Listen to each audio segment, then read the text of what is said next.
Nicos Poulantzas. Political Power and Social Classes. Translation Editor Timothy O'Hagan. Introduction. General questions. 1. The concept of politics. Politics and history, the political and politics. The general function of the state. Modalities of the function of the state. 2. Politics and social classes. Introduction. The problem of the theoretical status of classes. Classes in a mode of production and in a social formation. The role of political class struggle in the definition of classes. Distinct classes and autonomous fractions of classes. Fractions, categories, strata. Class structures and class practices, the class struggle. Conjuncture, social forces, political forecasting. 3. The concept of power. The problem. Power, classes, and class interests. State power, state apparatus, power centers. The conception of zero-sum power. 2. The capitalist state. 1. The problem. Introduction. The capitalist state and relations of production. The capitalist state and the class struggle. The concept of hegemony. 2. Typology and type of the capitalist state. Introduction. Max Weber's typology. Types of state, forms of state and periodization of a social formation. Forms of regime and periodization of the political. 3. The absolutist state, the transitional state. Type of state and problems of transition. The absolutist state, the capitalist state. 4. The models of the bourgeois revolution. Introduction. The British case. The French case. The German case. 3. Fundamental characteristics of the capitalist state. Introduction. 1. The capitalist state and the interests of the dominated classes. 2. The capitalist state and ideologies. The historicist conception of ideologies. Dominant ideology, dominant class, and social formation. The Marxist conception of ideologies. Bourgeois political ideology and the class struggle. The problem of legitimacy. 3. The capitalist state and force. 4. The capitalist state and the dominant classes. The power block. Power block, hegemony, and periodization of a formation, Marx's political analyses. Power block, alliances, supporting classes. Political periodization, the political scene, ruling classes, classes in charge of the state. 4. The unity of power and the relative autonomy of the capitalist state. 1. The problem as theoretically posed by the Marxist classics. 2. Some misinterpretations and their consequences. General political theory. Marxist political theory. 3. The capitalist state and the field of the class struggle.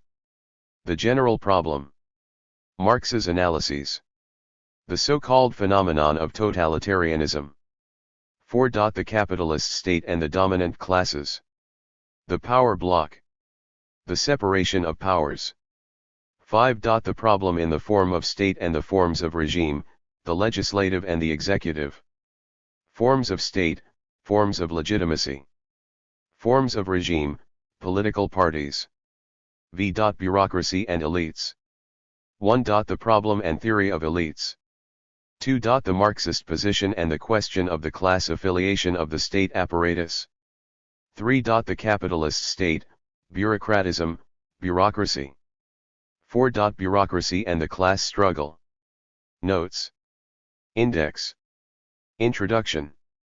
1. Marxism is made up of two united but distinct disciplines, dialectical materialism and historical materialism, distinguished by the difference between their objects. 1. Historical materialism has as its object the concept of history, through the study of the various modes of production and social formations, their structure, constitution, and functioning, and the forms of transition from one social formation to another. Dialectical materialism has as its particular object the production of knowledge, that is the structure and functioning of the process of thought. Strictly speaking, The object of dialectical materialism is the theory of the history of scientific production.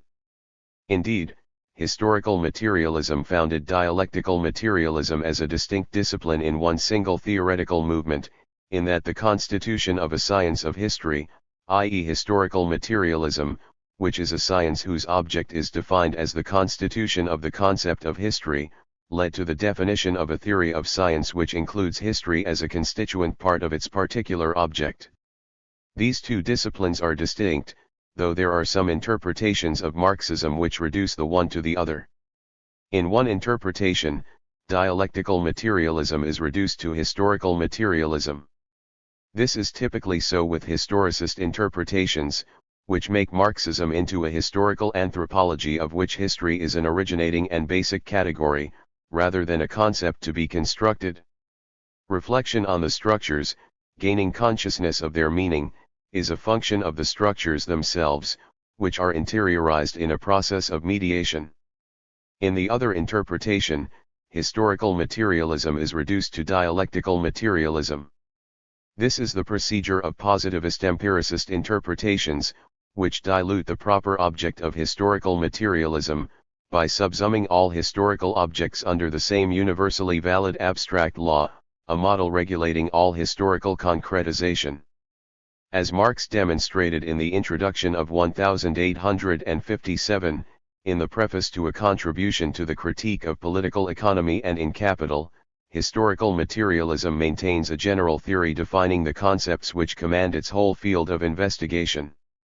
These concepts allow it to define the concept of its object, the concept of history. The object of historical materialism is the study of different structures and practices, which are connected and yet distinct, and whose combination constitutes a mode of production and a social formation. These theories can be characterized as regional theories. Historical materialism also includes particular theories. The existence of these particular theories is justified by the diversity of combinations of structures and practices, which define distinct modes of production and social formations. This order is still only that of an enumeration. It will be modified and given a foundation below.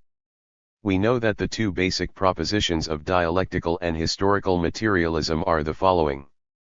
1. The distinction between real processes and the processes of thought, between being and knowledge. 2. The primacy of being over thought, the primacy of the real over knowledge of the real. As the second proposition is widely known, the first must be stressed. The unity of the two processes is founded on the fact that they are distinct. Theoretical work then, whatever the degree of its abstraction, is always work bearing on real processes. Yet since this work produces knowledge, it is wholly situated in the process of thought. No concepts are more real than others. Theoretical work proceeds from a raw material, which consists not of the real concrete, but of information, notions, etc. about this reality, and deals with it by means of certain conceptual tools. The result of this work is the knowledge of an object. It can be said that, in the strong sense of the term, only real, concrete, singular objects exist. The final aim of the process of thought is knowledge of these objects, e.g. of France or England at a given moment of their development. Knowledge of these objects does not thus presuppose their existence at the starting point in the raw material, since, being the concrete knowledge of a concrete object, it is precisely the result of a process which Marx designates in terms of a synthesis of a multiplicity of determinations. In other respects, although the process of thought has knowledge of real concrete objects as its final purpose and justification, it does not always bear upon these objects. It can also bear upon objects which may be termed abstract formal. Such objects do not exist in the strong sense of the word, but they are the condition of knowledge of real concrete objects. It is possible to distinguish between the various concepts according to their degree of abstraction, from the poorest to the most elaborate and richest in theoretical determinations.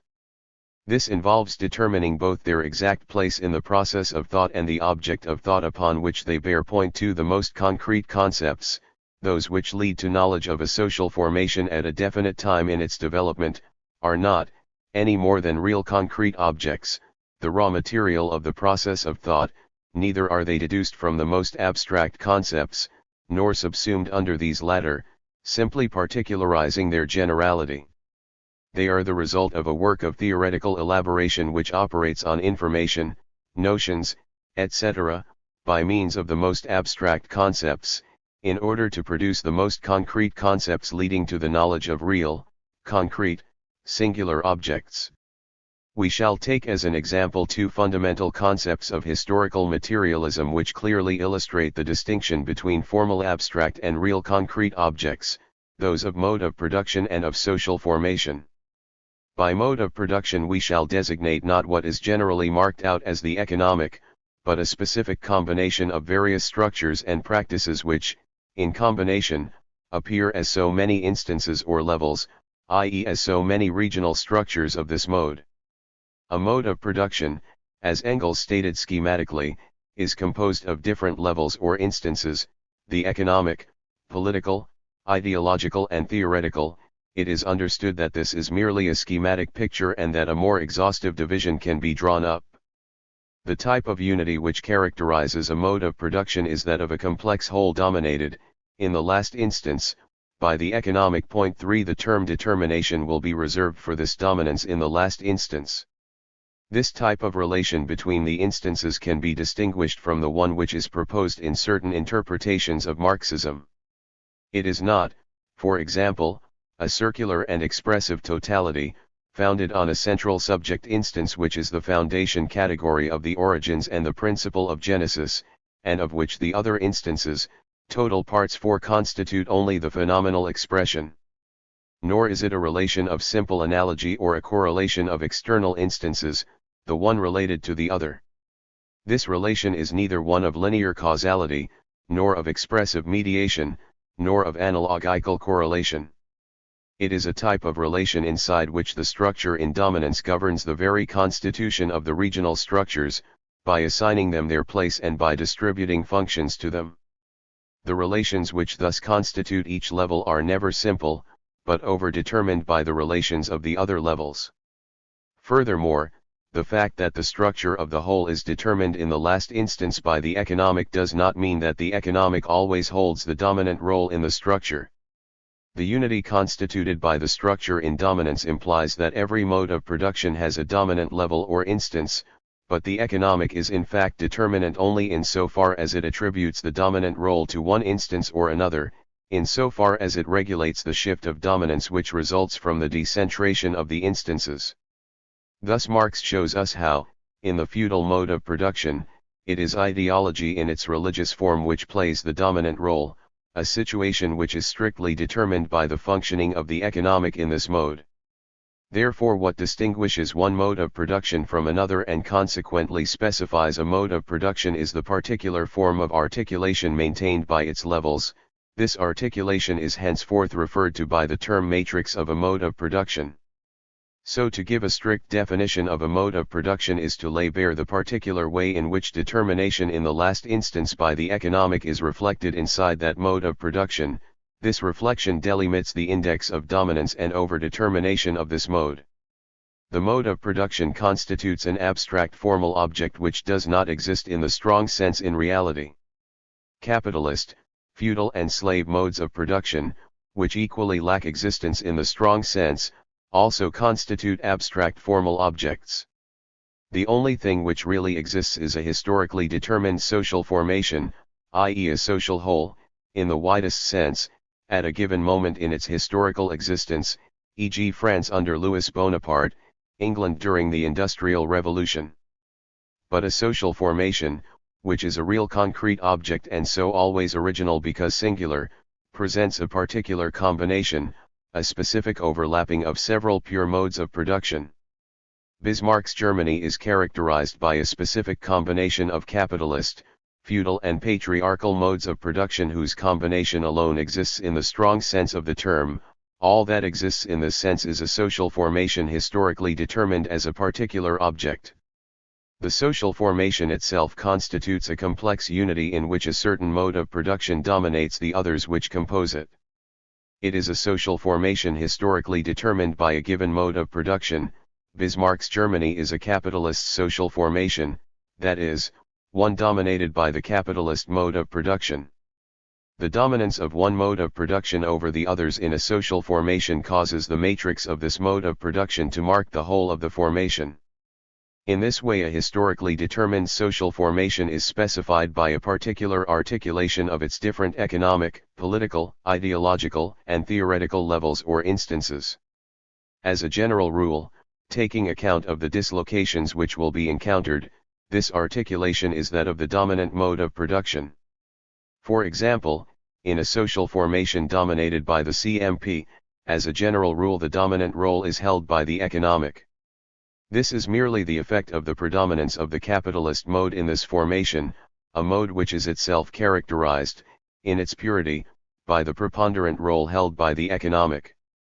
The above data are essential in order to grasp the operation of the constitution of a regional structure as an object of science, and the logical order of scientific elaboration, i.e. the necessary order validly linking the various concepts, according to their place in the process of thought. The object of this book is the political, in particular the political superstructure of the state in the CMP, that is the production of the concept of this region in this mode, and the production of more concrete concepts dealing with politics in capitalist social formations. The method which will be followed is based on the theory expounded above.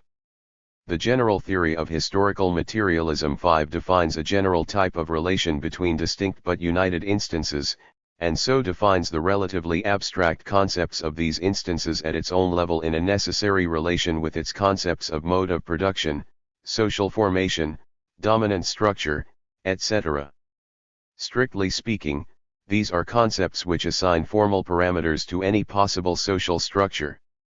We are dealing, for example, with the most abstract concept of the political, a concept which functions throughout the field of investigation of the general theory of historical materialism, i.e. in modes of production and social formations in general, and particularly in those modes and formations which are divided into classes.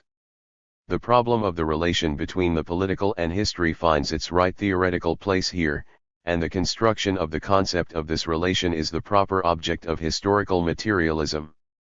However, the regional theory of the political can advance to concepts richer in theoretical determinations only by locating its object in a given mode of production. According to the principles which led us to construct the concept of mode of production, a regional instance can constitute an object of regional theory only insofar as it is isolated in a given mode of production. The possibility of constituting it as an object of science does not depend on its nature, but on its place and function in the particular combination which specifies this mode of production. Localized in this way, this instance may be said to occupy the place strictly assigned to the political by its abstract concept, which depends on the general theory. In particular, it is the articulation of the instances peculiar to this mode of production which defines the extension and the limits of this regional instance, by assigning the field of the political to the corresponding regional theory.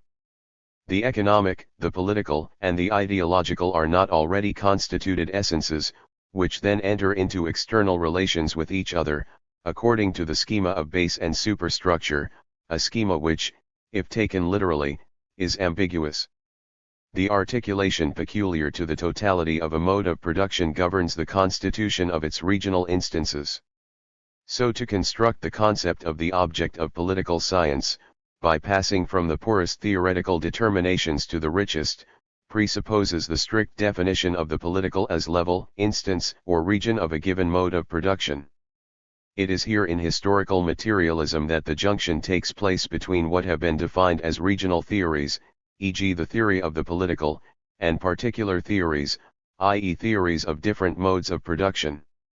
This junction is not accidental, but takes place according to a valid order, that of the process of thought.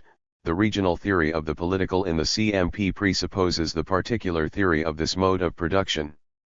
The place assigned to the political in the CMP depends on the particular theory of this mode, on its specific type of articulation, and index of dominance and overdetermination, as expounded by Marx in Capital.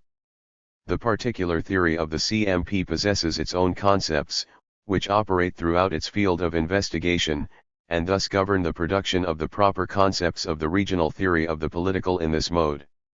Yet at the same time, the CMP and the political in this mode, e.g. the capitalist state or the political forms of class struggle in this mode, constitute abstract formal objects, since only states of historically determined capitalist formations exist, in the strong sense of the word. The final aim of the process of thought is the production of the most concrete concepts, in other words those richest in theoretical determinations, which allow knowledge of real, concrete, particular objects, namely social formations always original in each case.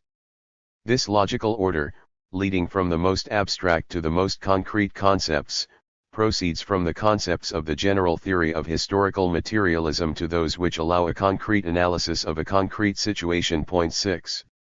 3. We must also consider two sets of problems, those relating to the information, notions, etc. which constitute the raw material of the theoretical process of this book, and those relating to the status of the texts of the Marxist classics concerning the political. The raw material has been collected at source, from the texts of the Marxist classics, from the political texts of the workers' movement, and from contemporary texts in political science. In this last case, a selection has been made according to their seriousness. It must be said that in the present state of research, and in so far as these works are being considered as the raw material of research, their Marxist or non-Marxist character does not in any way provide a relevant criterion of their seriousness or their lack of seriousness. First of all, I have used French political science texts with special reference to the capitalist state.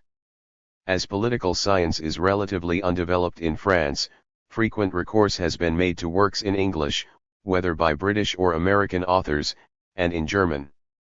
Such works are relatively unknown in France. The characteristic provincialism of French intellectual life is well known, and one of its more important effects is that doors are frequently being broken down which are already open. In other words, there is a calm belief in the originality of a theoretical production, which has already been much more elaborated by foreign authors. However, these works have been considered by means of a critical study bearing on their method and on the often implicit theory underpinning them. In other respects, these works sometimes contain, as scientific elements within an ideological discourse, authentic theoretical concepts which have been purified by this critical work. Furthermore, in order to use the texts of the Marxist classics as a source of information, particularly on the capitalist state, it has been necessary to complete them and to subject them to a particular critical treatment.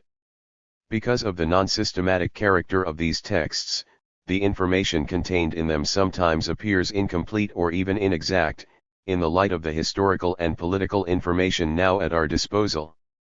There is another series of problems concerning those texts of the Marxist classics which bear on the strictly theoretical treatment of politics.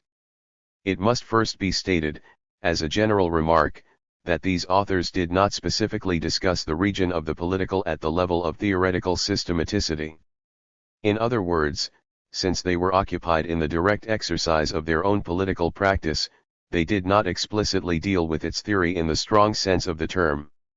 What in fact can be found in their works is either a well-ordered body of concepts in the practical state, i.e. concepts present in the discourse and destined, through their function, to be a direct guide to political practice in a concrete conjuncture, yet not theoretically elaborated, or elements of theoretical knowledge of political practice and of the superstructure of the state, i.e. concepts elaborated but not inserted in a systematic theoretical discourse, or an implicit conception of the political in general in the Marxist problematic, a conception which rigorously underpins the production of these concepts, but which involves certain risks which beset all thought which is not contemporaneous with itself and therefore cannot be systematically explicit in its principles. This state of affairs, which we are merely recording at this stage, relates to the real contingent order of development of historical materialism. It must not be confused with the valid logical order of the theoretical process which has just been explained. It involves great difficulties relative to the status of the texts which are going to be considered. A. The first difficulty concerns the location of the original problematic of Marxism in the works of Marx and Engels. This problematic, which represents an epistemological break from the problematic of the works of the young Marx, is first outlined in the German ideology, a text of the period of the break which still contains numerous ambiguities. This break means that Marx had already become a Marxist. Consequently, it must be pointed out at once that I shall not consider what it has become customary to call the works of the young Marx, except in order to use them for comparison, that is, to use them especially as a point of reference in tracking down ideological survivals of the earlier problematic in the works of the period of maturity. This is particularly important for Marxist political science since the youthful works are principally concerned with political theory. I have used the term survivals, but it is fallacious. In fact, the notions of the youthful works which recur in the mature works gain a different meaning in this new context, whether as signposts pointing to new problems, as mere words illegitimately extended to denote a new way of asking questions, or as stumbling blocks impeding the production of new concepts. Their precise function will have to be elucidated. In other respects, the marking out of the problematic is also important in considering other authors, notably Gramsci, whose works, despite the epistemological breaks which they contain, reveal a particular permanence of the historicist problematic. b. Let us now consider the major theoretical work of Marxism, Capital. What can be drawn from it concerning, in particular, the study of the political, and notably the political in the capitalist state? Amongst other things which it contains, I limit myself to what is of principal interest to us here, namely a scientific treatment of the CMP, of the connection and the combination of instances which specify it, and a systematic theoretical treatment of the economic region of this mode of production. This is not because nothing important happens in the other regions and because examination of them is a secondary task, but rather for two reasons. Firstly, because this mode of production is specified by a characteristic autonomy of its instances, which can be subjected to a particular scientific treatment, and secondly because the economic holds the dominant role in this mode, a role over and above determination in the last instance. Thus, the other instances are very definitely present in Capital, which is not, in this sense, an exclusively economic work, but they are present implicitly, that is through their effects in the economic region. No systematic theory of ideology in the CMP is to be found in Capital, for the remarks on capitalist fetishism cannot claim this title, nor is there a theory of politics in it. This implicit presence of the political in Capital will be very useful to us, without being able to take us very far. It is present both in the strictly theoretical developments of Capital, and in the concrete examples which Marx provides as illustrations of these developments, for instance the passages concerning the role of the state in the original accumulation of capital or in factory legislation in England. These remarks illustrate to some extent the implicit presence of the political in the economic, i.e. of the particular theory of the CMP, and are not intended to produce more concrete concepts intended for knowledge of social formations, as is the case in the 18th Brumaire. See next, we have at our disposal a series of texts which bear, partly or wholly, upon the object of political science in its abstract formal form, such as Marx's critique of the Gotha program or the Civil War in France, Engels's Anti-Düring, Lenin's The State and Revolution and Gramsci's Notes on Machiavelli.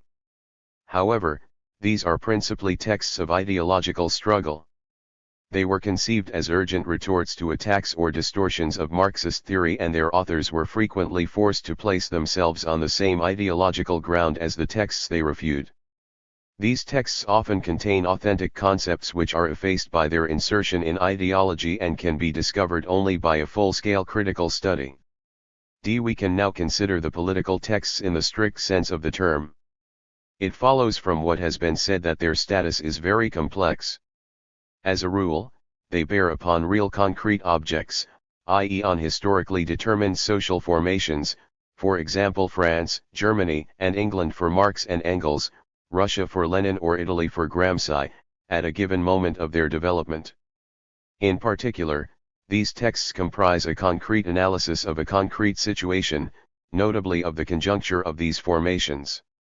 In this sense, they actually contain a whole series of the most concrete concepts concerning the knowledge of this conjuncture. But this is not all. Because of the absence of systematic theoretical works in this field, they bear simultaneously on abstract formal objects, in the same discursive, inexplicit, unanalyzed exposition, they depend on a conception of the political element in the general theory, and on a regional theory of the political in the CMP. This is an indisputable and important fact.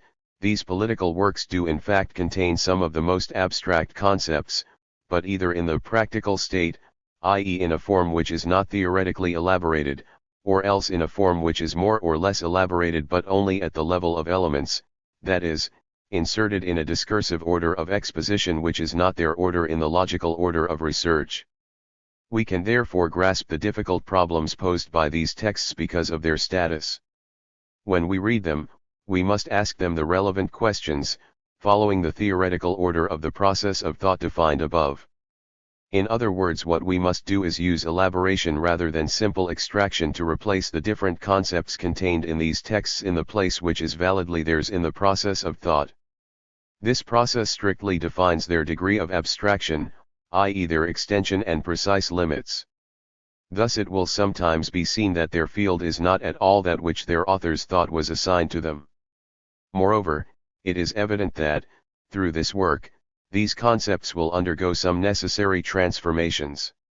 For example, we shall have to reveal how far certain concepts, which appear in the study of the political in a concrete capitalist social formation, do in fact function in the field of the political in the capitalist mode of production, and how they are thus valid for capitalist social formations in general, and indeed for all possible capitalist formations.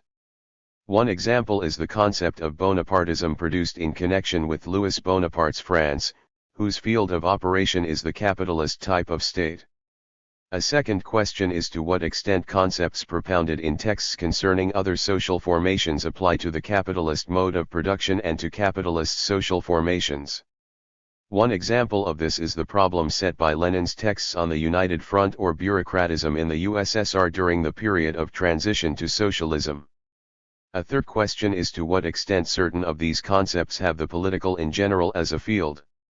Or, finally, to what extent certain concepts, to which their authors have assigned the political in general as a field, really only have as a field the political in the CMP. An example is Gramsci's concept of hegemony, etc. Moreover, it is unnecessary to emphasize the fact that under these circumstances we often have to deal with contradictory concepts or with ordinary words which are taken by their authors for concepts, though they can in fact only serve as indicators of problems, or with ideological notions. For I shall now make some brief remarks on the order of exposition. As emphasized by Marx, the order of exposition of concepts is an integral part of all scientific discourse.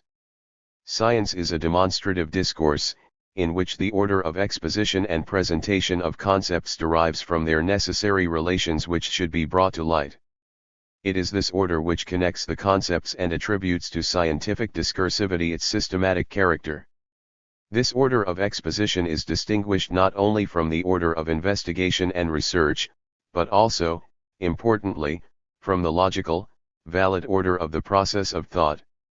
This latter distinction is the important one.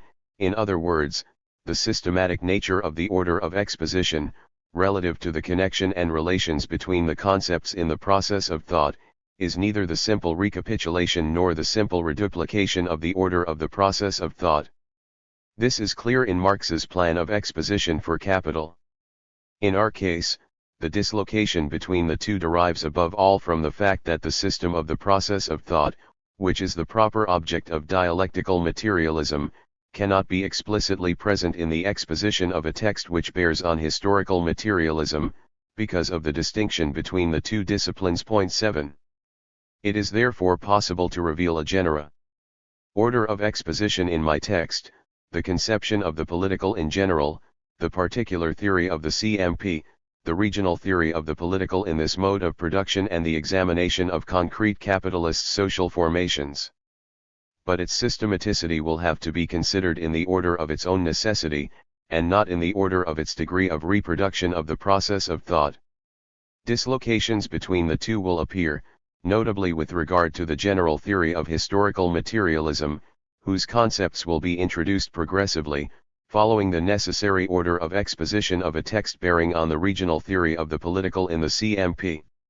Dislocations will also appear in the presentation of the particular theory of this mode of production, a theory which, given the object of this text, must already be present in the examination of the general conception of the political. Moreover, it must be admitted that these dislocations are also the result of the present state of research, that is, of the theoretical conjuncture of historical materialism which, at least with regard to the general theory and the particular theories, is still far from a satisfactory systematic elaboration. 5. These difficulties have led me to take indispensable precautions in this text. In particular, the analyses bearing on the political in the general theory lay claim only to a relative systematicity, and could not anyway be considered to be exhaustive. In fact, I should like to note my reserve towards a currently overpopular tendency to put the cart before the horse, in confusing the order of research and investigation with the logical order of the process of thought, and in systematizing the general theory in the void, before proceeding to a sufficient amount of concrete research, a tendency against which Marx warned us. In the circumstances it seems to me particularly illusory and dangerous to proceed further towards systematizing the political in the general theory, inasmuch as we do not yet have enough systematic regional theories of the political in the different modes of production, nor enough particular systematic theories of the different modes of production.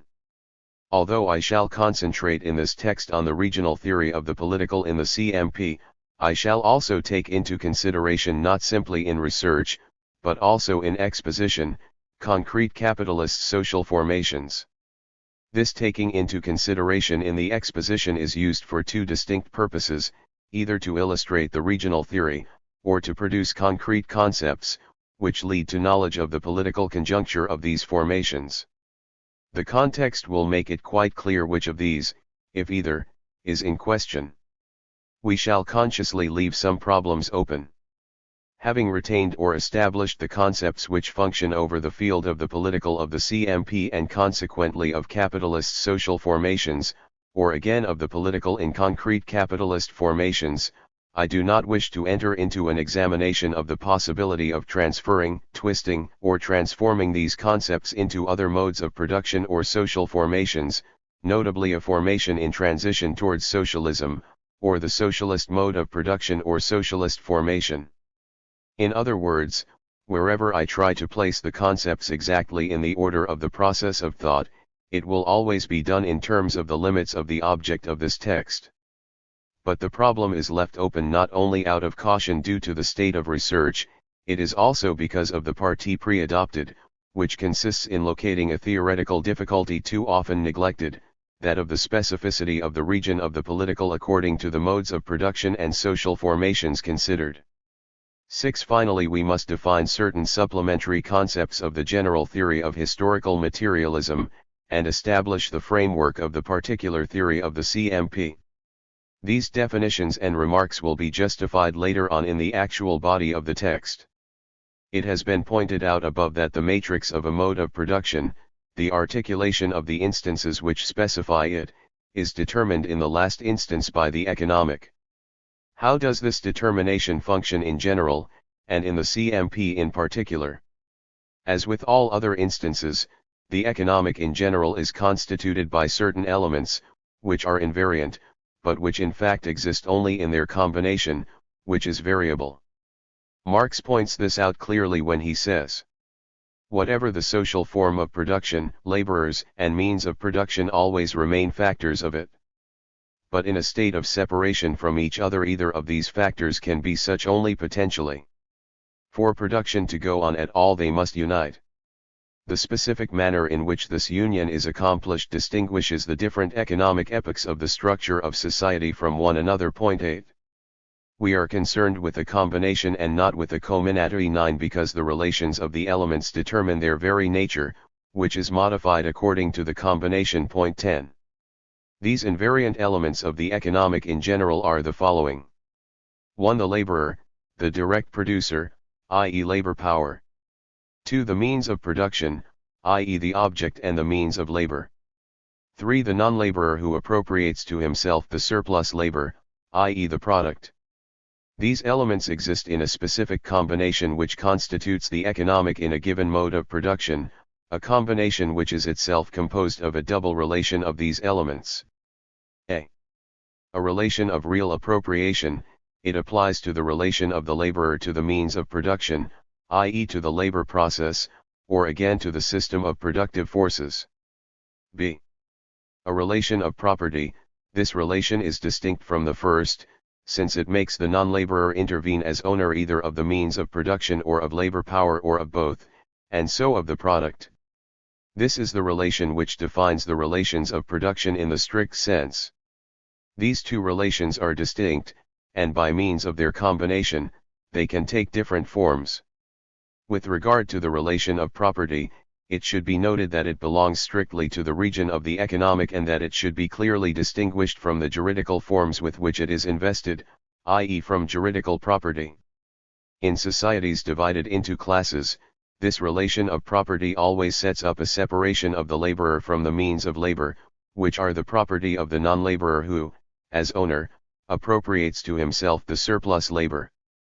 On the other hand, the relation of real appropriation, in societies divided into classes, can set up either a union of the laborer with the means of production, or a separation of the laborer from these means. This is the case with the CMP, in which a separation occurs at the stage of heavy industry and which Marx designates by the expression separation of the direct producer from his natural conditions of labor. These two relations thus belong to a unique and variable combination which constitutes the economic in a mode of production, the combination of the system of productive forces with the system of relations of production. In the combination characteristic of the CMP, the two relations are homologous. The separation in the relation of property coincides with the separation in the relation of real appropriation. While that of pre-capitalist modes of production consists of non-homology of the two relations, separation in the relation of property, union in the relation of real appropriation. Point 11. The determination of a mode of production by the economic in the last instance, and of the articulation and index of dominance of its instances depends precisely on the forms which the combination in question takes on. This is indicated by Marx in a general way in the following two texts from Capital. The specific economic form, in which unpaid surplus labor is pumped out of direct producers, determines the relationship of rulers and ruled, as it grows directly out of production itself and, in turn, reacts upon it as a determining element. Upon this, however, is founded the entire formation of the economic community which grows up out of the production relations themselves, thereby simultaneously its specific political form. It is always the direct relationship of the owners of the conditions of production to the direct producers, a relation always naturally corresponding to a definite stage in the development of the methods of labor and thereby its social productivity, which reveals the innermost secret, the hidden basis of the entire social structure, and with it the political form of the relation of sovereignty and dependence, in short, the corresponding specific form of the state. Point 12. This combination also determines the instance which adopts the dominant role in a mode of production. Marx replied to the objections made to him. My view that each special mode of production and the social relations corresponding to it, in short, that the economic structure of society is the real basis on which the juridical and political superstructure is raised, and to which definite social forms of thought correspond, that the mode of production determines the character of the social, political, and intellectual life generally. All this is very true for our own times, in which material interests preponderate, but not for the Middle Ages, in which Catholicism, nor for Athens and Rome, where politics reigned supreme. This much, however, is clear, that the Middle Ages could not live on Catholicism, nor the ancient world on politics. On the contrary, it is the mode in which they gained a livelihood that explains why here politics, and there Catholicism, played the chief part. Point 13. He examines these other modes of production only from two precise points of view. Firstly, he considers them as simple illustrations of his general thesis, according to which the whole social edifice rests on the differential forms of this combination. From this point of view, his analyses contain only theoretical indications.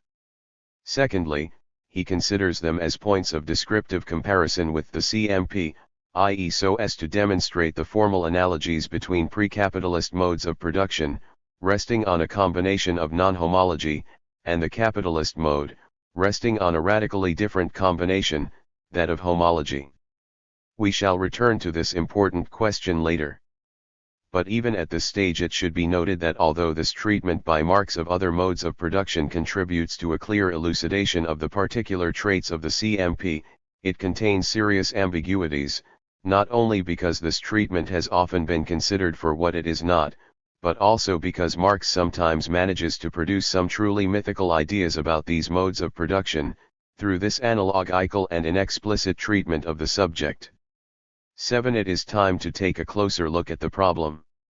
This will be done schematically, by taking only the economic and political instances into consideration.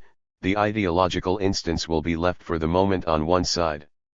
Marx establishes, both in the Grundrisse der politischen Ökonomie and also in Capital, the following characteristics of the matrix of the CMP. The articulation of the economic and political in this mode of production is characterized by a relative autonomy, specific to these two instances. In this mode, the economic maintains not only determination in the last instance, but also the dominant role. Marx brings out the first characteristic by opposing the CMP to pre-capitalist modes. Relative to the CMP, these present what he calls mixedness or organic or natural relations, relations which are sometimes grasped as being simultaneous, with reference to the economic and political. It is worth repeating that these remarks should not be interpreted literally, as has often been done, since such an interpretation has led to a whole Marxist mythology concerning, for example, the feudal mode of production. On the other hand, it should be remembered that, on the scientific plane, the CMP is specified by a characteristic autonomy of the economic and the political. This autonomy is the basis of the radical difference between the relations of these instances in the CMP and the relations which they maintain in other modes of production.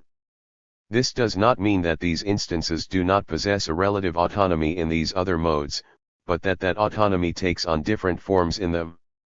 This autonomy has theoretical consequences for the object of our study. It makes possible a regional theory of an instance of this mode, e.g. a theory of the capitalist state. It permits us to constitute the political into an autonomous and specific object of science. Marx demonstrated this in Capital with regard to the economic and economic science. Strictly speaking, this autonomy legitimates the lack of theories concerning other instances of the CMP in the discursive exposition of one instance of that mode. Let us briefly consider Marx's texts, taking into account these remarks. How does this affect pre-capitalist modes of production, where the relation of real appropriation is characterized by the union of the direct producer and the means of production? In all forms in which the direct laborer remains the possessor of the means of production and labor conditions necessary for the production of his own means of subsistence, the property relationship must simultaneously appear as a direct relation of lordship and servitude, so that the direct producer is not free, a lack of freedom which may be reduced from serfdom with enforced labor to mere tributary relationship. Under such conditions the surplus labor for the nominal owner of the land can only be extorted from them by other than economic pressure, whatever the form assumed may be. Thus conditions of personal dependence are requisite, a lack of personal freedom, no matter to what extent, and being tied to the soil as its accessory, bondage in the true sense of the word. 14.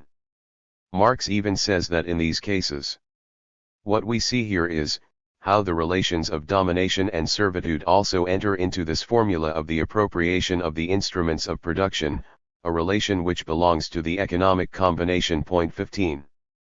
In the Grundrisse and in passages concerning the feudal mode of production in Capital, Marx goes still further in giving suggestions about the political in the various pre-capitalist modes of production.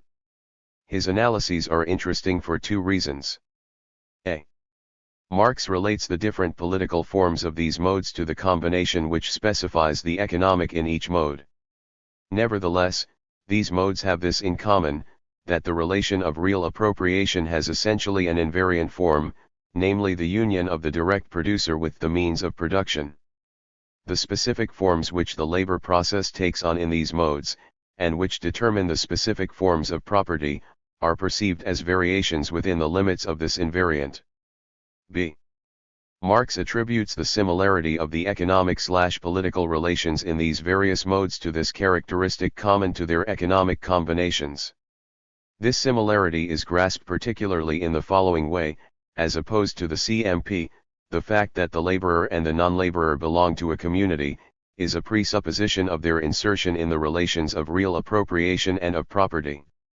The alleged mixedness of the economic and the political is catalogued as the political presupposed by the economic.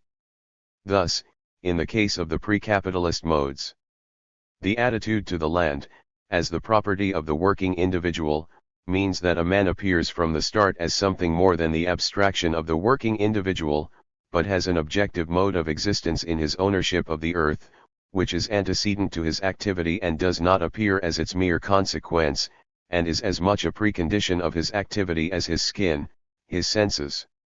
What immediately mediates his attitude is the existence of the individual as a member of a community. 16. In the case of the Asiatic mode of production, we find in fact ownership of land by small communities, but this ownership of land takes the form of hereditary possession by these communities. Marx writes, "The all-embracing unity which stands above all these small common bodies may appear as the higher or sole proprietor, the real communities only as hereditary possessors. It is perfectly possible for the unity to appear as something separate and superior to the numerous real, particular communities. The despot here appears as the father of all the numerous lesser communities, thus realizing the common unity of all. 17. In the ancient mode of production, we find a coexistence between state property and private property. To be a member of the community remains the precondition for the appropriation of land, but in his capacity as member of the community the individual is a private proprietor. For the relation of the working subject to the natural conditions of his labor as belonging to him, is mediated through his existence as a member of the state, hence through a precondition which is regarded as divine. 18.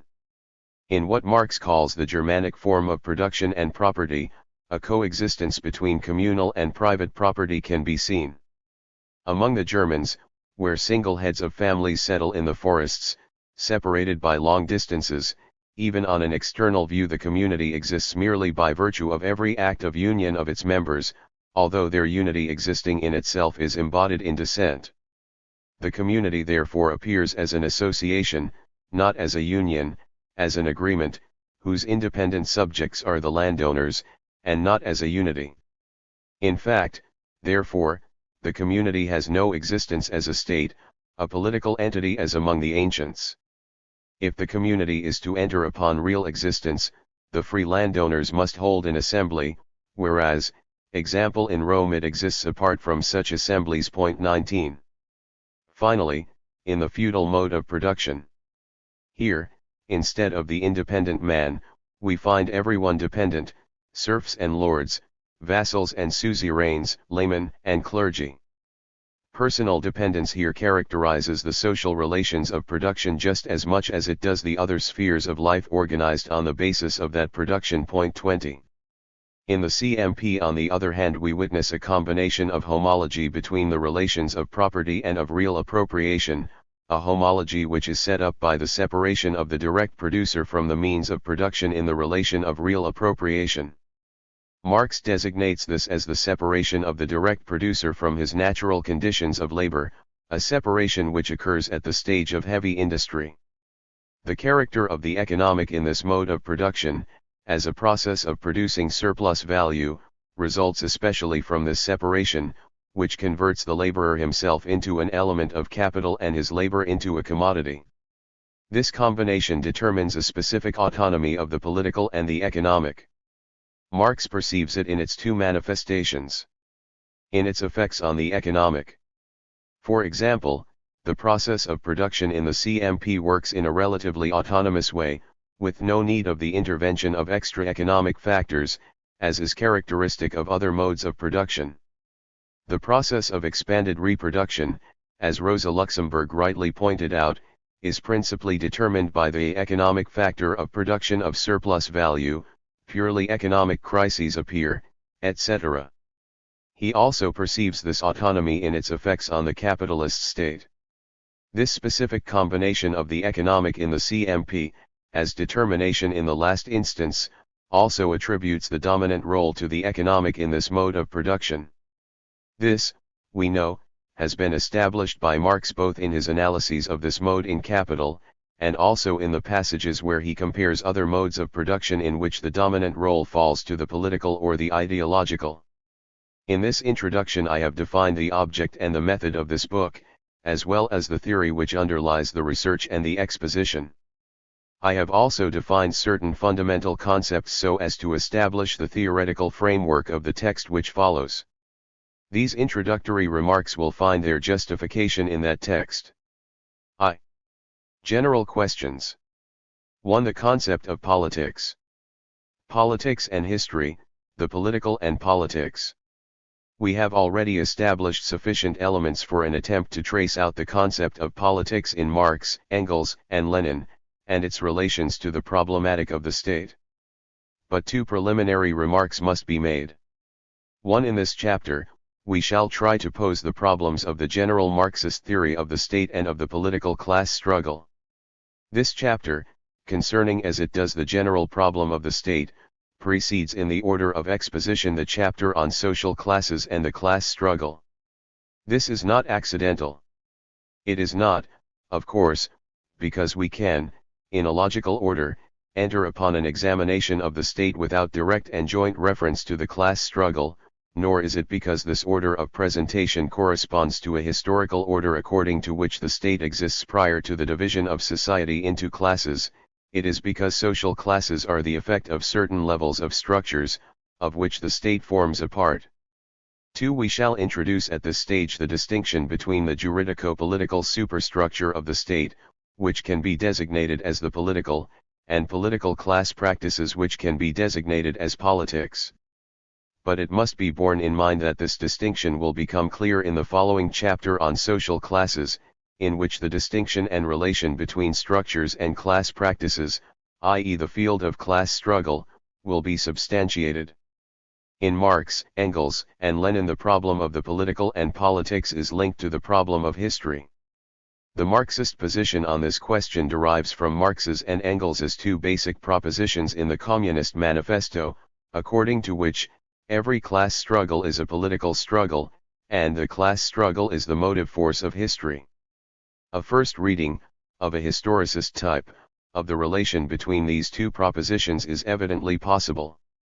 Ultimately, such a reading presupposes the Hegelian type of totality and history. This is, firstly, a type of simple and circular totality, composed of equivalent elements, which is radically different from the complex structure in dominance which specifies the Marxist type of unity. Secondly, it is a linear type of historicity, whose evolution is here and now contained in the origin of the concept, the historical process being identified with the growth one of the self-development of the idea. In this totality, the specificity of the various elements in question is reduced to this principle of simple unity. The principle is identical with the concept, of which these elements constitute the objectification. History is reduced to a simple growth whose principle of development is the dialectical passage of the concept from essence to existence. It is in fact possible to make a historicist reading of the above Marxist propositions. As a result of such a reading, the field of the political would then include not a particular structural level and a specific practice but, in general, the dynamic/diachronic aspect of every element, belonging to any level of the structures or practices of a social formation. For the historicist school, Marxism is a genetic science of growth in general and, politics being the motive force of history, it is therefore, in the last analysis, a science of politics, or even a science of revolution, identified with this simple unilinear growth. From this the following consequences ensue: an identification of politics with history, what can be called an over-politicization of the various levels of structures and of social practices whose own specificity, relative autonomy, and effectiveness is reduced to their dynamic historical political aspect and of their development. A particularly striking example of is the notorious over-politicization of the theoretical level, which ends in the bourgeois science/proletarian science dichotomy, an abolition of the very specificity of the political, which crumbles into all the other elements, not distinguished from one another, and so upsets the balance of the relation between the forces of a formation. These consequences make superfluous the theoretical study of the structures of the political and of political practice, and lead to the ideological invariant voluntarism/economism, and to the various forms of revisionism, reformism, spontaneism, etc. In short, the political, in a historicist conception of Marxism, exactly occupies the role finally assumed by the concept in Hegel. I shall not consider the concrete forms which this problematic takes on. I shall merely give two quotations in order to locate the problem. The first quotation is from Gramsci, whose political analyses, though always valuable, are often tainted by the historicism of Croce and Labriola. This quotation illustrates the results already pointed out. The first question that must be raised and resolved in a study of Machiavelli is the question of politics as an autonomous science, of the place that political science occupies or should occupy in a systematic conception of the world, in a philosophy of praxis. The progress brought about by Croce in this respect in the study of Machiavelli and in political science consists mainly, in the dissolution of a series of false, non-existent, or wrongly formulated problems. Croce based himself on his distinction of the moments of the spirit, and on his affirmation of a moment of practice, of a practical spirit, autonomous and independent though linked in a circle to all reality by the dialectic of distincts. In a philosophy of praxis, the distinction will certainly not be between the moments of the absolute spirit, but between the levels of the superstructure. The problem will therefore be that of establishing the dialectical position of political activity as a particular level of the superstructure. One might say, as a first schematic approximation, that political activity is precisely the first moment or level, the moment in which the superstructure is still in the unmediated phase of mere wishful affirmation, confused and still at an elementary stage. In what sense can one identify politics with history, and hence all of life with politics? How then could the whole system of superstructures be understood as distinctions within politics, and the introduction of the concept of distinction into a philosophy of praxis hence be justified? How is the concept of a circle joining the levels of the superstructure to be understood? Concept of historical block, i.e. unity between nature and spirit, unity of opposites and distincts. Point 2. In this quotation, the consequences of historicism noted above are already apparent. They lead here, as in the case of theoretical leftism of the 1920s, e.g. Lukács, Korsch, etc., to an over-politicization of a voluntarist kind. It provides the counterweight to economism within the same problematic. Point 3. My second quotation is taken from Talcott Parsons, the leader of the functionalist school in contemporary sociology. This school will be discussed below at length, since, under the influence of Max Weber's historicism, it has become the dominant tendency in the analyses of modern political science, for it is striking that simply by reason of the theoretical principles which it shares with Marxist historicism, it ends up with similar conclusions concerning the political and politics. Political reality cannot be studied according to a specific conceptual scheme, because, the political component of the social system is a center of integration for all the aspects of the system which analysis can separate, and not the sociological scene of a particular class of social phenomena. 5. In what follows, it will be seen that, on the epistemological plane, there is in fact a direct continuity between the general conceptions of historicism and functionalism. The reduction of the political which results from it is quite plain. In this case the political becomes the simple principle of social totality and the principle of its development, in the synchronic diachronic perspective which is characteristic of functionalism. In the anti-historicist conception of the original problematic of Marxism, the political must be located in the structure of a social formation, not only as a specific level, but also as a crucial level in which the contradictions of a formation are reflected and condensed. This must be done in order to understand exactly the anti-historicist character of the proposition that it is the political class struggle which constitutes the motive force of history. Let us begin with this last point, which was brought out by Althusser. He showed that for Marxism, the principle by which we understand the process of transformation of societies is not a universal and ontological type of history, related to a subject as its originating principle, but rather the theoretically constructed concept of a mode of production as a complex whole in dominance. From this concept, which is presented in historical materialism, can be constructed a concept of history which no longer has any connection with simple linear growth. Just as the levels of structures and practices present their own specificity, relative autonomy, and particular effectiveness inside the unity of a mode of production and of a historically determined social formation, so also do their time sequences have different rhythms and meters. 6 The various levels of a social formation are characterized by an uneven development, and dislocations which are the basis for understanding a formation and its development. To this extent, transformations of a formation and transition are grasped by the concept of a history with differential time sequences. Let us see the place which the political, and in particular political practice, occupies in this context.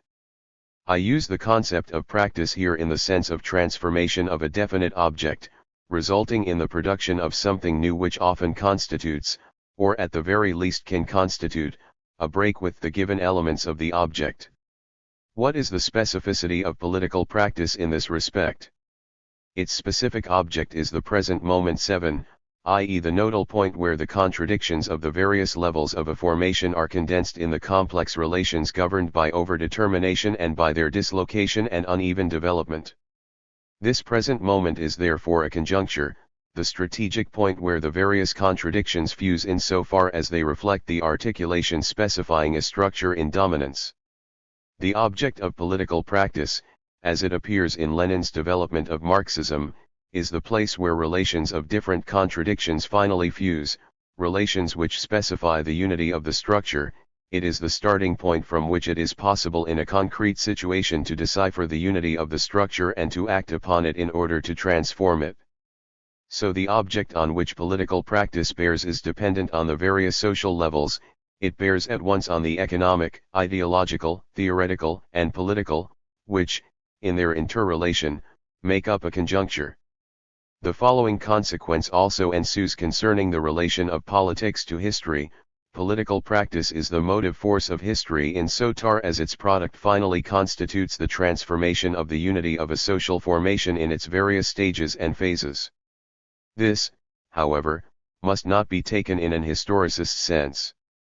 Political practice is the practice which transforms the unity, to the extent that its object constitutes the nodal point of condensation of contradictions of different levels with their own historicities and uneven development. These analyses are important if we are to locate the concept of the political, and in particular the concept of political practice, in the original problematic of Marxism.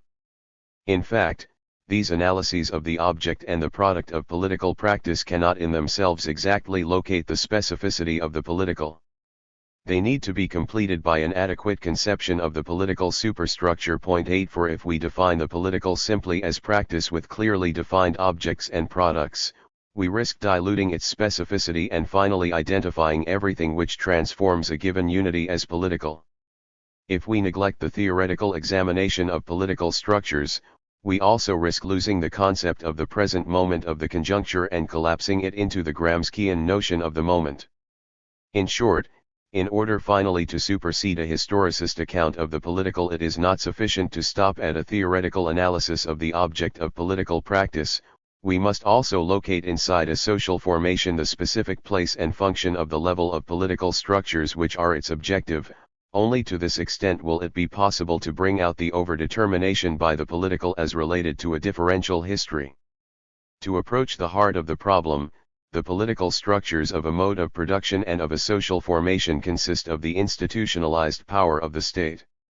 Every time Marx, Engels, Lenin, or Gramsci speak of political struggle by distinguishing it from economic struggle, they are explicitly considering its specificity in relation to its particular objective, which is the state, as a specific level of structures in a social formation.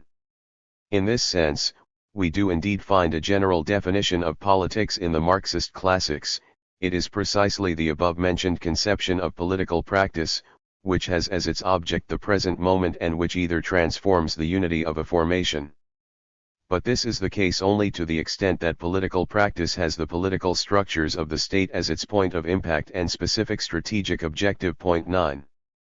Thus Marx says, the political movement of the working class has, as its ultimate objective, the conquest of political power. 10. It is also precisely in this sense that we must understand Lenin's statement, it is not enough that the class struggle becomes real, consistent, and developed only when it embraces the sphere of politics. Marxism recognizes a class struggle as fully developed, nationwide, only if it does not merely embrace politics but takes in the most significant thing in politics, the organization of state power. 11. It follows from this quotation that the specificity of political practice depends on its having state power as its objective. It is important in this respect to re-emphasize Lenin's position in the texts written in 1917 on the problem of dual power, that of the state and that of the Soviets. In fact, in these texts also Lenin continues to consider the objective of political practice as linked to the superstructure of the state. In Lenin's thought, the slogan "All power to the Soviets" is linked to the fact that he considers the Soviets as a second state. We shall examine later the distinction between state power and state apparatus. What is of interest to us here is that this slogan was not issued because the Soviets were under the control of the Bolsheviks, but because the Soviets, in constituting a state apparatus which assumed some of the functions of the official state, constitute the real state. Hence the conclusion that this second state must be strengthened, with the aim of controlling it as a state. The real essence of the commune is not where the bourgeois usually looks for it, but in the creation of a state of a special type. Such a state has already arisen in Russia, it is the Soviets. 12. Moreover, these analyses of Lenin's are derived from his theoretical position on the distinction and relation between the economic and political struggles. He had already defined this in its essentials in What is to be Done. Social democracy leads the struggle of the working class, not in its relation to a given group of employers alone, but, to the state as an organized political force. Hence it follows that not only must social democrats not confine themselves exclusively to the economic struggle, or again, political exposures are as much a declaration of war against the government as economic exposures are a declaration of war against the factory owners. Point 13. The general function of the state. This thesis, however, poses as many problems as it solves. Why does a practice which has the present moment as its object and which produces transformations of the unity present this specific feature, namely that its result can be produced only when its objective is state power? Apparently, this question is not at all obvious, as is demonstrated on the one hand by the economist, trade unionist tendency, whose objective is the economic, and on the other hand by the utopian idealist tendency, whose objective is the ideological. To put the same problem another way, what is the difference between a reformist conception and Marx's, Engels's, Lenin's and Gramsci's conception of the passage to socialism, in its demand for a radical change of the state and for the smashing of the previous state apparatus, i.e. its theory of the dictatorship of the proletariat? In short, why, in Lenin's precise terms, is the basic problem of every revolution that of state power?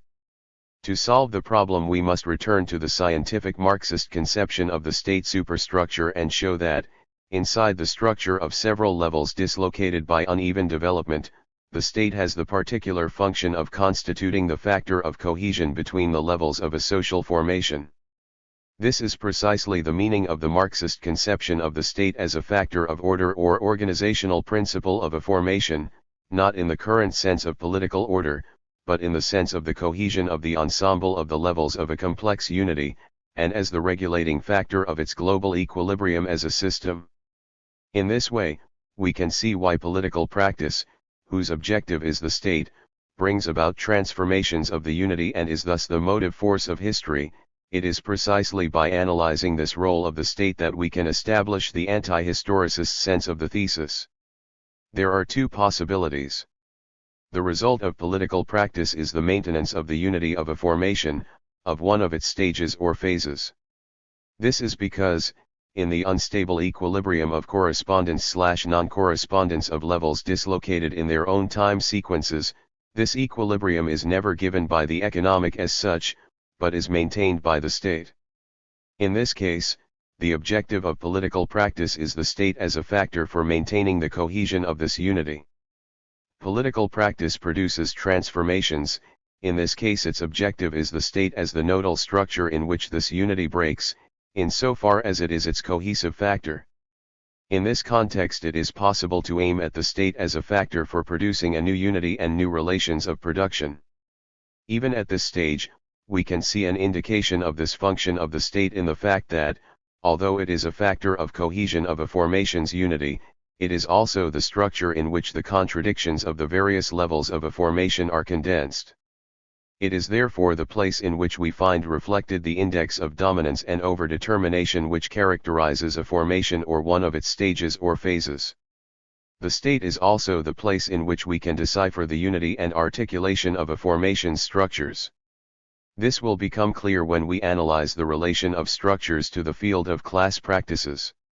We shall then locate the particular relation of the state to the conjuncture which itself constitutes the place in which the relation of the structures to the field of practices can be deciphered. It is from this relation between the state as the cohesive factor of a formation's unity and the state as the place in which the various contradictions of the instances are condensed, that we can decipher the problem of the relation between politics and history.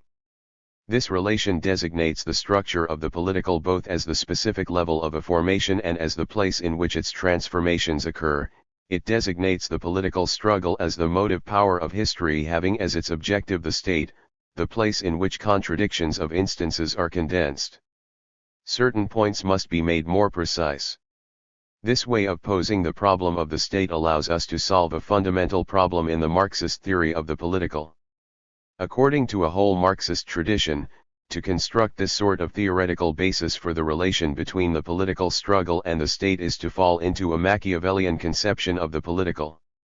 This tradition is based on Marx's condemnation in his youthful works of the conception of the exclusively political, i.e. a conception which reduces the political to no more than its relation to the state. According to this tradition, the objective of political practice is not the state, but the transformation of civil society, perhaps the relations of production. 14 The mistaken reply to this badly posed problem is called economism. According to it, socio-economic relations are the specific objective of the political struggle. The reformist conception is located precisely in this schema. It is only by turning our attention to the original problematic of the state in the works of the mature Marx that we can grasp the relation between the political struggle and the state and the relation between these levels and the ensemble of the levels of the social formation. 15. But this definition of the political as the relation between political practice and the state is still too wide. Even though it is valid in general for social formations divided into classes, this relation can clearly be specified only within the framework of a given mode of production and of a historically determined social formation. In particular, with regard to the function of the state as the cohesive factor in a formation's unity, it is clear that it takes on different forms according to which mode of production and social formation is under consideration. The place of the state in the unity, insofar as it assigns specifying and constitutive limits to its regional structure, depends precisely on the forms which this function of the state takes on. The exact nature of these limits, and also their extension or restriction, are closely related to the differential forms of this function, according to which mode of production and social formation is under consideration. This function of the state, becoming a specific function, specifies the state as such in the formations dominated by the CMP, characterized by the specific autonomy of instances and by the particular place which is there allotted to the region of the state. This characteristic autonomy is the basis of the specificity of the political. It determines the particular function of the state as the cohesive factor of the levels which have gained autonomy. The function of the state as the cohesive factor in a formation's unity, which makes it the place in which the contradictions of the instances are condensed, becomes still clearer when we consider that a historically determined social formation is characterized by an overlapping of several modes of production. It must not be forgotten here that even when one of these modes of production succeeds in establishing its dominance by marking the beginning of the phase of expanded reproduction of a formation and the end of the strictly transitory phase, we are in the presence of a true relation of forces between the various modes of production present and of permanent dislocations of a formation's instances. The role of the state, the cohesive factor of this complex overlapping of various modes of production, is decisive here. This is particularly clear during the period of transition, characterized by a particular non-correspondence between property and real appropriation of the means of production. As Bettelheim rightly remarks, such a dislocation entails important results with regard to the articulation of the different levels of the social structure.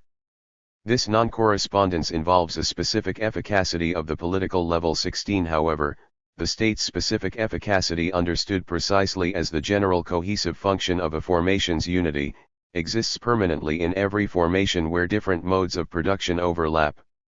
It is particularly important in the capitalist formation where the dominant CMP stamps the domination of its structure on the various modes of production present, and in particular stamps on them relative autonomy of instances, given the dislocations which result from them. 17 A good deal of guidance on these questions is found in the Marxist classics.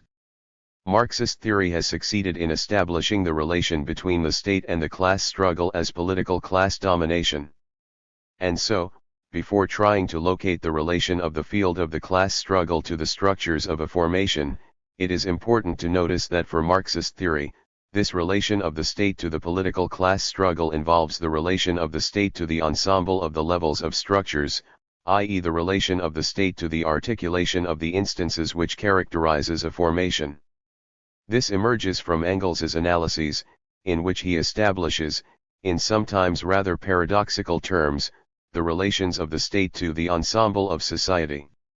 Engels says, "It is a product of society at a certain stage of development. It is the admission that this society has become entangled in an insoluble contradiction with itself, that it has split into irreconcilable antagonisms which it is powerless to dispel. But in order that these antagonisms and classes with conflicting economic interests might not consume themselves and society in a fruitless struggle, it became necessary to have a power seemingly standing above society that would alleviate the conflict, and keep it within the bounds of order, and this power, arisen out of society but placing itself above it, and alienating itself more and more from it, is the state." 18. In order not to multiply quotations, I shall confine myself to this text. What Engels says is that there is a relation between the state and political class domination and the political class struggle. But he also shows that the relation of the state to political class domination reflects the ensemble of the contradictions of society. What does the term society mean here? For if these terms are not located in the context of the original Marxist problematic, we risk falling into a humanist outlook which relates the institution of the state, the totality, to the vital needs of a society. The term seems to refer here to the rigorously defined concept of a social formation as a complex unity of instances. The state is related to the contradictions peculiar to the various levels of a formation, but only insofar as it represents the place where the articulation of these levels is reflected and where their contradictions are condensed. It is the admission of the contradiction of society with itself. The state, as Marx puts it, is the official resume of society. 19 This conception of the state as resume of contradictions, in the sense of their condensation or fusion, was expressed by Marx, admittedly in a Hegelian perspective, in The Poverty of Philosophy. I refer to Marx's analyses of the state in The Poverty of Philosophy because of Lenin's use of them in State and Revolution. Elsewhere 20 Lenin quotes Marx's letter to Ruga, in which he says, "The political state represents the table of contents of man's practical conflicts."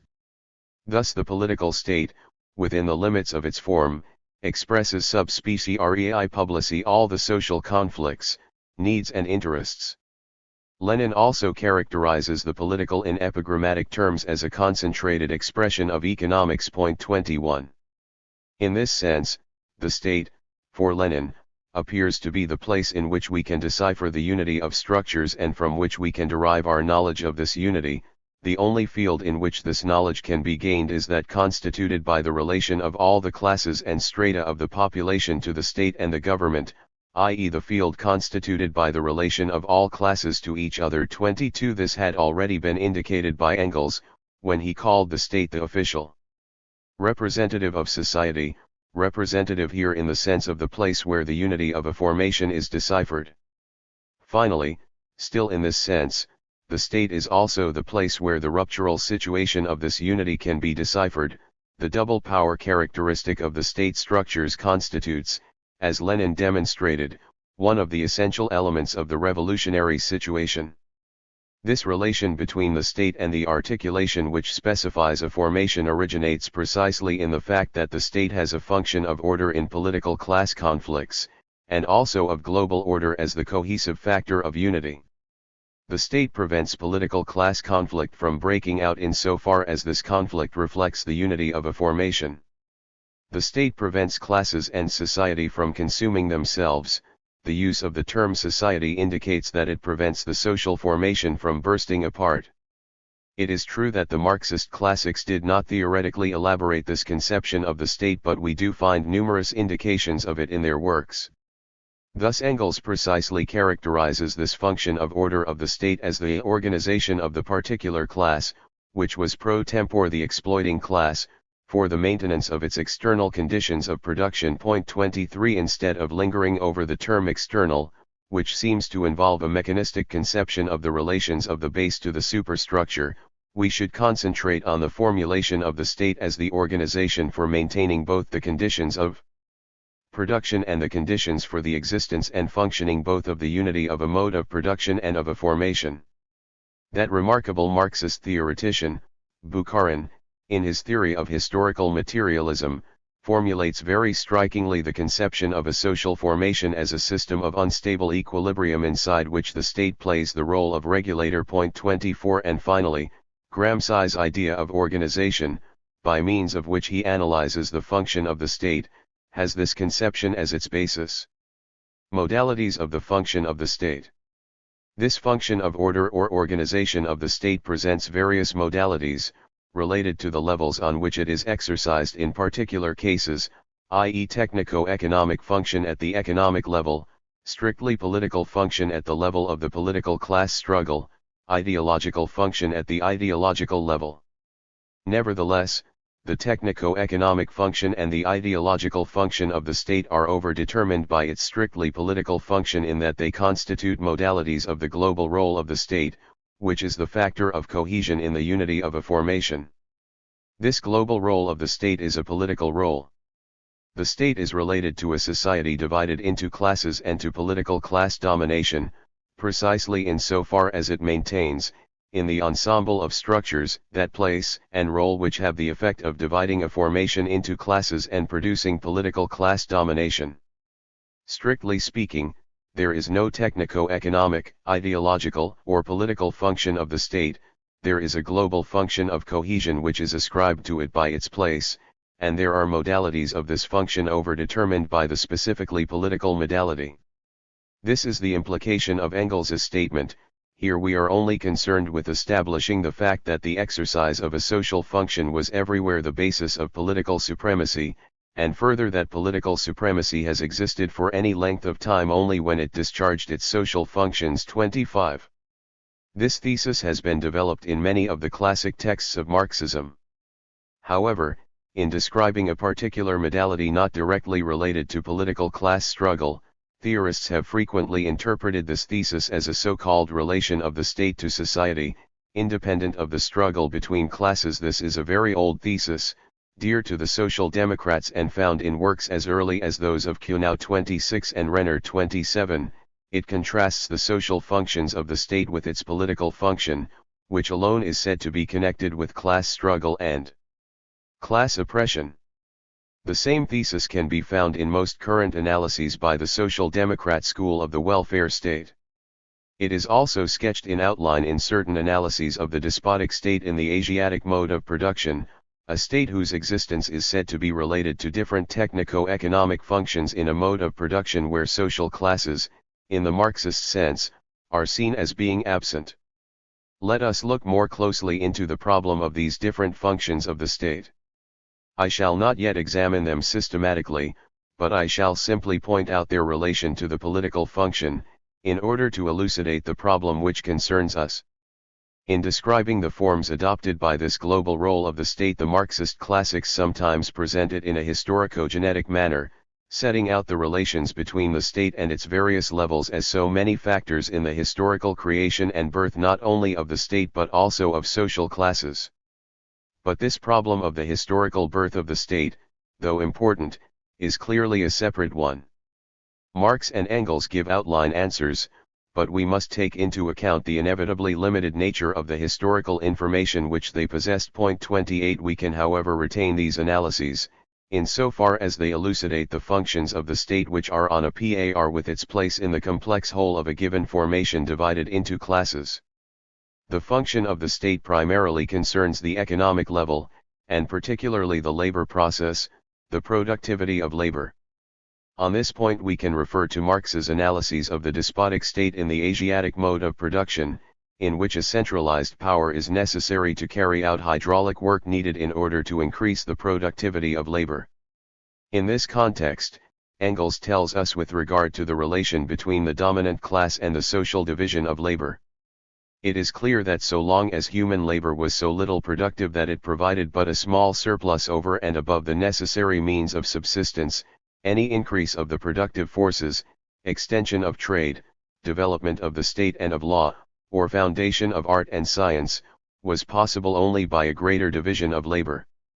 And the necessary basis for this was the great division of labor between the masses discharging simple manual labor and the few privileged persons directing labor, conducting trade and public affairs, and, at a later stage, occupying themselves with art and science. Point 29. We must remember here the relation between the state and the general direction of the labor process, with particular reference to the productivity of labor. We are faced with this problem again when dealing with the division of labor in capitalist formations. This role of the state corresponds to the twin roles of the capitalist, those of exploitation and of organization cum supervision of the labor process. Furthermore, we know the importance attached by Lenin to the technico-economic function of the state in his texts of 1917-20.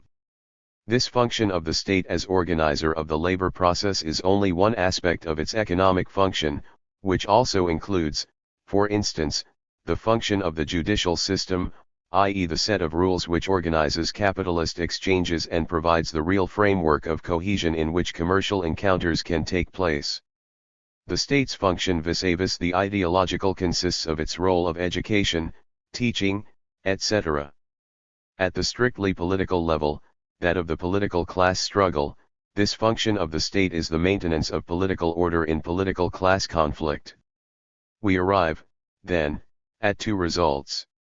1. The state's global role as the cohesive factor in a social formation can, as such, be distinguished in particular modalities concerning the different levels of a formation, i.e. in functions which are economic, ideological, and political in the strict sense of the term. 2. The state's various particular functions, even those which are not directly concerned with the political level in the strict sense, can only be grasped theoretically in their interrelation, i.e. inserted in the state's global political role.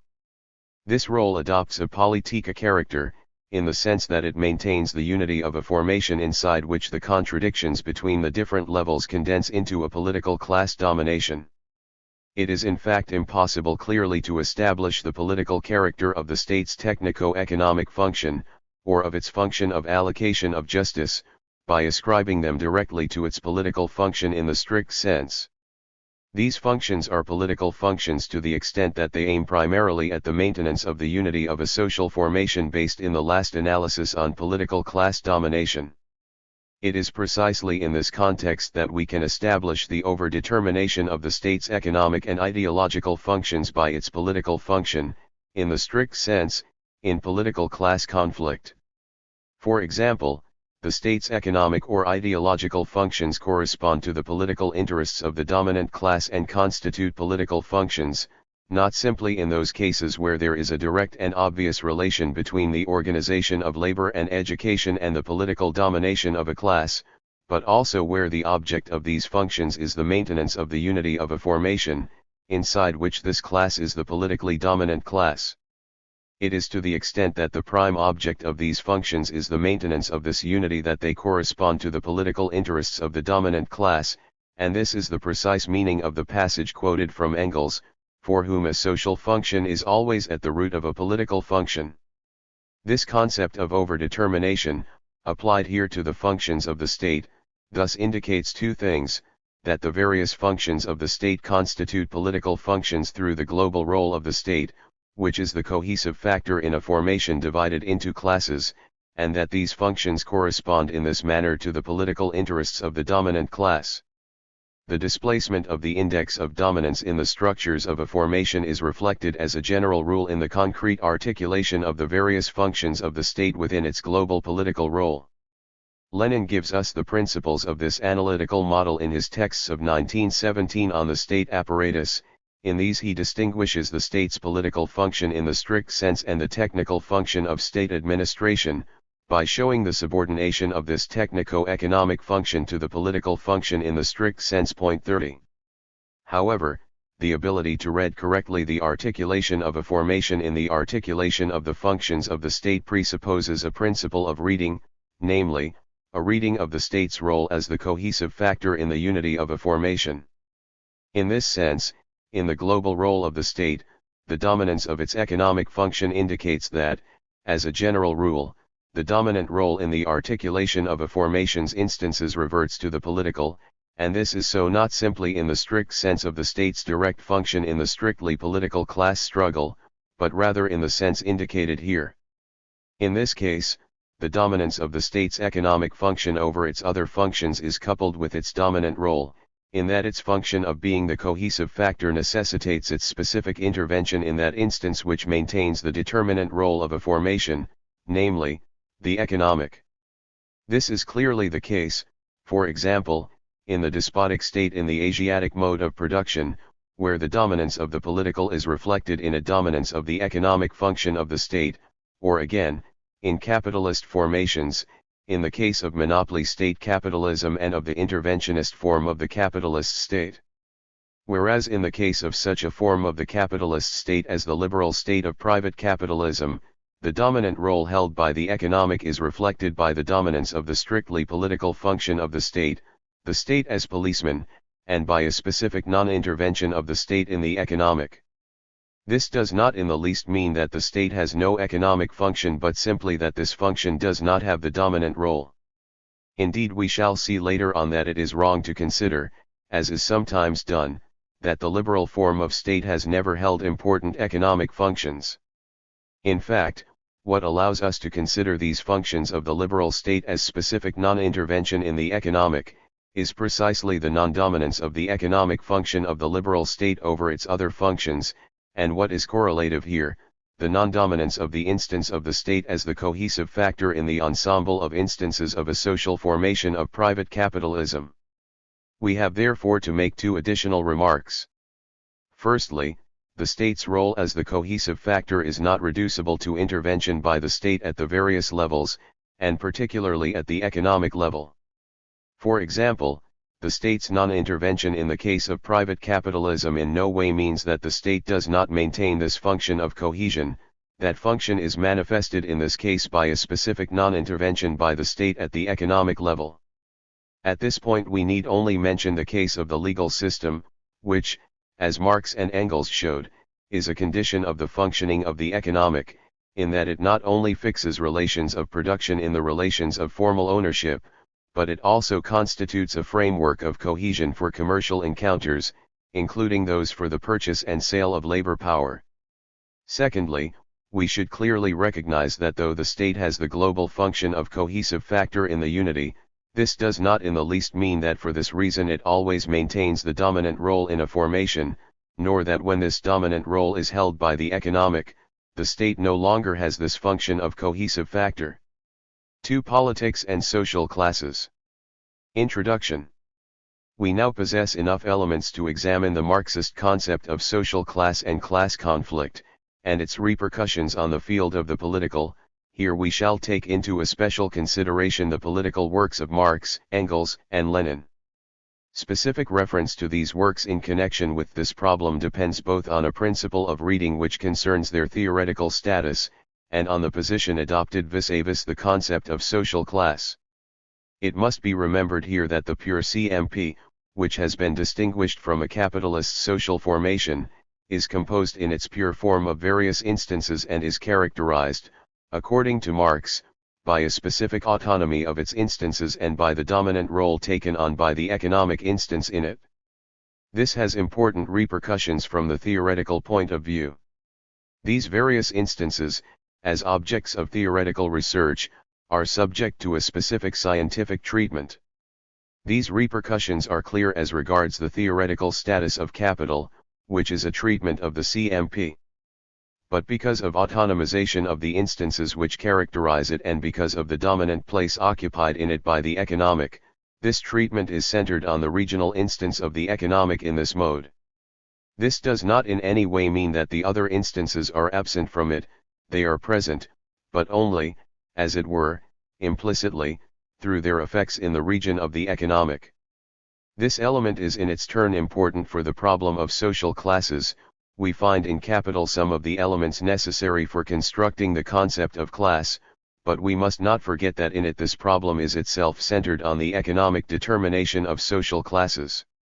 This by no means implies that this economic determination is sufficient for the construction of the Marxist concept of social class, any more than the specific treatment of the economic instance of the CMP in capital lessens the importance of the other instances for the scientific examination of this mode.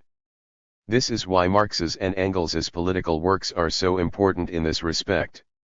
One remark concerning their theoretical status must be made: the object of most of their works is the study of historically determined capitalist social formations, and in particular the study of their political conjuncture. The problematic of social classes relates chiefly to their presence in these formations. But at the same time the theoretical problem of social classes in a mode of production is posed on the practical level in these texts, insofar as they display the importance of political and ideological determination in the construction of the concept of class. This is very clear in Lenin's political works. It is important to remember the dates of these texts. Excepting the break in Marx's work, we shall only take into consideration those works dating from 1847 up to 1871.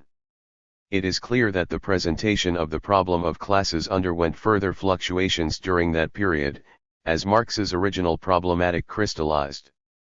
Nonetheless, running through all these texts a single question can be deciphered, bearing precisely on the importance of political and ideological determination in constructing the concept of class.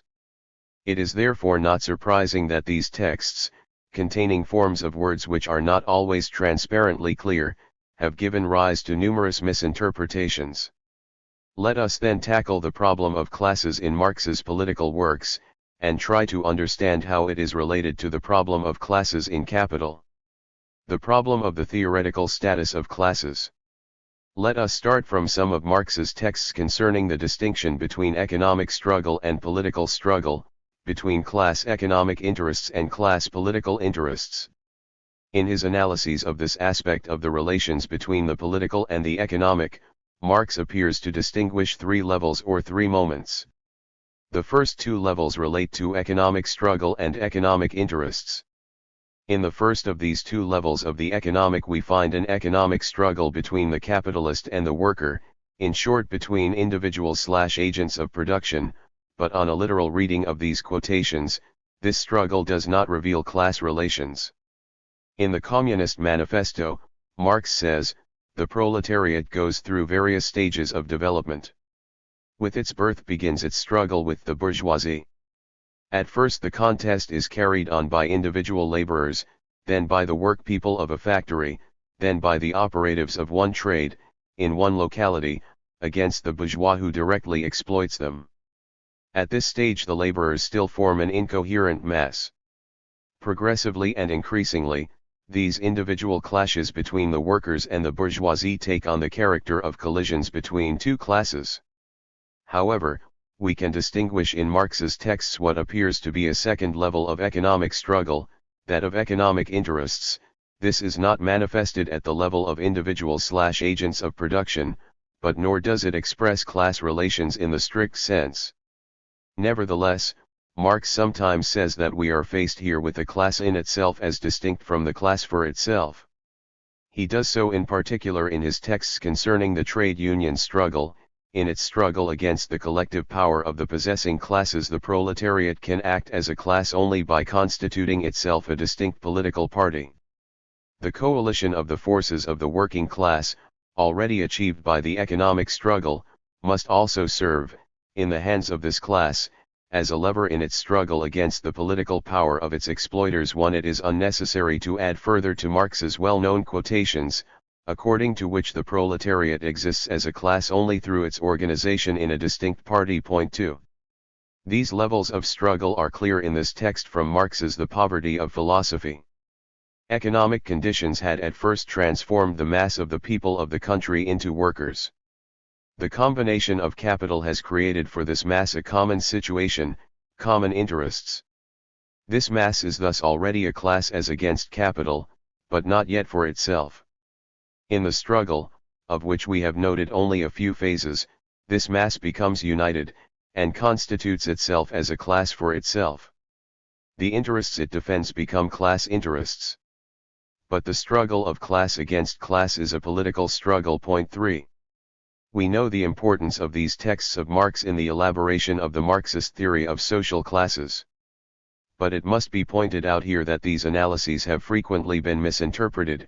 There has been a failure to take into account the demands of a scientific statement of the problem of social classes.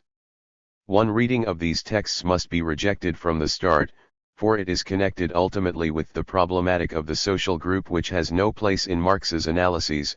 This is the historico-genetic reading.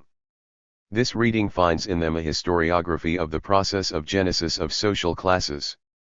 On this interpretation, these various theoretical levels of analysis in Marx constitute historical stages in the formation of a class, an undifferentiated mass of individuals at the outset, which comes to organize itself into a class in itself, and ends up as a class for itself.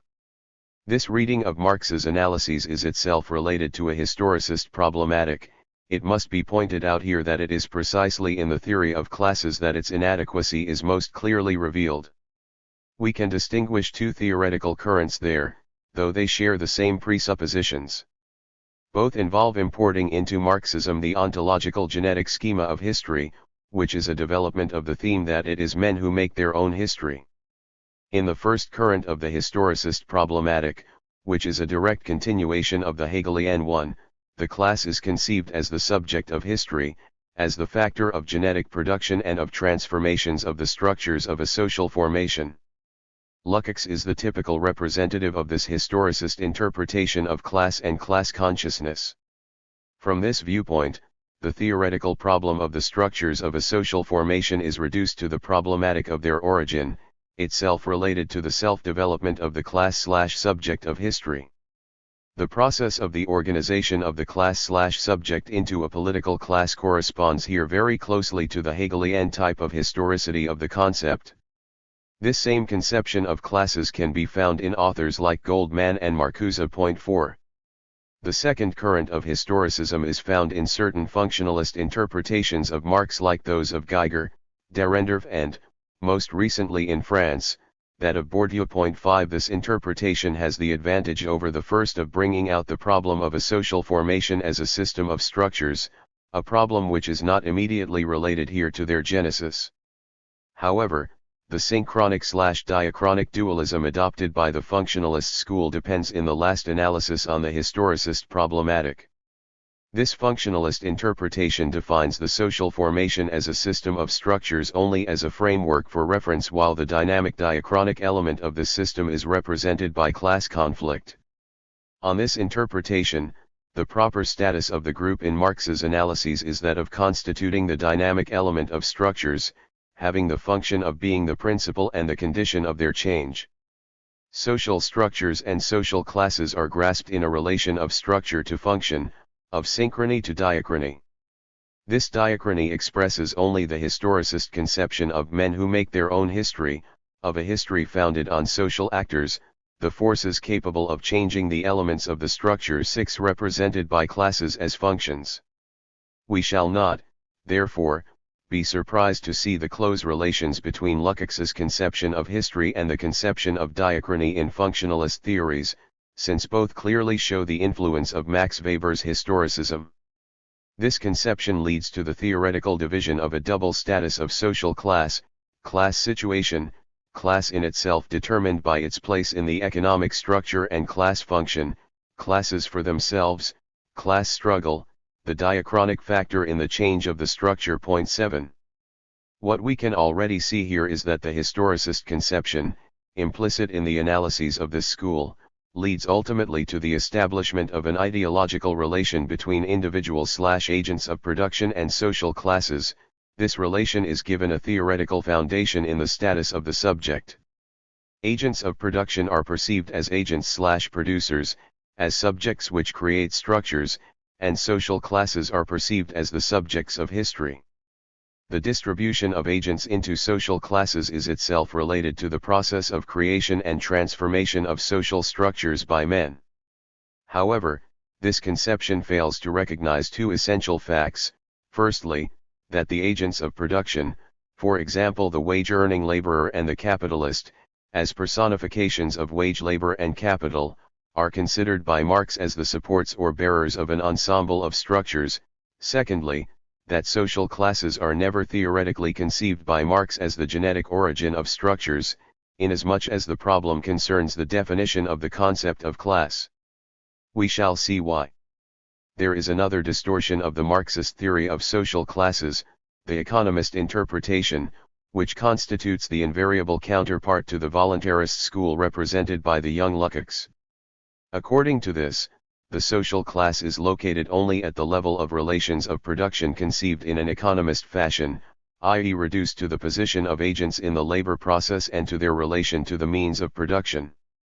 Now, while it is true that the very concepts of relations of production and mode of production have been interpreted by the school in an economist fashion, it is also true that the problem of the exclusivity or otherwise of the economic determination of classes remains unsolved even in an authentic conception of the relations of production and the mode of production.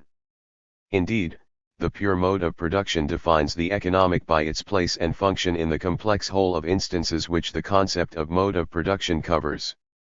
This, however, does not lessen the problem of the specificity of the economic inside this mode.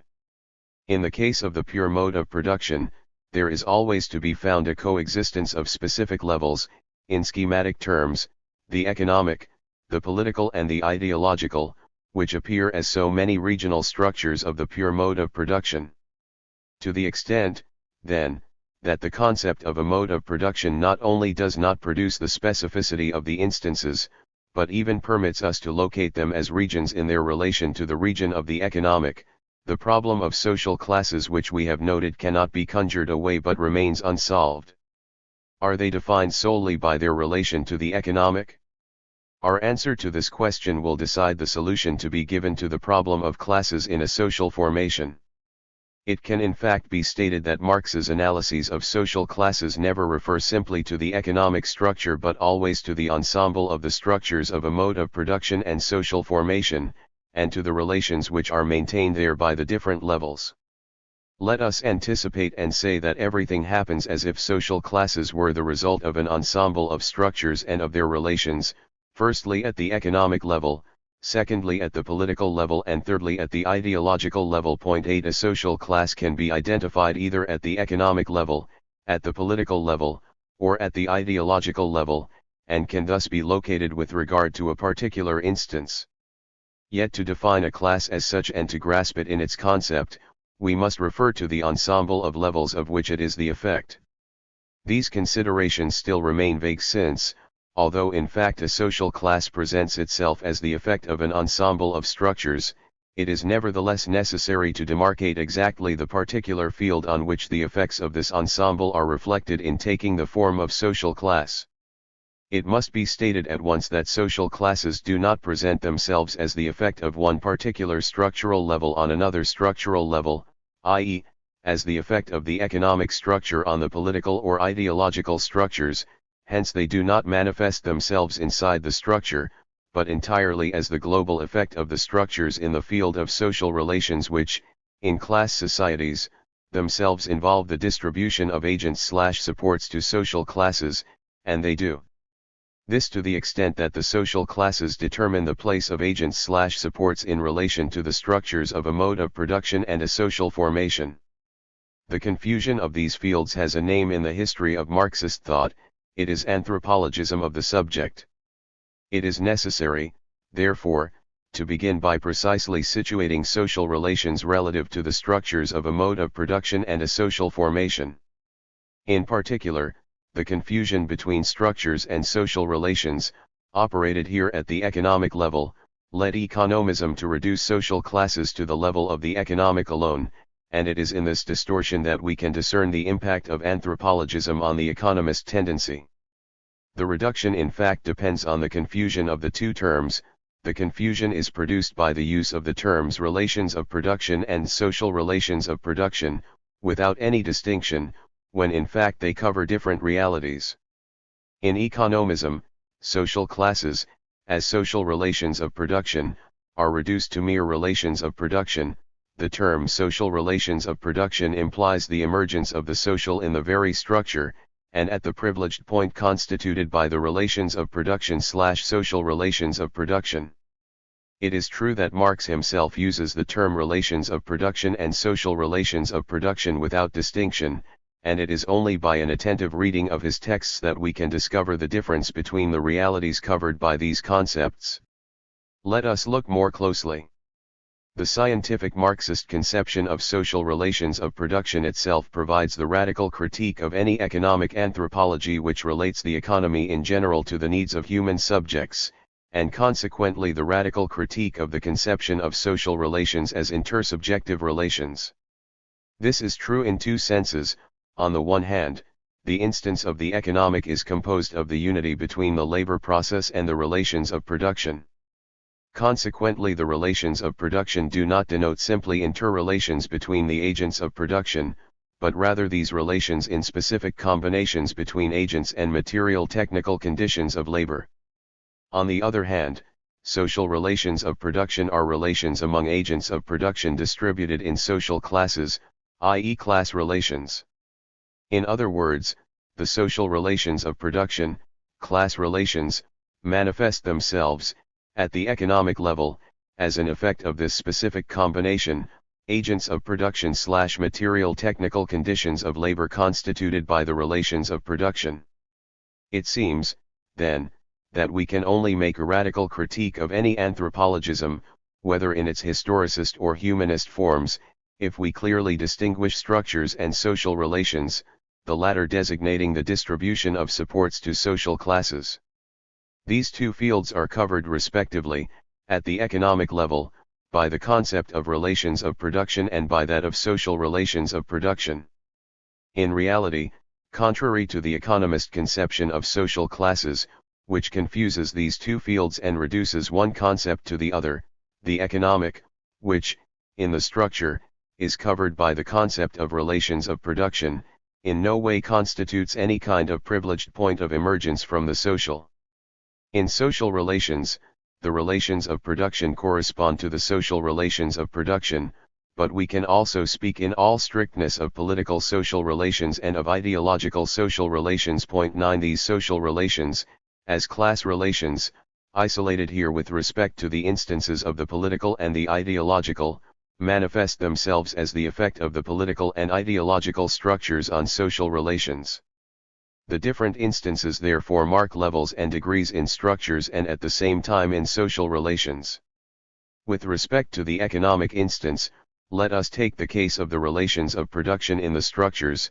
They consist of specific forms of combination of the agents of production and the means of production. This structure of relations of production determines the places and functions occupied and adopted by the agents of production, who are never anything more than the occupants of these places, insofar as they are supports of these functions. Point 10. The relations of production have as their effect on social relations, and in regard to the economic, a distribution of agents of production into social classes which are at this level the social relations of production.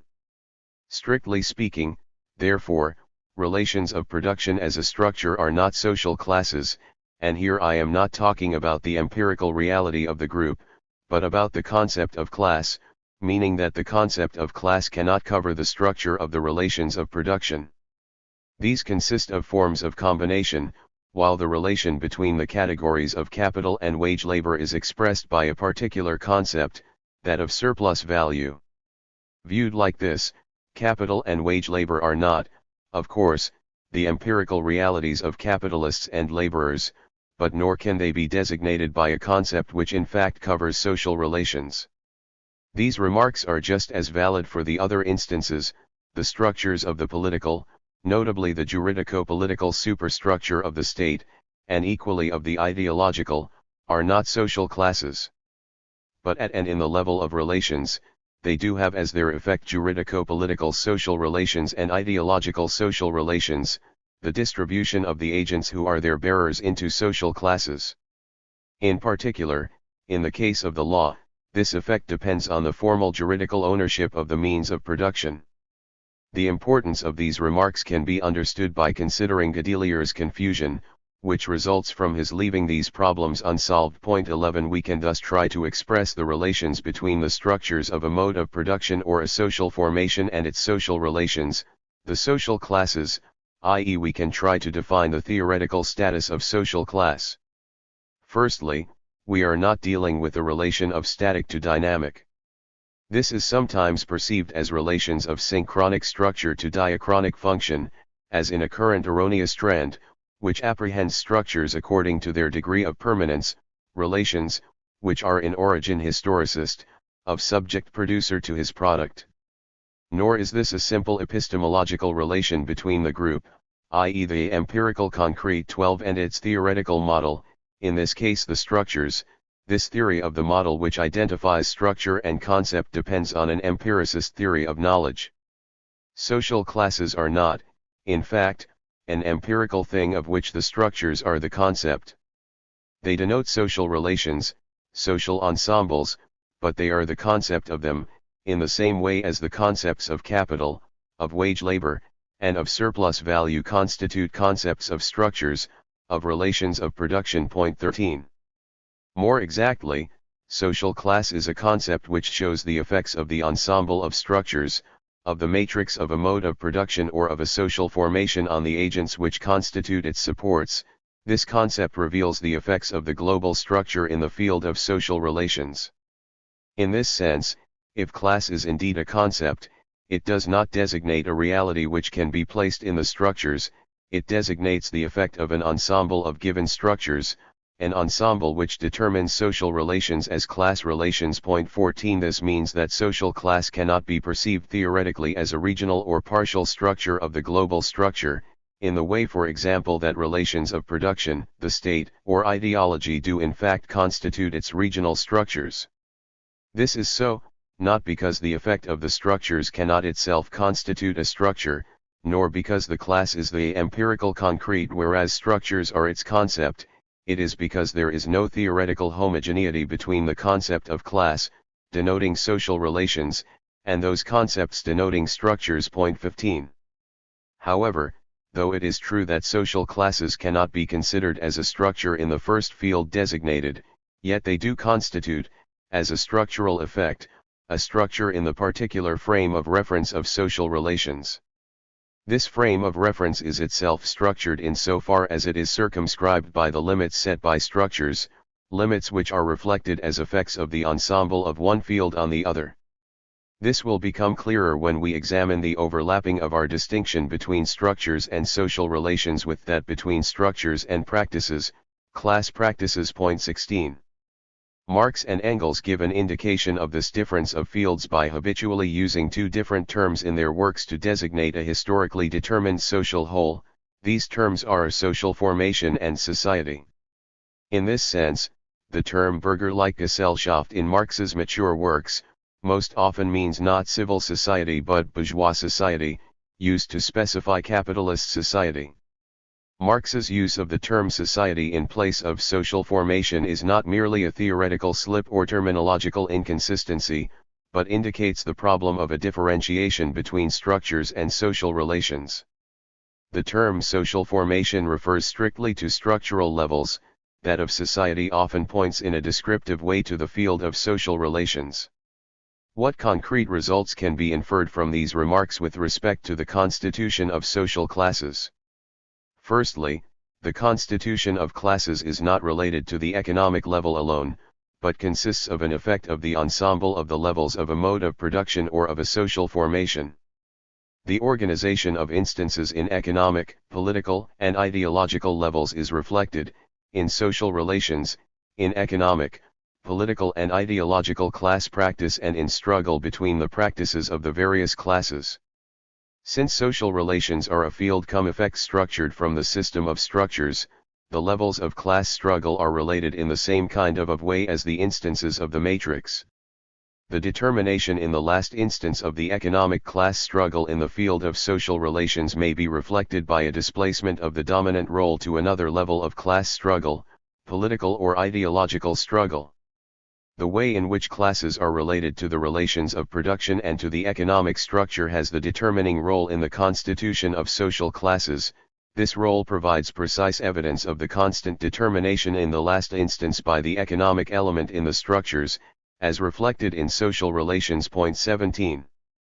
That articulation of structures which characterizes a given mode of production or a social formation is as a general rule that of social relations, of levels of class struggle. Let us take as an example the case of the feudal mode of production. It is characterized by a particular articulation of the economic, the political, and the ideological. Determination in the last instance by the economic is reflected most often by the dominant role of the political, defined according to its place and its function in this mode. Let us now take the case of social relations. The social classes of this mode of production, those classes fixed by their public political status, show that determination in the last instance by economic class organization is expressed here by the dominant role of its political organization. These classes are firstly determined by the public status of the agents of production, i.e. by their juridico-political organization defined according to the place and function of the political in feudal social relations, which are only the reflection of the place and function of the political in the structures. In numerous texts, especially in the Grundrisse, Marx notes the specificity of castes and estates vis-a-vis modern social classes. Classes in a mode of production and in a social formation.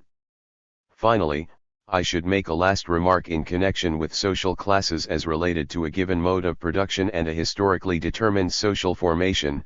The problem is that of the number of social classes in Marx and Engels' analyses of a social formation.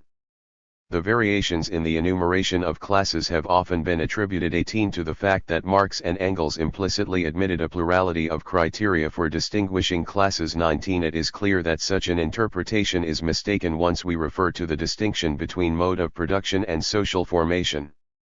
In the theoretical examination of a pure mode of production, of the pure CMP for example as it is presented in Capital, we see that its effect on the supports is reflected in a distinction between two classes, that of the capitalists and that of the wage-earning laborers.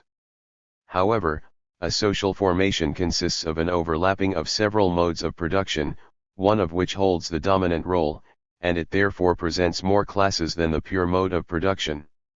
This extension of the number of classes is not due to any variation in the employment of the criteria for distinguishing classes, but is strictly related to the modes of production in this formation and the concrete forms taken on by their combination.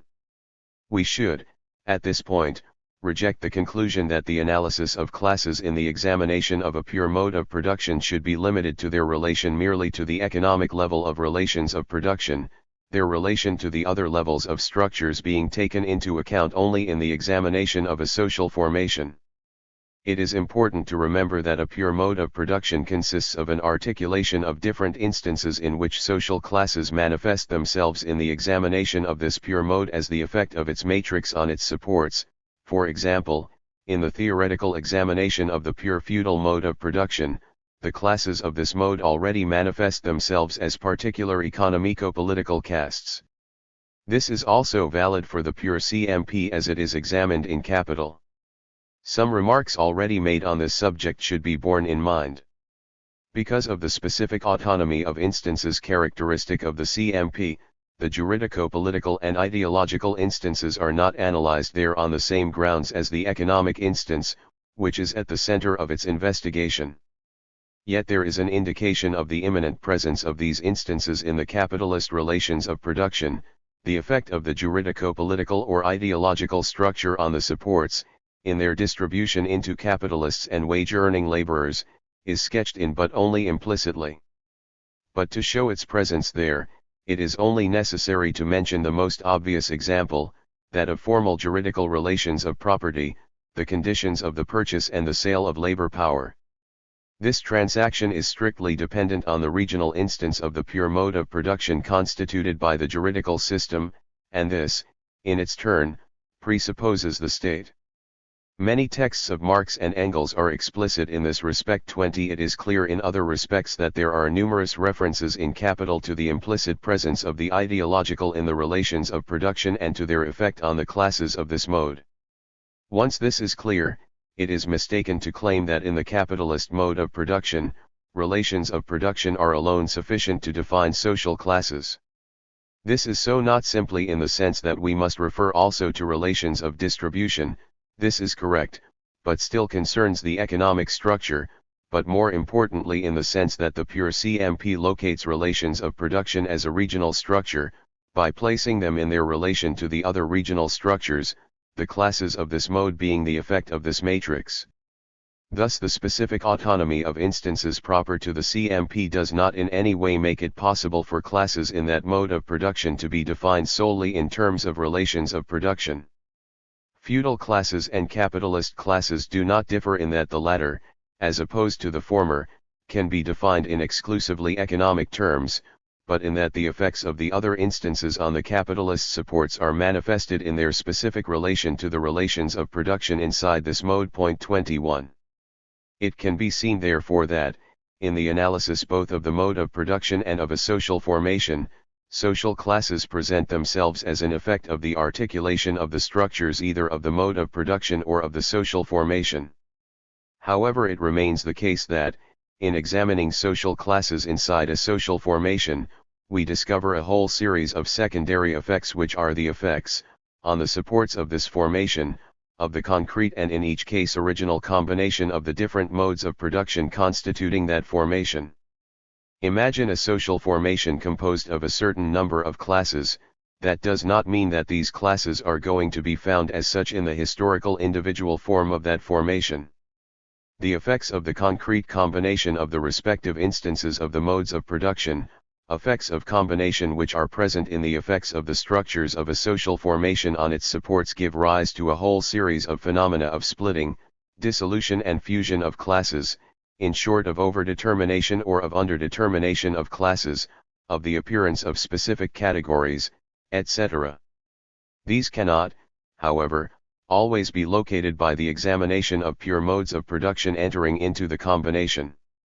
It should be mentioned at this stage that these considerations provide the solution of, for example, the all-important problem of the great landed proprietors of ground rent, whom Marx himself sometimes wrongly perceived as a class belonging to the pure CMP. 22 We shall come in a moment to the decisive point in the political problematic of social classes, that of their existence or non-existence as distinct classes or autonomous fractions of other classes, in short as the social forces of a formation. It was necessary to pose the problem, in order to subject some of Marx's political texts on the social classes, quoted above, to a correct reading. The role of political class struggle in the definition of classes. In fact, on a first reading, these texts of Marx contain ambiguities resulting from their double theoretical status. They do concern social formations, but it seems clear that they also constitute a parallel effort to pose the problematic of social classes with respect to the pure mode of production. Let us first of all consider the texts cited above from the point of view of posing the problem of classes in the framework of the examination of a pure mode of production. The historicist interpretation of these texts as the genesis of a class must anyway be excluded. But there is one surprising point. It is clear that Marx distinguishes the economic struggle from the political class struggle, and seems to acknowledge the existence of fully constituted classes only at the level of the political struggle. With regard to the economic struggle of the agents of production, he says that it is not a case of class struggle, and with regard to the economic trade union struggle he speaks of class in itself, i.e. he seems to reserve the status of class for itself, of class as such, for the political struggle alone. It is easy to explain the first point, concerning the economic struggle of individuals as agents of production. For it was in political works written long before Capital, notably in the Poverty of Philosophy and the Manifesto, that Marx perceived their struggle as not being dependent on class relations. We are dealing therefore with texts from a period when Marx had not yet completely worked out his original problematic, and when the effects of the economic anthropology of his youth were still influential. We know with certainty from Capital, and in particular from Volume 3, that the relations of individuals as agents of production, the relations between capitalist and wage-earning laborer, as they are presented in Volume I or in the political texts under consideration, are here and now class relations. Agents of production are the supports of structures. The problem, however, is more difficult with regard to the distinction between economic trade union struggle and political struggle. The distinction which Marx established in Hegelian terminology in the Poverty of Philosophy of 1847 between class in itself and class for itself remains a constant problem in his political works. Why does he continually appear to acknowledge the existence of a class as such only on the political plane, which it is clear from his analyses of the small-holding peasants and from his subsequent political analyses of the proletariat, exists as a class only when it is organized in a distinct party? 23. This must be explained. Since these political texts from the period up until 1881 constitute also a reflection on classes in a pure mode of production, the different levels of analysis of social relations, described by Marx as moments of historical genesis, ought here to be considered as a theoretical process of the construction of the concept of class. This means that it is an attempt to define the theoretical unity of the field to be covered by the concept of class, i.e. the field of the effects of the unity of the structure either on social relations or on social practices, i.e. class struggles. So, when Marx seems to say that the existence of a class at the level of economic struggle is problematic, we should read this as the statement that the concept of class cannot be constituted merely from the relation between social relations and economic structures. The concept of class covers the unity of class practices, of social relations as effects of the unity of the levels of structures. In short, what is presented in Marx as a type of problematic concerning historical existence is in fact merely a theoretical impossibility. But a second operation comes in here. Marx is also isolating the levels of class struggle in order to examine them in their specificity, insofar as this is a problem of the CMP, characterized by an autonomization of levels of structures and levels of class practices. This is not only permissible but necessary on one condition, that we have at the outset defined the unity of the field in which this theoretical division will be made. In the structures, for example, any isolated theoretical analysis of the regional instance of the economic or the political presupposes the concept of mode of production, which assigns a place to them.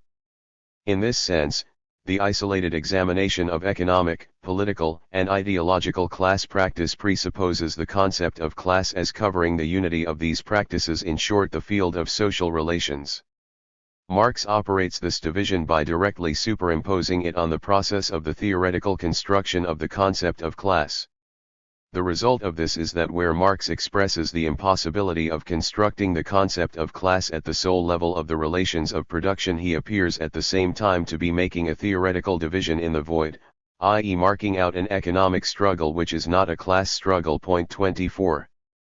It is in this context that we must locate the particular importance which Marx attributes to the political class struggle as a particular level of social relations, which consist of economic, political, and ideological class struggle. According to an over-politicizing tendency of Marxism, which is linked to the historicist problematic and which presents itself here as the counterweight to economism, the social class, as actor-subject of history, has effective existence at the political level only where it has acquired a class consciousness of its own, etc. Representatives of this tendency are Lukács, Korsch and the theoretical leftism of the Third International. The typical schema of this tendency is as follows: the economic level in general consists of structures, since social classes, the actor subjects, are absent from it. Theoretical analysis of this level does not consequently require the concept of class. We are faced with the famous unconscious laws of the economy. On the other hand, the effective emergence of social classes takes place at political and ideological levels, levels which cannot be analyzed in terms of structures, but solely in terms of class struggle. The historical process consists, as it were, of economic structures set in motion by a politico-ideological class struggle. This is precisely the conception which Lenin attacked, pointing out that it attributes to politics the role of shaking up the economic from above. 25 This confusion of structures and social relations, i.e. class struggle, has had results which are still felt. In fact, both an economic struggle and political and ideological structures exist. Although Marx insisted on the political class struggle, this by no means shows that classes emerge historically at the political level in a process of essence to existence, and in order to set in motion the economic structures. In this respect, his 1847 formulae of class in itself and of class for itself are merely Hegelian reminiscences. Not only do they fail to explain anything, but they have for years misled Marxist theorists of social classes. These formulae have in particular played a protective role for the historicist schema, by permitting the conception of an economic structure set in motion by the politico-ideological class struggle, a structure inside which classes are nevertheless to be inserted in the mysterious mode of the class in itself. In fact, the role attributed by Marx to political class struggle in social relations is analogous to that attributed to the state in the structures, and is related to the very status of the political. To the extent that the political superstructure is the overdetermining level of the levels of the structure by concentrating their contradictions and by reflecting their relation, the political class struggle is the overdetermining level of the field of class struggles, concentrating their contradictions and reflecting the relations of the other levels of class struggle. This is so to the extent that the political superstructure of the state has the function of being the cohesive factor in a formation, and to the extent that the objective of political class struggle is the state. It is in this context that we can locate an exact meaning for the formula: the political class struggle is the motive force of history. Thus, Marx's formulae, which apparently acknowledge the effective existence of classes only at the level of political struggle, therefore relate to the particular character of this level as related to the political superstructure. Political class struggle is the nodal point of the process of transformation, a process which has nothing to do with a diachronic historicist process, acted by an author, the class subject. Distinct classes and autonomous fractions of classes. The important problem which arises here is that of determining the manner in which classes are present inside a social formation. How can the classes in a social formation be determined? In other words, how can we decipher the effects of the concrete combination of the modes of production which constitute a formation, on the supports of that formation? For because of the complexity of these effects, we cannot conclude immediately from the fact that certain classes are present in the pure examination of the formation that they exist concretely as distinct classes in a determinate conjuncture. The most important phenomenon in this respect is that certain distinct classes, conceivable in the analysis of pure modes of production which compose a formation, often appear in the social formation dissolved and fused with other classes, as groups of other classes, or even as specific social categories. 26. The dominance of one mode of production over the others inside a social formation often has the effect of an underdetermination of the classes of non-dominant modes. We know how this problem is posed according to the historicist view which, strictly speaking, does not make any theoretical distinction between mode of production and social formation, A class exists as such, as a distinct and autonomous class, only from the moment when it possesses a class consciousness of its own, when it is organized in a distinct party, etc. Besides, Marx's texts, considered here as texts concerning determinate social formations, often show the existence of a class as a distinct class in a formation linked to its own political organization. Point 27. In fact, the specific problem which Marx's political texts pose concerning a social formation is that of the existence in this formation of a distinct class. The answer sometimes given to this problem is, however, affected by the ambiguities indicated above concerning the theoretical construction of the concept of class. Since a class appears there to have effective existence at the political level alone, a class in a social formation seems to exist as a distinct class when it is organized politically in a distinct party, etc. In fact, the real problem posed by Marx with regard, this time, to a social formation is that a class can be considered as a distinct and autonomous class, as a social force 28 inside a social formation, only when its connection with the relations of production, its economic existence, is reflected on the other levels by a specific presence. This anyway follows from the fact that even in the pure mode of production a social class already shows the effect of the ensemble of the structures on the supports. Indeed, strictly speaking, it would not be possible to conclude that it was necessary to refer to the political and ideological levels with respect to the classes in a social formation, if this were not already the case in the pure mode of production. It is this presence that Marx perceives here as the political organization of a class in a distinct party. How, at the political and ideological levels, should we mark out this presence which constitutes the distinct character of the classes in a formation? How can a criterion be defined which will lead us to decipher the existence of a class, or of a fraction, as a social force in a determinate formation, that is, a criterion which obviously cannot be supplied exclusively by the economic level? It can be said that this presence exists when the relation to the relations of production, the place in the process of production, is reflected on the other levels by pertinent effects. These pertinent effects can be located in political and ideological structures as well as in social, political, and ideological class relations. We shall designate by pertinent effects the fact that the reflection of the place in the process of production on the other levels constitutes a new element which cannot be inserted in the typical framework which these levels would present without this element. This element thus transforms the limits of the levels of structures or of class struggle at which it is reflected by pertinent effects, and it cannot be inserted in a simple variation of these limits. I shall take one of the most complex examples, that of the small-holding peasants in the 18th Brumaire. In the concrete conjuncture examined by Marx, do they constitute a distinct social class or not? Marx says, in so far as millions of families live under economic conditions of existence that separate their mode of life, their interests, and their culture from those of the other classes, they form a class. In so far as, the identity of their interests begets, no political organization among them, they do not form a class.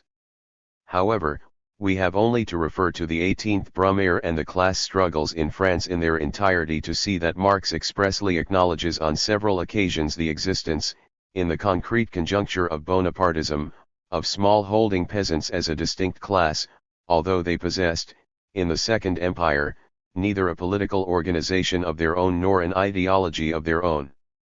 They constitute precisely a distinct class to the extent that their place in the process of production is reflected in this concrete conjuncture, at the level of political structures, by the historical phenomenon of Bonapartism which would not have existed without the small peasant farmers.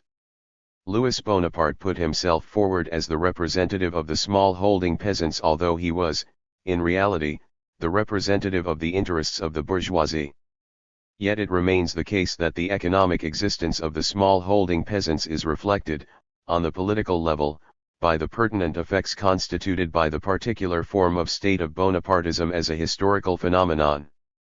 We are faced here with a new but easily located element, i.e. the particular form of state in the Second Empire, a form which cannot be inserted in the framework of the preceding parliamentary state.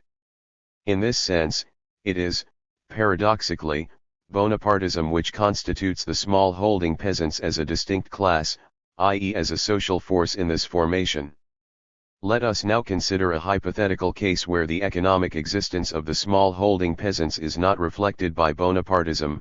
In this case, of course, their particular place in the process of production is anyway manifested by a certain presence at the political level, if only in the simple fact that the political organization of the other classes, as well as the institutions of the state, have to take into account the existence of the small holding peasants. For example, in the case of suffrage. 29. However, in this case, this presence neither constitutes a new element, nor has pertinent effects, but is only inserted as a variation into limits circumscribed by the pertinent effects of other elements, for example into the framework of constitutional democracy. It is clear that in this case the small holding peasants do not constitute a distinct class. Indeed, at the economic level alone, owing to the specific underdetermination in the French social formation of the patriarchal mode of production, the process of proletarianization of the small holding peasants was already very advanced, and Marx insists on this point. 30. What, however, makes them function concretely as a distinct class, as a social force, is in fact the historical phenomenon of Bonapartism. On the other hand, the small peasants of Germany, the feudal tenant farmers and agricultural workers, never functioned as a social force or as a distinct class, precisely on account of Bismarckism and the state superstructure. The problem becomes apparent in Engels. He tends to explain Bonapartism in France as the equilibrium not between the landed nobility and the bourgeoisie, as in the absolutist state, but between these two classes on the one hand and the working class on the other. We shall come back to the inadequacy of this notion of equilibrium for locating Bonapartism in the relations between bourgeoisie and proletariat, but it is noticeable that Engels, unlike Marx, anyway tends to underestimate the role of the peasants. For this reason, he speaks of the Prussian Bonapartist phenomenon and tries to distinguish it from the Second Empire. The small peasants of Germany, undergoing at the economic level the domination of the CMP over the patriarchal and feudal mode, do not function in Bismarckism as a social force on account of the feudal structures of the state, which are dislocated relative to the economic level. 31. Furthermore, the case of the small holding peasants is only one example amongst the many given by Marx. I cite here only his analyses of the period of transition from feudalism to capitalism in Britain. Marx's central objective in his political analyses of this period is to determine the point of time, considering the particularities of this transition in Britain, at which the bourgeoisie constituted itself first as an autonomous fraction and then as a class distinct from the feudal nobility, whilst lacking both ideology and political organization of its own. His analyses are conducted from the viewpoint just outlined. 32. This process was carried out by means of their representation by the Whigs, who were in fact the party of a fraction of the landowners. It is clear that the characterization of pertinent effects and of their novelty relative to the typical form of the levels always depends on the concrete conjuncture of a concrete historical situation. It is only by examining this that we can circumscribe the relations of the limits and variations, and thus characterize the pertinent effects. This pertinence may be reflected in important modifications of political and ideological structures as well as in modifications of the field of the political and ideological class struggle. It may be manifested in an important modification of the relations of class representation, in which the economic existence of a class is reflected in important changes of structure or strategy of the party of another class, so that the latter can put itself forward also as the representative of the former class, in the case in which its party has an important role in the political class struggle, or again by a displacement of the contradiction in the framework of the political struggle of other classes, etc. It is important to recognize clearly that the existence of a class in a formation presupposes its presence at the political level through pertinent effects, which do not however need to extend to its having its own political organization, strictly speaking, or to its constituting its own class ideology. In fact, the domination in a social formation of the classes of the dominant mode of production on the one hand, and the relation between the political and ideological structures of a formation and the dominant class of the dominant mode of production on the other hand, takes into account the frequent underdetermination of the other classes. 33 These structures, having their effects on the ensemble of the field of class struggle, often prevent the independent political and ideological organization of the classes of non-dominant modes of production, and result precisely in the polarization of these classes around classes of the dominant mode. The pertinent effects, however, permit the precise location of the threshold from which an underdetermined class exists, and indeed functions, as a social force. The same holds for autonomous fractions of a class. We know the broad lines of this process in which the classes of the dominated modes of production in a social formation are overdetermined by the classes of the dominant modes. This process depends on the concrete forms of this dominance: transformation of the feudal nobility into a fraction of the bourgeoisie, of the petty bourgeois into fractions either of the bourgeoisie or of the working class, of the small holding peasants into wage laborers. In other words, it depends on the whole range of decomposition of underdetermined classes and of resistance to this decomposition, which exactly controls whether or not a class or fraction is to exist as a social force, as a distinct class or as an autonomous fraction. 34. These remarks are important on the political plane. Indeed, the character of a social group as a distinct class or autonomous fraction has very important consequences with regard both to the role of this class as a social force in its conjuncture and also to its role in the declared action of social forces. In other words, the presence of a class through pertinent effects at the level of political struggle affects the way in which it is represented on the political scene, affects the modalities of its declared action and the constitution of alliances, etc. In addition, we shall have, in a moment, to go more deeply into the distinction between economic struggle and political class struggle, and the economic and political levels in the organization of a class. When we speak of dominance by the level of economic organization of a class, as distinct from the level of its strictly political organization, it does not mean that this class is absent in its pertinent effects from the level of political struggle. It means simply that, in the complex organization of a class, it is the economic which holds the dominant role, in addition to determination in the last instance.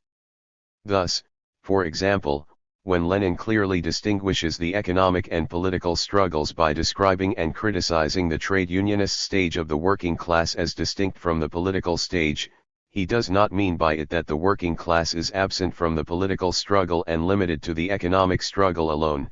He clearly means that in this case it is the economic struggle which has the dominant role in the field of the levels of class struggle and class organization.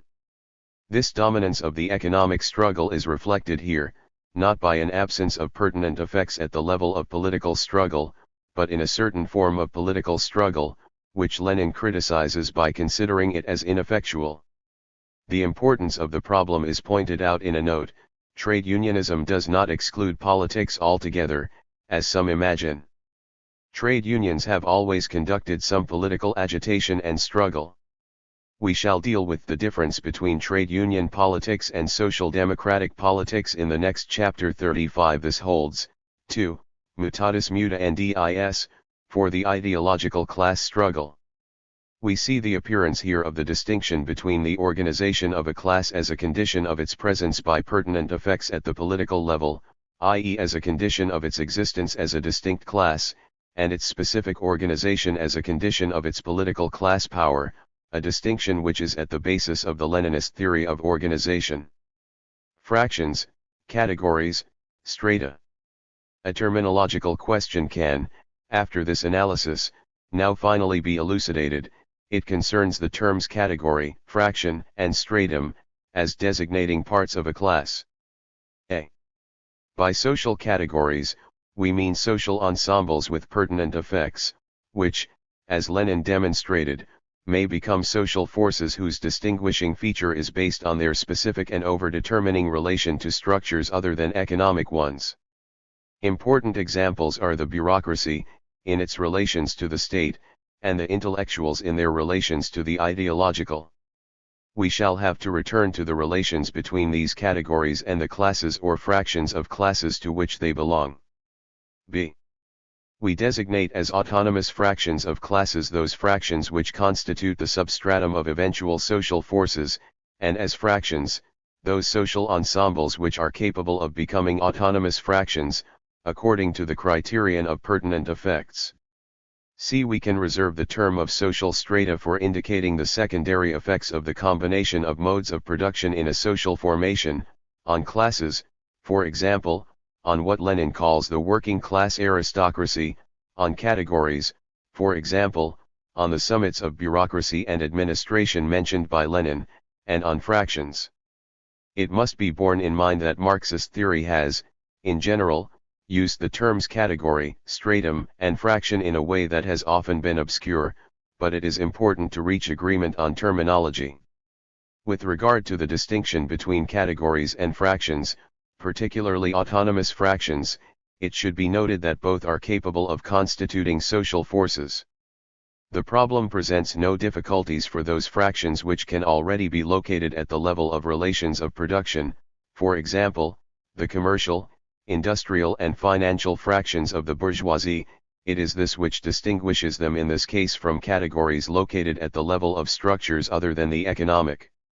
However, it becomes more complex in the case of certain fractions described by Marx which are located solely at the political level. 36 What distinguishes them, in this case, from categories is precisely the overdetermining relation of the categories to the political and ideological structures of which they are the specific effect.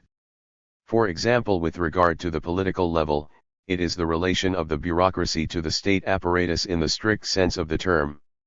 The distinction between strata and fractions is especially relevant insofar as it concerns their reflection at the political level. Fractions, to the extent that they become autonomous, are capable, unlike strata, of constituting themselves as social forces. This does not in the least mean that the distinction between fractions and strata covers exactly the distinction between the respective effects of the economic and the politico-ideological. We can effectively make out not only fractions dependent on the political level alone, but also simple strata which can already be located in the economic, as is the case with the working class aristocracy. It would be wrong to believe that such a localization of strata, as distinguished in this way from fractions, is a concession to stratificatory hyperempiricism. Such a localization is important, insofar as it designates, as products of the secondary effects of the combination of modes of production, certain fringe limits of classes, categories, and fractions which can, without being social forces, exert an influence on the political practice of these forces. This is the case, for example, with the working class aristocracy which Lenin designates in imperialism as a social stratum. Because of its character as an intermediary fringe, it cannot itself constitute a social force, but it influences the political practice of the working class, functioning politically as the working class agent of the bourgeoisie. Class structures and class practices, the class struggle. The above analyses have established the distinction and relation between two systems of relations, that of structures and that of social relations. The concept of class covers the production of social relations as an effect of the structures. We now possess the elements necessary for putting forward the two following propositions. 1. This distinction covers the distinction between structures and practices. 2. Social relations consist of class practices, in which social classes are placed in oppositions. Social classes can be conceived only as class practices, these practices existing in oppositions which, in their unity, constitute the field of the class struggle. Within the scope of this book we can only supply some guidelines. The first proposition summarizes the previous analyses by posing a new problem.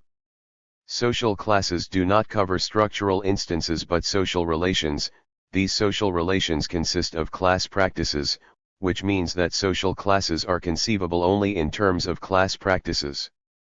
In what follows, therefore, we shall insist upon the new form which the distinction between the above fields assumes, and which becomes here a distinction between structures and practices. The second proposition indicates that social classes are posed only in their opposition.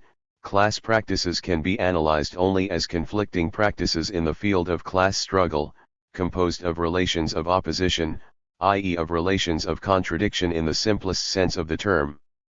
At every level the relation of conflict of the practices of different classes, the struggle between classes, the very existence of classes themselves, are the effect of the relations of the structures, the form assumed by the contradictions of the structures in social relations. They define at every level fundamental connections of domination and subordination of classes which exist as particular contradictions. 37 These include, for example, the contradiction between those practices which aim at the realization of profit and those which aim at the increase of wages, and the contradiction between those that aim at the maintenance of existing social relations and those that aim at their transformation, etc. Just as the scientific treatment of the contradictions in the relations of the structure requires appropriate concepts, that of the relations of conflict between the practices of the various classes, of the field of class struggle demands, whether in the sphere of economic social relations, or of political social relations, or of ideological social relations, concepts of its own, that is, concepts not transferable into the examination of structures, and especially it demands those of class interests and of power. We shall not enter into this problem at this point but shall try to come to closer grips with the distinction and relation between structures and practices. This distinction, when employed in the historicist problematic, has led to a serious confusion. It consists in seeing in structures an ossified praxis, the structures being localized, in the last analysis, with respect to the degree of permanence of the practice which is their origin. Althusser, of course, has provided the critique of this conception, by demonstrating the relation between a structural instance and a specific practice, and he has done this by conceiving of practice as a production, i.e. a work of transformation. It is important to see that in this sense a structural instance does not as such directly constitute a practice. There are two particular systems or series of ordered connections, which possess structures of their own, but their relation is that of structures to practices structured with respect to these structures. To summarize, relations of production are not the same as the economic class struggle, since these relations are not classes, just as the juridico-political state superstructure and the ideological structures are not the same as the political or ideological class struggle, since the state apparatus or ideological language are no more classes than are relations of production. It is very important to insist upon this point, for it is not always clear. A reduction of structures to practices may have serious consequences. These include a failure correctly to locate the relations between the various levels of structures and the various levels of practices, and, thus, the relations between the two systems of relations constituted by structures on the one hand, and by class practices on the other. I cite a text of Balibar's 38 which is characteristic in this respect. In it, the problem is outlined, and yet at the same time the ambiguity of this confusion makes itself felt. Firstly, Balibar sets the problem in terms of two forms of articulation of the various levels, without however making clear that we have here articulations covering two different fields. Concerning the articulation of the various levels of the social structure, he says, "We have already encountered this articulation above in two forms, on the one hand, in the determination of the determinant last instance in the social structure, which depends on the combination peculiar to the mode of production considered, on the other, as the determination of the limits within which the effect of one practice can modify another practice from which it is relatively autonomous. The particular form of correspondence depends on the structure of the two practices. In fact, these two forms of articulation are to be found at one and the same time in the structures and in the practices. They do not in any way relate to a confusion of the two, a confusion in which the structures and practices appear to correspond, as it were, to different simple forms of articulation in one and the same series of relations. We can see the consequences of this confusion in Balibar's next words. We can generalize this kind of relationship between two relatively autonomous instances. It recurs, for example, in the relationship between economic practice and political practice, in the forms of class struggle, law, and state. Here, too, the correspondence is analyzed as the mode of intervention of one practice within limits determined by another. This is the case with the intervention of the class struggle within limits determined by the economic structure. The same is true of the intervention of law and of the state in economic practice. In this case, too, there is therefore no relationship of simple transposition, translation, or expression between the various instances of the social structure. Their correspondence can only be thought on the basis of their relative autonomy, of their peculiar structure, as the system of interventions of this type, of one practice in another. The consequences of failing to distinguish structures and practices are clear here.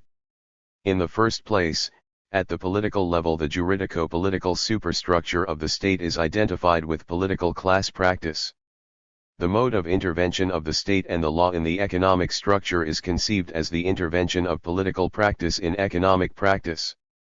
The reduction seems to be brought about here by playing upon the term intervention, which, in the metaphorical sense, receives the name of practice.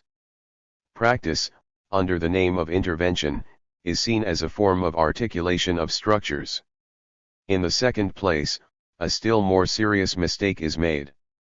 The economic is considered as a structure on which the class struggle operates, while this struggle itself is confined to the political and ideological levels alone. The same is true of the intervention of the class struggle within limits determined by the economic structure. The confusion of structures and practices seems here, in the last analysis, to take the place of the old misunderstanding which consists in seeing social classes, and the class struggle emerging at the political and ideological levels in order to set in motion the unconscious laws of the economy.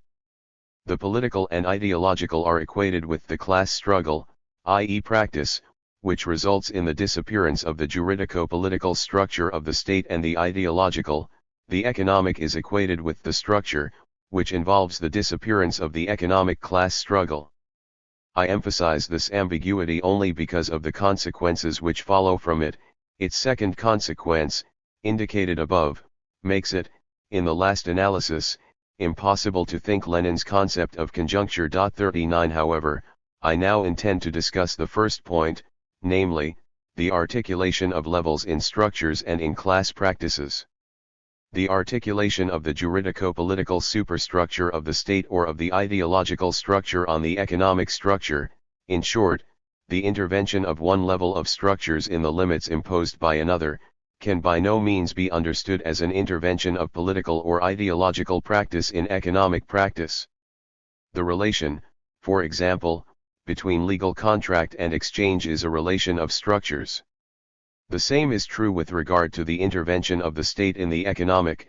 Intervention does not here mean practice, it indicates a type of articulation of structures. Structural levels, presenting a specific rhythm, and characterized by their uneven development, maintain in a formation relations of specific dislocation. The same goes for the relations of the different levels of practices in the field of class struggle. Just as we can discern dislocations between the political and ideological structures of a formation, so can we also discern dislocations between the levels of practice and organization of a class in its relations, at the various levels of struggle, with those of other classes, e.g. a class's political struggle dislocated in relation to its economic struggle, its ideological struggle dislocated in relation to its political struggle, etc.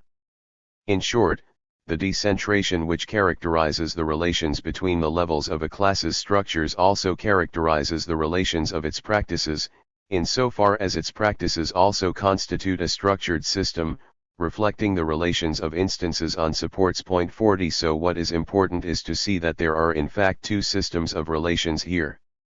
The relations between these two series of relations are themselves relations of dislocation characterized by an unambiguous non-correspondence between the terms of the respective levels of these systems. Let us take Marx's analyses of Britain after 1680.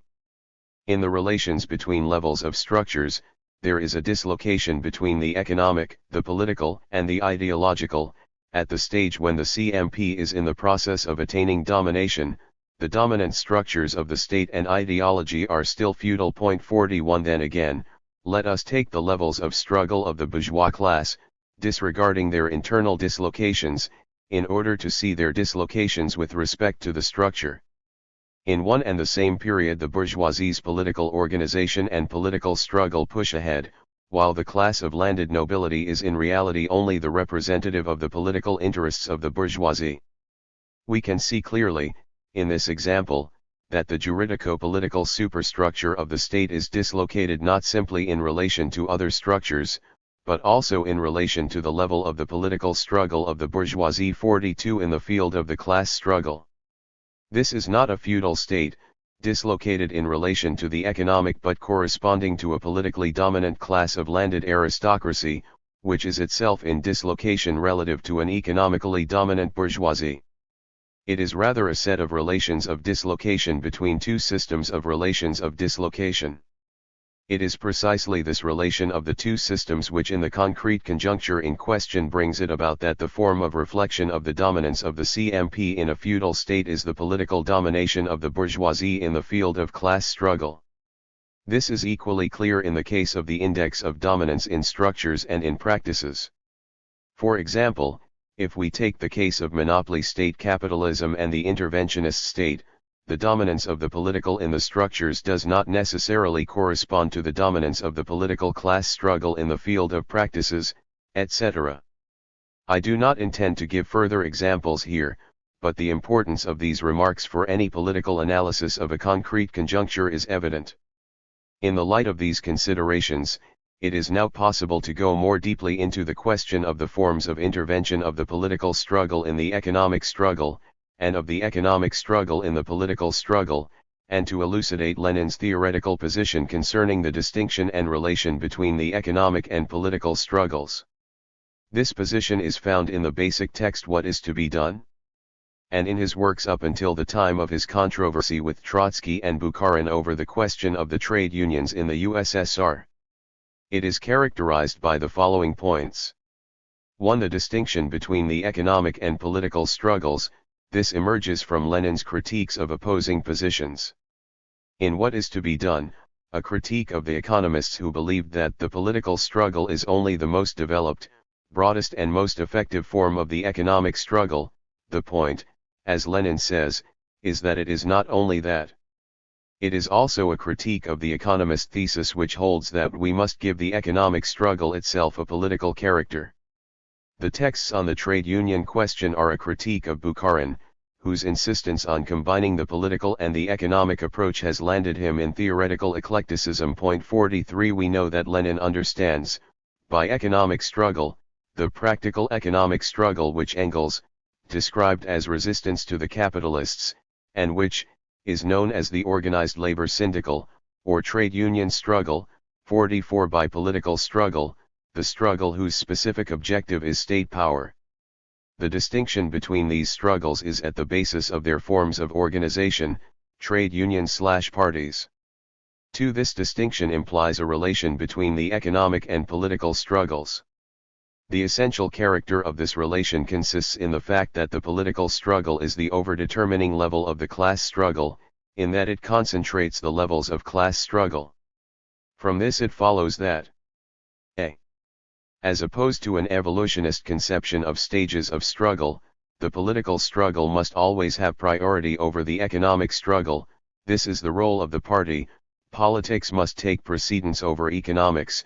Without a correct political approach to the matter, the given class will be unable to stay on top, and, consequently, will be incapable of solving its production problem either. 45 Or again, the fact that economic interests play a decisive role does not in the least imply that the economic struggle is of prime importance. For the most essential, the decisive interests of classes can be satisfied only by radical political changes in general. 46. b. A continual intervention of the political struggle in the other levels of struggle, particularly in the economic struggle, and vice versa. For example, an absence of political class struggle does not in the least mean that the economic struggle of this class is not reflected by pertinent effects at the political level. To confine itself to the strictly economic struggle alone may produce wholly positive pertinent effects, namely non-interference in the opponent's policy. It is possible to conduct a political policy in the strict sense, but one which gives priority to the economic level. This is the policy which, in Lenin's iron-eagle terms, wants to conduct an economic struggle against the government. Economic struggle against the government is precisely trade unionist politics, it is precisely the bourgeois politics of the working class. 47. 3. The political struggle, whose objective is state power, has as its object the conjuncture. It therefore bears on the economic. Lenin says that the tactics of the politicians and revolutionaries not only do not ignore the trade union tasks, but, on the contrary, they alone can secure their consistent fulfillment. 48. The political, in the strict sense, the ideological. These problems belong to the examination of the concept of conjuncture. Conjuncture, social forces, political forecasting. This is the theoretical line in which Lenin's political analyses are situated. Against the deviations of the Second International, Lenin returned to the authentic thought of Marx in producing the concept of conjuncture, equivalent to that of the present moment, which is the specific object of political practice. 49. The specific objective of political practice is the state, i.e. institutionalized political power, which is the cohesive factor in a determinate social formation and the nodal point of its transformations. But it has as its object the present moment, which reflects the always original historical individuality of a formation. By posing the problem rigorously, we make it possible to elucidate a whole series of questions, in particular, those concerning the action of political practice on structures, the list of possibilities which structures offer to political practice, strategic forecasting in political practice, etc. Lenin's concept of conjuncture is situated in the field of class practices and class struggle. The historically individualized originality of a social formation, which is the object of political practice, is constituted primarily by the combined action of social forces. The field of the conjuncture is homogeneous in that class practices are considered, relative to their action on the structure, as social forces. 50. In the text stating from February-October 1917, Lenin analyzes the essential social forces which constitute the reality and originality of the concrete situation in Russia, namely the Tsarist monarchy, the monarchist bourgeoisie, the proletariat, and the peasant classes. 51. Amongst these social forces, which are distinct classes, Lenin introduces the Tsarist monarchy, an element which seems, at first sight, to designate the political superstructure of the Tsarist state, and therefore an element of the structure. However, Lenin is not directly importing an element of the structure as a social force into the conjuncture. Lenin means by Tsarist monarchy the feudal ground landlords and the old corps of officials and generals, to whom, in so far as they constitute social forces, he applied the term Tsarist monarchy. In these social forces, while the landowners are a distinct class, the old corps of officials and generals constitutes a category. Lenin often speaks of the bureaucracy or the police as social forces, emphasizing that these are not classes. Therefore, if we want to define the elements of conjuncture, we can say that they are primarily distinct classes and autonomous fractions which are reflected at the level of political practice by pertinent effects, and that this characterizes them precisely as social forces. Furthermore, they can constitute social forces, specific categories, which manage at a concrete moment to have pertinent effects, as defined above. 52. At the level of political practice, and may therefore be social forces, without being classes or fractions of classes. Thus, the conjuncture, which is the object of political practice and the privileged place where the ever-singular historical individuality of a formation is reflected, is the concrete situation of the political class struggle. In other words, the articulation and the index of dominance which characterize the structure of a social formation are reflected as a conjuncture at the level of political class struggle. How does this reflection operate? Or to put what is simply the other side of the question, how does political practice affect the structure, insofar as the conjuncture is not a simple expression of the structure but sets precise limits on the action of political practice on the structure? What is the mode of determination by the structure of the political practice which acts upon it? We can find the reply when we see that the interrelations between structures and class practices are of the same type as the relations in each of these fields.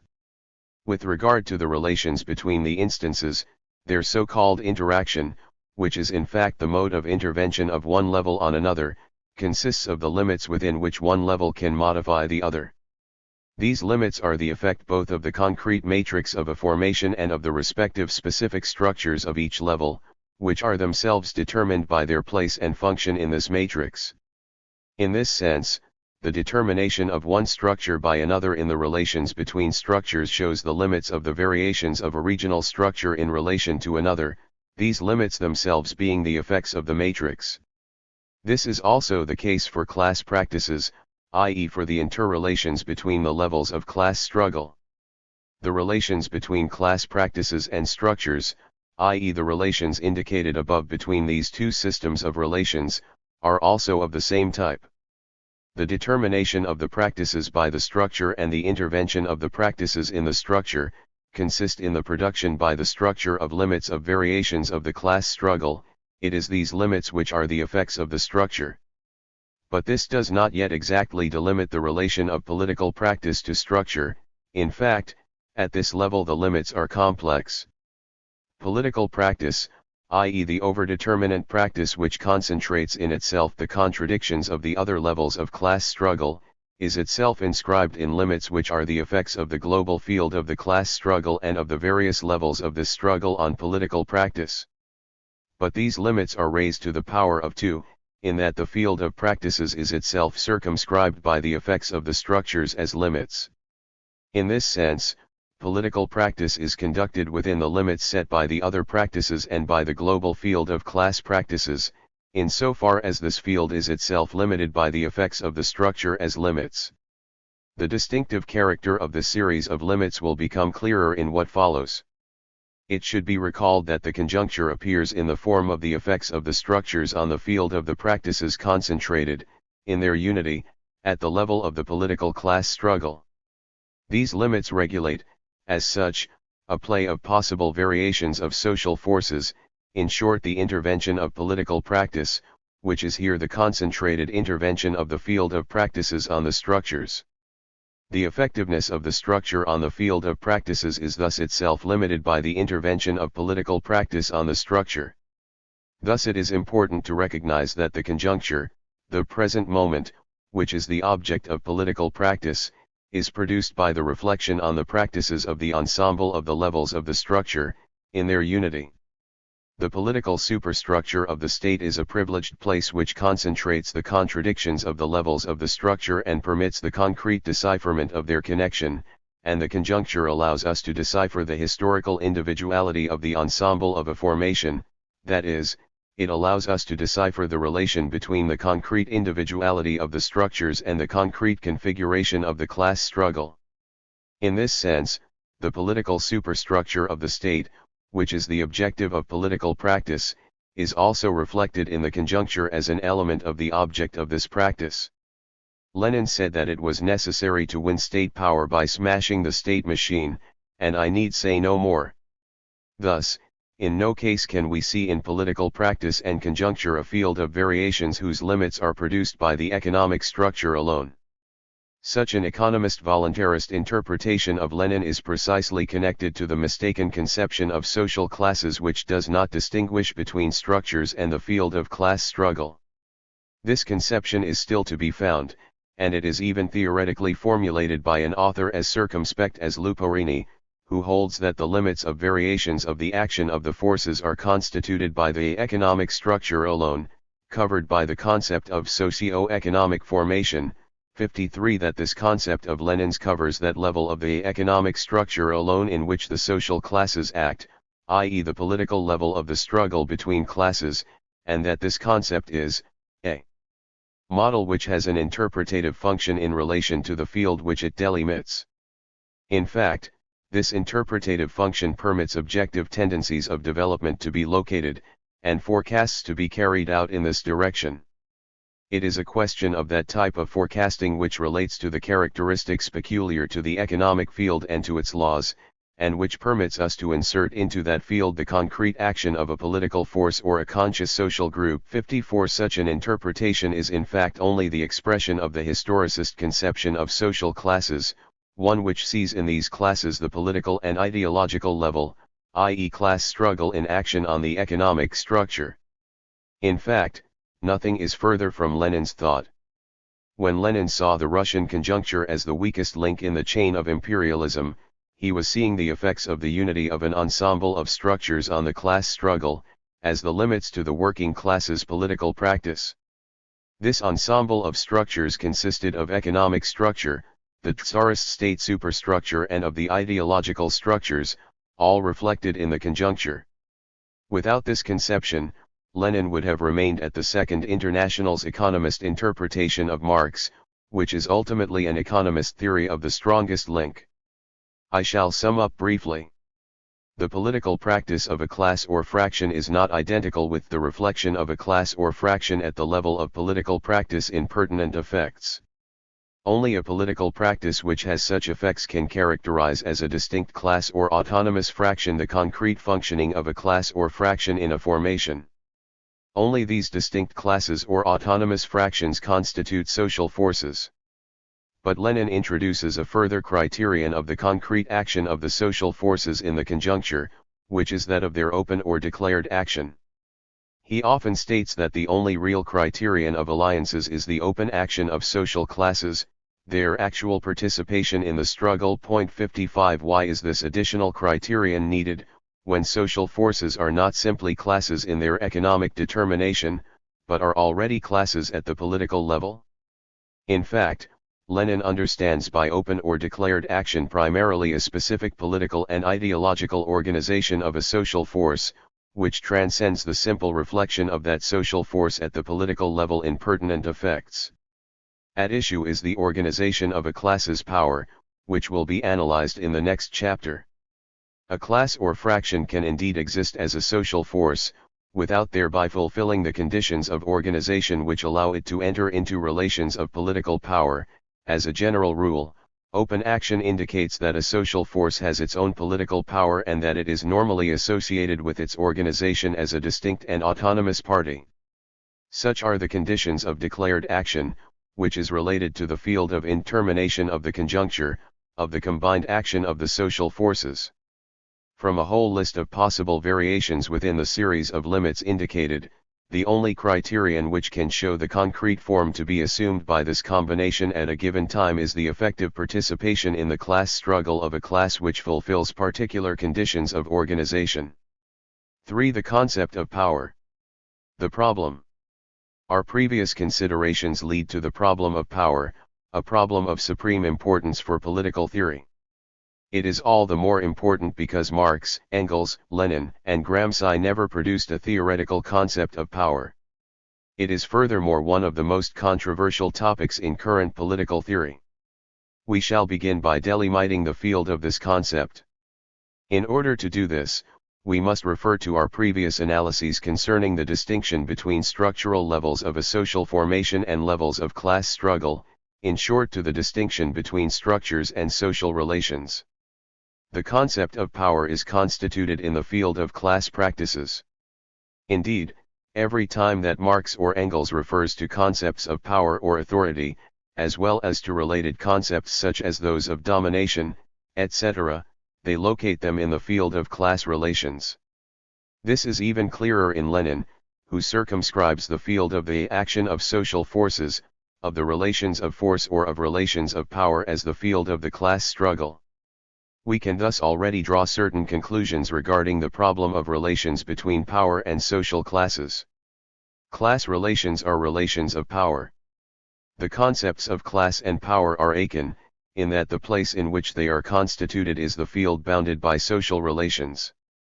The kinship between these two concepts does not, however, indicate a relation in which one concept is the foundation of the other, but rather the homogeneity of the field. Class relations are no more the foundation of power relations than power relations are the foundation of class relations. Just as the concept of class points to the effects of the ensemble of the levels of the structure on the supports, so the concept of power specifies the effects of the ensemble of these levels on the relations between social classes in struggle. It points to the effects of the structure on the relations of conflict between the practices of the various classes in struggle. In other words, power is not located in the levels of structures, but is an effect of the ensemble of these levels, while at the same time characterizing each of the levels of the class struggle. The concept of power cannot thus be applied to one level of the structure. When we speak for example of state power, we cannot mean by it the mode of the state's articulation and intervention at the other levels of the structure, we can only mean the power of a determinate class to whose interests the state corresponds. These preliminary considerations are important because the confusion of relations of power with structures and relations of class practices gives rise to various misinterpretations of Marxism. Let us consider one of the most important contemporary misinterpretations found, for example, in Renner 1 Schumpeter 2 and Derrender 3 and indeed in Rizzi, Burnham, Gillas, etc., as well as in many theorists of the ruling class, whose work will be examined later. The central objective of these theories is an attempt to go beyond an economist conception of social classes, which defines these exclusively at the economic level of relations of production, notably as a function of their relation to the ownership of the means of production. These theories see in the formal ownership of the means of production the immediate expression of the economic level.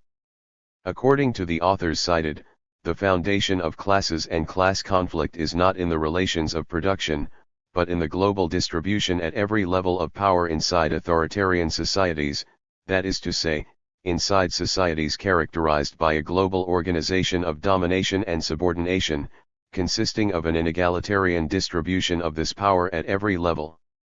So the problem of the relation between relations of production, reduced here to the formal ownership of the means of production, and the relations of power and class struggle, is formulated by this ideological tendency in the following terms: either relations of production are a special case of power, or power is a special case of the relations of production. Point 4. This problem is badly posed in that it involves a confusion between structures and class practices and thus imprisons the reply available to Marxist science in an ideological dilemma.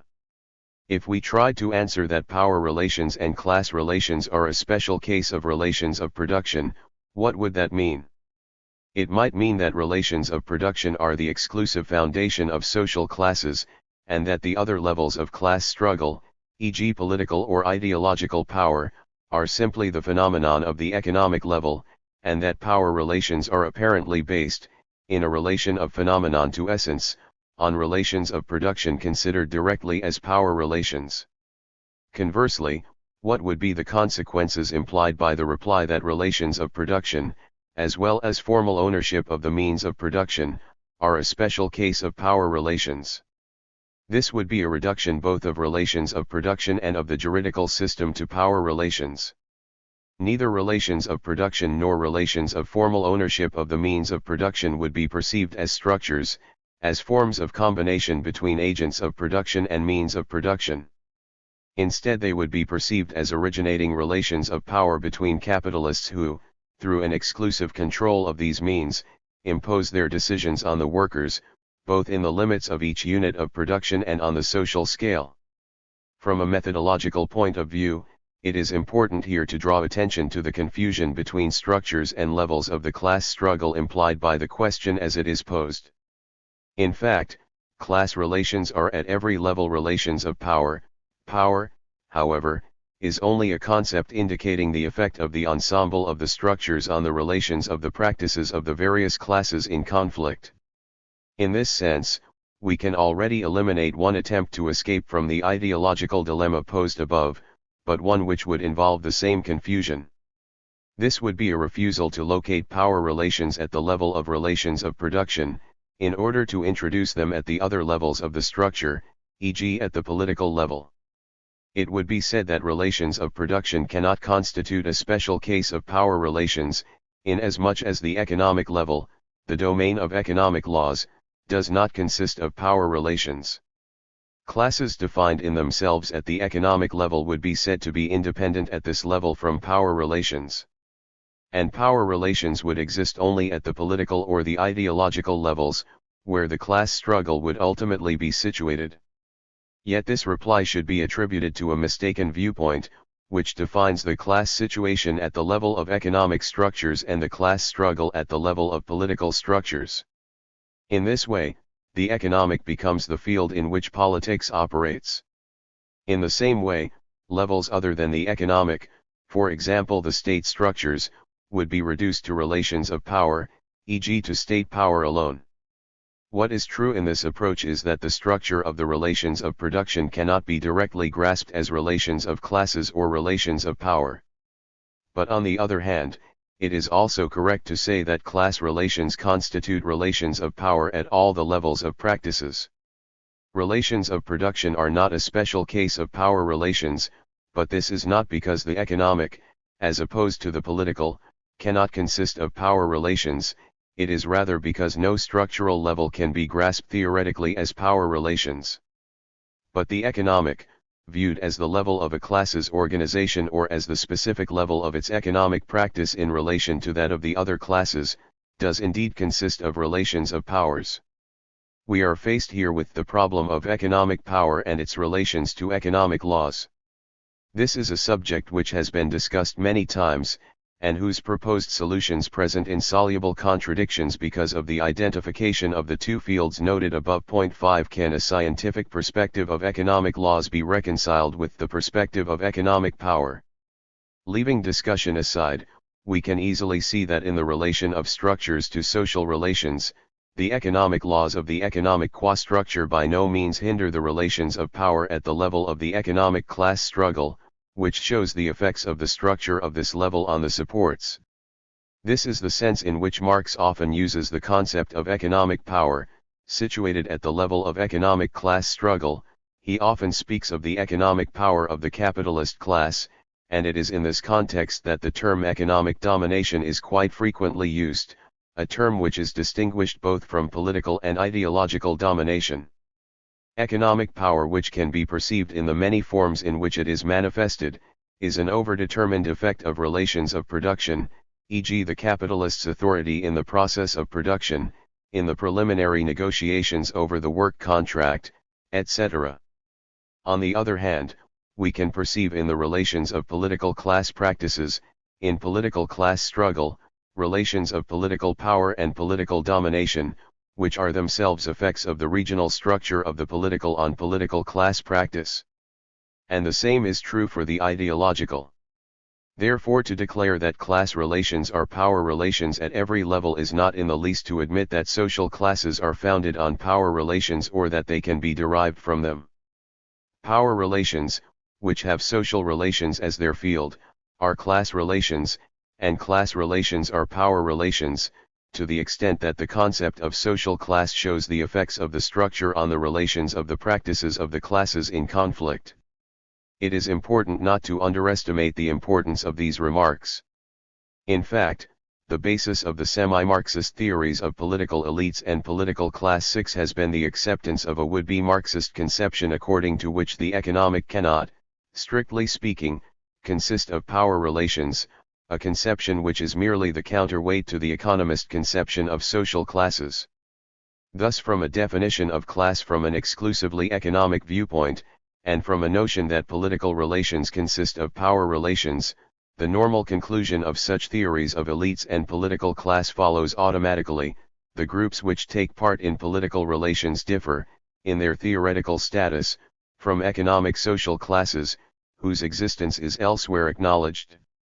The difference is that these groups are defined by relations of power, according to the definition that each author gives to the term power, but their relation to the economic does not, and cannot, acquire a scientific status.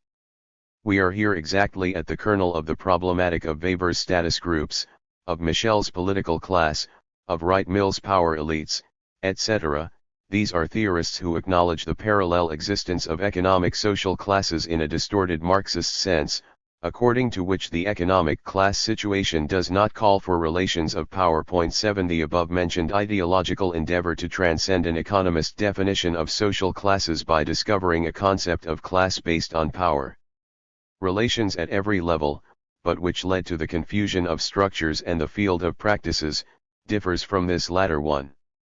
In the latter case, we are presented with a rupture between the status of the economic groups and that of the political groups, which is the logical conclusion of the class in itself/class for itself perspective. The failures of this school of thought become obvious in the confusions which result when it tries to establish relations between these economic classes and the political groups. Power, classes, and class interests. Starting with these remarks, we can try to put forward a concept of power. By power, we shall designate the capacity of a social class to realize its specific objective interests. This concept is not without difficulties, especially in so far as it introduces the concept of interests, and we know the importance of this concept in Marx and Lenin, for whom the Marxist conception of classes and power is linked to that of class interests. But it is important briefly to locate this definition of power relative to some others which have had important repercussions on political theory. 1. This definition differs from Laswell's 8 conception of power as the fact of taking part in decision-making and from the definitions common to the whole series of theories of the decision-making process. The fundamental defect of this conception, at least in the framework of a society characterized by class conflict, is that it succumbs to a voluntarist conception of the decision-making process, through disregarding the effectiveness of the structures, and it is not able exactly to locate beneath the appearances the effective centers of decision inside which the distribution of power works, and it takes as a principle the integrationist conception of society, from which the concept of participation in decision-making is derived.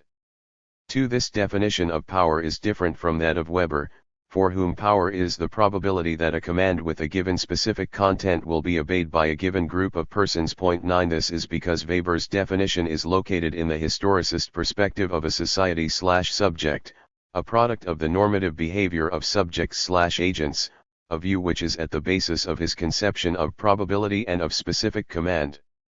This command is conceived as being practiced inside an authoritarian association, a crystallization of the values ends of these agents. Thus, in the Weberian problematic the concept of power is reduced to that of legitimacy. 3. This definition is distinguished from that of Parsons 10, for whom power is the capacity to carry on certain functions to the profit of the social system considered in its entirety. Such a definition is expressly bound up with the functionalist integrationist conception of the social system.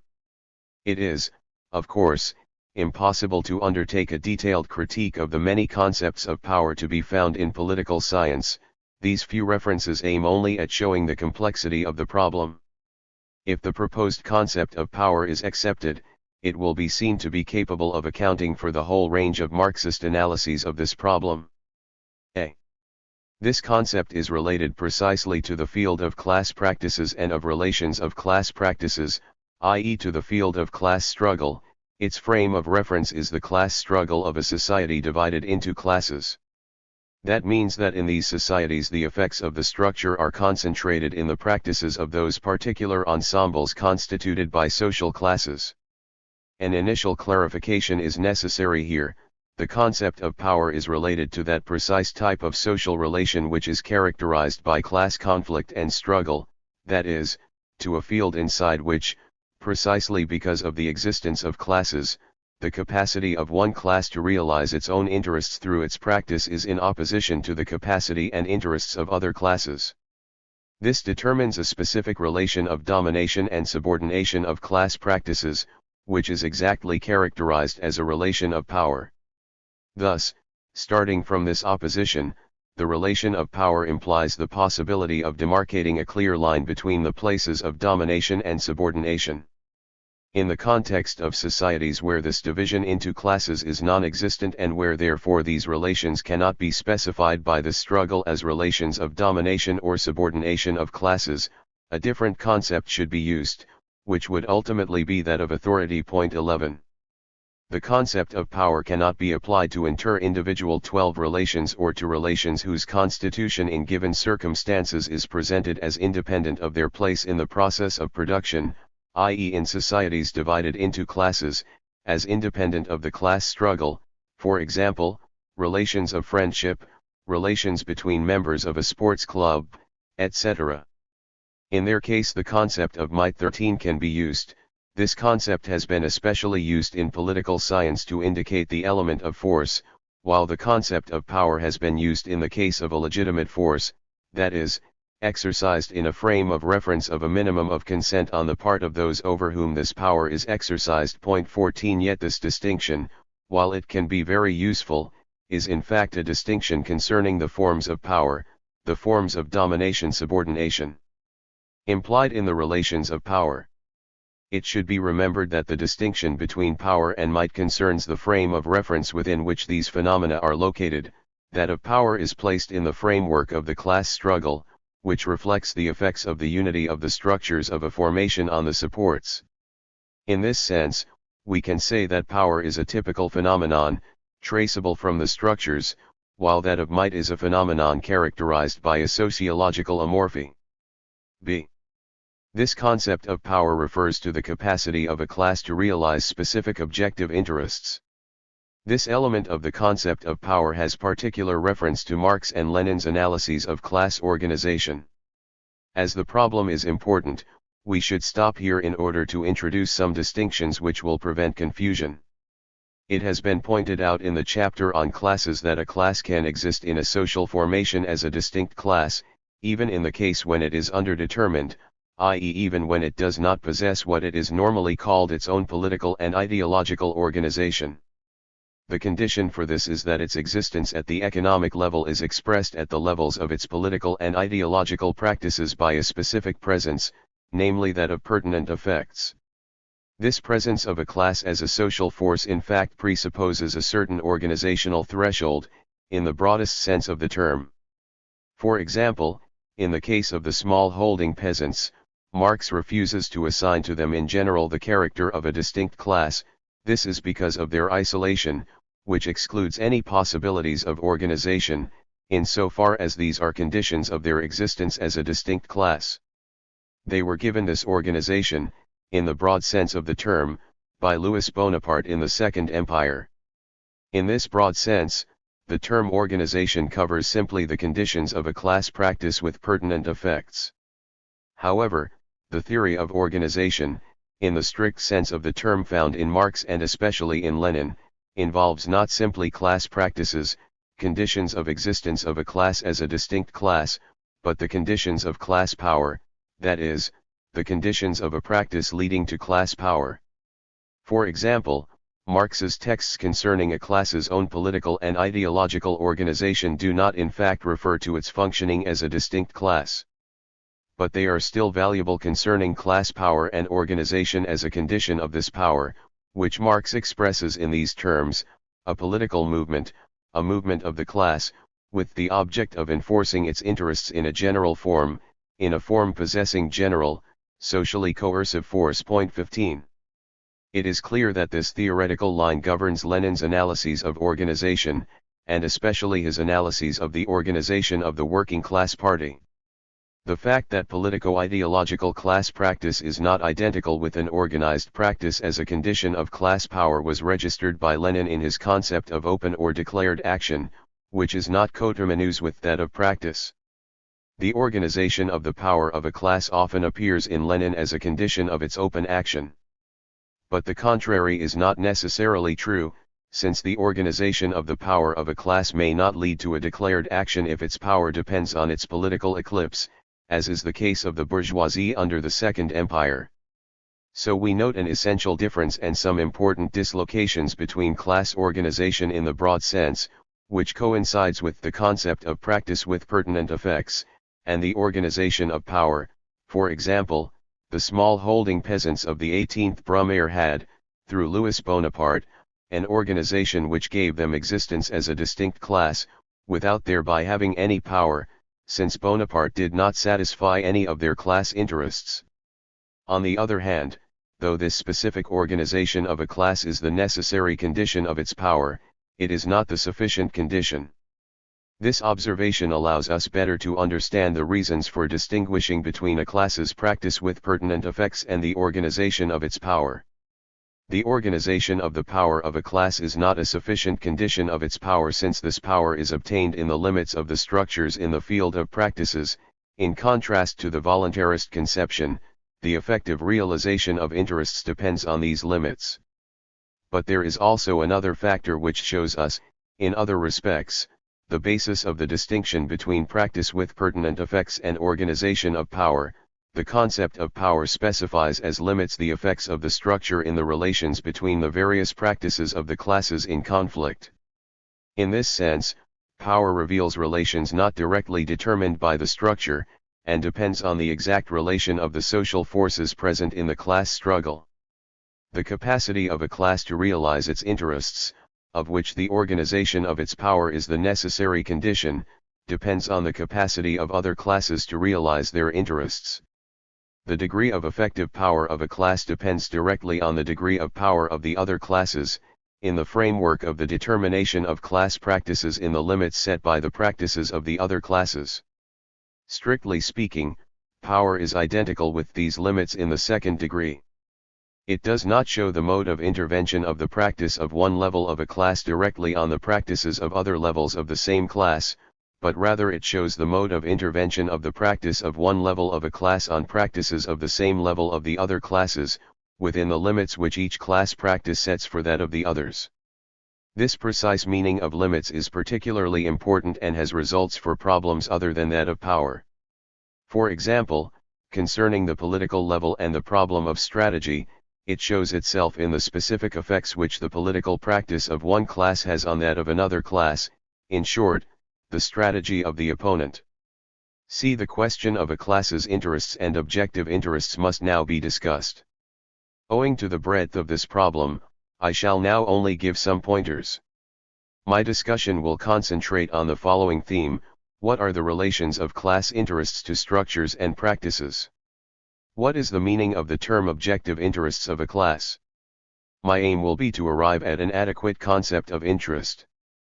At the outset, certain mistaken interpretations must be eliminated. Class interests are situated in the field of practices, in the field of the class struggle. We cannot locate interests in the structures without falling into an anthropological interpretation of Marxism, not simply into that of individual subjects, but even into that of class subjects.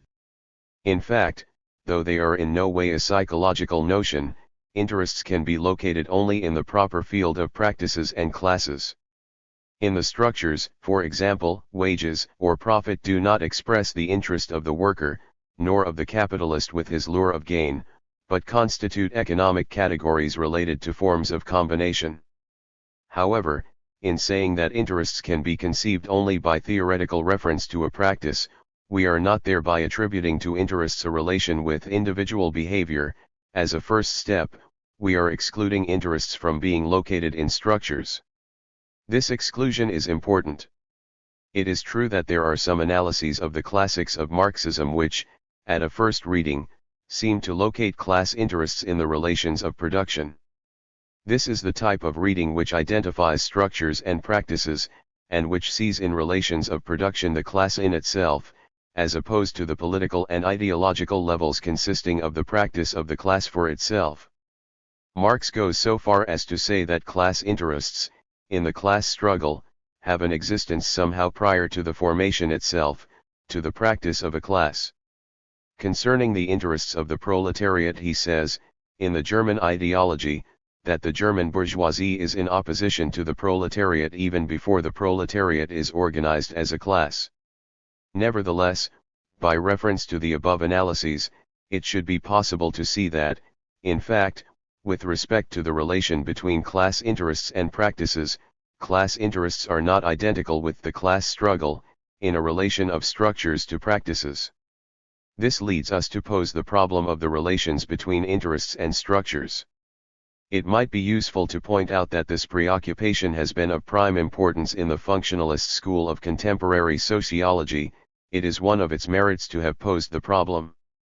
This school goes back in the last analysis to a historicist problematic of the subject, and so leads to a view which defines practice as the behavior or conduct of agents. It has posed the problem in the following way: the place of agents in relation to structure is determined by objective interests which constitute the agent's role. 16 The concept of interest is thus at first sight without psychological connotations. However, since the structure is here conceived as the substratum and product of the agent's behavior or conduct, the interest structures, the role situation, consist of expectations of certain conducts on the part of agents as a function of their structural role. What is most important for us to note here is that this location of objective interests in the structures is totally dependent on a problematic of the subject, which sees in the structures the product of agents. These interests are objective to the extent that they are located in the structures, while practices are reduced to conduct or behavior. As soon as the functionalist school attempted to pose the problem of structures in a rigorous way, this way of posing the problem of interests led them to an impasse.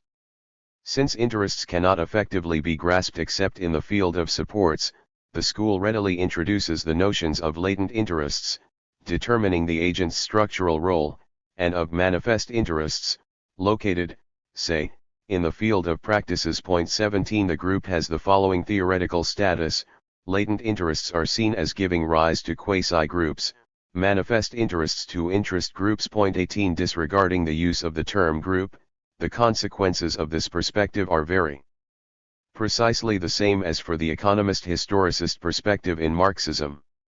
This latter sees in the economic structure the economic interests of the class in itself.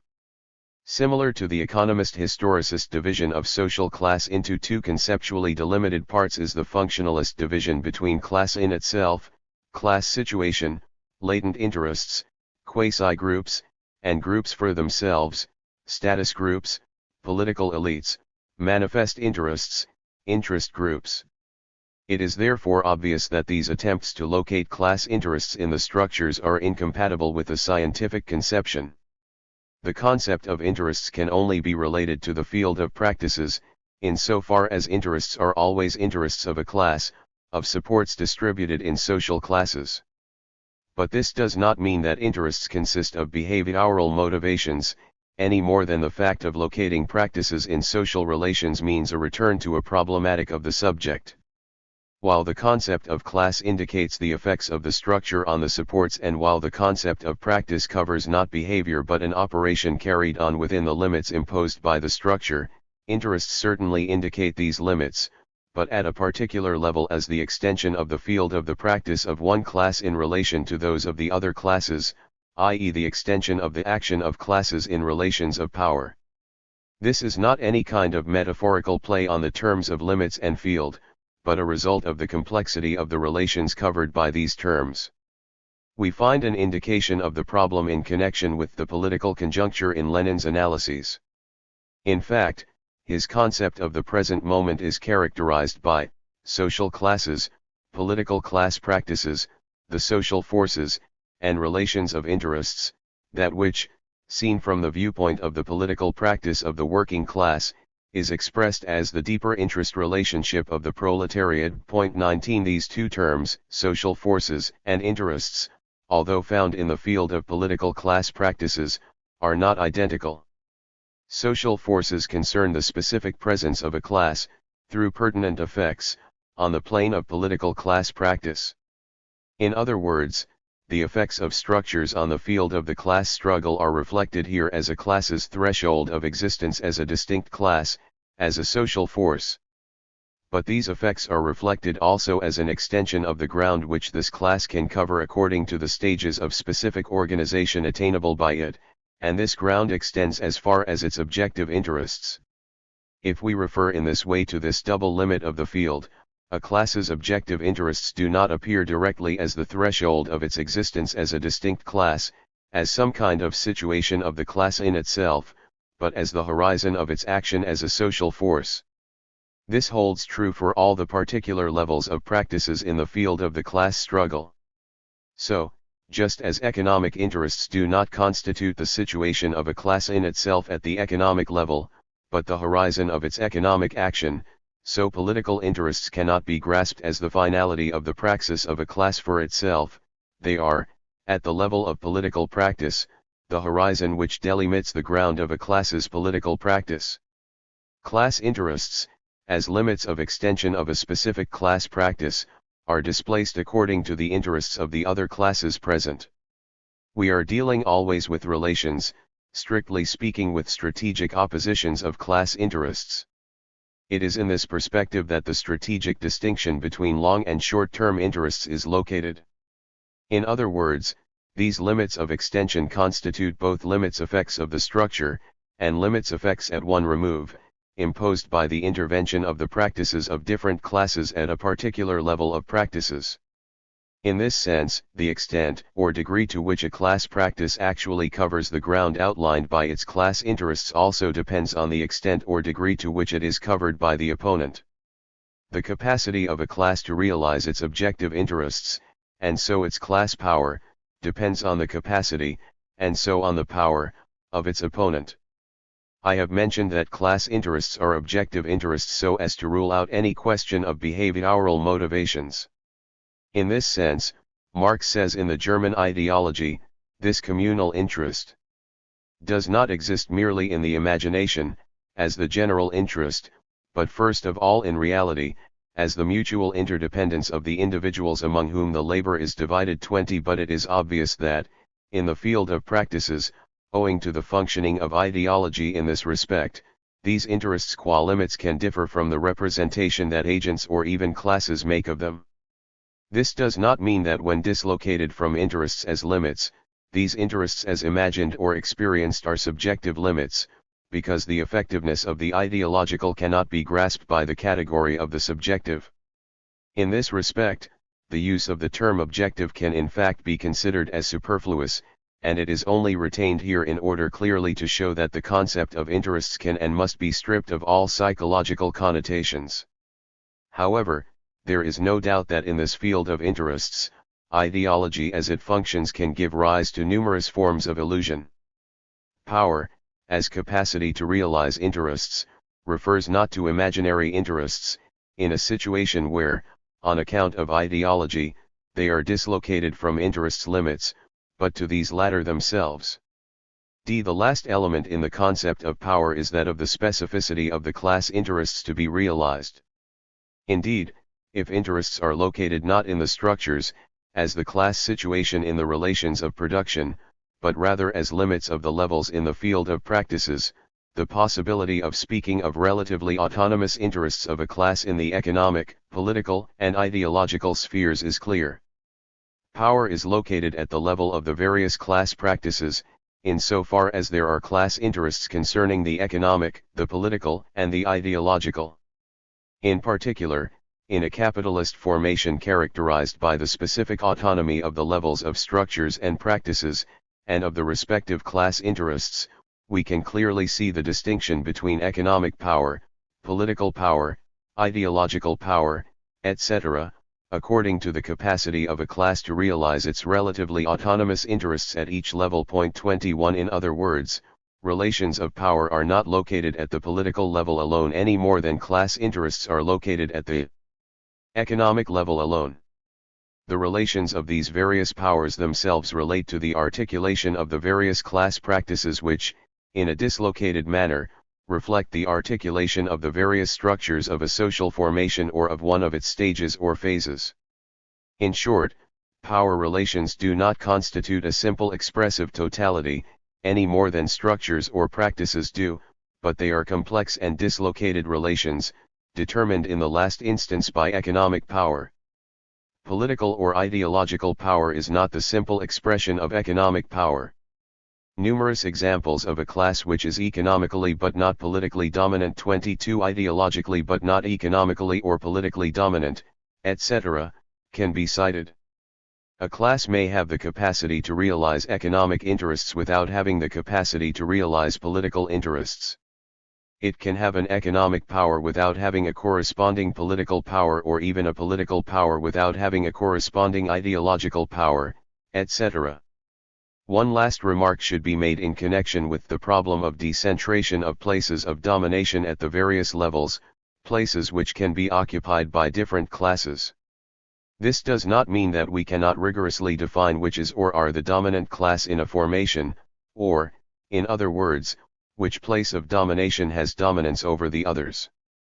If we take into account the ensemble of these complex relations, we shall see that in the case of a decentration of this kind, the dominant class in a formation is, in the last analysis, that which occupies the dominant place at that level of the class struggle which maintains the dominant role in the complex whole of that formation. They are therefore that class or those classes which maintain the dominant power. For example, in the dissociation of the places of domination in Britain before 1688, the bourgeoisie which has the economically dominant place is often treated as the dominant class, although it does not have direct domination, in the sense of political domination. This is because, in the concrete case of Britain, the economic appears as maintaining the dominant role. On the other hand, in the dissociation of the places of domination in Prussia at the end of Bismarck's regime, the landed nobility is generally treated as the dominant class. It appears that the political there maintains the dominant role. 23. State power, state apparatus, power centers. Accepting this concept of power, it is possible for us to clarify the meaning of such expressions as state power, etc., i.e. expressions which seem to attribute power to institutions. The various social institutions, in particular the institutions of the state, do not, strictly speaking, have any power. Institutions, considered from the point of view of power, can be related only to social classes which hold power. As it is exercised, this power of the social classes is organized in specific institutions which are power centers. In this context, the state is the center of the exercise of political power. But this does not mean that power centers, the various institutions of an economic, political, military, cultural, etc., character are mere instruments, organs, or appendices of the power of social classes. They possess their autonomy and structural specificity, which is not as such immediately reducible to an analysis in terms of power. 24. On the other hand, in the context of an examination of the various social institutions with relation to power, these institutions must be considered according to their impact in the field of the class struggle, since the power concentrated in an institution is class power. In other words, the relative autonomy of the various institutions in relation to social classes is not due to the fact that they possess a power of their own distinct from class power, but to their relation to the structures. In this sense, the various institutions do not, in terms of power, constitute organs of power, but rather they constitute power centers. Insofar as we can distinguish between several forms of power, we can by use of concrete situations proceed to a concrete examination of the existing plurality of power centers and of their relations, for example companies, the state, cultural institutions, etc. Given the dislocation characterizing the various levels of the class struggle and the various fields of power, it is clear that power relations between classes in a power center dependent on a given level cannot be translated in a simple way, just as they are, into power centers dependent on other instances. It is also clear that the hierarchical organization of these power centers depends both on the articulation of instances and on the relation of forces in the class struggle. Furthermore, it is in this framework that we can establish distinctions such as formal power or real power, related to institutions. Lenin, in his texts concerning the dual power of the bourgeois state and of the Soviets in Russia 25, provides us with the model of analysis of such distinctions, with reference to political power. This distinction is not identical with the distinction between institutions in possession of power, one of which, as opposed to the other, possesses the effective power. It rather shows that power relations between classes can cause a displacement of gravity among the centers which concentrate this power, in the sense that the real relations of class power are reflected more in one center than in another. This real displacement depends both on the place of a power center in relation to the structures of a social formation and on power relations in the field of the class struggle. It is in this sense that Lenin's distinction between state power and state apparatus can be precisely interpreted. 26 By state apparatus, Lenin means two things: the place of the state in the ensemble of the structures of a social formation, i.e. the state's various technico-economic, strictly political, ideological, etc., functions, the personnel of the state, the ranks of the administration, bureaucracy, army, etc., whereas by state power, Lenin means the social class or fraction of a class which holds power. In sense of state apparatus, the displacement of real power from one power center to another indicates precisely the displacement of the place in which the effective relations of the political class power is concentrated. But this is true insofar as it corresponds to a displacement of the functions of the political superstructure from one institution to another 27 and therefore corresponds to a reorganization of the state in the ensemble of the structures, to a certain place of the new institution of real power among the other power centers. The Soviets are the real power insofar as they are a state to which certain functions of the official state apparatus are transferred and insofar as the effective class power relations are thus concentrated in the Soviets.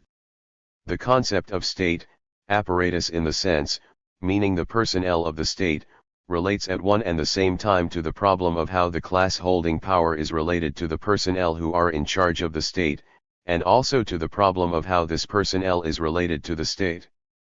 This latter relation will be dealt with in greater detail later. The important point to remember here is that Lenin's expression of state apparatus is in no way reducible to an instrumentalist conception of the state as organ or tool of power, but rather has the primary function of locating the political superstructure as to its place and function in an ensemble of structures. The conception of zero-sum power. Starting from these remarks, it is now possible to pin down one of the most important, if often implicit, mistaken presuppositions contained in the majority of contemporary theories of power. This will be a useful exercise, since a number of theories have it as their presupposition in their discussion of contemporary capitalist societies. It was clearly formulated by Wright Mills 28 and consists of the conception of zero-sum power. It is a matter of conceiving of power as a given quantity inside a society. On this theory, any class or social group thus has as much power as another does not have, and any reduction of the power of a given group is directly translated into an increase in the power of another group and so on, in such a way that though the distribution of power changes, the amount of power still remains an unvarying quantity. This conception, which is the basis of several contemporary forms of reformism 29 itself goes back to the ideological presuppositions of certain analyses of power, which have so far been merely listed. It goes back to a functionalist conception of the social whole, composed of equivalent elements which are related in an integrated equilibrium 30 and to a misconception of the problem of the structures of a formation.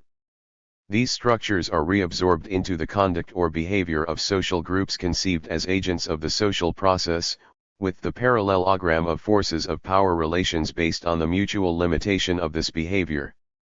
Let us see why this conception of zero-sum power is untenable. If we consider power as an effect of the structures in the field of the class struggle, we shall see that the capacity of a class to realize its interests, a capacity which depends on the struggle of another class, depends thereby on the structures of a social formation, insofar as they delimit the field of class practices. A reduction of this capacity of a class is not automatically translated into an increase in the capacity of another class, since the eventual redistribution of power is dependent on the structures, e.g. a loss of power by the bourgeoisie does not mean that this power is added to the power of the working class. This is implied by Marx in the Civil War in France, when he relates the phenomenon of Bonapartism to the fact that it was the only possible form of government at a moment when the bourgeoisie had lost the capacity of ruling the nation and the working class had not yet acquired it. This conception of zero-sum power, applied on the global scale of a social formation, disregards the specificity and dislocation of different forms of powers at different levels. Loss of power at the economic level, a reduction of a class's capacity to realize its specific economic interests, is not translated directly into a loss of political or ideological power or vice versa. On the other hand, an increase of a class's economic power does not directly entail an increase in its political or ideological power. Thus, if the conception of zero-sum power is inaccurate concerning even a specific level of power relations, it is all the more inaccurate concerning power on the global scale of a social formation, because of the characteristic dislocation of the various levels of power. These objections to the conception of zero-sum power relate to the problem of the reflection of structures as limits of the field of practices. but it must be clearly seen that at the basis of that conception is a conception of the distinctive character of groups or classes being based on power relations. That conception is the one indicated by Weber, according to which societies or organizations of the authoritarian type are characterized by a dichotomy between two fundamental groups, the dominant and the dominated. In a functionalist adaptation of this theory, we find the conception of a dichotomy between the two roles of power, that of command and that of obedience. This is the perspective which governs most contemporary theories of the ruling class. According to it, inside organizations or societies of the authoritarian type, the displacement of power consists of an exchange of zero-sum power between two groups, any loss of power by one group entailing an increase in the other group's power. But as we know, in a complex social formation, not two but several social classes are to be found related to the overlapping of several modes of production. In this sense, it is impossible to establish a dichotomy of relations of zero-sum power at any level. The loss of power by one class or fraction of a class may or may not indicate a gain in power not of the only other existing group, but of a class or fraction of a class among the many classes or fractions contending at every level. A loss of power by one dominant class or fraction of a class may or may not correspond to a gain in power not only by the working class but also by another dominated class, or not only by the various dominated classes but, on occasion, by other dominant classes or groups. In other words, the line demarcating the specific conflict relation between domination and subordination, which effectively characterizes power relations, does not in the least entail the existence of a dichotomy at any level of two group subjects exchanging zero-sum power. Finally, this conception, applied in particular to the level of political power, neglects the problem of the unity of this power in its relations to the state, the cohesive factor of a formation's unity. Political power is conceived as an ensemble of autonomous lots, the conquest of one of these lots by the working class meaning that it is torn from the power of the bourgeoisie and added to that of the working class. This problem will be discussed below in Part 4. 2. The capitalist state. 1. The problem. Introduction. We now possess enough elements for examining the capitalist state. Its fundamental distinctive feature seems to be the fact that it contains no determination of subjects as agents of production, and that this was not the case in the other types of state. At the same time, this class state presents a further specific feature, namely, that political class domination is constantly absent from its institutions. It presents itself as a popular class state. Its institutions are organized around the principles of the liberty and equality of individuals or political persons. Its legitimacy is no longer founded on the divine will implied by the monarchical principle, but on the ensemble of formally free and equal individual citizens and on the popular sovereignty and secular responsibility of the state towards the people.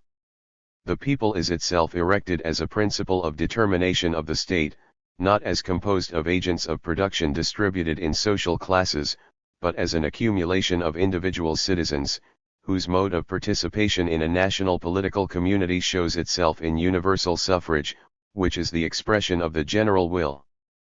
The modern juridical system, as distinct from the feudal system of rules based on privileges, bears a normative character, expressed in a set of systematized laws which starts from the principles of liberty and equality. This is the reign of law. The equality and liberty of the individual citizens lie in their relation to abstract and formal laws, which are considered to enunciate this general will inside a legal state.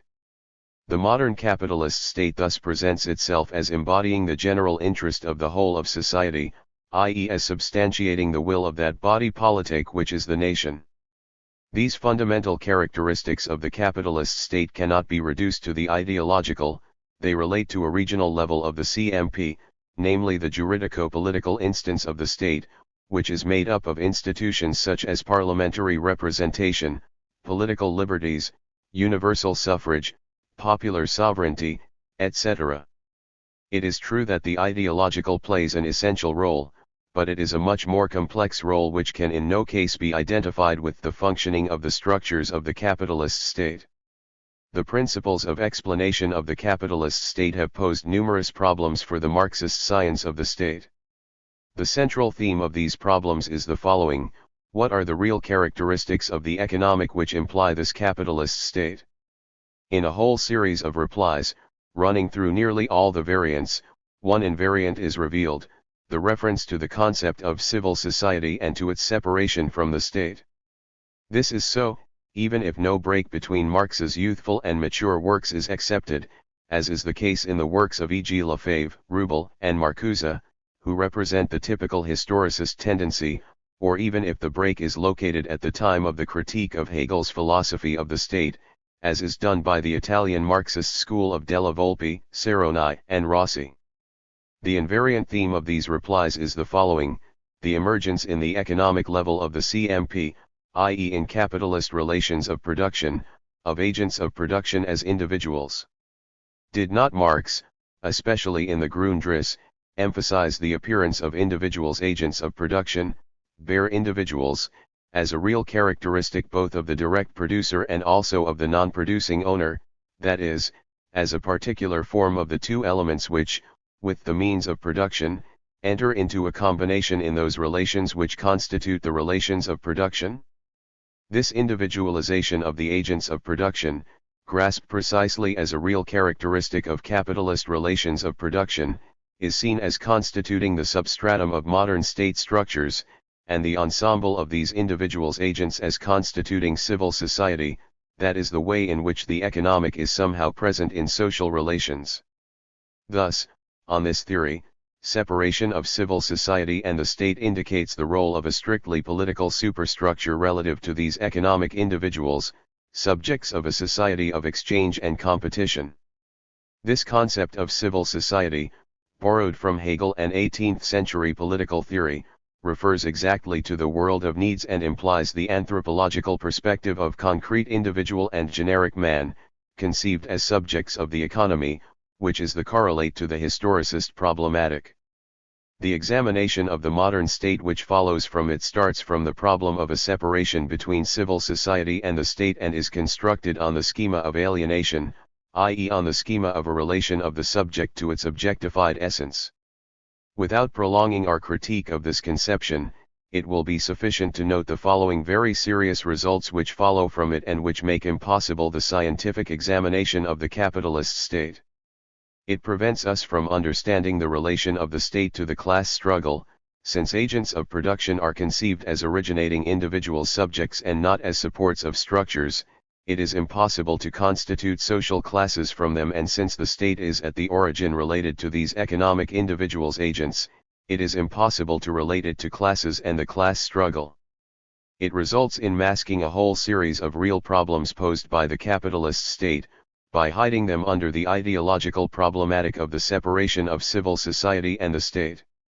In particular, it becomes impossible to conceive the specific autonomy in the CMP of the economic and the political, the effects of the ideological on these instances, the repercussions of this relation between structures on the field of the class struggle, etc. Let us try to establish the originality of the relations of the capitalist state to the structures of the relations of production, to the field of the class struggle. The capitalist state and relations of production. In the first instance, let us examine what Marx means in the Grundriss, especially in the chapter on pre-capitalist economic formations won by bare individual as a theoretical presupposition and as a historical condition of the CMP. It may usefully be pointed out here that contrary to a historicist conception, this bare individual, understood as the historical condition of the CMP, does not mean for Marx the history of the genesis of this mode, but the genealogy of certain of its elements. In fact, the prehistory and the structure of a mode of production must be distinguished, since the effective processes of constituting their elements are different. But once these elements are obtained, the same structure always results from their combination. A. What does Marx mean by the appearance of the bare individual as the historical condition of the CMP, a term which is linked with that of free laborer in the Grundriss text concerning the direct producer? This term clearly does not in any way mean the actual appearance in historical reality of agents of production as individuals, in the literal sense of the term. It is being used in a descriptive way, so as to show the dissolution of a certain relation of structures, namely that of the feudal mode of production. In fact, up to and including capital, Marx incorrectly perceives the feudal mode of production as differing from the CMP in being characterized by a mixedness of its instances, a mixedness which is based on a purely mythical conception of their organic relation. We know how this representation of Marx's of the feudal mode of production should be assessed. Point 2. The important point is that bare individual and the free laborer are here only simple words, which exactly describe the liberation of the agents of production from feudal ties of personal dependence, even called natural, conceived as mixed economic political fetters of the process of production. The dissolution of feudal structures is perceived descriptively as the stripping of agents of production, which is only a way of noting a structural transformation, by perceiving it, in an entirely descriptive way, in its effects. The term bare individual as a historical condition does not therefore in any way mean that agents, who were previously organically in unities, arise in reality as atomized individuals, to be later inserted into combinations of capitalist relations of production, and then gradually to constitute social classes. 3. It means that certain relations disintegrate, and that this appears in its effects as a bareness, liberation, and individualization of the agents. b. However, the term bare individual is also used as a theoretical presupposition of the CMP. In an equally descriptive way it here covers a reality which is quite different and very precise. Both in the pre-capitalist economic formations and in capital it denotes the relation of real appropriation, as a theoretical characteristic of the CMP. Its specific characteristic is the separation of the direct producer from his natural conditions of labor. This separation of the direct producer from the means of production, occurring at the historical stage of large industry, and marking the beginning of the expanded reproduction of the CMP, is what is here being descriptively perceived as bareness of the agents of production. I do not intend to discuss why Marx's terminology fluctuated in this way. The important point to see clearly here is that the term bare individual in the second sense does not in the least mean the real emergence of agents of production as individuals. On the contrary, it is clear that what is really conveyed by this term, the separation of the direct producer from his means of production, leads to completely different results. Namely, it leads to the collectivization of the labor process, that is, to the laborer as an organ of a collective mechanism of production, which Marx defines as socialization of the productive forces, while from the viewpoint of the owners of the means of production, it leads to the process of concentration of capital. So in the scientific Marxist problematic, this famous real existence of individual subjects, which is ultimately the basis of the problematic of civil society and its separation from the state, cannot be accepted. On the other hand, by considering the capitalist state as a regional instance of the CMP, and so in its complex relations with the relations of production, we can establish its specific autonomy relative to the economic. Moreover, without any doubt, the Italian Marxist school has incorrectly identified this ideological schema of the separation of civil society and the state with the real problem of the respective autonomy in the CMP of the political and economic structures. This specific autonomy of the political and the economic in the CMP, descriptively contrasted by Marx with the so-called mixedness of the instances in the feudal mode of production, relates ultimately to the separation of the direct producer from his means of production. It relates to the peculiar combination of the relations of real appropriation and property where, according to Marx, the secret of the constitution of superstructures is to be found. This separation of the direct producer from the means of production in the combination which governs and distributes the specific positions of the economic and the political, and which sets the limits of intervention by one of the regional structures at another, has strictly nothing to do with the real appearance of agents as individuals in the relations of production. On the contrary, it reveals these agents as supports of structures and thus opens the way to a scientific examination of the relation of the state to the field of the class struggle. If we consider in this way the function which has been ascribed, in the Marxist theory of the state, to the concept of civil society, we see clearly that it has been at most a negative or critical function. Civil society has constituted a notion negatively indicating the specific autonomy of the political, but in no way a concept which could cover the structure of the economic, The relations of production. The juridico-political superstructure of the capitalist state is related to the structure of the relations of production. This becomes clear as soon as we refer to capitalist law. The separation of the direct producer from the means of production is reflected there by the institutionalized fixing of agents of production as juridical subjects, i.e. political individuals persons. This is as true of the particular transaction constituted by the labor contract, as of the relationship of formal juridical ownership of the means of production or of public political institutionalized relations. This means that agents of production actually appear as individuals only in those superstructural relations which are juridical relations. It is on these juridical relations, and not on relations of production in the strict sense, that the labor contract and the formal ownership of the means of production depend. The fact that this appearance of the individual at the level of juridical reality is due to the separation of the direct producer from his means of production does not mean that this separation engenders individuals agents of production within those same relations of production.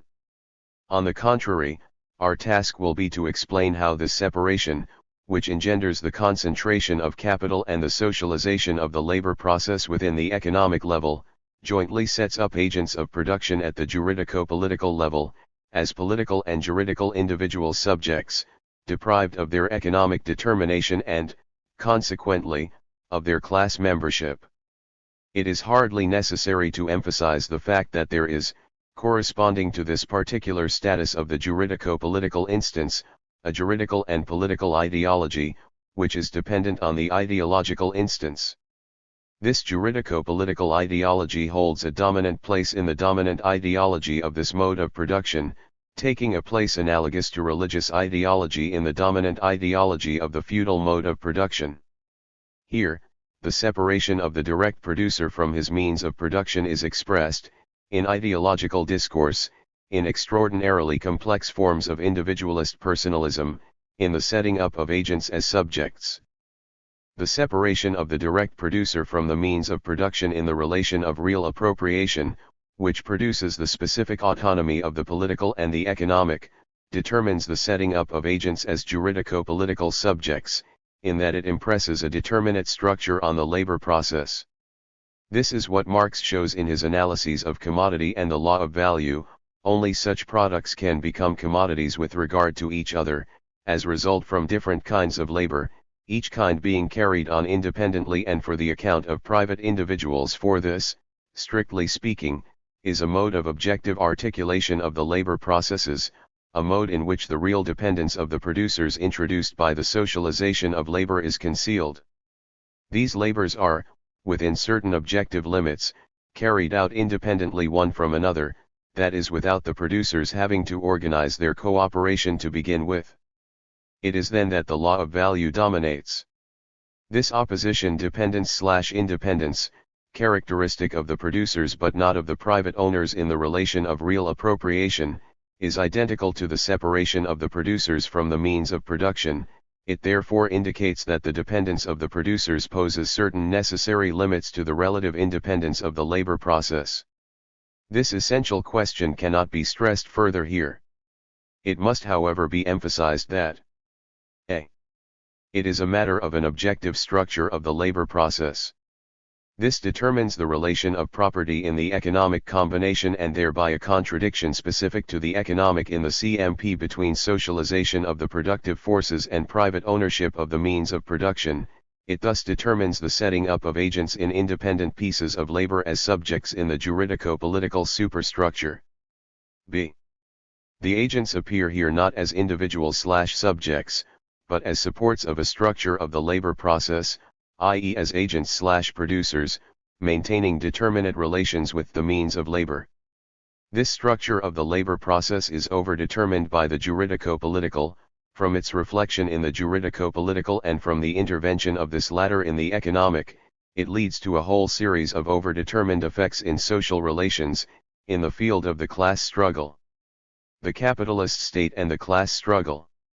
We have by no means reached the end of our elucidation of the principles of explanation of the capitalist state. The relation between political structures and relations of production leads on to the problem of the relation between the state and the field of the class struggle. This specific autonomy of the political and economic structures of the CMP in the field of the class struggle is reflected as an autonomization of socio-economic and socio-political relations, or, as emphasized by Marx, Engels, Lenin, and Gramsci, as an autonomization of the economic class struggle and the properly political class struggle. Therefore, if we temporarily disregard the ideological, the state's relation to the field of the class struggle can be divided into its relation to the economic class struggle and the political class struggle.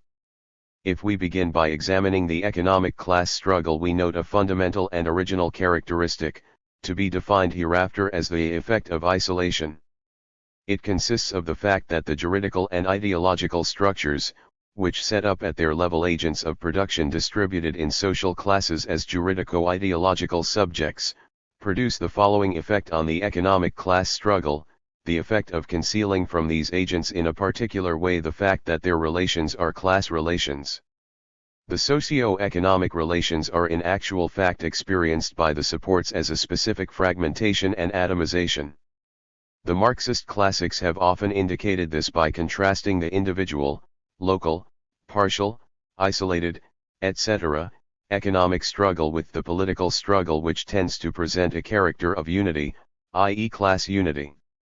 So this isolation is the effect on socio-economic relations of the juridico-political ideology, the ideological in general. This effect of isolation is terrifyingly real. It has a name: competition between the wage-earning workers and between the capitalist owners of private property. It is in fact only an ideological conception of the capitalist relations of production which conceives them as commercial encounters between individuals/agents of production on the market. But competition is far from designating the structure of capitalist relations of production. It consists precisely in the effect of the juridical and the ideological on socio-economic relations. The fact remains that this effect of isolation is of major importance, particularly in so far as it conceals from the agents of production their class relations in their economic struggle. Furthermore, this is undoubtedly one of the reasons why Marx continually locates the constitution of classes as such in the CMP at the level of political class struggle. It is not that individuals/agents of production are constituted into classes only in the political struggle. Marx shows, particularly in Capital, Volume 3, how agents of production, who have already entered the transaction of the labor contract in Volume I, are distributed in social classes. It is because of the effects of the juridical and the ideological on socio-economic relations, on the economic struggle, that this is not experienced as a class struggle. Further, this effect of isolation on socio-economic relations does not simply appear at the level of each agent of production, i.e. as an effect of individualization of these agents. It appears in a whole series of relations, from relations between wage-earning worker and capitalist owner of private property, between wage-earning worker and between private capitalist and private capitalist, to relations between a worker in one factory, branch of industry or locality, and workers elsewhere, and between capitalists in one branch of industry or subdivision of capital and the others. This effect of isolation, which is designated by the term competition, covers the whole ensemble of socio-economic relations. From another aspect, we can locate an isolation within socio-economic relations among certain classes in a capitalist formation which are dependent on other modes of production coexisting in that formation. This is the case with the small-holding peasants. It must be noted that their isolation is a result of their conditions of economic life, i.e. of their non-separation from the means of production, whereas the isolation of the capitalist owners and wage-earning workers is an effect of the juridical and the ideological. Yet the effect of isolation specific to the CMP, by adding itself to the isolation proper to their conditions of economic life, in their relation to the capitalist state, also permeates the classes of the non-dominant modes of production in a capitalist formation, in an overdetermining way. The clearest indication that these characteristics of the economic struggle of the CMP are the effects of the juridical and the ideological is the following. When Marx refers to this isolation of the economic struggle and contrasts it with the properly political struggle, he often uses the term private in contrast to public, the latter term denoting the field of the political struggle. This distinction of private and public depends on the juridico-political, insofar as the agents, set up as individual/juridico-political subjects, are opposed to the representative political institutions of the unity of these subjects.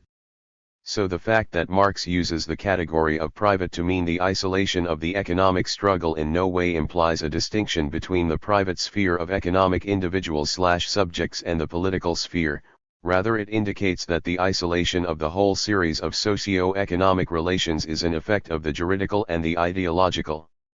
It is in this sense that we must understand his remarks. Be that as it may, we could not attain this end by a private compromise between workers and capitalists. The very necessity of a general political action proves indeed that in its purely economic action, capital is the stronger. 5. With this defeat the proletariat passes into the background of the revolutionary stage.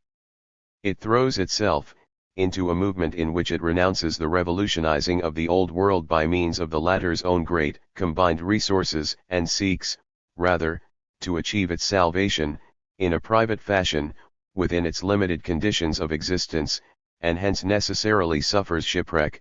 6. In connection with the bourgeoisie, the struggle to maintain its public interests, its own class interests, its political power only troubled and upset it, as it was a disturbance of private business. This bourgeoisie, which every moment sacrificed its general class interest, that is, its political interest, to the narrowest and most sordid private interests. 7. These remarks are important if we are to give an exact location to the relation between the capitalist state and the economic class struggle. It must be re-emphasized that this relation is not identical with that of the structures of the capitalist state to the relations of production, insofar as this latter relation delimits the way in which the state can be related to the field of the class struggle. The capitalist state is related to socio-economic relations in the form in which they appear in their isolation, i.e. as an effect of the ideological and the juridical. This is because socio-economic relations are class practices, i.e. the effective and already overdetermined action in the economic of agents distributed in social classes. This practice is itself by no means pure, but in its concrete reality, it is always overdetermined. Thus, the capitalist state is determined by its function with regard to the economic class struggle, in the form in which it appears by reason of its isolation, as indicated above. In this way the capitalist state constantly appears as the strictly political unity of an economic struggle which is in itself a sign of this isolation. It presents itself as the representative of the general interest of competing and divergent economic interests which conceal their class character from the agents, who experience them. As a direct consequence, by means of a whole complex functioning of the ideological, the capitalist state systematically conceals its political class character at the level of its political institutions. It is a popular national class state, in the truest sense. This state presents itself as the incarnation of the popular will of the people/nation. The people/nation is institutionally fixed as the ensemble of citizens or individuals whose unity is represented by the capitalist state. Its real substratum is precisely this isolating effect manifested by the CMP socio-economic relations. A whole series of strictly ideological operations undoubtedly intervenes in this function of the state vis-a-vis the economic class struggle. But we should not under any circumstances reduce these structures of the state resulting from its function vis-a-vis socio-economic relations, to the ideological. These structures give rise to real institutions which form a part of the regional instance of the state. The ideological intervenes here at one and the same time through its own isolating effect on socio-economic relations and in the concrete functioning of the state relative to this effect. This intervention can in no way reduce institutions as real as parliamentary representation, popular sovereignty, universal suffrage, etc. The juridico-political superstructure of the state therefore has a double function here, to be clarified under the following two headings. One particularly in its aspect of a normative juridical system, it sets up agents of production distributed in classes as juridico-political subjects and so produces the effect of isolation in socio-economic relations. 2. Relative to the socio-economic relations which show this effect of isolation, its function is to represent the unity of isolated relations founded in the body politic of the people/nation. This means that the state represents the unity of an isolation which, because of the role played by the ideological, is largely its own effect. This double function of isolating and representing the unity is reflected in internal contradictions in the structure of the state, contradictions between the private and the public, between political individuals/persons and the representative institutions of the unity of the people/nation, even between private and public law, between political liberties and the general interest, etc. But my chief aim will not be to analyze the organization of these state structures starting from the relations of production or to elucidate their internal contradictions. This would demand a deeper investigation into the relation indicated above between the juridical system and the structure of the labor process. It will rather be to understand their function relative to the field of the class struggle. This entails considering their effect of isolation on the socio-economic relations as given, so as to elucidate the state's strictly political role with respect to them and consequently with respect to the political class struggle. The relation of the capitalist state to socio-economic relations has an importance which Marx was at pains to emphasize. Yet his frequent use of terms which are either descriptive or dependent on the youthful problematic has led to the misinterpretations indicated above. In fact, in his political works, for instance already at the time of the 18th Brumaire, Marx uses the term society in order to designate socio-economic relations as a manifestation of the effect of isolation. At times he even goes so far as to re-employ the term civil society, thus apparently taking up the problematic of a separation of civil society from the state once again. Instead of society having conquered a new content for itself, it seems that the state only returned to its oldest form, the mustache and uniform, which were periodically trumpeted forth as the highest wisdom of society and as its rector were, finally bound to hit upon the idea of freeing civil society completely from the trouble of governing itself. 9. It is immediately obvious that in a country like France, where the state enmeshes, controls, regulates, superintends and tutors civil society, the National Assembly forfeits all real influence when it loses command of the ministerial posts. If it does not, let civil society and public opinion create organs of their own. 10. Every common interest was straightway severed from society, counter-opposed to it as a higher, general interest, snatched from the activity of society's members themselves, and made an object of government activity. Only under the second Bonaparte does the state seem to have made itself completely independent.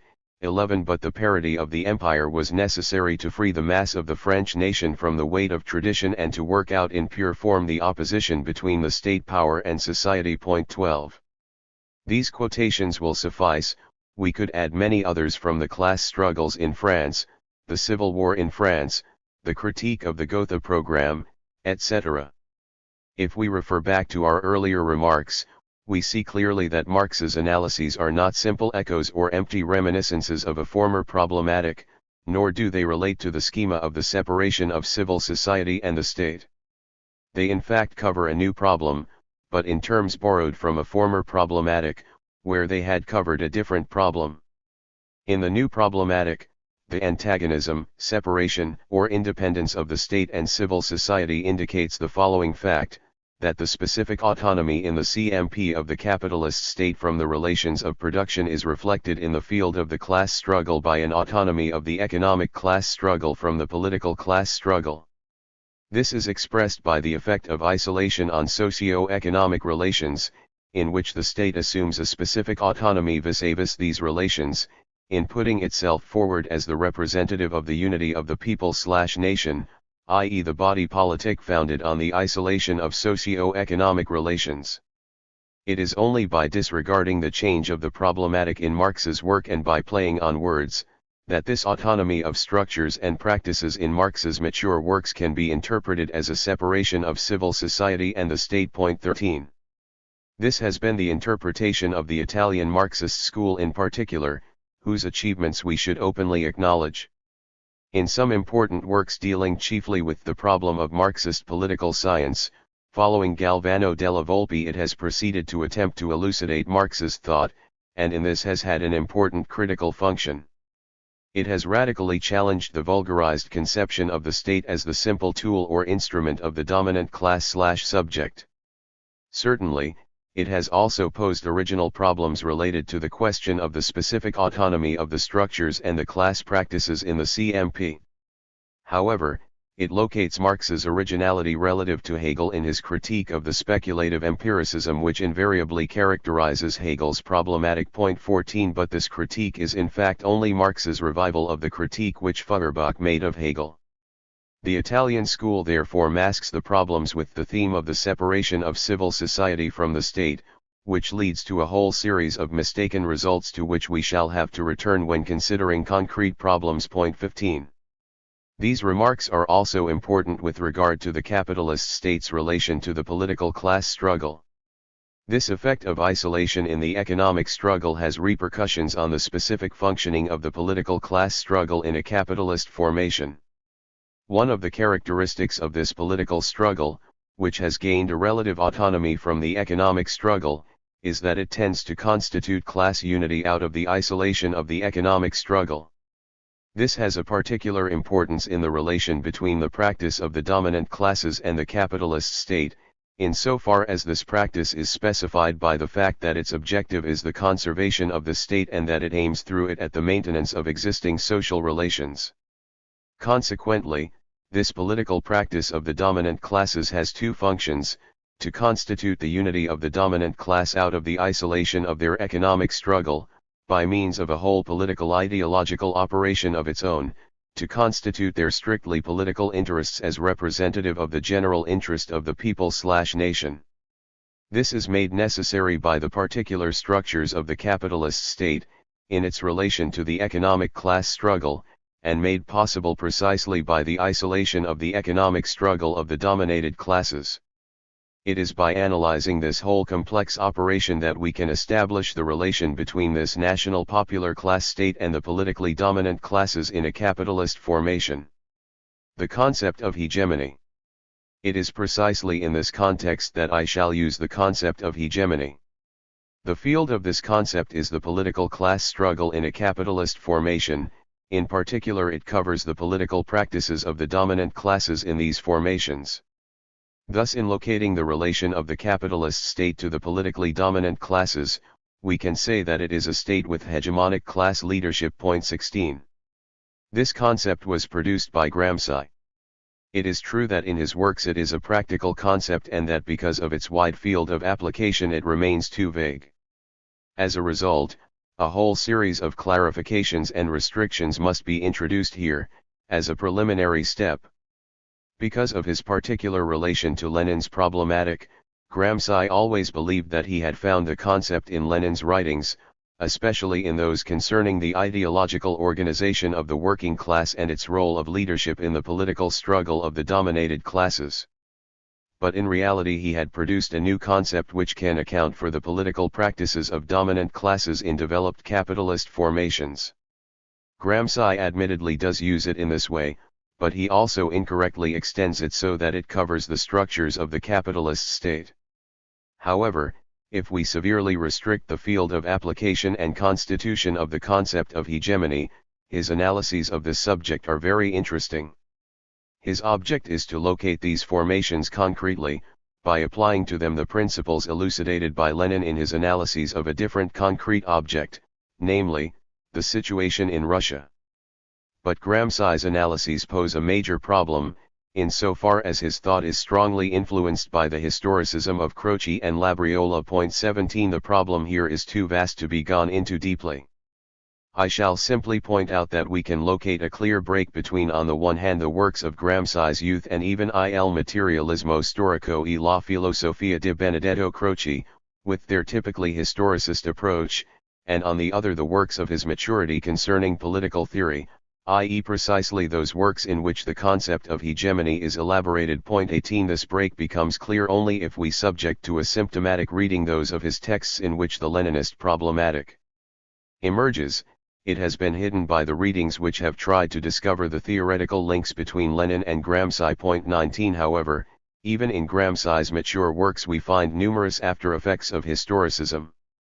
At a first reading of his works, the concept of hegemony seems to indicate a historical situation in which class domination is not reduced to simple domination by force or violence, but comprises a function of leadership and a particular ideological function, by means of which the dominant/dominated relation is founded on an active consent of the dominated classes. 20 This fairly vague conception seems at first sight to be akin to that of Lukács's class consciousness worldview, and to be equally located in the Hegelian problematic of the subject.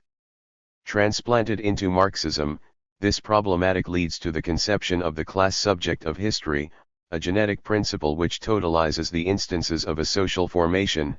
It does this by means of class consciousness, which assumes in this problematic the role of the Hegelian concept. In this context, it is the ideology consciousness worldview of the class viewed as subject of history, that is of the hegemonic class, which founds the unity of a formation, insofar as it determines the adhesion of the dominated classes in a determinate system of domination. 21 It is thus interesting to note that, in this use of the concept of hegemony, Gramsci conceals precisely those real problems which he analyzes in the schema of the separation of civil society and the state. These problems, which actually imply the specific autonomy of the instances of the CMP and the effect of isolation in the economic, are masked. In Gramsci, as in the young Marx, this separation depends on its contrast with the conception of feudal relations characterized by a mixedness of instances. Gramsci treats this mixedness in his economic corporate theme. Thus he uses the concept of hegemony in order to distinguish the capitalist social formation from the economic corporate feudal formation. 22 In particular, the economic corporate indicates the feudal social relations characterized by a tight overlapping of the political and the economic, what Gramsci calls politics grafted onto the economy. Gramsci's analyses of the modern national popular state are situated in the context of the various Italian Renaissance states' transitions from feudalism to capitalism. It is this context which permits him to analyze the hegemonic function of unity of the modern state, a function related to the atomization of civil society, the substratum of the nation people. What strikes him in Machiavelli is not simply the fact that he was one of the first theorists of political practice, but above all the fact that he perceived the function of unity assumed by the modern state vis-a-vis the popular masses, which are considered here as products of the dissolution of feudal relations.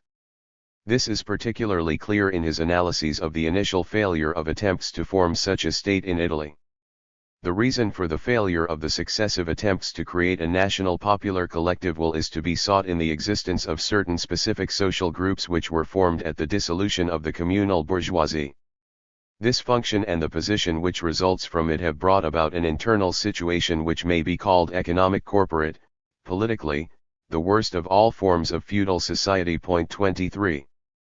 But this term economic corporate has a second meaning for Gramsci. It indicates not only the mixed economic/political relations of the feudal formation, but also the economic element in capitalist formations.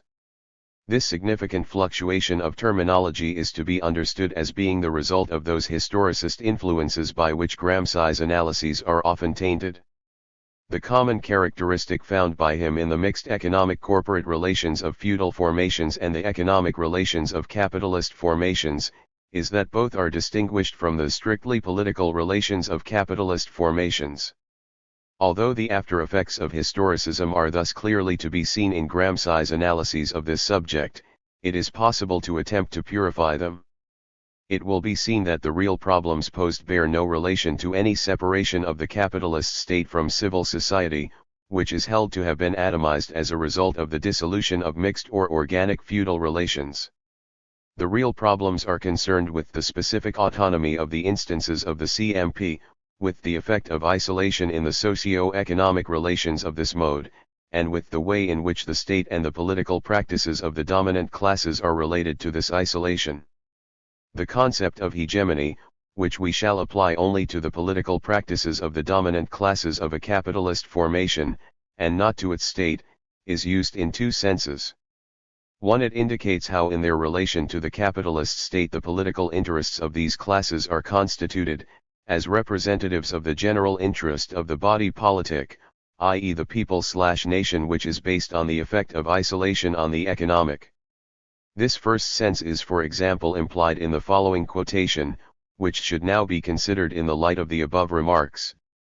A third moment is that in which one becomes aware that one's own corporate interests, in their present and future development, transcend the corporate limits of the purely economic class and can and must become the interests of other subordinate groups too. This is the most purely political phase, and marks the decisive passage from the structure to the sphere of the complex superstructures. It is the phase in which previously germinated ideologists become party, come into confrontation and conflict, until only one of them, or at least a single combination of them, tends to prevail, to gain the upper hand, to propagate itself throughout society, bringing about not only a unison of economic and political aims, but also intellectual and moral unity, posing all the questions around which the struggle rages not on a corporate but on a universal plane, and thus creating the hegemony of a fundamental social group over a series of subordinate groups. It is true that the state is seen as the organ of one particular group, destined to create favorable conditions for the latter's maximum expansion. But the development and expansion of the particular group are conceived of, and presented, as being the motor force of a universal expansion, of a development of all the national energies. In other words, the dominant group is coordinated concretely with the general interests of the subordinate groups, and the life of the state is conceived of as a continuous process of formation and superseding of unstable equilibria between the interests of the fundamental group and those of the subordinate groups, equilibria in which the interests of the dominant group prevail, but only up to a certain point, i.e. stopping short of narrowly corporate interest. Point 24. 2. The concept of hegemony is also used in another sense, which is not actually pointed out by Gramsci. The capitalist state and the specific characteristics of the class struggle in a capitalist formation make it possible for a power block, composed of several politically dominant classes or fractions, to function. Amongst these dominant classes and fractions, one of them holds a particular dominant role, which can be characterized as a hegemonic role. In this second sense, the concept of hegemony encompasses the particular domination of one of the dominant classes or fractions vis-a-vis the other dominant classes or fractions in a capitalist social formation. The concept of hegemony allows us to make out the relation between these two characteristic types of political class domination found in capitalist formations. The hegemonic class is the one which concentrates in itself, at the political level, the double function of representing the general interest of the people/nation and of maintaining a specific dominance among the dominant classes and fractions. It does this through its particular relation to the capitalist state. 2. Typology and type of the capitalist state. Introduction. The previous remarks allow us to specify the capitalist type of state. Marxist science of the political has distinguished certain types of state, corresponding to so many determinate modes of production. Furthermore, Marx, Engels, and Lenin defined forms of state and forms of government within these specific types of state. The typological problem of determining the state superstructure therefore concerns two things. A. The task of constituting as an object of theoretical research a regional instance of a given mode of production, in this case the juridico-political superstructure of the state. From the point of view of Marxist science, this means that it is first of all a task of grasping the unity and the specificity of this object, by constituting it as a theoretical object, so that its typical structures, thus defined, allow us to make out its place and function in the complex unity of this mode of production. B. The task of constituting this typical object out of theoretical principles which will allow us to give an account of what may provisionally be called its transformations. For example, in what sense do the forms of capitalist state belong to the type of the capitalist state? To what extent do they refer to phases or stages of a social formation dominated by the CMP?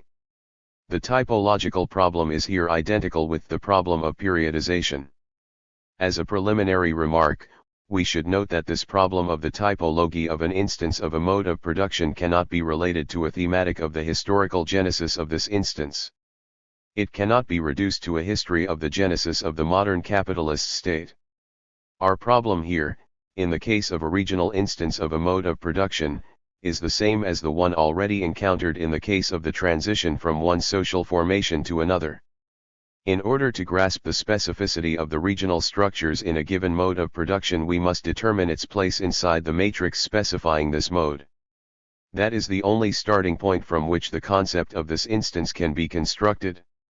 The specific autonomy of the instances of the CMP, assigning to the state its place in this pure mode, is precisely a specific autonomy of the state in relation to the economic.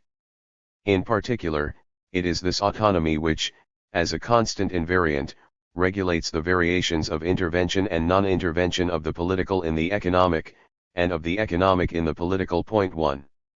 Yet it is of major importance to note that these considerations by themselves do not allow us to establish the concept of the capitalist state, insofar as its typical structures must be jointly located in their relation, or rather their function, vis-a-vis the field of the class struggle in this mode of production. In fact, the place of the state in the ensemble of structures provides us with a simple schema which cannot be established as a concept before we have examined the state's relation both to the economic class struggle and to the political class struggle. In other words, in order to constitute an adequate concept of the capitalist type of state, this place of the state must be located in the effects produced by that place in delimiting the state's relation to the field of the class struggle. Thus, the capitalist type of state relates, in the first place, to the specific autonomy of its structures from the economic class struggle, in its relation to the effect of isolation in the socio-economic relations of the CMP. For the sake of clarity, I shall henceforth designate this relation as the state's relation to the isolation of the economic or to the isolation of socio-economic relations. Finally, we must confront this type of state with its relation to the political class struggle, especially to the political practices of the dominant classes in this mode. The important point in this case is the state's relation to class hegemony, i.e. to the constitution of one class as hegemonic vis-a-vis the people/nation and the power bloc, whose formation corresponds to the capitalist type of state. What are the relations between this type of state and a given state of a social formation? As we know, a historically determined social formation is dependent on the coexistence of several modes of production. In this sense, the state of such a formation results from a combination of several types of state, the product of the different modes of production which come into combination in this formation. In particular, in the case of a concrete social formation dominated by the CMP, the real capitalist state may present several characteristics dependent on types of state corresponding to the other modes of production which coexist in these formations. These characteristics are not simple impure residues in the state, they are a constituent part of it in a given formation. However, I shall use the term capitalist state to designate a state in which the capitalist type of state is dominant. Yet because of the dislocations of the various instances and because of the complexity of a social formation, it does not necessarily follow from the fact that the CMP is dominant in this formation that the capitalist type is the dominant type of its state at the level of the political superstructure. We can talk accurately of a capitalist formation or of a formation dominated by the CMP even though its state has a feudal character, i.e. shows the domination of the feudal type of state. This is precisely the meaning of Marx's and Engels's writings on Bismarckism, which analyze the existence in a capitalist formation of a state dominated by the feudal type. In this case it is due to the fact that, because of the autonomy of instances characteristic of the CMP and impressed by it on the capitalist formation, this dominant CMP permits the existence, at the level of the political instance, of a state dominated by a type other than that which characterizes the state of this mode. The dominant CMP impregnates the whole system and modifies the conditions under which the other subordinate modes of production function. In this case, despite its feudal structures, this feudal state can borrow functions analogous to those which belong to a capitalist state. This borrowing is the result of the CMP's dominance in the formation and of the place assigned by this dominance to a feudal state. In particular, despite its feudal nature, it can function with the relative autonomy characteristic of the capitalist type of state, In the concrete case of Bismarckism, this makes possible the revolution from above brought about by Bismarck. This functioning of Bismarckism can be characterized as a borrowing, since it cannot be related to a coexistence of characteristics of the feudal and of the capitalist types of state, as these latter are nearly non-existent in the Bismarckian state. Nevertheless, it is obvious that the case in which the connection between the structures and functions of an instance is broken is quite an exceptional one. Max Weber's typology. We can already conclude from the previous analyses that nothing is further from the Marxist typological problematic and its aim of producing the concept of an instance of a mode of production than a typology based on schemas, models, or ideal types. These models or ideal types are contained in an abstract/real relation, dependent on an empiricist problematic of knowledge. For example, the production of Weber's ideal type consists of locating the differential deviations between several real phenomena belonging to the same abstract type. Point 2. The operational value of this type is guaranteed by its ability to illuminate concrete reality, i.e. phenomena which are presented as so many deviations from this abstract type. Point 3. This conception of typology as a schematization of reality and ultimately as a generalization and an abstraction is dependent on an empiricist conception of knowledge which cannot recognize the proper autonomy of theory. It implies that a preordained harmony between the abstract and the real is postulated. Typological abstraction is seen as an asymptotic adequation to the concrete reality from which it is drawn. But in the Marxist problematic in this theory, we are attempting rather to produce the concept of a regional instance of a mode of production, not by an abstraction from the concrete real phenomena of a social formation, but by the process of theoretical construction of the concept of this mode of production and of the articulation of the instances which specify it. The science of models or schemas leads to notions which cannot give an account of the specific object of a particular science. In fact, this object cannot be schematized concrete reality, but only a theoretically constructed concept. The case of Weber's typology is especially interesting, since it unambiguously reveals the relations between the empiricist conception of knowledge and its presuppositions, which are those of the historicist problematic. They are manifest in the Weberian conception of understanding which involves the identity of the subject and the object of the knowledge. The epistemological principles, which in Weber's work permit the division into ideal types, are the values proper to the investigator, insofar as he himself is considered to be part of society and history, part of the object of the human sciences, which he is helping to make. Concrete reality is the product of the investigator's conduct inserted in a collective praxis and the result of certain values, which are themselves principles for dividing this concrete reality into schemas. And the ontological adequation between the schema and reality is related to this central subject, the subject of society and history and the subject of science, namely the scholar. Point 4. This conception, whose relations with the Hegelian problematic should be recognized in passing, is particularly interesting when we remember its influence on Lukács's history and class consciousness, where we find the conception of the class subject of society and history which is also the subject of knowledge. Weber proceeds to produce a typology of juridico-political superstructures according to the different combinations of mysticism and rationality manifested by them, and amongst types of authority, he distinguishes the rational legal, the traditional, and the charismatic types. Point 5. These types/objects of science are divided up according to the values, ideals, plans, or rather motives of conduct in the praxis of the men subjects who have produced them. In other respects they are appraised in the light of the investigator's own values.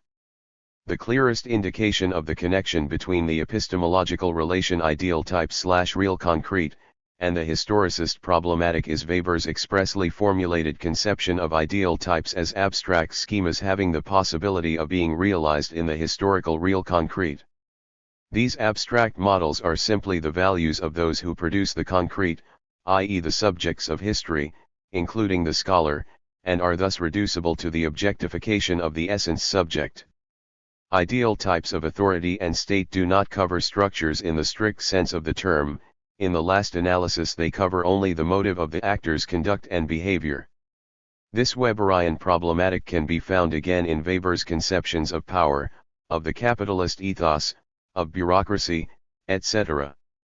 Nevertheless, the differences established by Weber between traditional, charismatic, and rational authority do not cover effectively differential characteristics of types of state. Later it will appear clearly that the capitalist type of state does in fact present, to a certain extent, characteristics described by Weber in the notion of rational legal type of authority. We shall then be able to grasp these characteristics as constitutive traits of the concept of the state. 6. Types of state, forms of state and periodization of a social formation. Let us now turn to the crucial problem of the relations between types of state, forms of state and forms of government. As far as terminology is concerned, the expressions forms of state and forms of government are generally used in the Marxist classics in an identical sense to indicate e.g. parliamentary republic, constitutional monarchy, etc. 7. Firstly, let us pose the problem: to what extent can we distinguish between various forms of state of the same type of state? This is similar to the theoretical problem posed by the type of the state. We are aiming to establish a typology of forms of state which grasps them in such a way that they can both be located in the relations between the instances and the field of the class struggle in a social formation, and also appear as forms of the same type of state. It is, therefore, a double task, to establish a type of the state which can account for the differentiation of forms of state as differentiated forms of this type, and the criteria for this differentiation should be modifications of the relations constituting this type of state, and to establish that these modifications do not affect the very matrix of relations, but that they constitute differentiated forms of these relations. If the capitalist type of state involves in the first place a specific autonomy of economic and political structures, which can be located in the autonomy of the state from socio-economic relations, the forms of state of this type will have to be grasped by reference to a modification of the relation of the state to these relations. This modification, however, is situated in the typical framework of their respective autonomy and so cannot basically challenge the terms of this relation, namely, in this case, the structures of the state and the effect of isolation of the economic. These forms of state will be grasped by reference to the degree and the specific forms of this autonomy. In this way, we can constitute a theory of this type of state and of the forms of this type in its relations with the economic class struggle. The problem will be the same concerning the state's relation to the political class struggle, in particular to class hegemony and the power bloc. The more immediate problem at this stage is that of the transformations of the regional instance of a social formation. How can the transformations of the capitalist state be grasped, such that they remain transformations of the same instance? This problem coincides with the major problem of periodization at the level of structures and political practices. Is it possible to define typical periods of a social formation, with their own rhythm and scansion, periods to which a particular form of the state corresponds at the political level? The first necessity is to reject the evolutionist historicist conception, which posits a unilinear time sequence of the succession either of modes of production or of steps 8 of a social formation or of forms of a regional instance of a formation. This conception leads to a method of chronological division, which continues to wreak havoc in the social sciences.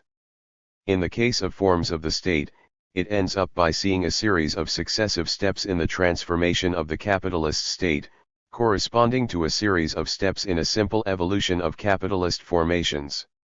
The problem of the transformations of an instance of a formation, in this case of the forms of capitalist state, must be related to the problem of the phases and stages of the ensemble of a formation.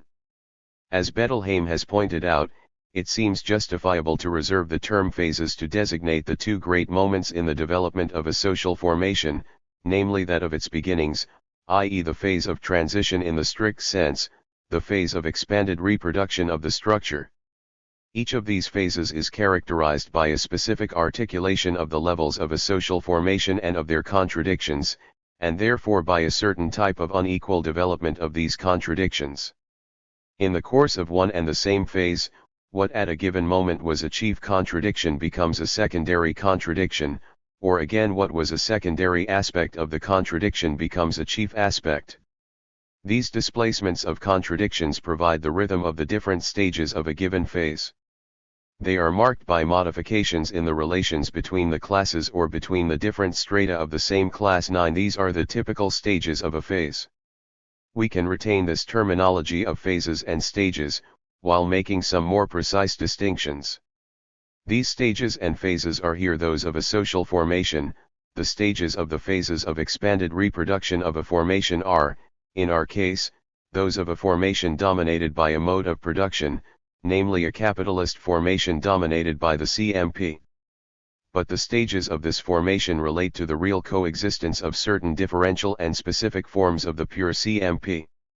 These forms cover profoundly different economic realities, since they go from simple market production to state monopoly capitalism, passing through private capitalist production, social capitalist production and monopoly capitalism. Point 10. These forms of capitalism are forms of the pure CMP in the very sense which Lenin used in imperialism.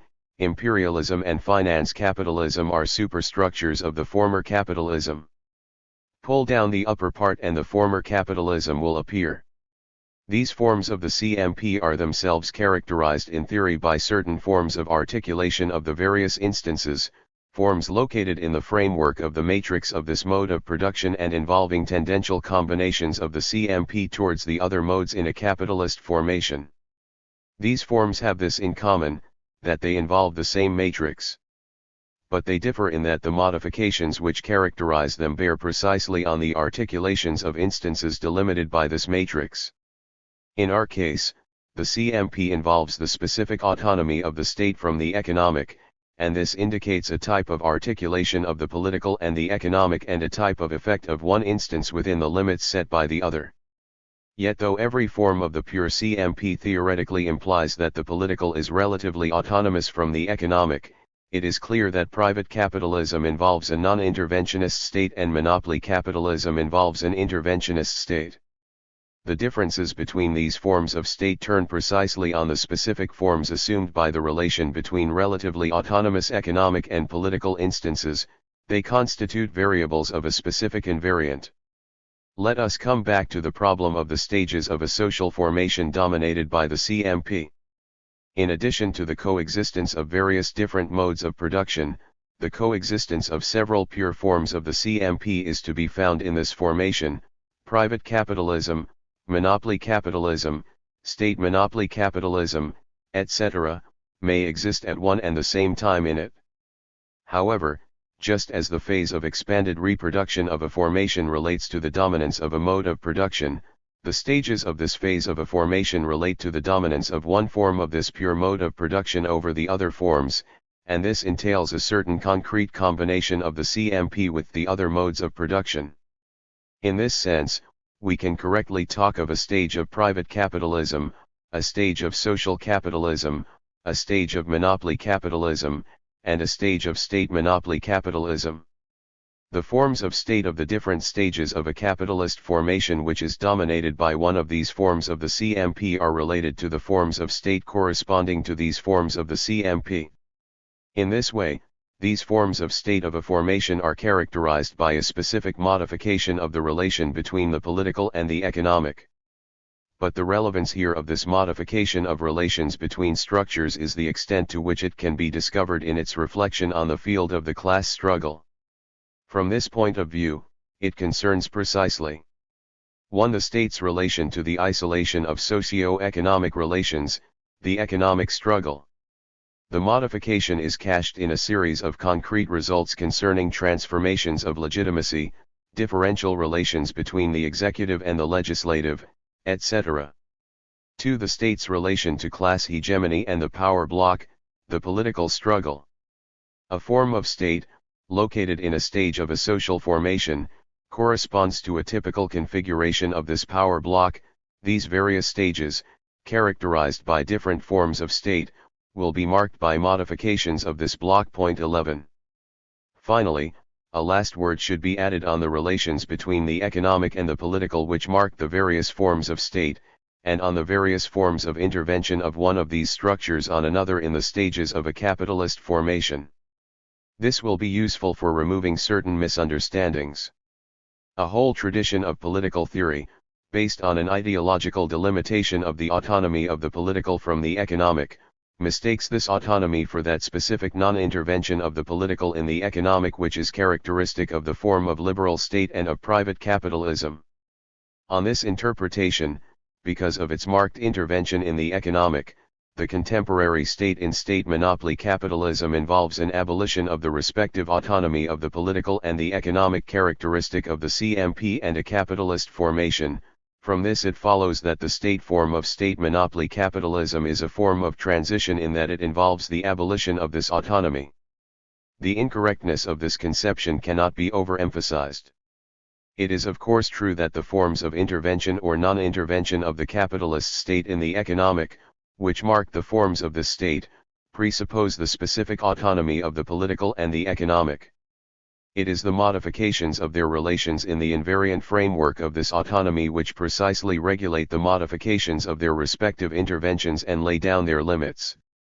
The interventionist state, for example, exercises its intervention precisely by means of the particular forms assumed by its autonomy relative to the economic. In other words, this intervention is exercised in the invariant framework of the matrix of the CMP. This is the conclusion which emerges clearly from a correct reading of Capital. Readers have often seen in it a study of the stage of private capitalism, reading it as the description of the specific non-intervention of the liberal state in the economic. But, in fact, Capital gives us the key for constructing the concept of the capitalist state as such.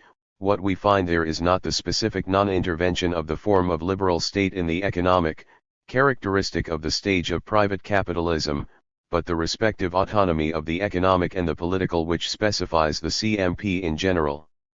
What has often been interpreted as a description of the non-intervention of the state in private capitalism is thus only the analysis of the autonomy of the capitalist type of state from the economic, which is a prior condition of any form of intervention by the form of state of a stage in the limits of this mode of production.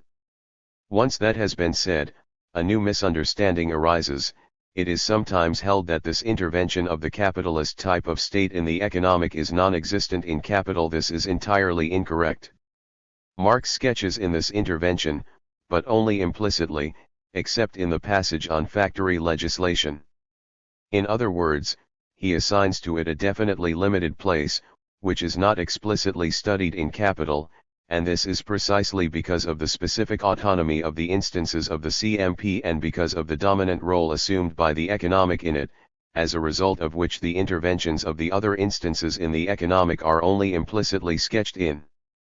Capital provides neither a study of the capitalist type of state nor a study of its interventions in the economic. Strictly speaking, it is a study of the unity of the structure of the ensemble of the CMP and of the effects of this unity on the regional structure of the economic. We do not find in it a study of the effects of the unity on the other regional structures but rather of the invariant matrix of their specific autonomy, nor, a fortiori, do we find a study of the effects of one regional structure on another regional structure, their respective interventions in the framework of the unity, but rather a mere implicit sketch of these interventions in the economic. A major mistake is to conclude from Capital's analysis of the matrix of the CMP and its implicit sketch of the state's intervention in the economic that it is a description of a mode of production in which the state does not intervene in the economic. This leads to seeing in Capital either the description of a simple stage of a capitalist formation, namely private capitalism, or the study of a mode of production superseded by current transformations, to which we thus attribute the status of transition. In fact, the limits, which Marx perceives in Capital as characterizing the CMP, include both the specific non-intervention of the form of liberal state and the interventions of the other forms of the capitalist type of state, even of the state in the stage of state monopoly capitalism. Forms of regime and periodization of the political. These forms of state must however be distinguished from forms of regime. This distinction has not been made in the Marxist classics. These various forms of state may appear in different forms of regime, whose point in common is that they belong to the same form of state. For example, the liberal state can present both the form of regime of constitutional monarchy, e.g. Britain, and that of parliamentary republic, e.g. France. The interventionist state may appear in several forms of regime, e.g. American presidential regime, British two-party parliamentary regime, continental multi-party parliamentary regime. These differences in forms of regime cannot relate directly to the periodization of a formation in stages, since this periodization concerns the relations of the ensemble of the instances. These differences depend on the particular time sequence and hence to the specific structures of the political level. This relatively autonomous level possesses a time sequence, a rhythm of its own, which in articulation with the time sequence of the other instances, constitutes a historical stage of a social formation. The concrete study of a concrete political conjuncture depends precisely on the fusion of this double periodization, concerning respectively the political level and the ensemble of a typical stage. In making a theoretical division between political regimes within a form of state, we depend in the first place on the coordinates peculiar to the political level, e.g. if we take the power block, we use those coordinates which concern the concrete situation of the representation of classes and fractions of class by political parties on the political scene.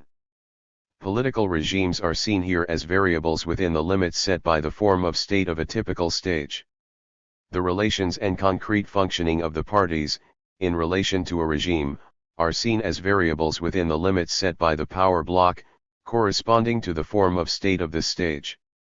Some conclusions concerning the problem of periodization can thus be drawn straight away. 1. The division of a formation into stages cannot be made according to an evolutionist chronological model. It is not a question of stages succeeding one another chronologically, or of forms of an existing state following a unilinear pattern of succession. Because of the coexistence in a capitalist formation of several modes of production and of several forms of the CMP, and because of the complex articulation of instances, each with its own time sequence, the dominance in a capitalist formation of one form of the CMP over another is not expressed in a simple development. In a social formation we may find a stage dominated by monopoly capitalism and the interventionist state before a stage dominated by private capitalism and the liberal state, e.g. the period following the war economy after the First World War in Western countries. This period is followed by another, relatively short period, corresponding to a stage dominated by private capitalism and the liberal state. Secondly, we often note the transition from one stage to another without the intermediary of a stage which ought to have been an intermediate stage. If the theoretical law of tendential succession is seen as a path of unilinear historical succession, e.g. the transition in Britain after the Second World War from a stage of pre-war private capitalism and liberal state to state monopoly capitalism and a strong state, without the intermediary of a stage of monopoly capitalism and an interventionist state, the opposite case is that of France. Thirdly, the remarks which were made with regard to types of state can also be made with regard to forms of state. A given state presents the characteristics of several forms of state, due precisely to the coexistence of several forms of the CMP in this stage of the formation. But one form of state shows dominance in the complex unity of a given state, and so attributes its distinctive concrete features to it. 2. Dislocations of relations between structures and of relations between structures and the field of class practices have already been noted. These same dislocations should also be noted with regard to forms of state. These dislocations bring it about that, for example, a stage of monopoly capitalism of a social formation can sometimes have a state dominated by the form of the liberal state. This is because although the form of state continues to constitute one element in the theoretical division of the stage, despite it, the elements and their relations present the characteristics of the stage typical of monopoly capitalism, to such a degree that the formation can be characterized as such. This dislocation may even produce a torsion of the relation between structures and functions of the state, e.g. a typically liberal state is called on to perform functions of an interventionist state. This torsion can even go so far as a rupture and a situation in which certain structures borrow functions corresponding typically to other structures. An example of this phenomenon was seen in Bismarckism, in the examination of types of state above. It is in this context that the differences between what may be designated functional dislocation and ruptural dislocation can most clearly be established. Firstly, the dislocation between structures is for Marxism a constitutive element of a unity, e.g. of a typical stage of a social formation. It is the functional dislocation which moves from homology between structure and function to torsion between them. But yet this dislocation may reach a certain threshold beyond which a regional instance presents a ruptural dislocation with the unity of which it forms a part. This does not mean that this dislocation can be covered by the term survival, often used in Marxist popularizations, since the instance dislocated beyond the rupture threshold is not a dead branch or a parasitic excrescence of the unity. It continues to perform functions and so to constitute one of the elements which must be considered in the theoretical division of a formation into stages. In addition, it in fact performs new functions, though these are in rupture with its structures. In other words, a dislocation beyond the threshold delimited by the unity continues to function in the framework of this unity, but in a ruptural dislocation, which implies that the rupture is always determined inside the unity. 13 These dislocations can also be present in a stage between the structures and the field of class practices. These are the dislocations between forms of state and the concrete configuration of the power blocks inside the stages of a social formation. I shall not insist further on the concrete problems of a typology of the forms of capitalist state and of the forms of regime. I shall return to them when we possess all the necessary elements and have established the characteristics of the capitalist type of state, by following the theoretical path traced out precisely above. It was necessary at this stage clearly to pose the problem of the relation of the concept of the capitalist state to the forms of state and the forms of regime, within the problematic of periodization. 3. The absolutist state, the transitional state. Type of state and problems of transition. We can make some observations here about the transition from the feudal to the capitalist type of state. Without enlarging on the question of transition periods in general, we should simply remember that they depend on a specific problematic, which cannot be reduced, in a historicist way, to the genesis of a mode of production.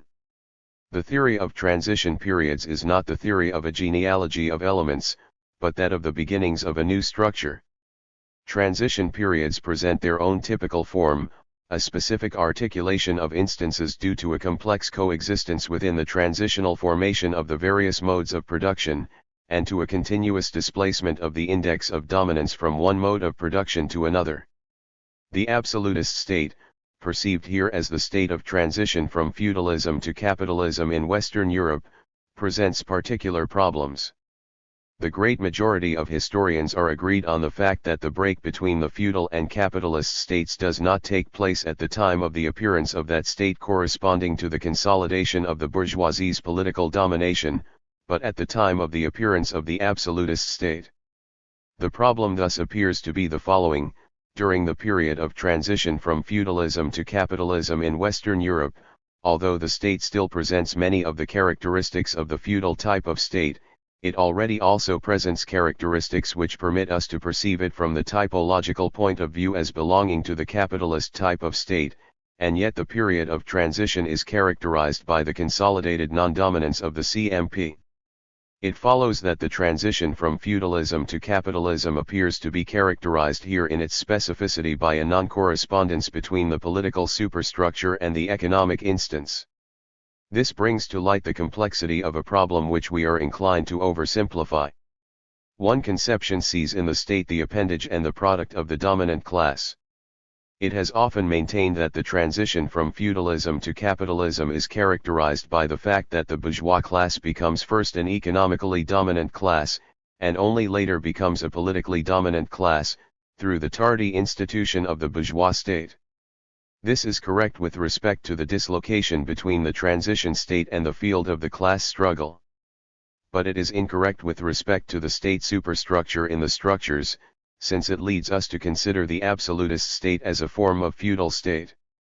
Yet the absolutist transition state presents, as a general rule, important characteristics of the capitalist type of state, indicative of the break from the feudal state, though the bourgeois class is not yet strictly speaking a politically dominant class.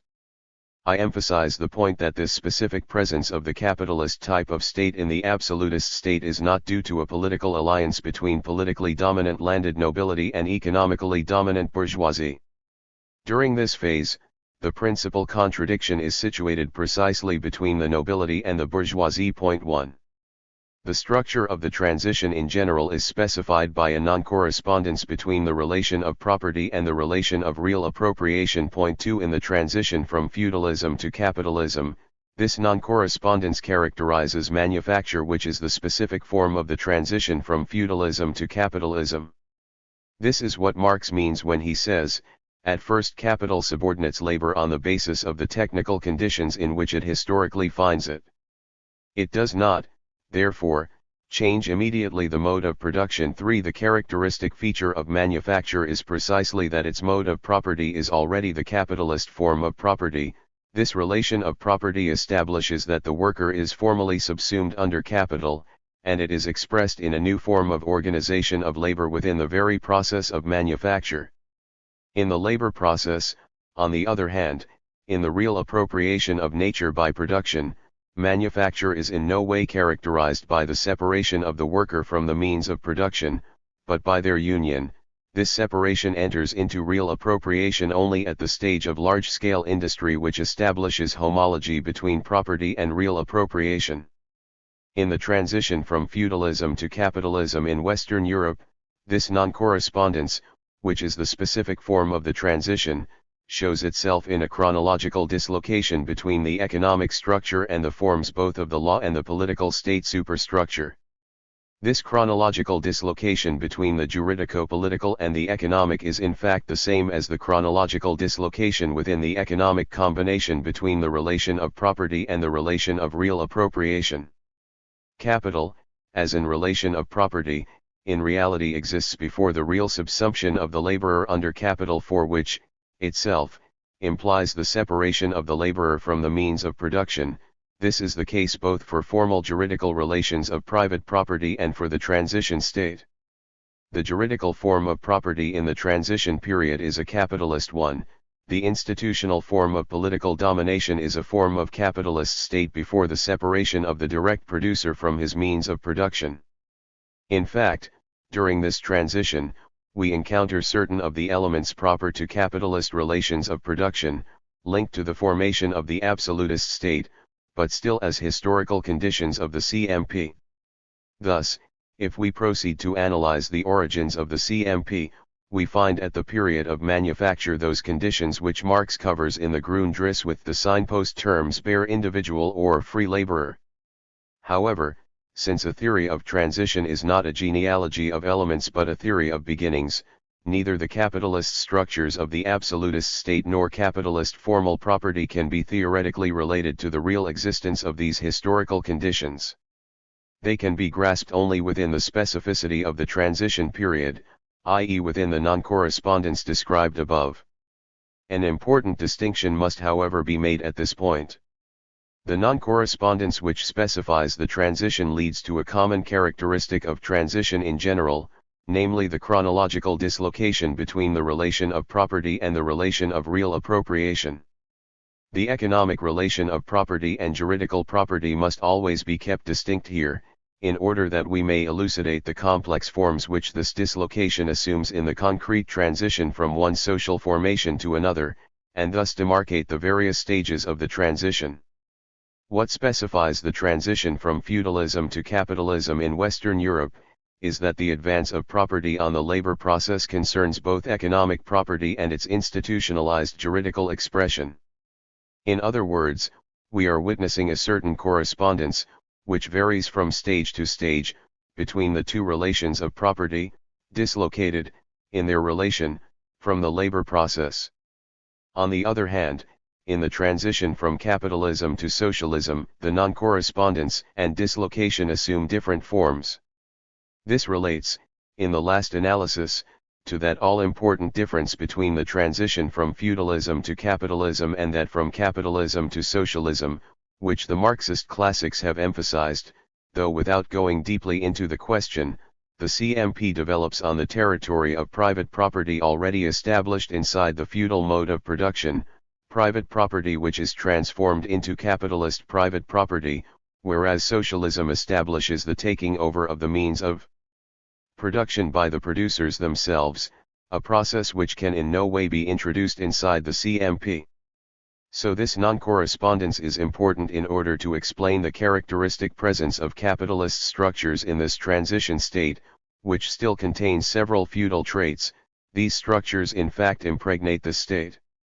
In particular, vis-a-vis the relations of production, it presents the characteristics of a state possessing the specific autonomy of the capitalist state, while the theoretical presuppositions of this autonomy are not yet actually realized.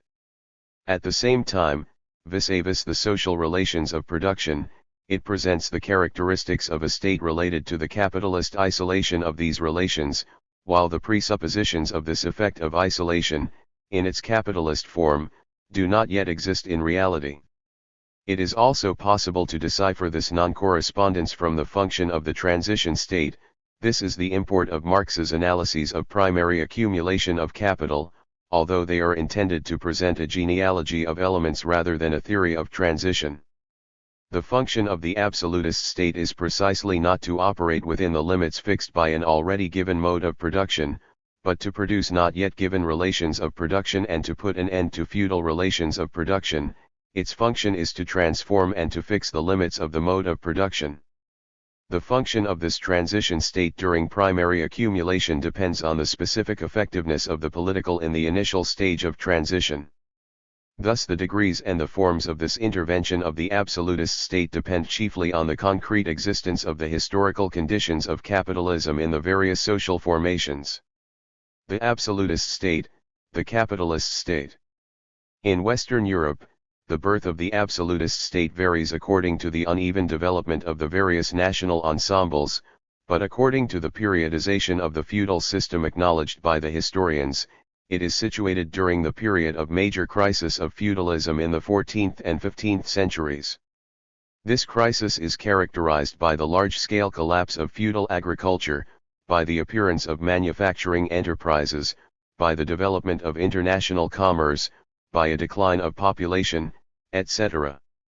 The absolutist state is strengthened during the new period of expansion, stretching from the middle of the 15th century to the middle of the 17th century, which creates a crisis of the ensemble of feudal relations of production and indicates the beginning of the capitalist era. 5. It can be located in an embryonic form in the Italian principalities of the Quattrocento, is found again in France under Louis XIII and Richelieu, and in Spain under the Catholic monarchs Ferdinand and Isabella. 6. In England, because of its different concrete situation, the transition from the feudal to the capitalist state seems to be both more tardy and more direct, allowing only a precarious existence to the absolutist state. Its case resembles that of the Netherlands. 7. The absolutist state is characterized by the fact that the holder of state power, normally a monarch, concentrates in his hands a power which is not controllable by the other institutions and whose exercise is not curbed by any limiting law, whether this be a law of the positive or natural/divine order. The holder of power is legibus solutus. In the feudal type of state, state power is limited both by divine law and by the privileges of the various medieval estates, in that feudal ties mark out a hierarchy of exclusive powers of those in fealty over the land which they own and over the men tied to that land. In contrast to this, the absolutist state appears as a strongly centralized state. As the various assemblies held by these estates are threatened, the state makes its appearance as a centralized institution, as the source of all political power inside a territorial national domain. It is in this way that the notion of state sovereignty gradually takes shape. It expresses the exclusive, unique, institutionalized and strictly public dominance over a territorial national ensemble and the effective exercise of central power without the extra-political restrictions of juridical, ecclesiastical, or moral order which characterized the feudal state.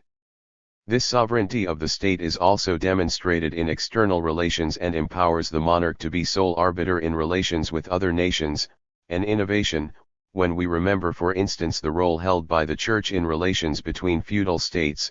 In short, the fundamental characteristic of the absolutist state is that it represents the strictly political unity of a centralized power over a national ensemble. It contrasts with the division and parceling out of power into territorial domains, constituting a parallel system of watertight economico-political cells, related in a hierarchy of exclusive and superimposed powers. The absolutist state thus presents an autonomy relative to the economic instance. Feudal ties, which in the feudal state are set in the religious key, are replaced by strictly political ties. The central power, whose public character is separated from the sphere of the private, is apparently freed from extra-political, religious, and moral restrictions and is exercised in an absolute fashion over a national/popular ensemble, thus the barriers to the central power which were constituted by the medieval states collapse. We can see the formation of the concepts of people and nation as constitutive principles of a state which is held to represent the general interest. From another point of view, we are witnessing a process in which agents are institutionally fixed on the mode of the private as subjects of the state. While it is true that the central and sovereign power is held not to be limited by any law, in the feudal sense of the term, it is equally true that a replacement of medieval privileges by a written juridical system can be dated from the emergence of this power. These are the rules of public law, which already at this stage present the characteristic abstraction, generality, and formality of the modern juridical system and which regulate the relations of the subjects of the state to the central power. These subjects are fixed, in the political institutions of the state, on the mode of the private. The central power often respects these laws and only proceeds cautiously to a direct intervention in the private sphere. The sovereignty of the state, reflected in the works of Bodin, appears to be linked to the problem of the unity of strictly political power, a power which is seen as representing the unity of the subjects of the state in the public sphere.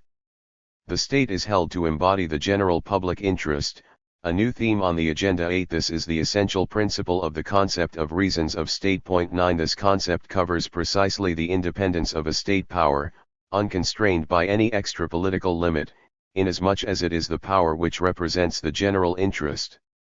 We are witnessing the first formation of the theory of the social contract.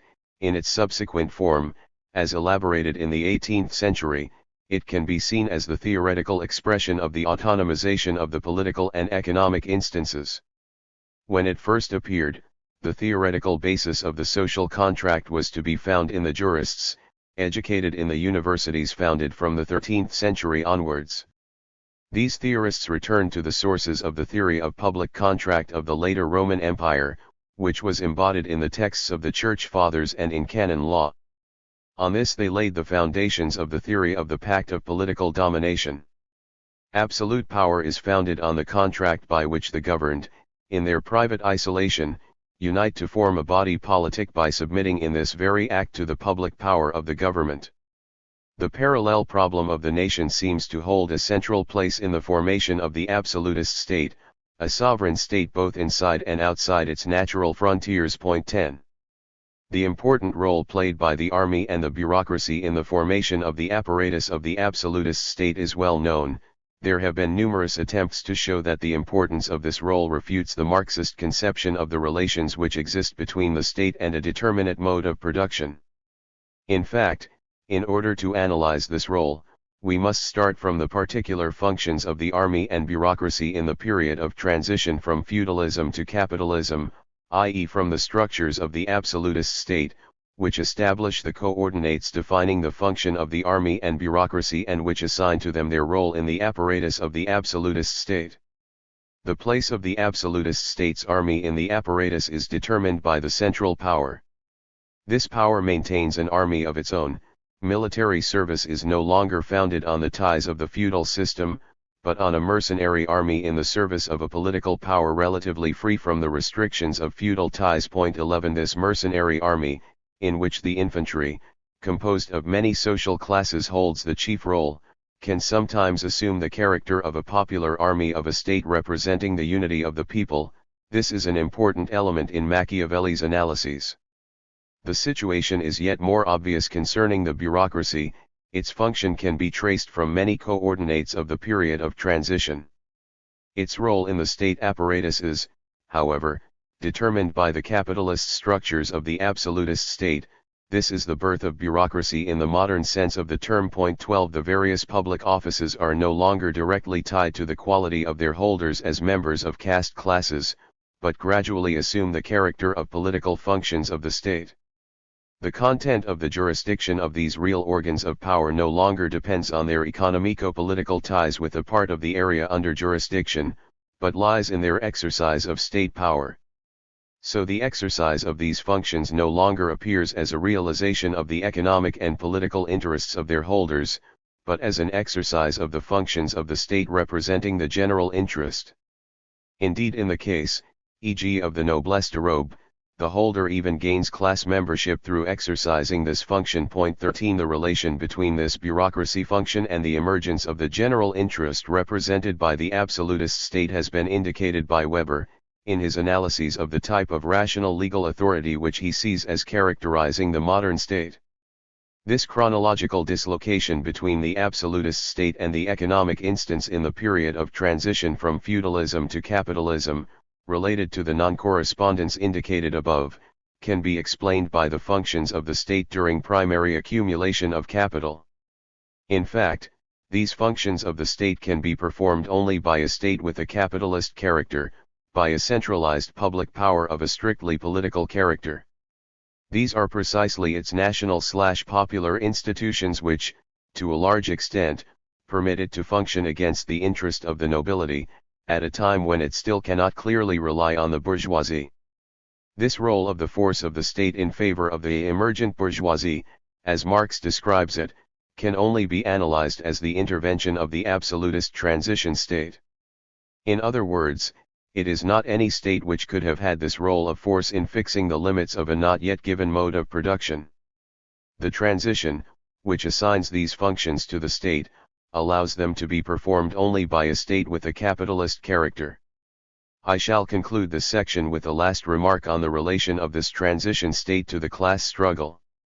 Can the characteristic autonomy of the absolutist state relative both to the economic instance and to the field of the class struggle, which was precisely what allowed it to function in favor of primary accumulation of capital, be related purely and simply to an equilibrium of forces between the nobility and the bourgeoisie? We shall see later that the general explanatory schema in which the relative autonomy of the state is related to an equilibrium between the social forces present cannot provide an exhaustive account of a state presenting pronounced capitalist features. In particular, the absolutist transition state does not correspond to an equilibrium of forces between the politically dominant nobility and the economically dominant bourgeoisie. The bourgeoisie's economic dominance becomes established only gradually, and only in exceptional circumstances does it manage to outweigh the political dominance of the nobility, e.g. in France towards the end of the Ancien Regime. Point 14. The fact that, during these stages, the principal aspect of the contradiction, and even the principal contradiction are sometimes displaced and operate not between the bourgeoisie and the landed nobility, but between the latter and the independent small-scale producers, does not automatically indicate that there is an equilibrium of forces between these two classes. The class alliance between the nobility and the bourgeoisie is frequently marked by a very clear predominance of the nobility. The relative autonomy of the absolutist state is due both to its capitalist character and its function in the transition period, and also to its complex relation to the field of the class struggle. Thus, from the point of view of the state, the initial stage of transition from feudalism to capitalism involves a state with pronounced capitalist features, while the bourgeoisie is not the politically dominant class and often not even the economically dominant class. This initial stage rarely corresponds to an equilibrium of forces between the bourgeoisie and the nobility. After the bourgeoisie's accession to political power, which does not necessarily involve its political hegemony, the transition continues up to the consolidation of the CMP and up to the beginning of the phase of expanded reproduction. The first stage of this phase corresponds to the liberal state found in Western Europe in the second half of the 19th century. Point 15. For the models of the bourgeois revolution. Introduction. I have just brought to light some general tendential features of the transition from feudalism to capitalism in Western Europe, while indicating that this transition shows particular features according to the national ensembles under consideration. We can now begin to identify these national ensembles with concrete social formations. One important problem which arises is, can we speak of a typical model of the bourgeois revolution? Contrary to a widespread view which takes the French Revolution as the example of the bourgeois revolution, I shall examine the particular cases of Britain, France, and Prussia in order to show that such a model does not exist.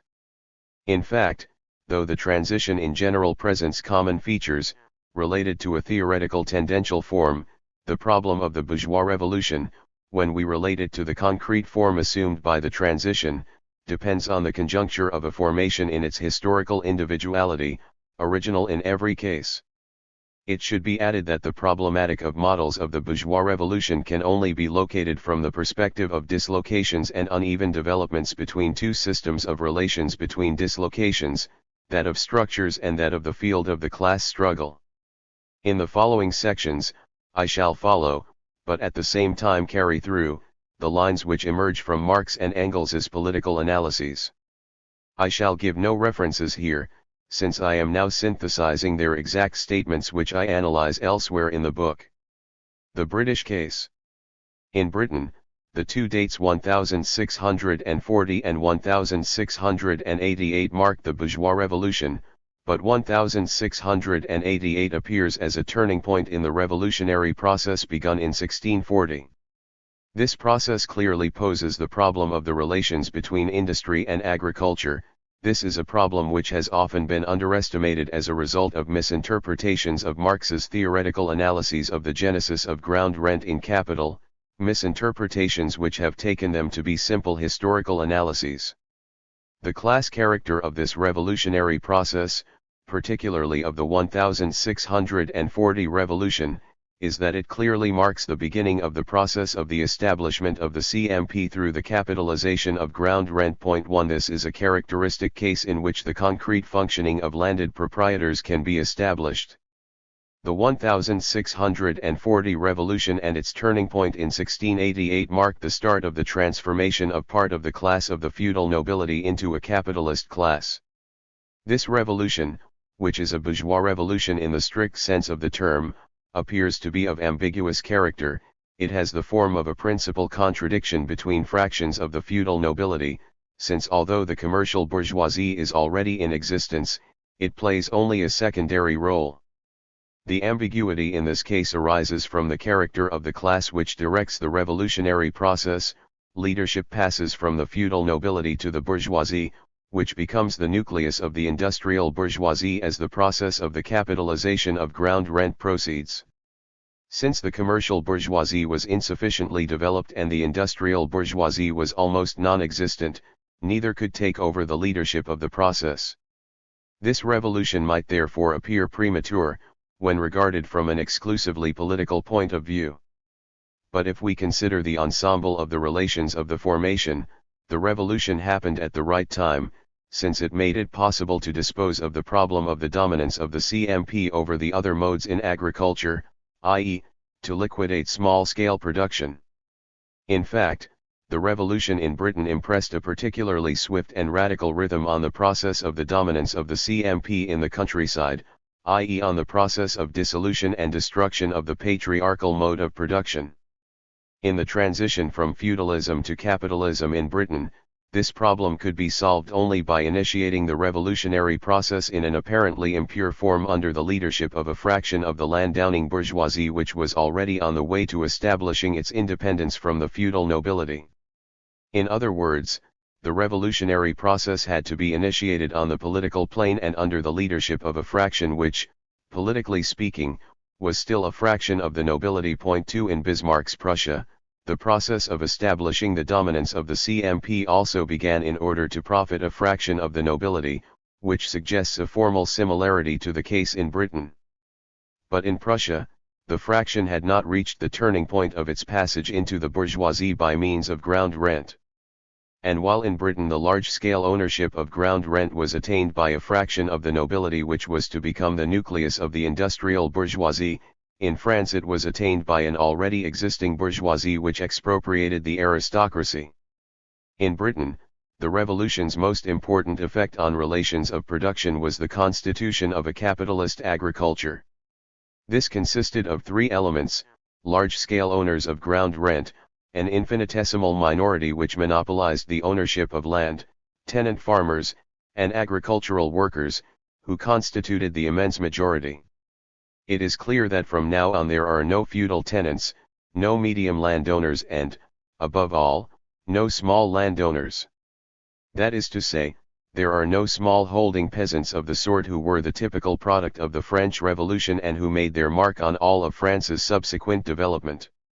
The British peasantry as a social force will henceforth play no part in its country's political development. This particular process in which the dominance of the CMP was established by destroying the possibility of small-scale agricultural production gave the commercial, industrial and, later, financial bourgeoisie an opportunity for an exceptional development. But these results were not confined to the countryside. Small-scale production in general lost its opportunity for good and all, and this includes the petty bourgeoisie, which has never been a social force in Britain and which has never made its bow on the political stage by an open action such as forming a party of its own.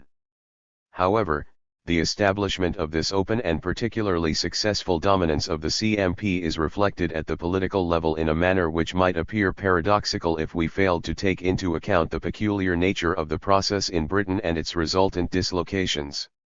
The 1640 revolution laid the foundations for the bourgeoisie's political domination, but it did not give it political power. The bourgeoisie's economic domination developed at the start under the political domination of the landed nobility, and in this respect, exactly the same happened in France before the Revolution. Afterwards, by a number of steps and as a result of a number of turning points, the commercial and ground rent-owning bourgeoisie obtained power under the hegemony of the nobility, and then as a result of the 1832 Reform Act, it obtained hegemony of the power bloc. However, the ensemble of the process meant that the bourgeoisie first gained an appearance on the political scene by obtaining power through the intermediary of the nobility, who represented the owners of ground rent and the commercial bourgeoisie. Later on, when the bourgeoisie obtained hegemony and the industrial and financial bourgeoisie began to predominate, it was represented by the Whigs, the owners of ground rent, who acted as the bourgeoisie's intermediary. As a result of this process, the Whigs functioned for a long time as an autonomous fraction of the bourgeoisie, i.e. as a social force. In this way, the very hegemony of the industrial and financial bourgeoisie on the political scene continued to be hidden, and this has posed numerous problems for historians of the social formation in Britain. The peculiarities on the plane of the juridico-political instance are equally striking. The 1640 revolution transformed the juridical status of property and the functioning of the monarchy, but it left the feudal type dominant over the capitalist type in the state. This is clear from the importance attributed to the House of Lords, the importance of local magistrates as centers of local power, etc. This indicates a dislocation between the juridical system and the state, which is frequently encountered in the transition from feudalism to capitalism. This dislocation, in which the capitalist legal system is prior to the state, reveals itself in the fact that the British legal system, unlike the continental systems, will continue to be unwritten and uncodified. Further, the dominance of the feudal type in the state continues even after the bourgeoisie have obtained political power, providing a characteristic example of the dislocation between the state's structures and its political power. This dislocation exists in the continuity of feudal characteristics, even after the bourgeoisie has obtained hegemony, and it also combines with the continued functioning of the owners of ground rent as a social force and with the masked hegemony of the bourgeoisie. Unlike France, the heights of the state apparatus itself continue to show a class membership of the nobility. A relative change takes place later on, to the profit of the owners of ground rent. As a result of the peculiarity of the process, the actual functions of the state in performing its role to the profit of the large-scale landowners in private accumulation, can exactly be fulfilled by means of the dominance of feudal structures. There is then no need for it to pass through the stage of the absolutist state. Unlike France, we could even say that the vital part of this accumulation happens after the revolution, and anyway, its economic function is limited to its general function of accumulation. The transition did not necessitate a subsequent intervention by the state into the process of industrialization. This, on the other hand, was the case in France and in Prussia. In the last stage of its transition, the British state, with its feudal and capitalist structures in equilibrium, was replaced by the form of the liberal state whose non-intervention in the economic is particularly pronounced. But this allowed feudal characteristics to continue late into the liberal form of the British state. In France, on the other hand, the liberal state intervenes in a far more important way into the economic, to the profit of the bourgeoisie, but these interventions are the successors of those of the absolutist state. Moreover, the peculiar functioning of the state, combined with the destruction of the small-holding peasants and the petty bourgeoisie's small-scale production, brought it about that the British state apparatus never took on the role which it was later to play in France and Germany, and this was so, despite its class membership. Some conclusions can now be drawn. The British Revolution was particularly successful in that it allows the open dominance of the CMP over the other modes of production in the social formation. This open dominance brings it about that the matrix of this mode of production decisively permeates this formation. In the historical individuality of this formation, this domination is expressed in the fact that up to the stage of monopoly state capitalism, the economic instance almost constantly possesses determination in the last instance, and the dominant role. This, in turn, is expressed in the dominance of economic power over political power, in the case of the decentration of the places of economic and political domination held by different classes or fractions. Those which occupy the place of economic determination are those which in the final analysis appear as hegemonic classes or fractions. On the political plane, the success of this revolutionary process in this formation's conjuncture means that it operates at first for the benefit of the nobility. In obtaining political power and later in obtaining hegemony of the power bloc, the bourgeoisie is tardy and operates in a masked manner. The same is true of the transformation of the state structures and the state apparatus, in their dislocations from the economic instance and from the field of the class struggle. The result of all this is that the success of the revolution in Britain is characteristically masked and appears to have miscarried on the political plane. The French case. The French Revolution has often been presented as the example of a typically successful bourgeois revolution. On this theory, the revolution happened at the moment when the particular transition produced by the absolutist state put the commercial and industrial bourgeoisie in a position where they could take over the leadership of the process, i.e. it occurred at the moment when feudal society had deliberately matured all its possibilities within itself. According to this, the revolution had the following results: the bourgeoisie openly obtained political power, the state structures were radically transformed, which was to the benefit of the bourgeoisie, since the state which emerged from the revolution was a state of the capitalist type, and Jacobinism, a typically bourgeois political ideology, dominated the French formation. In other words, the bourgeoisie as the subject of history was able to expand its essence fully on the political plane in France. Amongst Marxist theorists, this theory has been remarkably strong. Gramsci was by no means its last perpetrator, and its success in the theory of the working class is exceptionally suspect. 4. The subject is extremely broad, and so I shall merely give sufficient indications to show that this interpretation is mythical. 1. What is the truth about the CMP establishing dominance over the other modes? In fact, globally this was much less open and decisive in France than it was in Britain or in Germany, where under Bismarck the Prussian Revolution was managed from above. Above all, this dominance radically failed to cut the knot which in this transition concentrated the relation between the CMP and the other modes of production in the relations of production. It was unable to cut the thread of small-scale production in France. In fact, the French Revolution laid a firm foundation for small-scale production, both in agriculture and in the petty bourgeoisie. Agriculture, because of the absolutist state and the role of the nobility, and therefore because of the non-existence of a premature revolution during the phase of primitive accumulation, the process of establishing the CMP in the ensemble of the formation was not initiated by the ground rent landowners. Rather, it was initiated by the commercial and industrial bourgeoisie which, with the aim of taking over large-scale landed property by expropriating the nobility, sought to use the peasantry as a support against this nobility. As a corollary, the decisive result of the revolution in agriculture is not the expropriation of agricultural producers, but the attribution of a status of ownership to and an expansion of small-scale agricultural exploitation. This was confirmed by the Jacobin dictatorship after the peasant revolt against feudal agricultural structures. 5 From this results the typically French case of the small-holding peasants, who, for a long time in the future, continue to play a very important role on the political scene. The petty bourgeoisie. The remarkable victory of small-scale production is equally clear in the case of the petty bourgeoisie. This sector of the bourgeoisie developed side by side with the stealthy advance of the commercial and industrial bourgeoisie in the absolutist noble state and was to establish itself with a firm base as a result of the policy of the convention. This petty bourgeoisie did not throw in its lot with capital from the start. While it opted for the bourgeoisie in 1848, it took the side of the proletariat during the Paris Commune. It remains nonetheless an extremely important social force in France, as we can see from the phenomenon of radicalism.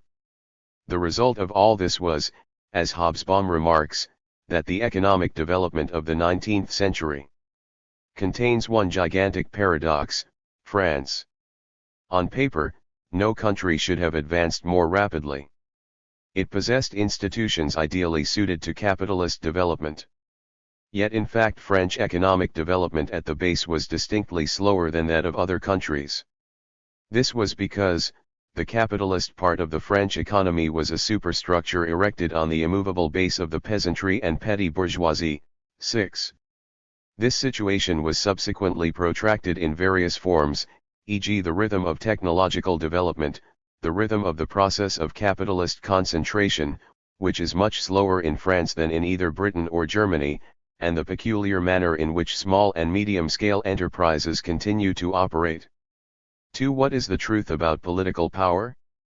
The French bourgeoisie did of course obtain political power, unlike their equivalents in Britain, but at what a price? It obtained it only at the price of depending widely on the small-scale peasantry and the petty bourgeoisie, and even sometimes on the manufacturing workers, found mainly amongst the Parisian sans-culottes. 7 The bourgeoisie obtained power openly this time, but only in so far as it fairly clearly eliminated the nobility. In fact, everything happened as if the French Revolution had failed to coincide with itself, as if it were simultaneously early and late for itself. Late, in that it failed to smother small-scale production at birth; early, in that it had to drop back in order to win back the small-scale producers who had been polarized around the proletariat which was now in process of being constituted. The petty bourgeoisie and the small-holding peasants were related to the bourgeoisie by a whole range of relations, ranging from antagonistic contradiction to support or even alliance. This prevented the French bourgeoisie from forming a state alliance with the nobility, as was the case in Britain and, later, in Prussia. Because of the presence of these classes, any alliance with the aristocracy could only have been a highly retrograde step, since it would not only have contradicted the most elementary interests of the bourgeoisie, but it would also have completely disregarded those classes which would have checked such a retrogression in order to maintain the status quo. The particular forms taken on by the contradiction between the bourgeoisie and these classes led straight to the historical phenomena of the First and Second Empires. There we are faced with those particular forms of the capitalist state in which the bourgeoisie apparently resigns its political power to benefit a state apparatus which manages public business by depending on the small-holding peasants and the petty bourgeoisie. Thus, on the political level, this model revolution creates an almost constant situation of crisis in the bourgeoisie's political power. This produced a constant disequilibrium between the bourgeoisie and the nobility, and the small-scale producers, and it thus made the bourgeoisie incapable of consolidating its hegemony. In 1848, the bourgeoisie finally rid itself of the nobility and turned towards the small-scale producers, and after the fall of Louis Bonaparte, it made an effort to stabilize its position, but it was much too late. For the industrial proletariat, which had emerged in 1848, was waiting for it at the turning point of the Commune in 1870. This event led the bourgeoisie to confirm its dependence on the small-holding peasantry by its subsequent agricultural policy. 3. What is the truth about the model character of the French Revolution on the plane of the juridico-political instance of the state? Ought we to estimate its success in the fact that it founded a typical capitalist state? But this is untrue. It is true that the state resulting from the revolution was more successful than the British state in ridding itself of feudal characteristics. The conception of the state as typically capitalist is the result of superficial observations on the establishment of universal suffrage after the Rising of August 1792 and on the institutional policy of the Montaigne Convention, considered as a prefiguration of the capitalist state. But to see matters in this way is to make the mistake of neglecting the division of a formation into phases and stages and the distinction between the capitalist type of a state and the forms of state corresponding to these phases and stages. It is to make the mistake of considering a theoretical concept to be something directly identifiable with social reality as its historical essence. In fact, the state in question is considerably in advance of the transition stage in which it is located. In this sense, we can rigorously declare that this is not the state of a bourgeois revolution which is politically successful at this moment and in this conjuncture, but rather the state of a bourgeois revolution which is politically held in check. At this precise moment it is not in fact the state of a hegemonic bourgeoisie, but that of the peasantry and the petty bourgeoisie, as Tocqueville rightly saw. This state anyway failed to last. In fact, the state of the First and Second Empires is the state of the bourgeoisie, a bourgeoisie which is now breathless to catch up with the peasantry and the petty bourgeoisie and to put the machine into reverse against the developing proletariat. It continues to bear the marks of the ambiguous support of the small-scale producers. Unlike the situation in Britain, the French situation involves a frequent and lasting reflection of the dominance of the CMP in the dominant role of the state instance. Firstly, the state's economic functions already existed in the absolutist state and were by no means confined to primary accumulation. They gained new life during the Jacobin dictatorship and were taken up again during the two empires, especially that of Louis Bonaparte, and they even continue in the context of the French liberal state of the Third Republic, where they are much more important than the British liberal state. Secondly, because of the role played by the peasantry and the petty bourgeoisie as social forces, and by the working class, the strictly political function of the state in the class struggle is much more important than in Britain. Thus this second phenomenon has some bearing on the constant political crisis from which the bourgeoisie's particular contradiction with the peasantry and petty bourgeoisie stems. Between these two latter classes the working class has been able to carve its path across easy terrain, a fact which explains the ambiguous relations which it has always had with these two classes as well as the unique snare into which the French working class has always been led.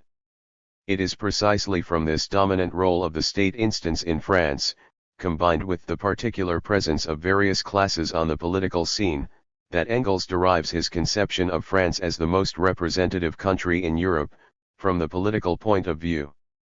But he is wrong in thinking that this results from the fact that the bourgeois political revolution was typically successful there. On the contrary, his conception relates strictly to the fact of its failure. The resultant dominant role of the juridico-political instance makes France a country in which this instance can most suitably be studied as it functions relative to the various classes thrown onto the political stage. Finally, this particular role of the state combined with the frequent functioning of the small-holding peasantry and the petty bourgeoisie as social forces explains both the political importance attached to the state apparatus and to its class membership, bourgeois and petty bourgeois.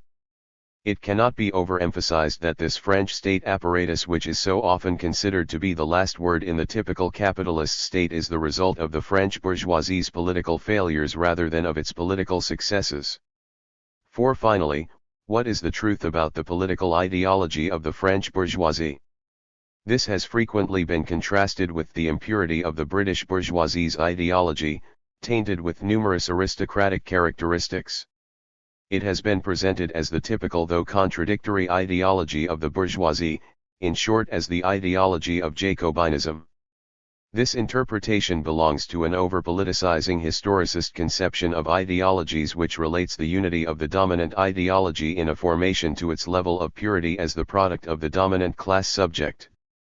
But precision is necessary here. It is true of the universe of bourgeois political ideology, in which the citizen's formal political liberty and equality vis-à-vis a state founded on the general interest of the people-nation is extolled. But while this is true of bourgeois political ideology, it is not entirely true of Jacobinism. It is one aspect of Jacobin ideology from Robespierre to Saint-Just, but only, as it were, its bourgeois aspect. It is however a complete misunderstanding of Jacobinism not to recognize that it has a particular social content, combined with the ideological phenomenon of sansculottism. This social content is present, for instance, in an obscure form in Saint-Just's demands for social equality, his attacks on wealth and his orations on the social happiness of the citizens. Marxist authors, and Gramsci above all, have often noted this social content of Jacobinism, but it is frequently interpreted from a historicist viewpoint, as the contradiction which is somehow immanent in the typical political ideology of the bourgeoisie subject. On this interpretation, the social content of Jacobinism is the maggot hidden in the fruit of the pure political ideology of the bourgeoisie. It is its other side, the hidden but true seed of that social universalism to be realized by the proletariat when they set Jacobinism back on its feet. But it is important not to conceal the repercussions of this interpretation, according to which bourgeois political democracy already contains within itself proletarian social democracy. The final and consistent conclusions to be drawn from the very principles of political democracy lead to social democracy, and social democracy, in the form of the social content of Jacobinism, is the authentic vocation of the working class. This is, of course, the young Marx's conception.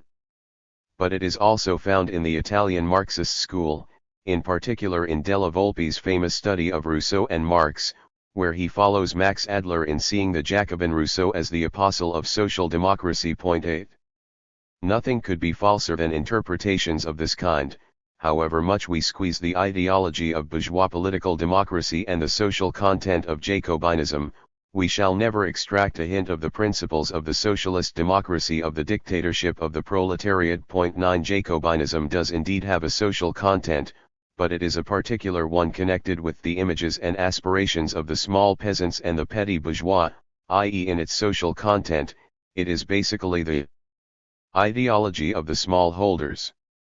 Jacobinism projected as its social ideal a society made up of small-scale independent producers, a society in which each man owns his own field, his own shop or stall, and is able to support his family without recourse to wage labor and without being exploited by the very rich. In particular, sansculottism corresponds to the manufacturing workers' old utopian vision of a harmonious corporatist guild society. The social content of Jacobinism is a direct contradiction of bourgeois political democracy. This contradiction can be schematized as that between Rousseau's ideology and the political ideology of Montesquieu and Constant, but it must be noticed that this social content is due to the insertion into bourgeois political ideology of ideological elements stemming from different classes whose interests are contradictory to those of the bourgeoisie. 10. For us the most significant feature of Jacobinism is the highly ambiguous way in which it was received throughout the rest of Europe. It was taken over by the two Bonapartes. With their reliance on the small-scale producers, it found its direct continuation in French radicalism. In its various later forms, the French working-class movement was imbued with Jacobinism, in particular by means of utopian socialism, represented by Louis Blanc and Proudhon. It was with good reason that Louis Bonaparte cut the ground from under its feet, as Karl Marx showed in the 18th Brumaire. To conclude, Jacobinism is profoundly ambiguous not because it has a contradictory purity stemming from its role as the typical political ideology of the bourgeoisie, but because of the particular character of the bourgeois revolution in France. The German case. I shall now consider the case of Germany, in particular Prussia. 11. My remarks will be brief, since I shall have to return to the subject later because of its major importance for the modern reformist movement. We note at the outset that the bourgeois revolution in Prussia simply did not take place. The 1848 movement and the issuing of a constitution by the king did not mark an important turning point in the process of the transformation of relations of production, and they did nothing to alter the state superstructure or the occupier of political power. Despite the customs union which had already been accomplished by the time of this movement, the landed nobility still retained political power and the Prussian state was to remain for a long time dominated by feudal structures. It was in fact the state which under Bismarck undertook to bring the bourgeoisie to political domination, a process characterized exactly by Marx and Engels as revolution from above. Under Bismarck, this state transformed itself from within, as it were, in the direction of the capitalist state. The reason is that the German bourgeoisie waited until too late in attempting to bring about its revolution. The bourgeoisie's economic development had already made a decisive start at the beginning of the 19th century. As in France, it was organized without capitalizing ground rent, but unlike France, it was organized alongside the nobility's undisputed political domination and in the framework of a state which had not reached the turning point of the absolutist state. This is why the transition went forward at a particularly slow pace during the initial stage, and why, when the bourgeoisie finally woke up, it found itself confronted by the emerging organization of the working class, a traumatizing experience from which it never recovered. By one of those errors of judgment which stemmed from the fact that ideology was at that time infiltrating unevenly into developing national formations, the German bourgeoisie could not make up its mind to break with the nobility. This was because it was obsessed by the French Revolution of 1848 and by memories of the Jacobinism of the Great Revolution. It therefore left to the state the task of establishing its own political domination. This domination was expressed in the continuity of feudal structures almost until the First World War and the continuity of the nobility's characteristic hegemony in political power, a hegemony which was however countered by the specific autonomy of the Bismarckian state. B. The particularly important role assumed by the state, after the phase of primary accumulation and during the process of industrialization. The role played by the state was much more important in Germany than in Britain or even France. It foreshadowed the state of war capitalism of the First World War and even the Nazi state's particular intervention into the economic in the period between the two world wars. Another sign of this transition process is a characteristic dislocation between the juridical system and state institutions. We have also noted the existence of this dislocation in Britain, where it took on different forms. In Germany in the first half of the 19th century, despite the state's feudal structures, the juridical system already contained forms of formal capitalist ownership, albeit in a masked way. It took these forms under the cover of a revival of Roman law, whose lasting imprint continued even after the promulgation of the German Civil Code at the beginning of the 20th century. What does this dominance of the CMP over the other modes in the domain of German agriculture mean? It was established by expropriating small-scale producers, by concentrating landed property in the hands of the squireens and by transforming vast numbers of peasants into agricultural laborers. However, this process was very slow and traces of serfdom existed for a long time in East Prussia. On the other hand, because of the peculiarities of the ensemble of this formation, which distinguishes it from Britain, the squireens remained characteristically ground rent nobility, failing to seize the turning point at which ground rent could be capitalized. This establishment of the dominance of the CMP ended small-scale agricultural ownership, but it benefited the nobility to some extent. This was a heavy burden on the political and ideological level of the German peasantry. The German peasantry has never been a social force, as it was in France, and it functioned differently from the British peasantry. It was permeated by memories of Munzer-type peasant risings and yet it was terrified by its equivocal proletarianization, which it could not assimilate into its ideology. As a result, especially in the eastern provinces, it became, without any doubt, an element which contributed to the rise of Nazism. The bourgeoisie developed so cautiously, by means of a strong state dominance and within the enclaves of a feudal formation, that the petty bourgeoisie was able to exist and develop. But the petty bourgeoisie took on a different role from its French counterpart. In Germany, the petty bourgeoisie originally cooperated with the bourgeoisie and was its constant ally in the struggle against the nobility's permanent political hegemony. The contradiction between them rarely went so far as open action. The German petty bourgeoisie, untouched by Jacobin ideology, shared the bourgeoisie's attitude to the working class, as is clear from its constant mistrust of the proletariat. As we know only too well, the relation between the bourgeoisie and the petty bourgeoisie was of major importance for Nazism. This role of the state, this growth of the bourgeoisie and the presence of the petty bourgeoisie explain why the state apparatus was so important in German political development. The German state apparatus, unlike the French, depends on the fact not that the bourgeoisie is constantly outstripping itself but that it is constantly lagging behind. This state apparatus belongs generally to the noble, bourgeois and petty bourgeois classes, but renders service to the particular relation between the bourgeoisie and the petty bourgeoisie, a service which was previously masked and distorted by the nobility, and it is this which allows it to function in the framework of Nazism and which distinguishes it so radically from Bonapartism. In conclusion, it can be seen that though the transition from feudalism to capitalism throughout Western Europe presents common tendential characteristics, no paradigm case of the bourgeois revolution can be found. However, one very striking point common to every case should perhaps be noted, namely the bourgeoisie's lack of political capacity successfully to lead its own revolution in open action.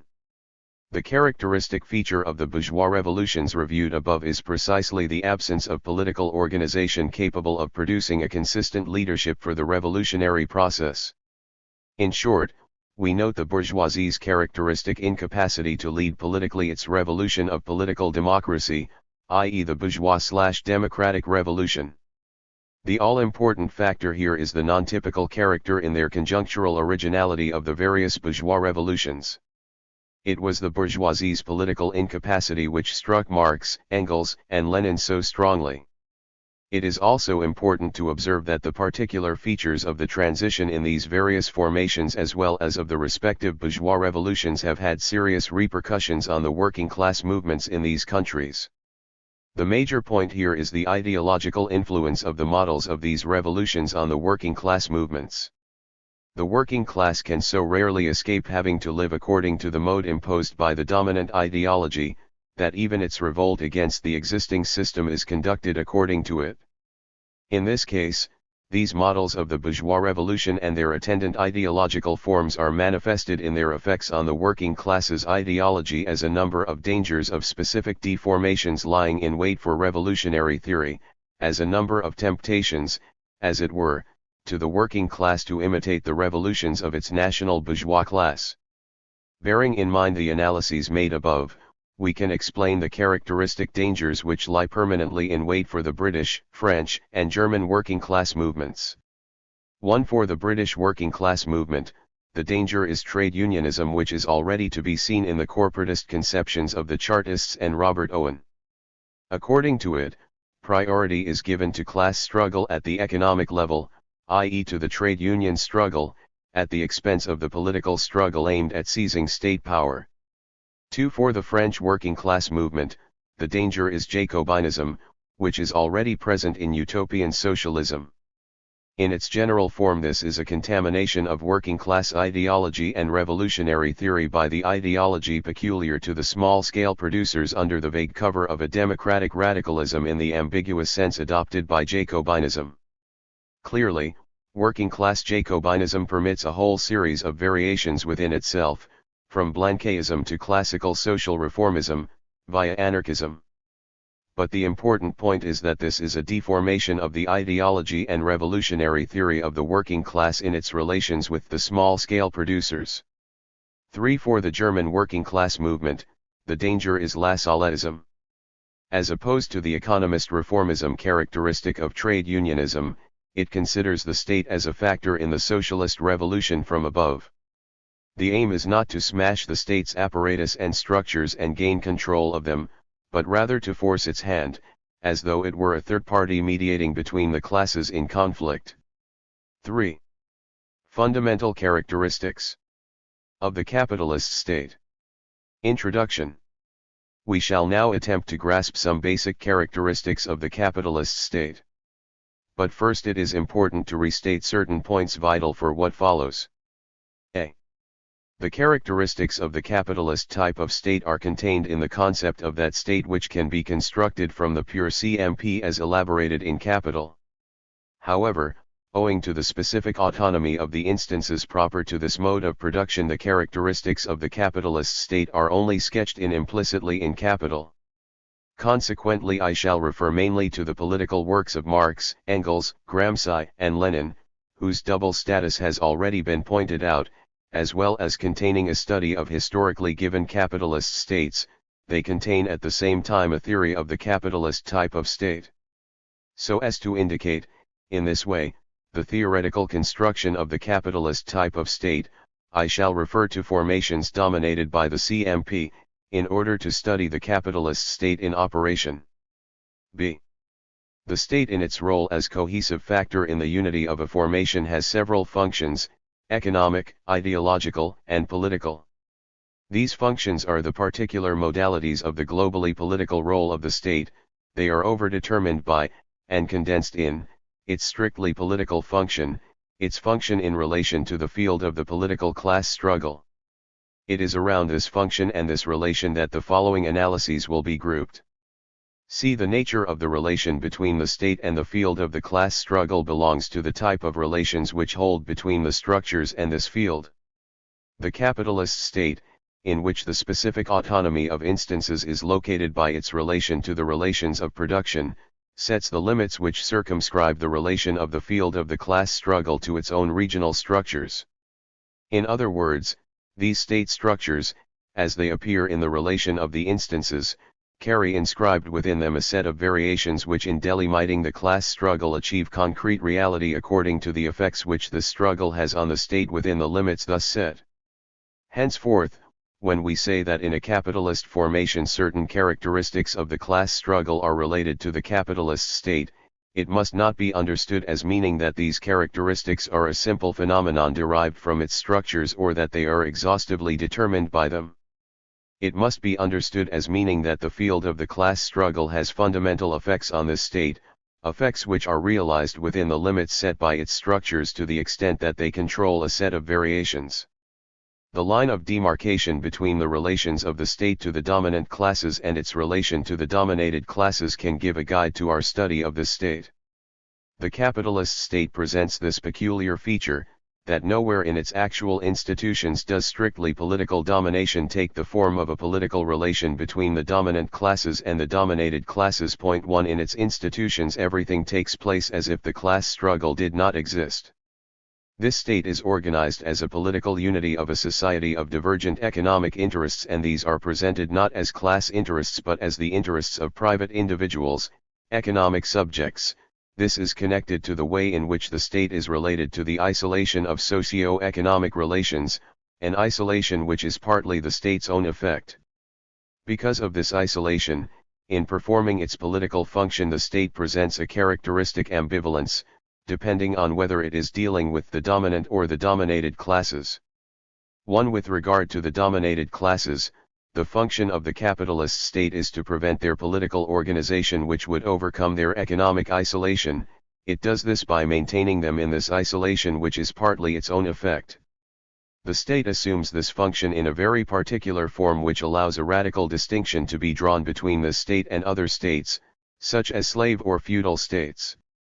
These latter limit the political organization of the dominated classes by institutionally fixing the classes of slaves or serfs in their very structures by means of public statutes, that is to say, by institutionalizing political class subordination in the form of estates or castes. On the other hand, by virtue of its isolating effect on the socio-economic relations and by also taking advantage of this effect, the capitalist state maintains the political disorganization of the dominated classes, by presenting itself as the unity of the people-nation, composed of political persons/private individuals. The capitalist state thus fulfills its function both by concealing their own class character from the dominated classes and also by specifically excluding them from the state institutions, insofar as they are the dominated classes. 2. On the other hand, with regard to the dominant classes, the capitalist state is permanently working on their organization at the political level, by cancelling out their economic isolation which, in this case too, is the effect both of the state and of the ideological. The capitalist popular class state's principal contradiction, i.e. the effective aspect of its internal contradiction, could be described as follows: its function is to disorganize the dominated classes politically, and at the same time to organize the dominant classes politically, to prevent the dominated classes from being present in its center as classes, whilst introducing the dominant classes there as classes, by relating itself to the dominated classes as representative of the unity of the people nation, whilst at the same time relating itself to the dominant classes qua politically organized classes. In short, this state exists as a state of the dominant classes whilst excluding from its center the class struggle. Its principal contradiction is not so much that it calls itself the state of all the people, although it is in fact a class state, but that, strictly speaking, it presents itself in its very institutions as a class state, of a society which is institutionally fixed as one not divided into classes, in that it presents itself as a state of the bourgeois class, implying that all the people are part of this class. 1. The capitalist state and the interests of the dominated classes. This first characteristic of the capitalist state depends on the specific autonomy of the political and economic struggle, of political and economic power, and of political and economic class interests in capitalist formations. The capitalist state, characterized by hegemonic class leadership, does not directly represent the dominant class's economic interests, but their political interests. It is the dominant class's political power center, as the organizing agent of their political struggle.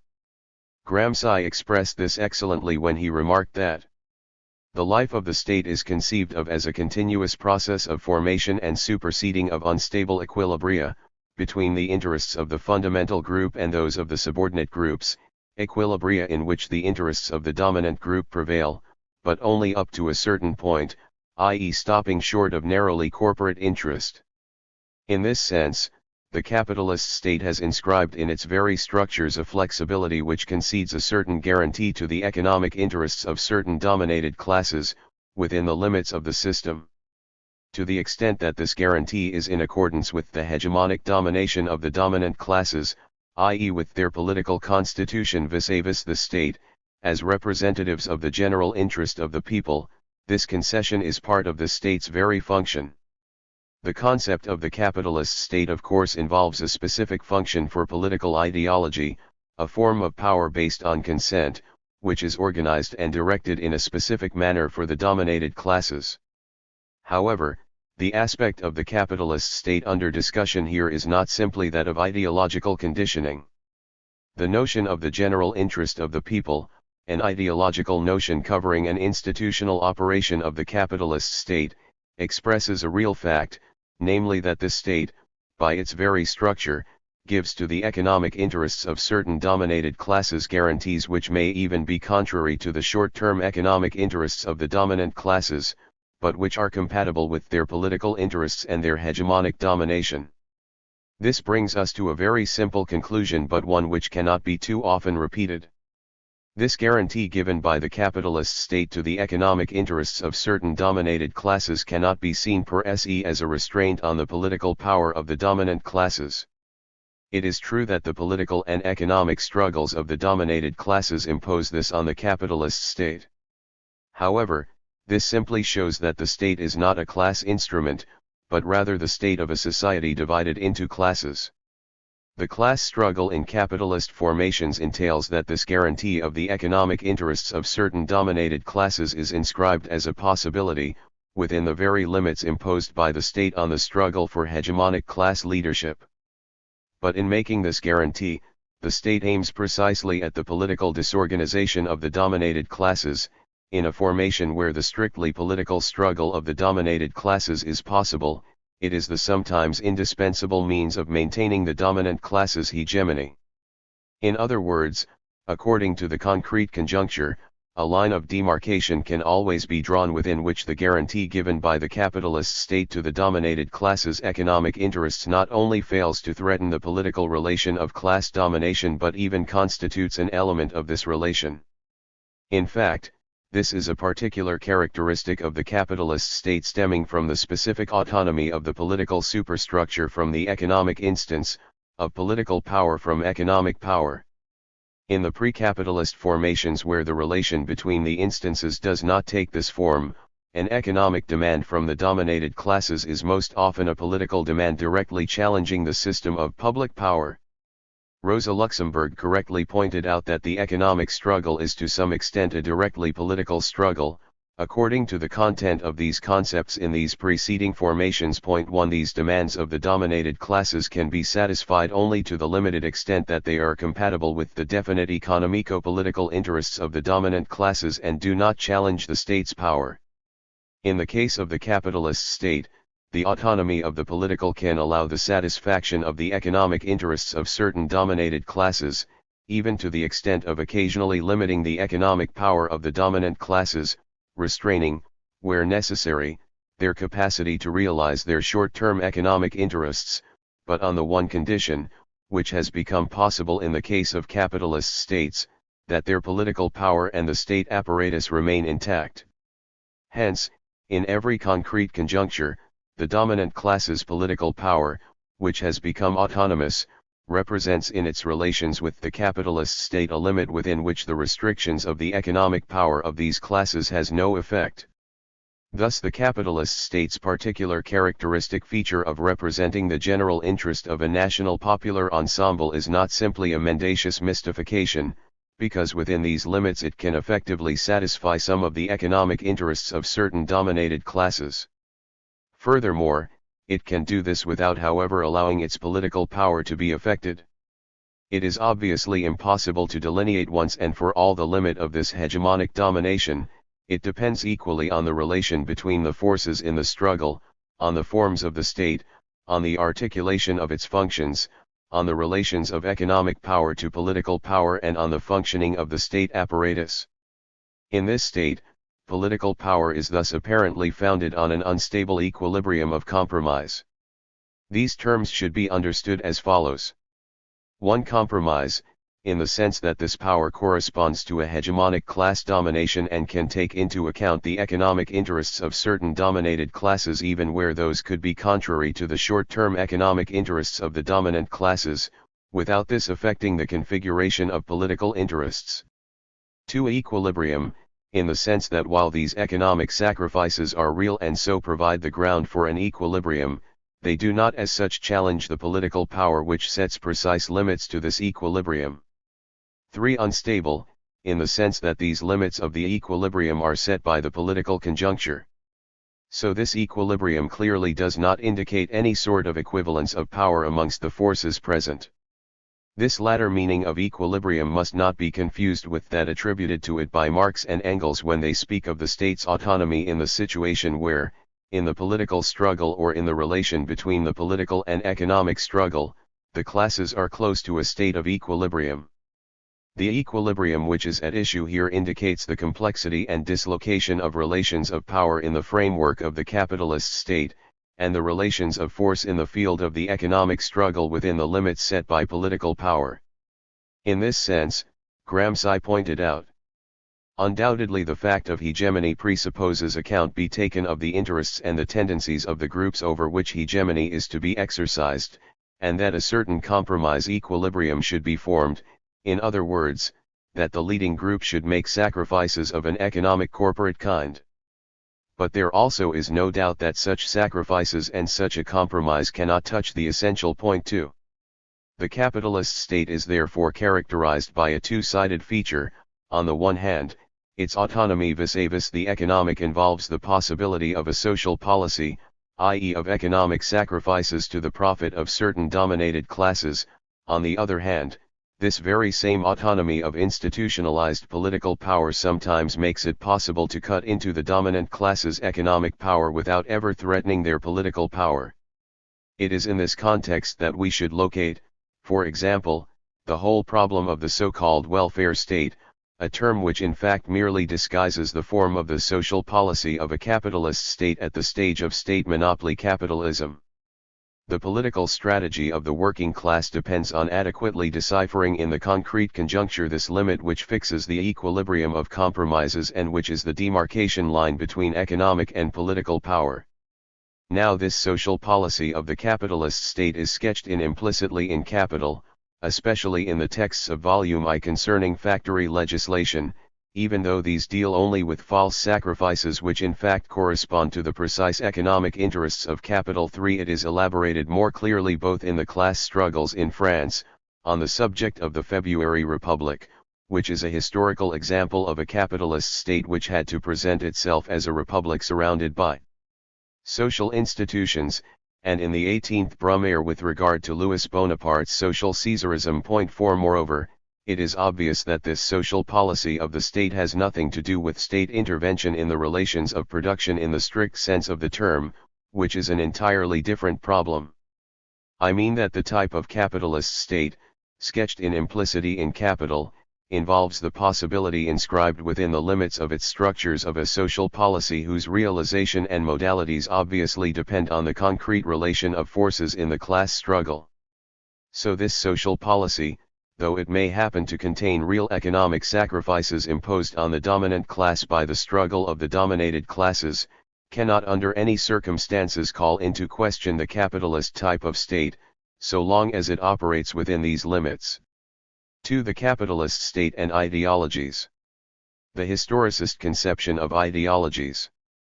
The particular relation between the capitalist type of state and the dominated classes also manifests itself at the ideological level. In fact, hegemonic class domination, as a particular type of class domination, marks the particular place and function of the ideological in its relations to the political in capitalist formations. In short, it marks the particular way in which bourgeois ideology functions politically. In fact, this particular feature of bourgeois ideology is merely the political aspect vis-a-vis the state of the specific operation of ideology as such, which Marx saw in Capital as the condition of existence of the CMP.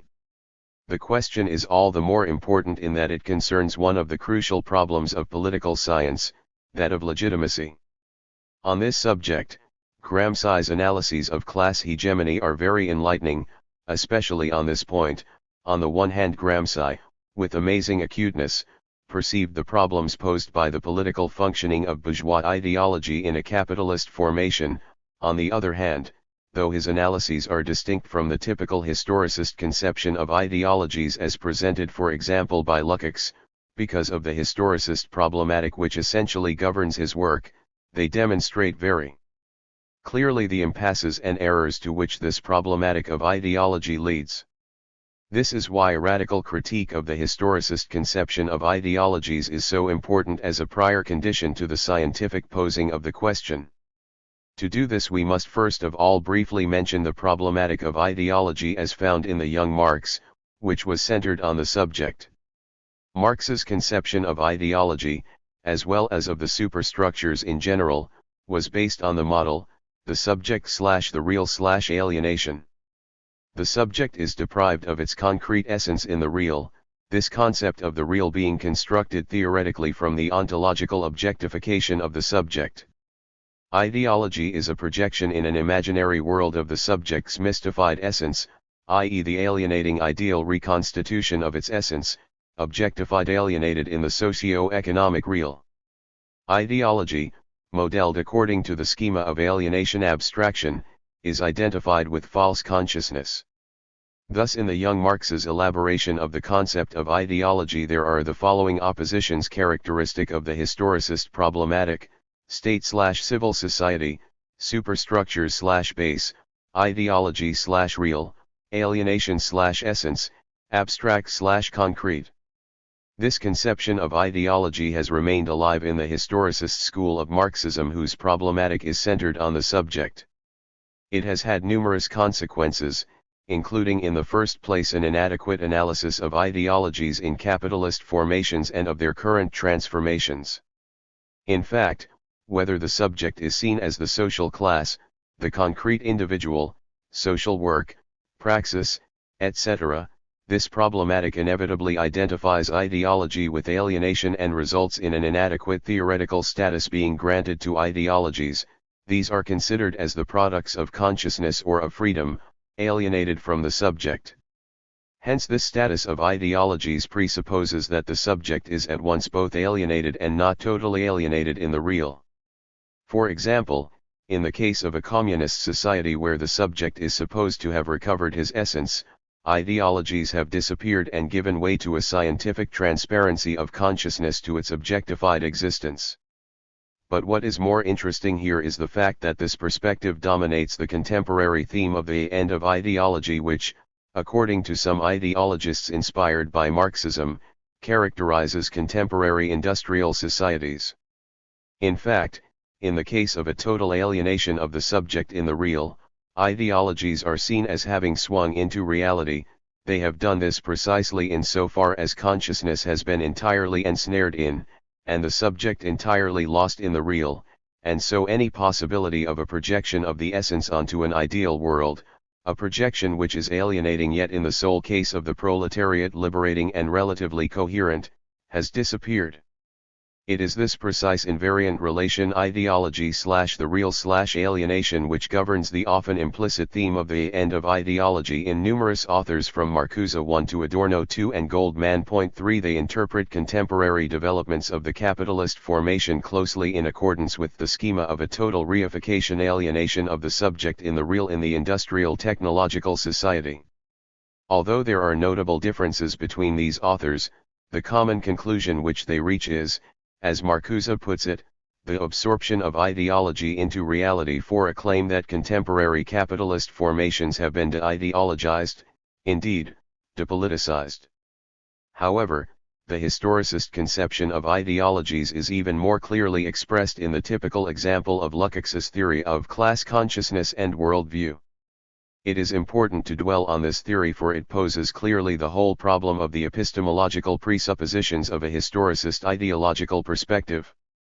More important still, because of Gramsci's historicism as expressed in his views on dialectical materialism and in particular in his concept of the historical block, the majority of Marxist theorists use the concept of hegemony in a sense relating it to Lukács's problematic.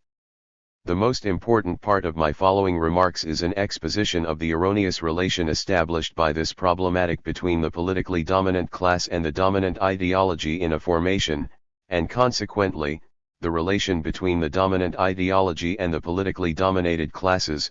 More specifically, it is in this latter context that the extremely debatable consequences of Gramsci's analysis are located. In the Lukácsian problematic of the subject, the unity characterizing a mode of production and a social formation is not that of a complex ensemble with several specific levels and determined in the last instance by the economic. In it, this unity is reduced to a totality of the functionalist type, composed of Gestalt interactions, of which Hegel's concept of the concrete universal is a good example.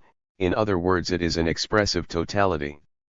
In this case, the unity of a formation is related to a central instance, originating and giving meaning to this unity. In Lukács, this totalizing instance is represented by the class subject of history. The unity of a social formation is referred back to the political organization of this class, which erects this worldview into a central principle in the unity of a determined formation. This worldview, which encompasses both ideology and science, 5 expresses the unity of a formation within a linear and circular totality, insofar as it is related to the central principle of unity, the class subject. This latter, through its worldview, constitutes the consciousness will of the totality of men who make their own history through praxis. Thus the role assigned to ideology through the medium of the class subject is that of the principle of totalizing a social formation, which is precisely the young Marx's position when he held that it is ideas that rule the world and the weapons of criticism that can change it. This relation between ideology and the unity of a social formation is the more interesting because it governs the contemporary problematic of the functionalist sociological school. It is implicit, as we shall see when discussing legitimacy, in many of the analyses of contemporary political science.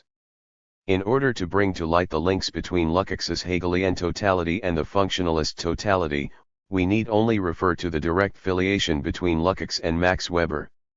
What links the theories of Weber to those of functionalism is that the global structure is, in the last analysis, considered as the product of a society subject which in its teleological becoming creates certain social values or ends. In functionalism, these determine the formal framework for an integration of the various particular and equivalent structures in the social whole.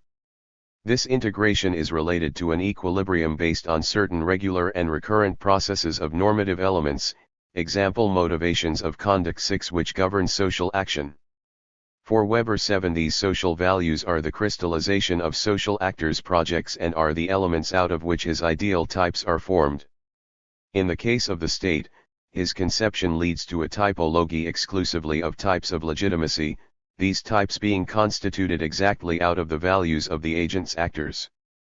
Weber frequently relates the creation of these social values or ends to the action of social groups, which are the subjects of society and history. These considerations are at the basis of his conception of bureaucracy.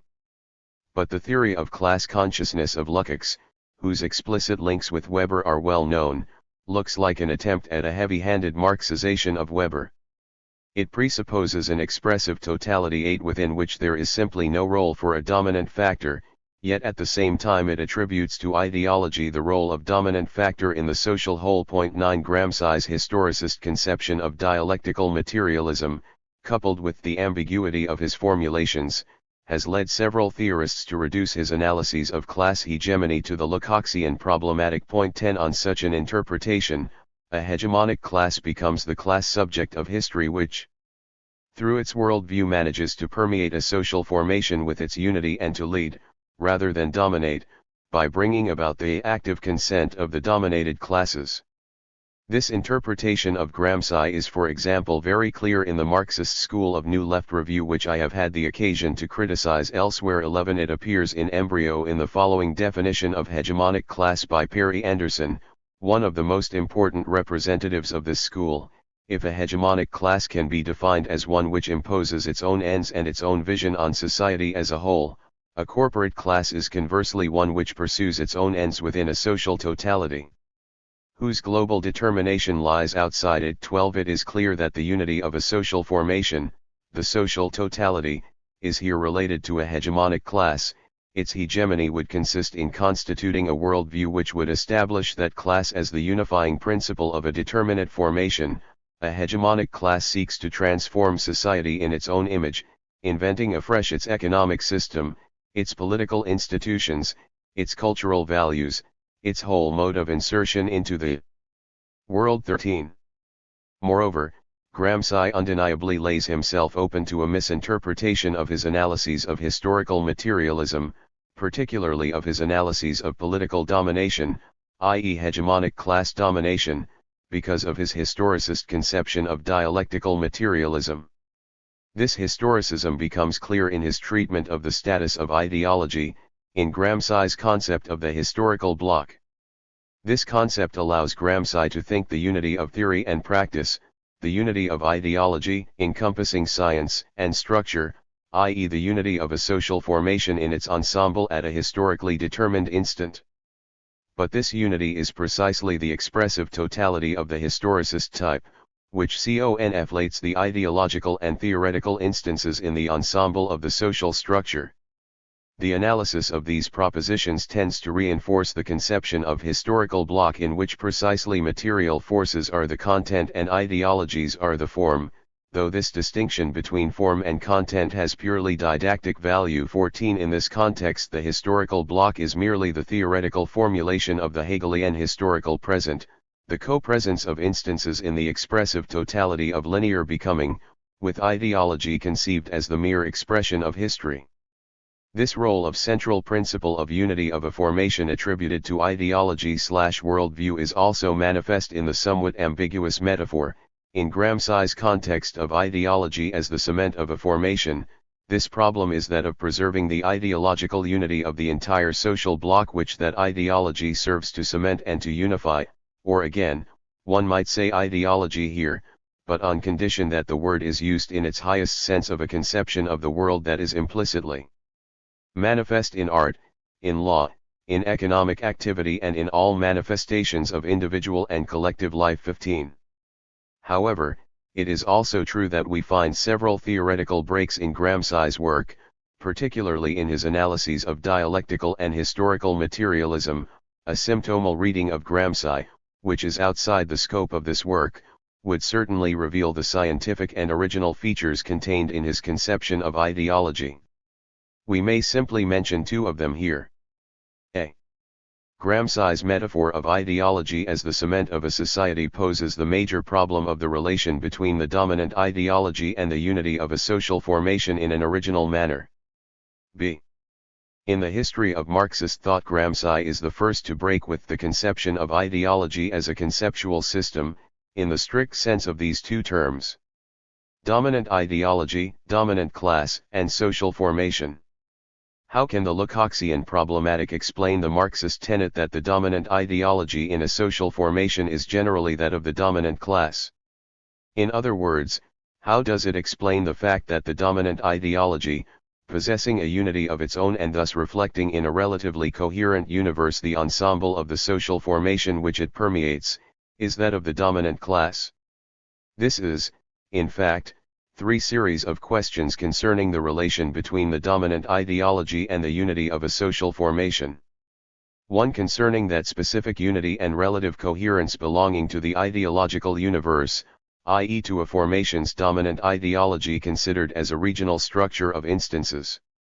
Two concerning the fact that this coherent universe is a dominant ideology precisely in so far as it also permeates the dominated classes, and becomes their worldview also, i.e. in so far as its internal coherence corresponds to the ensemble of classes engaged in struggle in a formation. 3. Concerning the fact that this dominant ideology is that of the dominant class.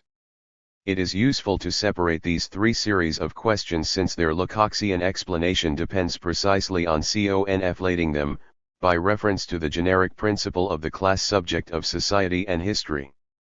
Once the unity of a formation is attributed to a class subject and hence to the consciousness of this class, the role of central determinant instance of the social whole will be attributed to that global worldview, which is the direct product of this class. So the answer to these questions will reside in the genetic relation between the dominant ideology and the class for itself, the subject of history. As Lukács says, for a class to be ripe for hegemony means that its interests and consciousness enable it to organize the whole of society in accordance with those interests. The crucial question in every class struggle is this: which class possesses this capacity and this consciousness at the decisive moment? The question then becomes, how far does the class concerned perform the action history has imposed on it consciously or unconsciously? And is that consciousness true or false? 16. The dominant ideology both presents a unity and constitutes a characteristic worldview of the ensemble of a formation in so far as it is genetically related to the dominant class, or rather, to the rising class. This class, which is the subject of a historical becoming, progresses through broader and broader totalizations until it reaches the final coincidence of objectification and essence. It is always pregnant with the meaning of history and concretely incarnates the totality of meaning and unity of a social formation. This conception of ideology leads to a whole series of errors of which I shall indicate only the more important. A. In general, it leads to what can be termed an over-politicization of ideologies, the latter being considered as if they were political number plates worn by social classes on their backs.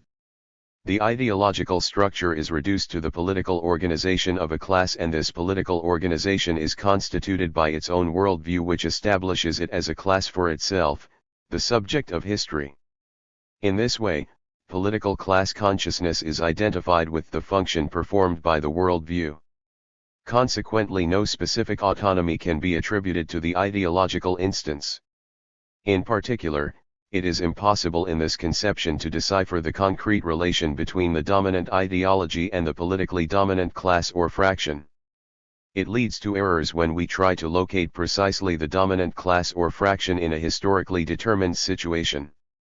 In fact, one of the indices permitting this location is to be found precisely in the relation between the dominant class or fraction and the structures of the dominant ideology, but this relation cannot be admitted in the Lukácsian problematic, except in the very rare cases in which the dominant ideology appears in the purity of its relation to the dominant class or fraction. But in reality, the dominant ideology does not simply reflect the conditions of existence of the dominant class, the pure and simple subject, but rather the concrete political relation between the dominant and the dominated classes in a social formation. It is often permeated by elements stemming from the way of life of classes or fractions other than the dominant class or fraction. We have, for example, the classic case in which the dominant bourgeois ideology of capitalist formations receives elements of petty bourgeois ideology, and even of working class ideology, the bourgeois socialism described by Engels. Point 17. Furthermore, owing to the specific autonomy of the ideological instance, and to the very status of the ideological in the structures, the relations between the dominant ideology and the dominant class or fraction are always masked. In the complex constitution of the ideological level, this ideology which hides its own principles from itself may appear closer to the way in which a class or fraction other than the dominant class or fraction experiences its conditions of existence. In short, we can establish the possibility of a whole series of dislocations between the dominant ideology and the politically hegemonic class or fraction. These can be due to several factors, for example, to the concrete function of the caste of intellectuals, or again to the uneven development of the various levels of the structures due to their specific rhythm and to their dislocation from the field of class practices.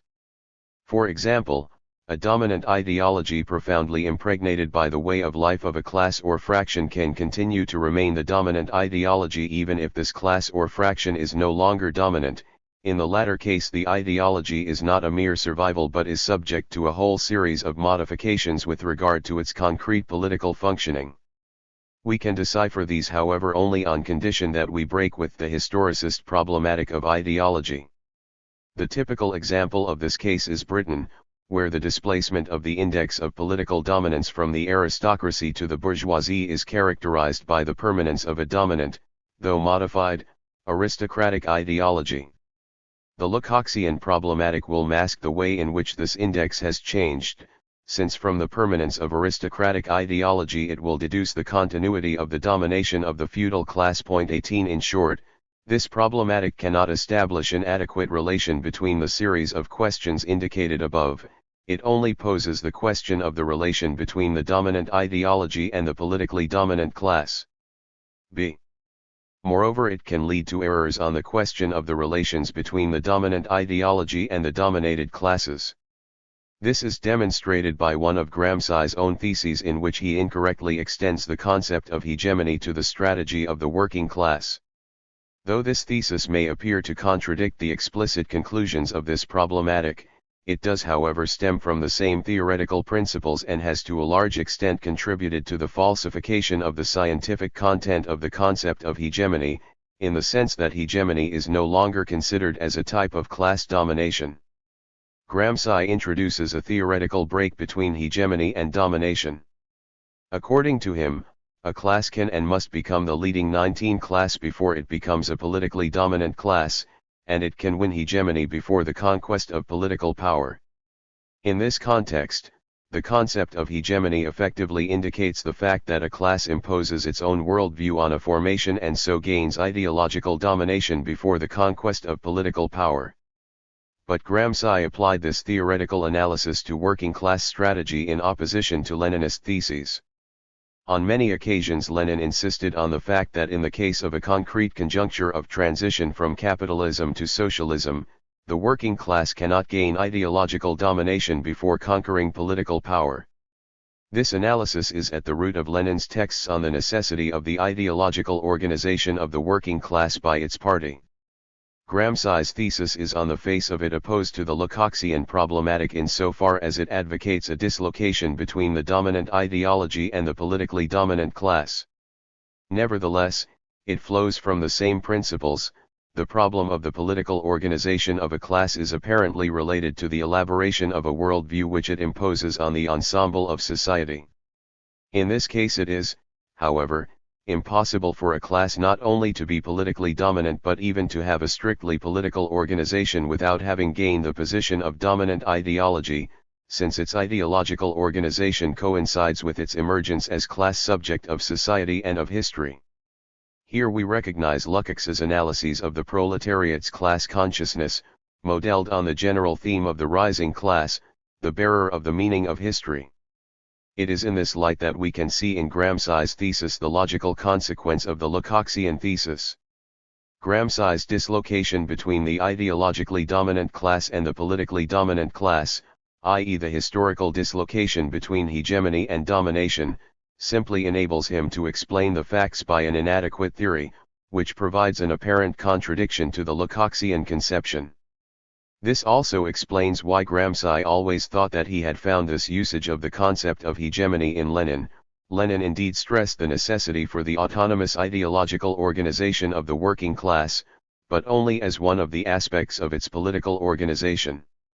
His theory differs importantly from Gramsci's in that according to it, ideological organization has nothing to do with the proletariat's conquest of ideological domination before the taking of power, and ideological organization is even systematically conceived as being directed against the dominant ideology. Even after the conquest of power, this dominant ideology continues for a long time to remain bourgeois and petty bourgeois. See finally, if ideologies were seen as number plates carried on the backs of class subjects, it would be impossible to establish the existence within the dominant ideology of elements belonging to the ideologies of classes other than the politically dominant class, and to account for the permanent possibility of contamination of working class ideology by the dominant and petty bourgeois ideologies. According to this conception of ideology, there can be no world over and beyond the ideology of each class. These various ideologies each function as it were in a vacuum. Hence it is impossible to see the effects of ideological domination by the dominant ideology on working class ideology. This leads directly to various forms of spontaneism and to its practical consequences, simply because it is the ideology of the proletariat universal class. Working class ideology is considered to possess the keys to Marxist science. Yet numerous texts of Marx, Engels, and Lenin show that the spontaneous ideology of the working class was at the root of anarcho-syndicalism and later of trade unionism and of reformism. This is merely the effect of the permanent domination of working class ideology by the dominant bourgeois and petty bourgeois ideology. This conception is also at the base of Lenin's acceptance of the famous Koskiist thesis, according to which revolutionary ideology must be imported into the working class from outside. Whereas amongst the representatives of the leftist movement of the 1920s, some propounded the thesis according to which the intellectuals should be rejected since the proletariat was its own intellectual, others failed to recognize the ideological role of the party. In short, the revolutionary ideology of the working class can exist only on the basis of a permanent critique of its spontaneous ideology by Marxist science. Such a critique presupposes a radical distinction between ideology and science, which cannot be made within the historicist conception. Point 20. The Marxist conception of ideologies. In order to reveal the particular political function of ideologies in the case of hegemonic class domination, it is necessary to establish a scientific link between the three series of questions noted above, concerning the relation between the dominant ideology and the politically dominant class. To do this, we must return to the status of the ideological. Ideology consists of a specific objective level, of a relatively coherent ensemble of representations, values, and beliefs, just as men, the agents within a formation, participate in an economic and political activity. They also participate in religious, moral, aesthetic, and philosophical activities. Point 21. Ideology concerns the world in which men live, their relations to nature, to society, to other men, and to their own activity, including their own economic and political activity. The status of the ideological derives from the fact that it reflects the manner in which the agents of a formation, the bearers of its structures, live their conditions of existence, i.e. it reflects their relation to these conditions as it is lived by them. Ideology is present to such an extent in all the agents' activities that it becomes indistinguishable from their lived experience. To this extent, ideologies fix in a relatively coherent universe not only a real but also an imaginary relation, i.e. men's real relation to their conditions of existence in the form of an imaginary relation. This means that in the last analysis, ideologies are related to human experience without being thereby reduced to a problematic of the subject consciousness. This social imaginary relation, which performs a real practical social function, cannot be reduced to the problematic of alienation and false consciousness. It follows that through its constitution ideology is involved in the functioning of this social imaginary relation, and is therefore necessarily false. Its social function is not to give agents a true knowledge of the social structure but simply to insert them as it were into their practical activities supporting this structure.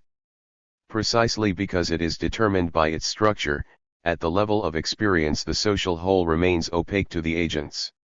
In class-divided societies this opacity is overdetermined by class exploitation and by the forms which this exploitation takes in order to be able to function in the social whole.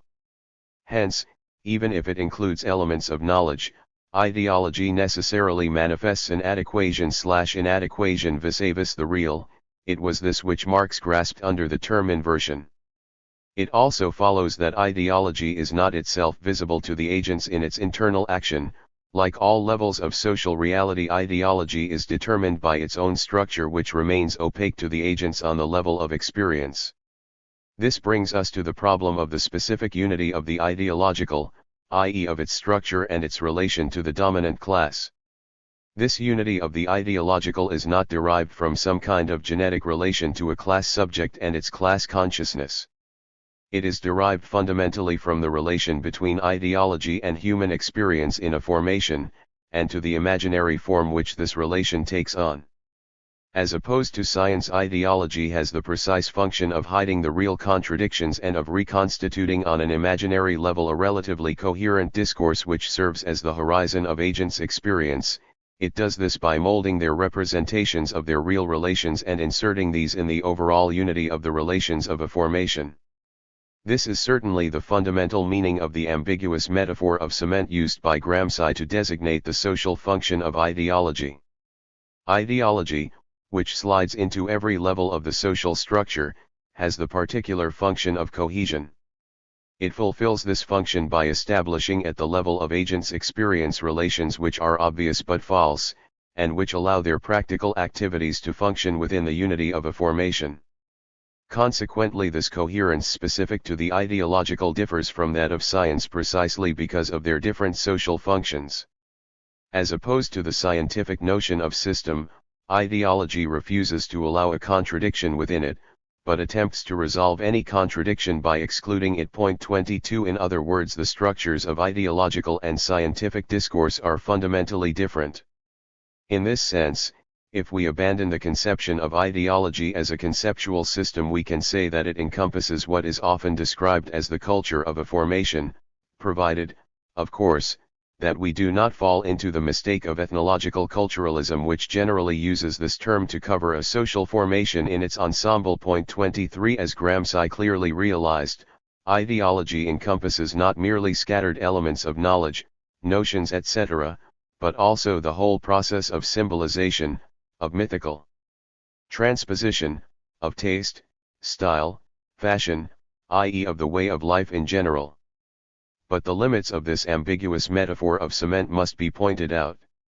It must under no circumstances be applied to the agents of a formation, the bearers of structures, as the origin and central subject of these structures, nor must it be applied at the level of experience to men as the producers of the unity of the ideology. This is because the coherence specific to ideological discourse, which is necessarily involved both in the imaginary form taken on by agents' experience and also in its function of masking real contradictions from scientific investigation, does not cause but rather presupposes the decentration of the subject at the level of supports. In fact, the above considerations have demonstrated that it is necessary for the coherence of ideological discourse to be related to its social function, but they have not yet determined the principles of this coherence, i.e. of the hidden structure of the dominant ideology. Ideology, as a specific instance of a mode of production and social formation, is constituted within the limits fixed by this mode and this formation in that it offers an imaginary coherence to the unity governing the real contradictions of the ensemble of this formation.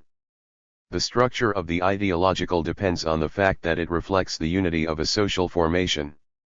From this point of view, its specific, real role as unifier is not that of constituting the unity of a formation but that of reflecting that unity by reconstituting it on an imaginary plane. Hence, The dominant ideology of a social formation encompasses the totality of this formation not because it constitutes the class consciousness of a historico-social subject, but because it reflects the index of articulation of the instances which specifies the unity of this formation. As in the case of every other instance, the region of the ideological is fixed in its limits by the global structure of a mode of production and social formation. We can thus determine the precise meaning of the relation between dominant ideology and politically dominant class in class-divided societies. In these societies, the original function of ideology is overdetermined by the class relations in which the structures distribute their agents.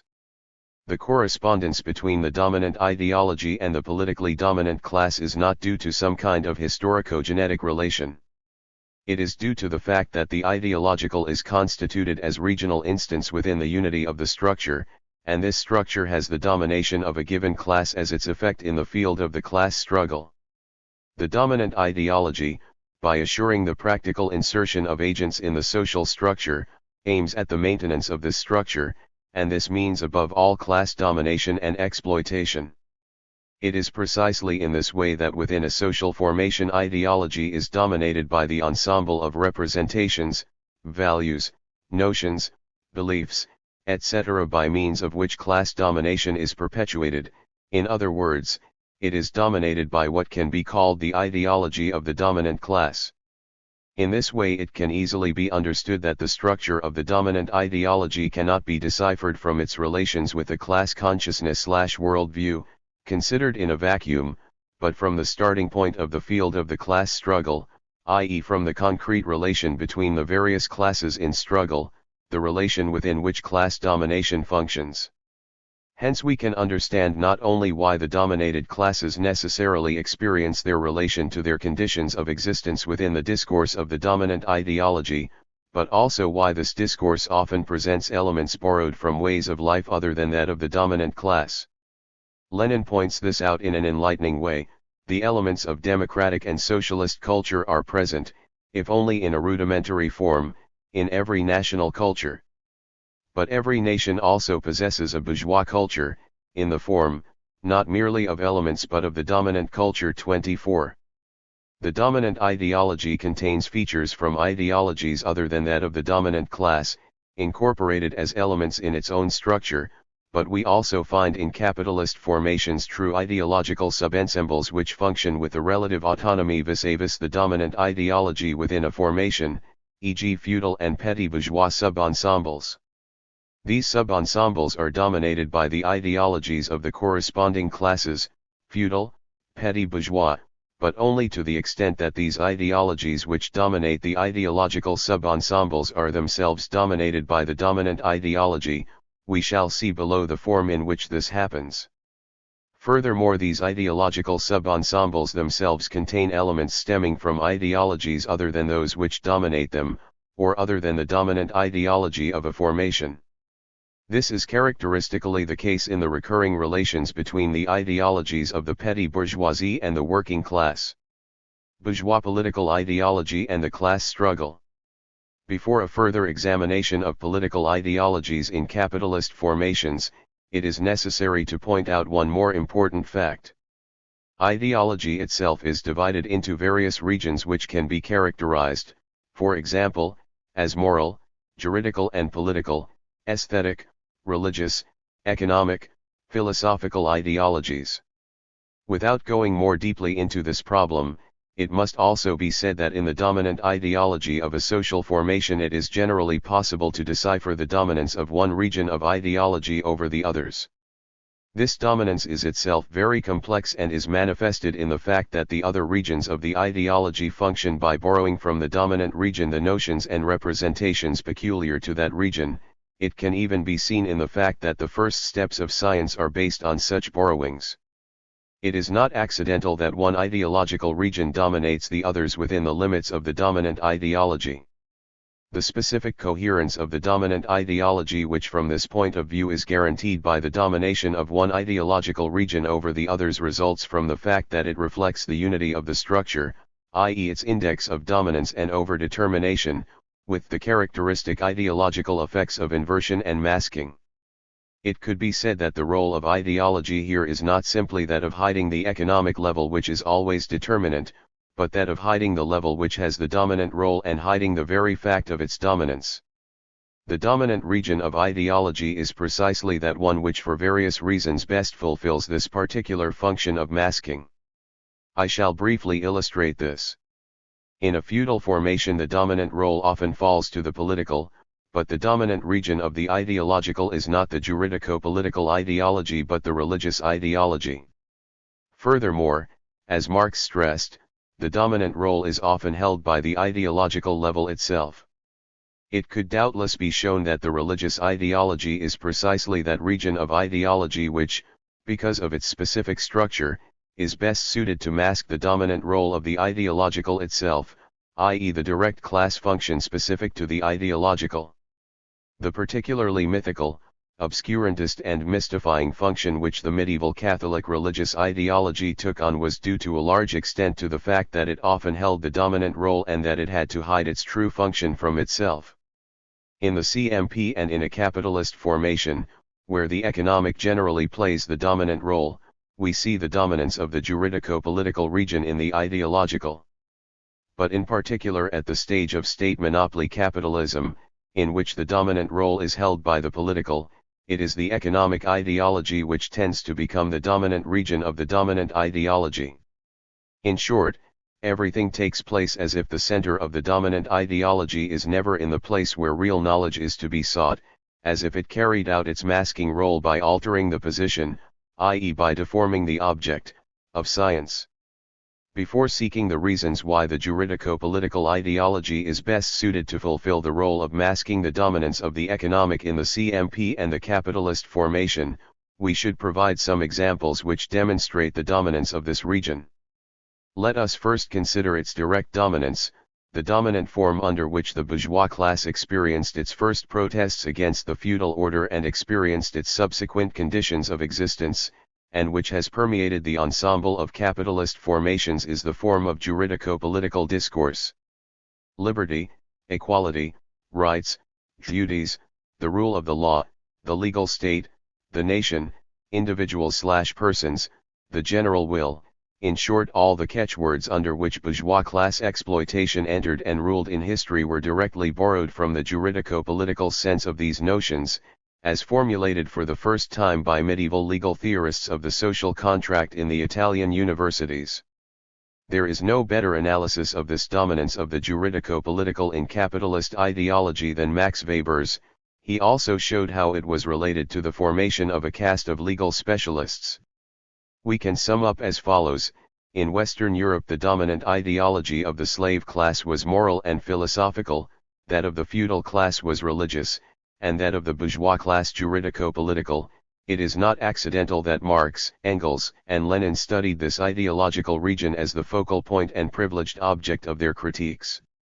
Secondly, the dominance of the juridico-political region over the others is manifested not only by the fact that it is distinct from philosophical, moral, and religious ideologies, but also by the fact that these latter ideologies borrow notions from the juridico-political, notions which enable them to think themselves or which they use as a reference point to establish their own notions. A. Philosophical ideology. We need only mention the particular importance conferred on philosophy of right and on political philosophy by Spinoza, Kant, Hegel, etc., and the formation of the philosophical notions of nature, liberty, etc., in the French social contract theorists and also in Locke, Mill, Bentham, etc. 25. B. Religious ideology. We need only mention Weber's analyses of the impact of the juridico-political ideology on Protestantism, as related to what he calls rational legal legitimacy. See moral ideology.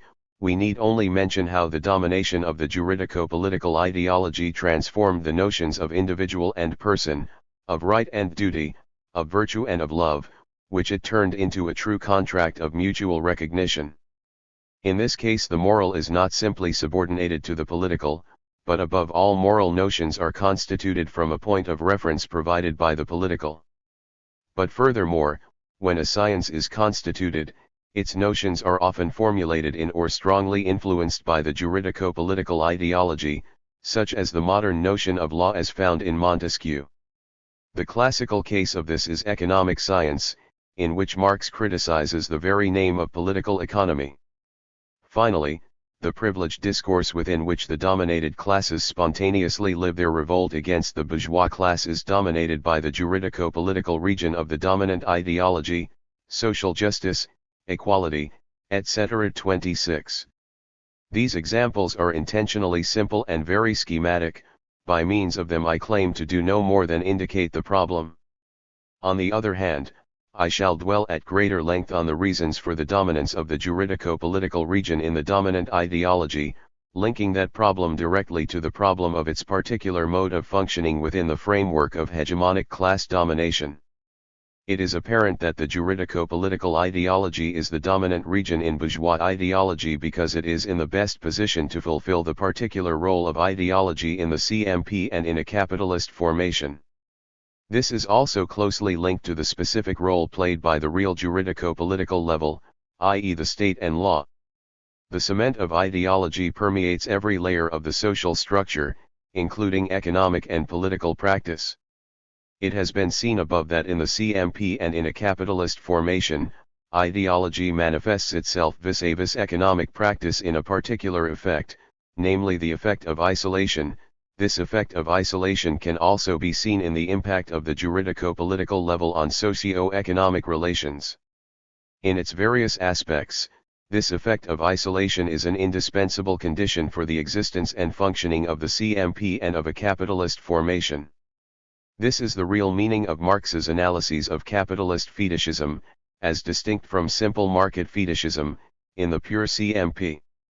The phenomena covered by the term fetishism, as well as the generalization of exchange, competition, etc., presuppose this particular isolation effect ascribable to ideology as the condition of their existence. Marx grasped this effect in a descriptive way in opposing it to what he called the natural ties of pre-capitalist social formations. In the case of capitalism, this effect of isolation is the privileged product of the juridico-political ideology, and more specifically of the juridical ideology.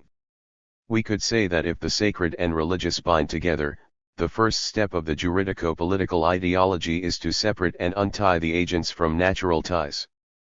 Its functions include setting up political individuals, persons, subjects of law, who are free and equal one to the other. This allows the functioning of those juridico-political structures which permit the labor contract, capitalist private property, the generalization of exchange, competition, etc.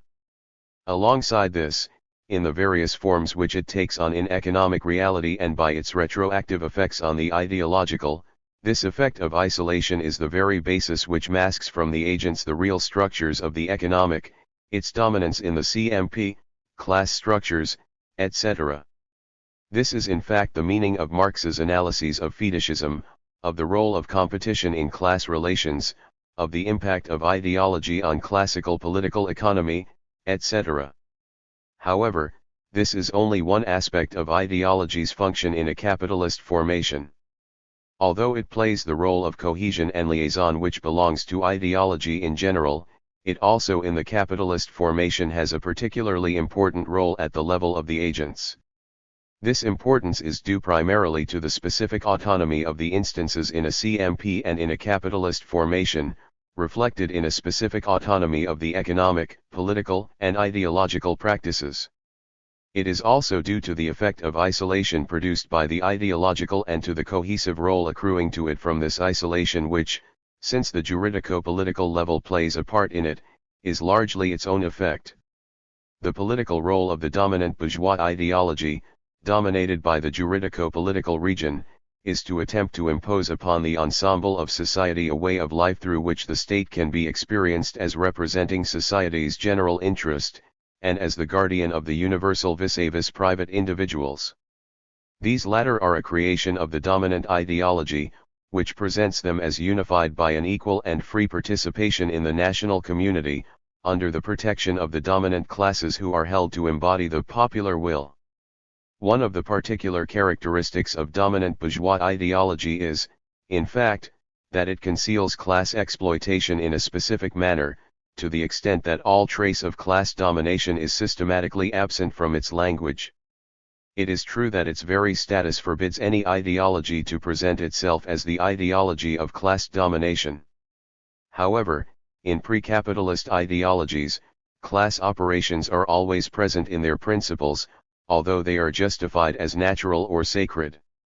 Such is the typical case of feudal religious ideology, where the difference between men is present in the structure, although it is justified by reference to the sacred order. 27 Similarly, in the moral or philosophical ideologies of social formations based on slavery, this difference is justified by reference to the natural order.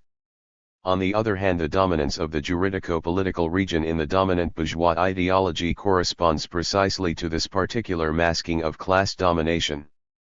It is clear that the ideological region is thus especially suited to play this role, particularly when we recall the analogous absence of class domination in the institutions of the capitalist state and in modern law. Thus the impact of this region on the other regions of the ideological and the political role of the dominant bourgeois ideology consists not only in the fact that it justifies the direct economic interests of the dominant class, but that above all it presupposes, composes, or imposes the image of an equality of identical, disparate, and isolated individuals, unified in the political universality of the state/nation. It is in this context that we recognize the political implications of the ideologies of mass society, consumer society, etc. It is precisely by this specific masking of class domination that the juridico-political ideology best fulfills its particular cohesive role, which accrues to the ideological in the CMP and capitalist formations. In short, everything occurs here as if the region of ideology, which is the best place to hide the real index of determination and dominance of the structure, is also in the best place to cement the cohesion of social relations by reconstituting their unity on an imaginary plane. This specific masking of class domination, combined with the particular role of cohesion which accrues to bourgeois ideology, under the dominance of the juridico-political region of ideology, is precisely reflected in the close relation between ideology and the capitalist state. This is what Gramsci called the ethico-political function of the state. It is seen in the capitalist state's takeover of education and in its regimentation of the cultural domain in general. The capitalist state's role relative to ideology is presented as organizational. This is merely the result of inserting the capitalist state's specific unifying role into the discourse, which is itself constructed according to the particular role of the dominant bourgeois ideology. Hence the specific efficacy of this ideology is constantly present in the functioning of the capitalist state itself. Let us take the case of bureaucracy, the state apparatus, without however anticipating the specific problem of bureaucracy which will be discussed later. In his mature works, notably in the 18th Brumaire, Marx drew attention to this role of ideology in the modern bureaucratic apparatus. This apparatus does not present itself directly as an apparatus of class domination, but rather as the unity, the organizing principle and incarnation of the general interest of society. This manner of presentation has crucial effects on the concrete functioning of the bureaucratic apparatus. It produces a permanent masking of knowledge within this apparatus by relaying hierarchical and formal rules of jurisdiction, something which is only possible with the advent of the juridico-political bourgeois ideology. The formal rationality of the bureaucratic apparatus is in fact possible only where political class domination in particular is absent from it, being supplanted by this ideology of organization. 28. Ideology plays a similar role in the concrete functioning of the political scene, the place in which political representation in the capitalist state is conducted. Marx, Engels, and Lenin frequently characterize this area as the modern representative state. In it, Parliament is seen as the representative of the public will, the parties as the representatives of public opinion, etc. Ideology intervenes in the functioning of the state in order to provide the class actors with the veneer of representation by means of which they can insinuate themselves into the institutions of the general popular class state, and under cover of which they can mask the divergences inevitable in the capitalist state between the actions of these actors and the classes which they represent. In his mature works, Marx stresses this role of ideology in his analyses of the relations between parties and classes and between the state and those classes which in the capitalist state have the specific function of being supporting classes. See his analyses of the role of ideology in the fetishism of power by the petty bourgeoisie, the small holding peasantry, etc. Bourgeois juridico-political ideologies therefore conceal their political significance in a very specific manner, which means that they have the following remarkable characteristic: they achieve this concealment by explicitly presenting themselves as science. Contrary to superficial analyses of this subject, we can see that the theme of the end of ideologies is in fact the theoretical basis of all such ideologies. This is clear in the constitution of the political categories of public opinion and consensus. They are related to the specific way in which the dominated classes accept these ideologies. In fact, the specific characteristic of these ideologies is not at all, as Gramsci believed, that they procure a more or less active consent from the dominated classes towards political domination, since this is a general characteristic of any dominant ideology. What specifically defines the ideologies in question is that they do not aim to be accepted by the dominated classes according to the principle of participation in the sacred. They explicitly declare themselves and are accepted as scientific techniques. It is, in fact, in capitalist formations that the political category of public opinion 29 and the related category of consent, first mentioned by the physiocrats, make an appearance. In the discourse of the dominant ideology they are linked to the conceptualization of the relative autonomy of the political and of the economic in a capitalist formation. Hence they are related to a whole theoretical revolution concerning the concept of the political, which, until then, had remained faithful to the Aristotelian ethical tradition. Point 30. The theoretical break which appeared in Machiavelli and Morris, is carried on by the school which constitutes politics according to the model of apodictic knowledge as exhibited in the concept of public opinion. This concept covers the field of the strictly political, of the public as opposed to the private. In the various forms into which it has evolved, it points to the need for the citizens to have a rational knowledge of the laws of the functioning of the political order, which was already deemed to be an artificial order by Hobbes.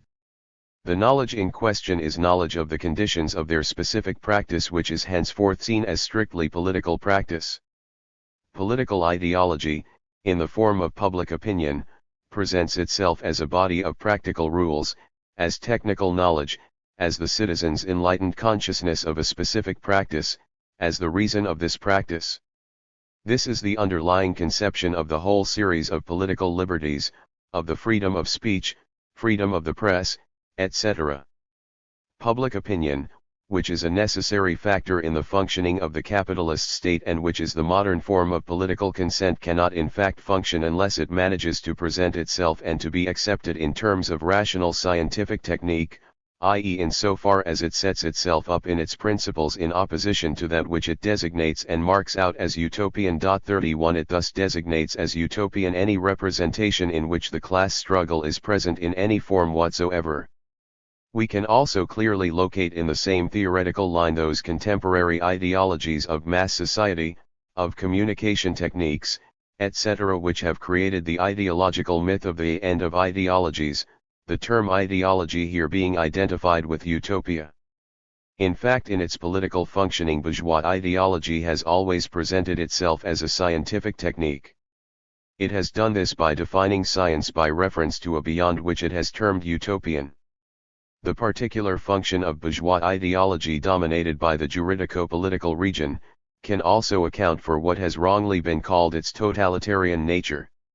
Modern political science has used this term in order to contrast contemporary political ideologies with liberal political ideologies. In this usage, totalitarian political ideologies are characterized firstly by the fact that they destroy the barriers accepted by liberal ideology between the individual and the state, in advocating the total assimilation of the individual by the state, and secondly by the fact that they are now invading every aspect of social practice. This is in contrast with liberal ideology, which carries within itself its own limits, in that, for example, it recognizes domains exterior to itself and insists on the non-intervention of the state in the economic and the ideological. I shall return to my critique of these theories of totalitarianism, insofar as they also concern the way in which the contemporary capitalist state functions. 32 For the moment I shall simply note that these theories grasp certain real problems posed by bourgeois ideology. These problems relate however to the particular function of ideologies in capitalist formations, and liberal political ideology is in no way an exceptional case. A. Bourgeois political ideology's particular function of isolation and cohesion leads to a totally remarkable internal contradiction, sometimes thematized in the theories of the social contract by the distinction and relation between the pact of civil association and the pact of political domination. This ideology sets agents up as individuals/subjects, free and equal, and presents them as it were in a pre-social state, and so defines the specific isolation of social relations. This aspect, which has been described as bourgeois individualism, is well known. But it is important to point out the other, perhaps right, side of the coin. These individuals/persons, who are individualized in this way, do not seem able in one and the same theoretical movement to be unified and attain their social existence except by means of gaining political existence in the state. The result is that the private individual's freedom suddenly appears to vanish before the authority of the state which embodies the general will. Indeed, for bourgeois political ideology there can be no limit based on law or principle to the activity and encroachment of the state in the so-called sphere of the individual/private. In the last analysis, this sphere appears to have no other function but that of providing a reference point, which is also a vanishing point, for the omnipresence and omniscience of the political instance. In this sense Hobbes appears to be the true anticipation of the theories of social contract and Hegel of their culmination. This is a complex case, but so are all theoretical cases. Rousseau's characteristic position should be noted: man must be as independent as possible from other men and as dependent as possible on the state. It is even clearer in the classic example of the physiocrats, fierce partisans of laissez-faire in the economic and equally fierce partisans of political authoritarianism. They called for the absolute monarch to embody the general will and interest.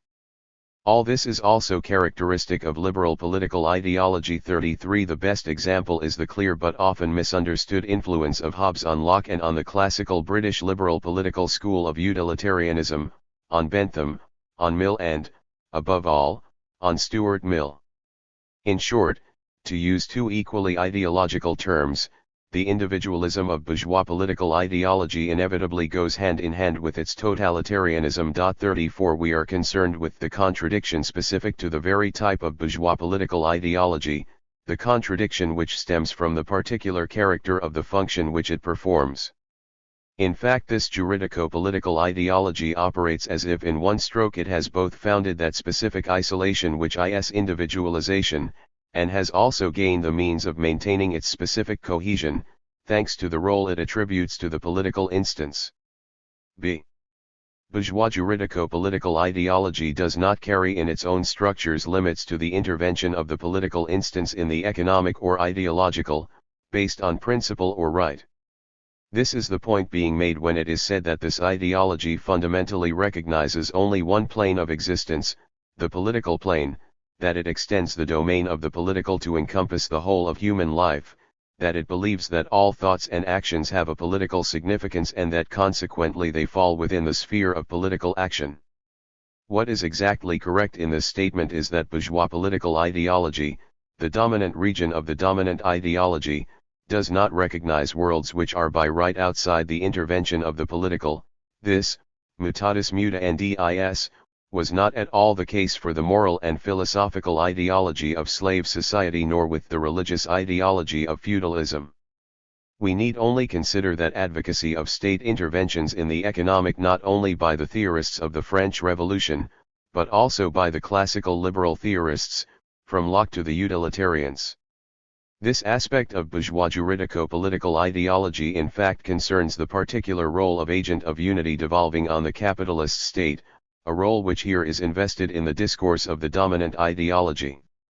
On the other hand, although it is true that the discourse of bourgeois juridico-political ideology penetrates and invades all social activities, including the economic, it is incorrect to consider this trait as specifying this ideology. In fact, it characterizes any dominant region of a dominant ideology. For example, economic activity is here invaded by juridico-political ideology just as it was by philosophical and moral discourse in formations based on slavery, or by religious discourse in feudal formations. To conclude, the concept of hegemony as applied to the domination under hegemonic class leadership in capitalist formations here covers the above-mentioned specific characteristics of the dominant capitalist ideology, by means of which a class or a fraction manages to present itself as incarnating the general interest of the people-nation and thereby to condition the dominated classes to a specific political acceptance of its domination. The problem of legitimacy. These remarks on ideologies provide the indispensable background for the question of the legitimacy of a political system, a vital question in modern political science. By legitimacy of political structures and institutions we can designate their relation to the dominant ideology in a formation. In particular, legitimacy covers the specifically political impact of the dominant ideology. This definition is important when we compare it to the meaning modern political science gives to this notion. According to it, legitimacy generally indicates the way in which political structures are accepted by the agents of the system.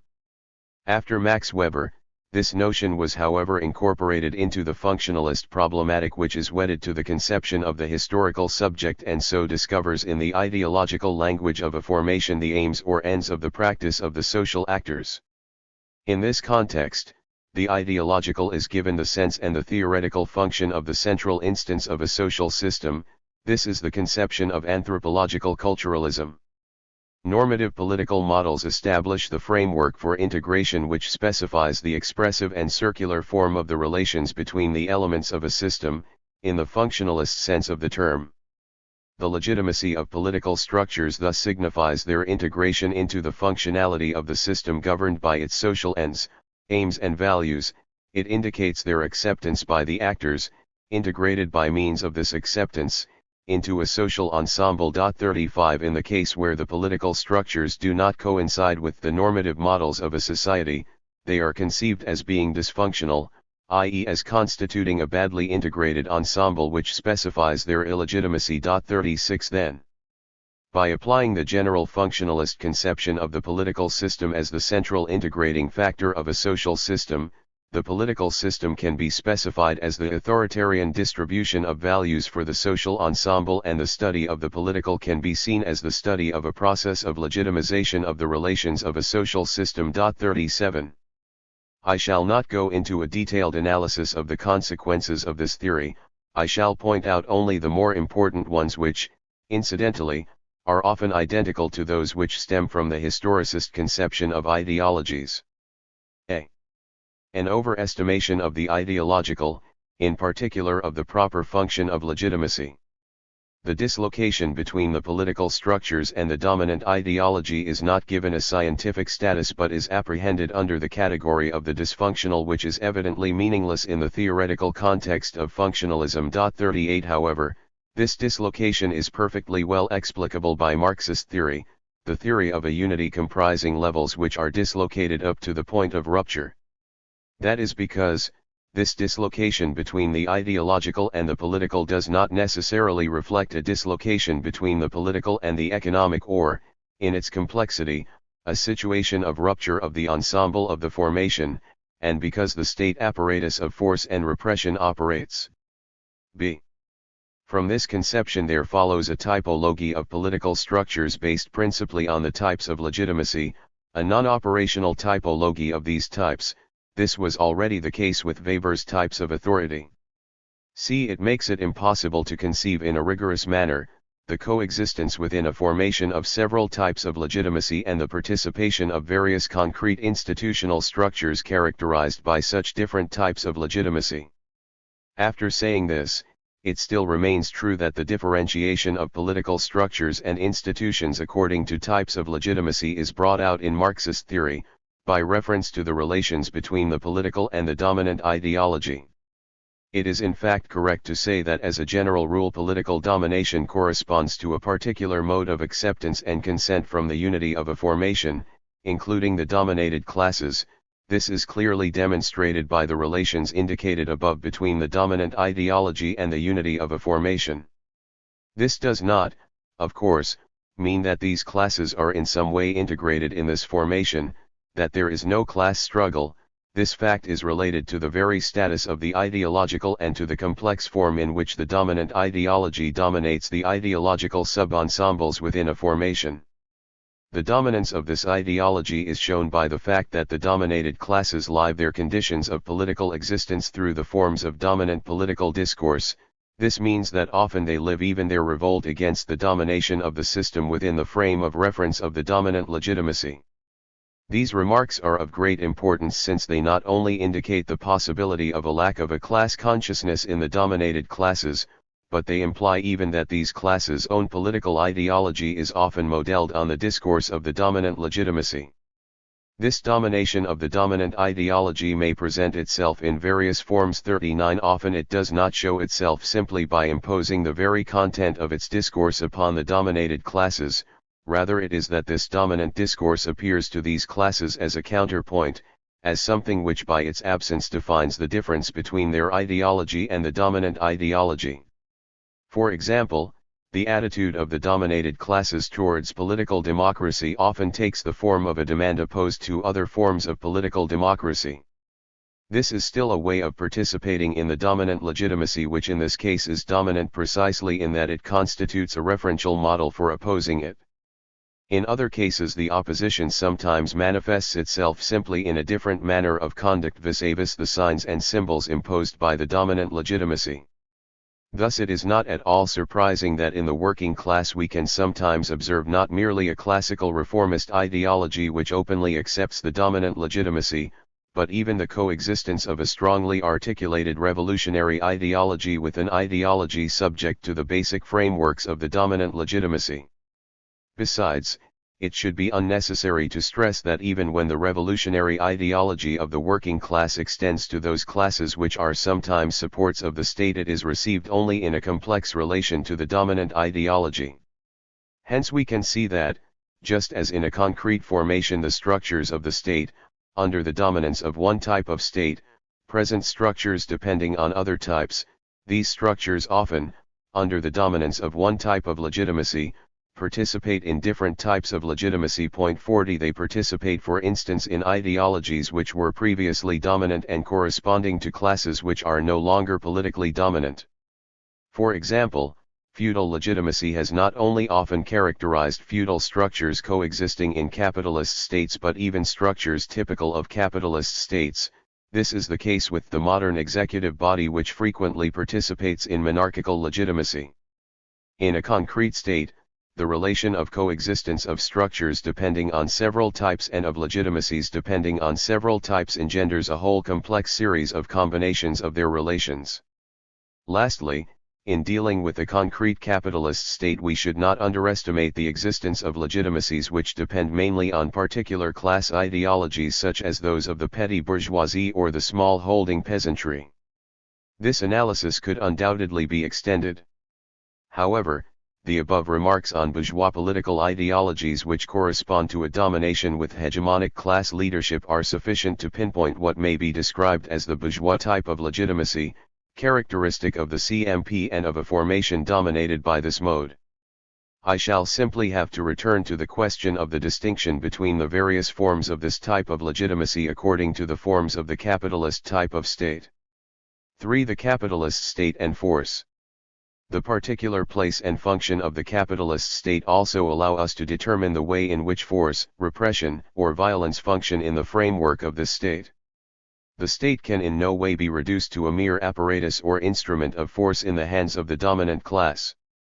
This element of force appears as a general characteristic of the functioning of the class state.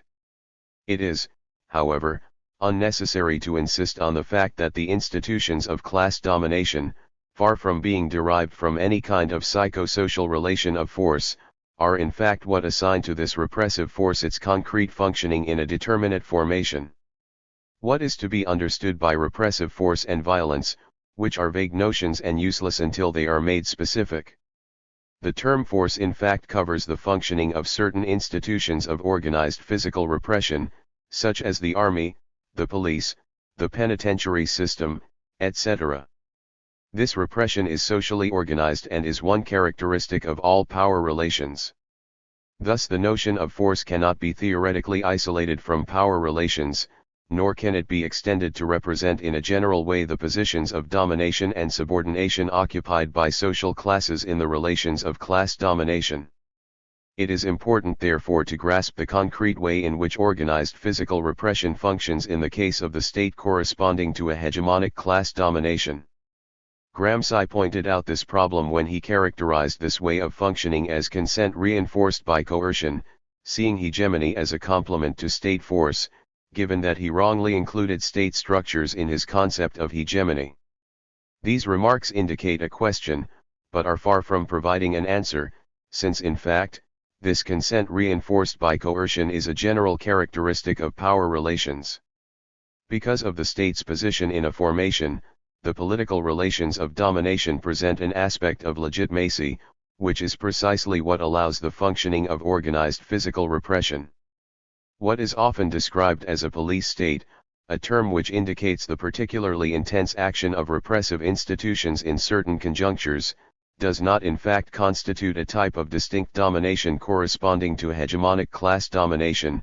When this sort of action appears within this framework, it must be related to the historically determined situation in which it functions. Furthermore, these remarks of Gramsci stem from a frequent conceptual confusion in his analyses.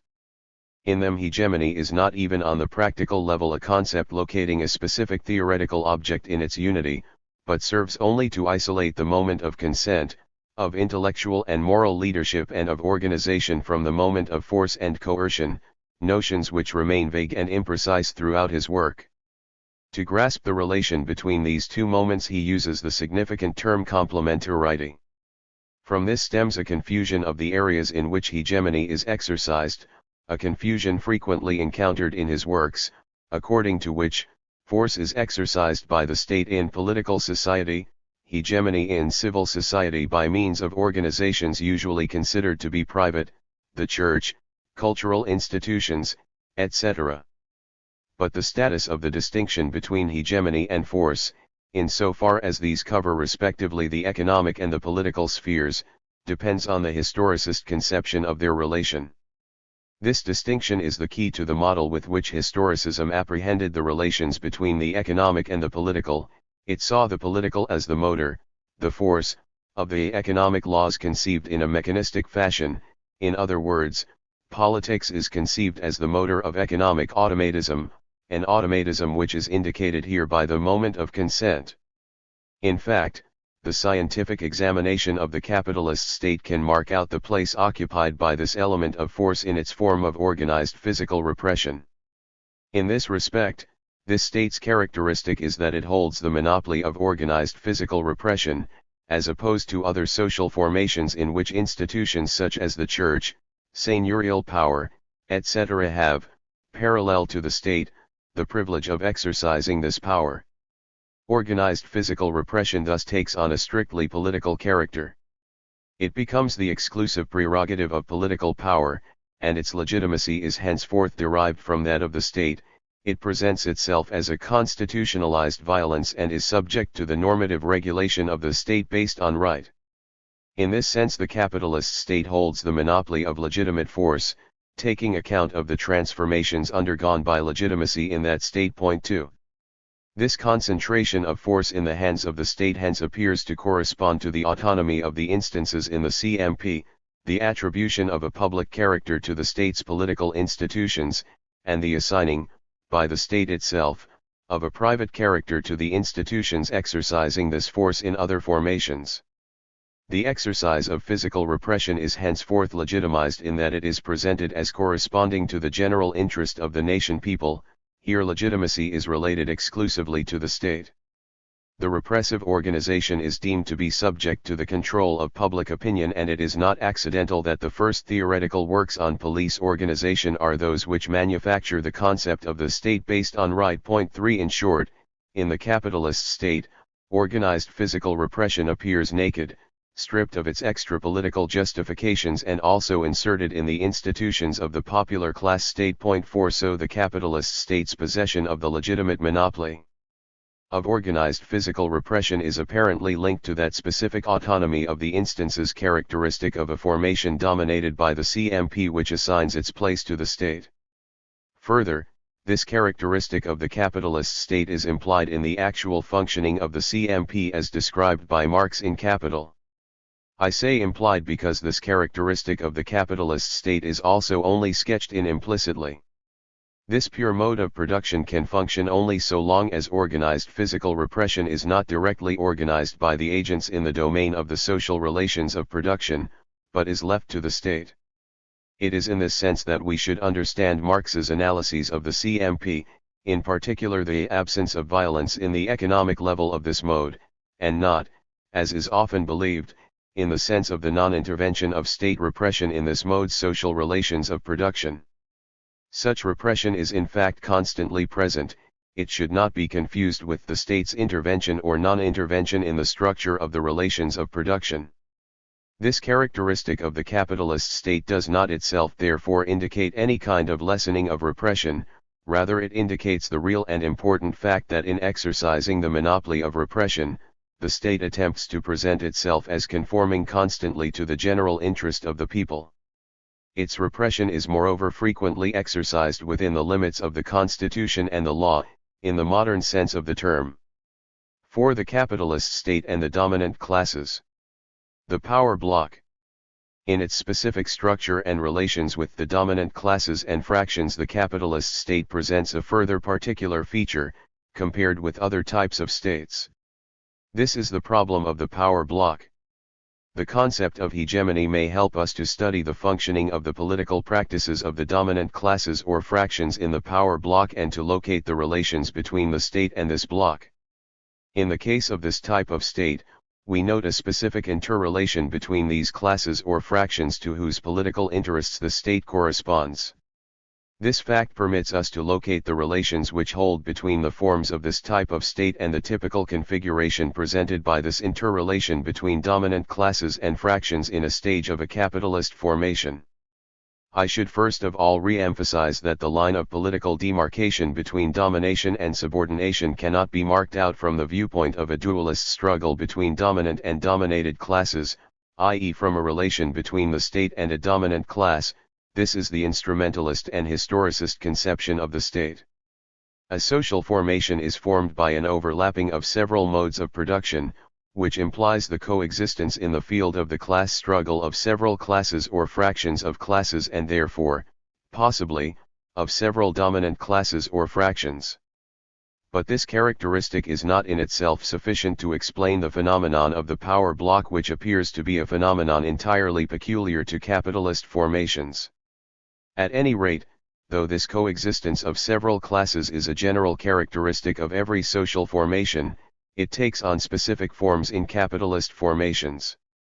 In these formations we can establish the relation between a specific institutional operation inscribed in the capitalist state structures and a particular configuration of the interrelations between the dominant classes. These relations, as related to the state, function within a specific political unity, covered by the concept of the power block. A. The reasons for the appearance of the power block can already be found in the structure of the capitalist state. This structure presents the following particular feature, namely that it has as an effect the coexistence of the political domination of several classes and fractions of classes. Strictly speaking, by the internal play of its institutions, the capitalist state makes the constitution of a power block possible. Marx makes this point repeatedly. We shall take as our example of these institutions universal suffrage, the typical institution of a state which has gained autonomy from the economic and which presents itself as the incarnation of the general interest of the people. The bourgeois monarchy of Louis Philippe can be followed only by a bourgeois republic, that is to say, whereas a limited section of the bourgeoisie ruled in the name of the king, the whole bourgeoisie will now rule on behalf of the people. 1 Marx presents universal suffrage as an institution which extends the relation between the capitalist state and the particular simultaneous domination of several dominant classes and fractions of classes. The first thing that the February Republic had to do was, to complete the rule of the bourgeoisie by allowing, beside the finance aristocracy, all the propertied classes to enter the orbit of political power.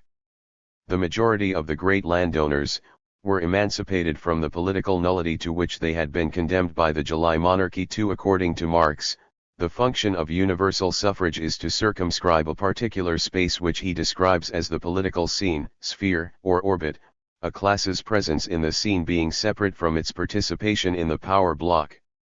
But parallel to this, he conceives universal suffrage as that which locates a particular relation existing between the state and the relations which hold between the various classes or fractions in power. To grasp this relation, Marx uses the expression participation in, or possession of, political power, and thereby distinguishes this type of state from that which sanctions the exclusive domination of one class or fraction. Universal suffrage is only one example amongst many, but it is one which illustrates especially clearly those characteristics of the capitalist state which permit the phenomenon of the power block to arise. b. The phenomenon of the power block is thus related to the field of the political practices of the ruling classes in a capitalist formation. It depends on the existence of a plurality of dominant classes characteristic of this formation. This in turn depends on the general fact that in every formation several modes of production and hence several classes and fractions coexist. However, in the capitalist formations with which we are concerned, this general fact takes on an utterly particular form, which goes back to the specific way in which the domination of the CMP was established in agriculture. This is the problem of the big ground rent landlords.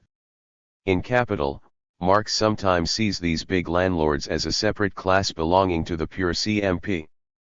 But though his remarks here indicate the existence of a specific problem, they are inexact.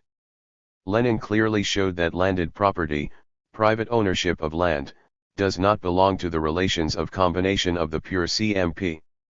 The assumption of the capitalist organization of agriculture necessarily includes the assumption that all the land is occupied by separate private enterprises, but it in no way includes the assumption that the whole of the land is the private property of those farmers, or of other persons, or that it is, in general, private property. 3. However, in the establishment of the CMP in agriculture under the political leadership of the nobility or bourgeoisie, we can establish the following characteristics. A. This establishment of the dominance of the CMP is in fact executed by the private ownership of land. B. It is established through the concentration of big landed property. Here Lenin distinguishes two paths.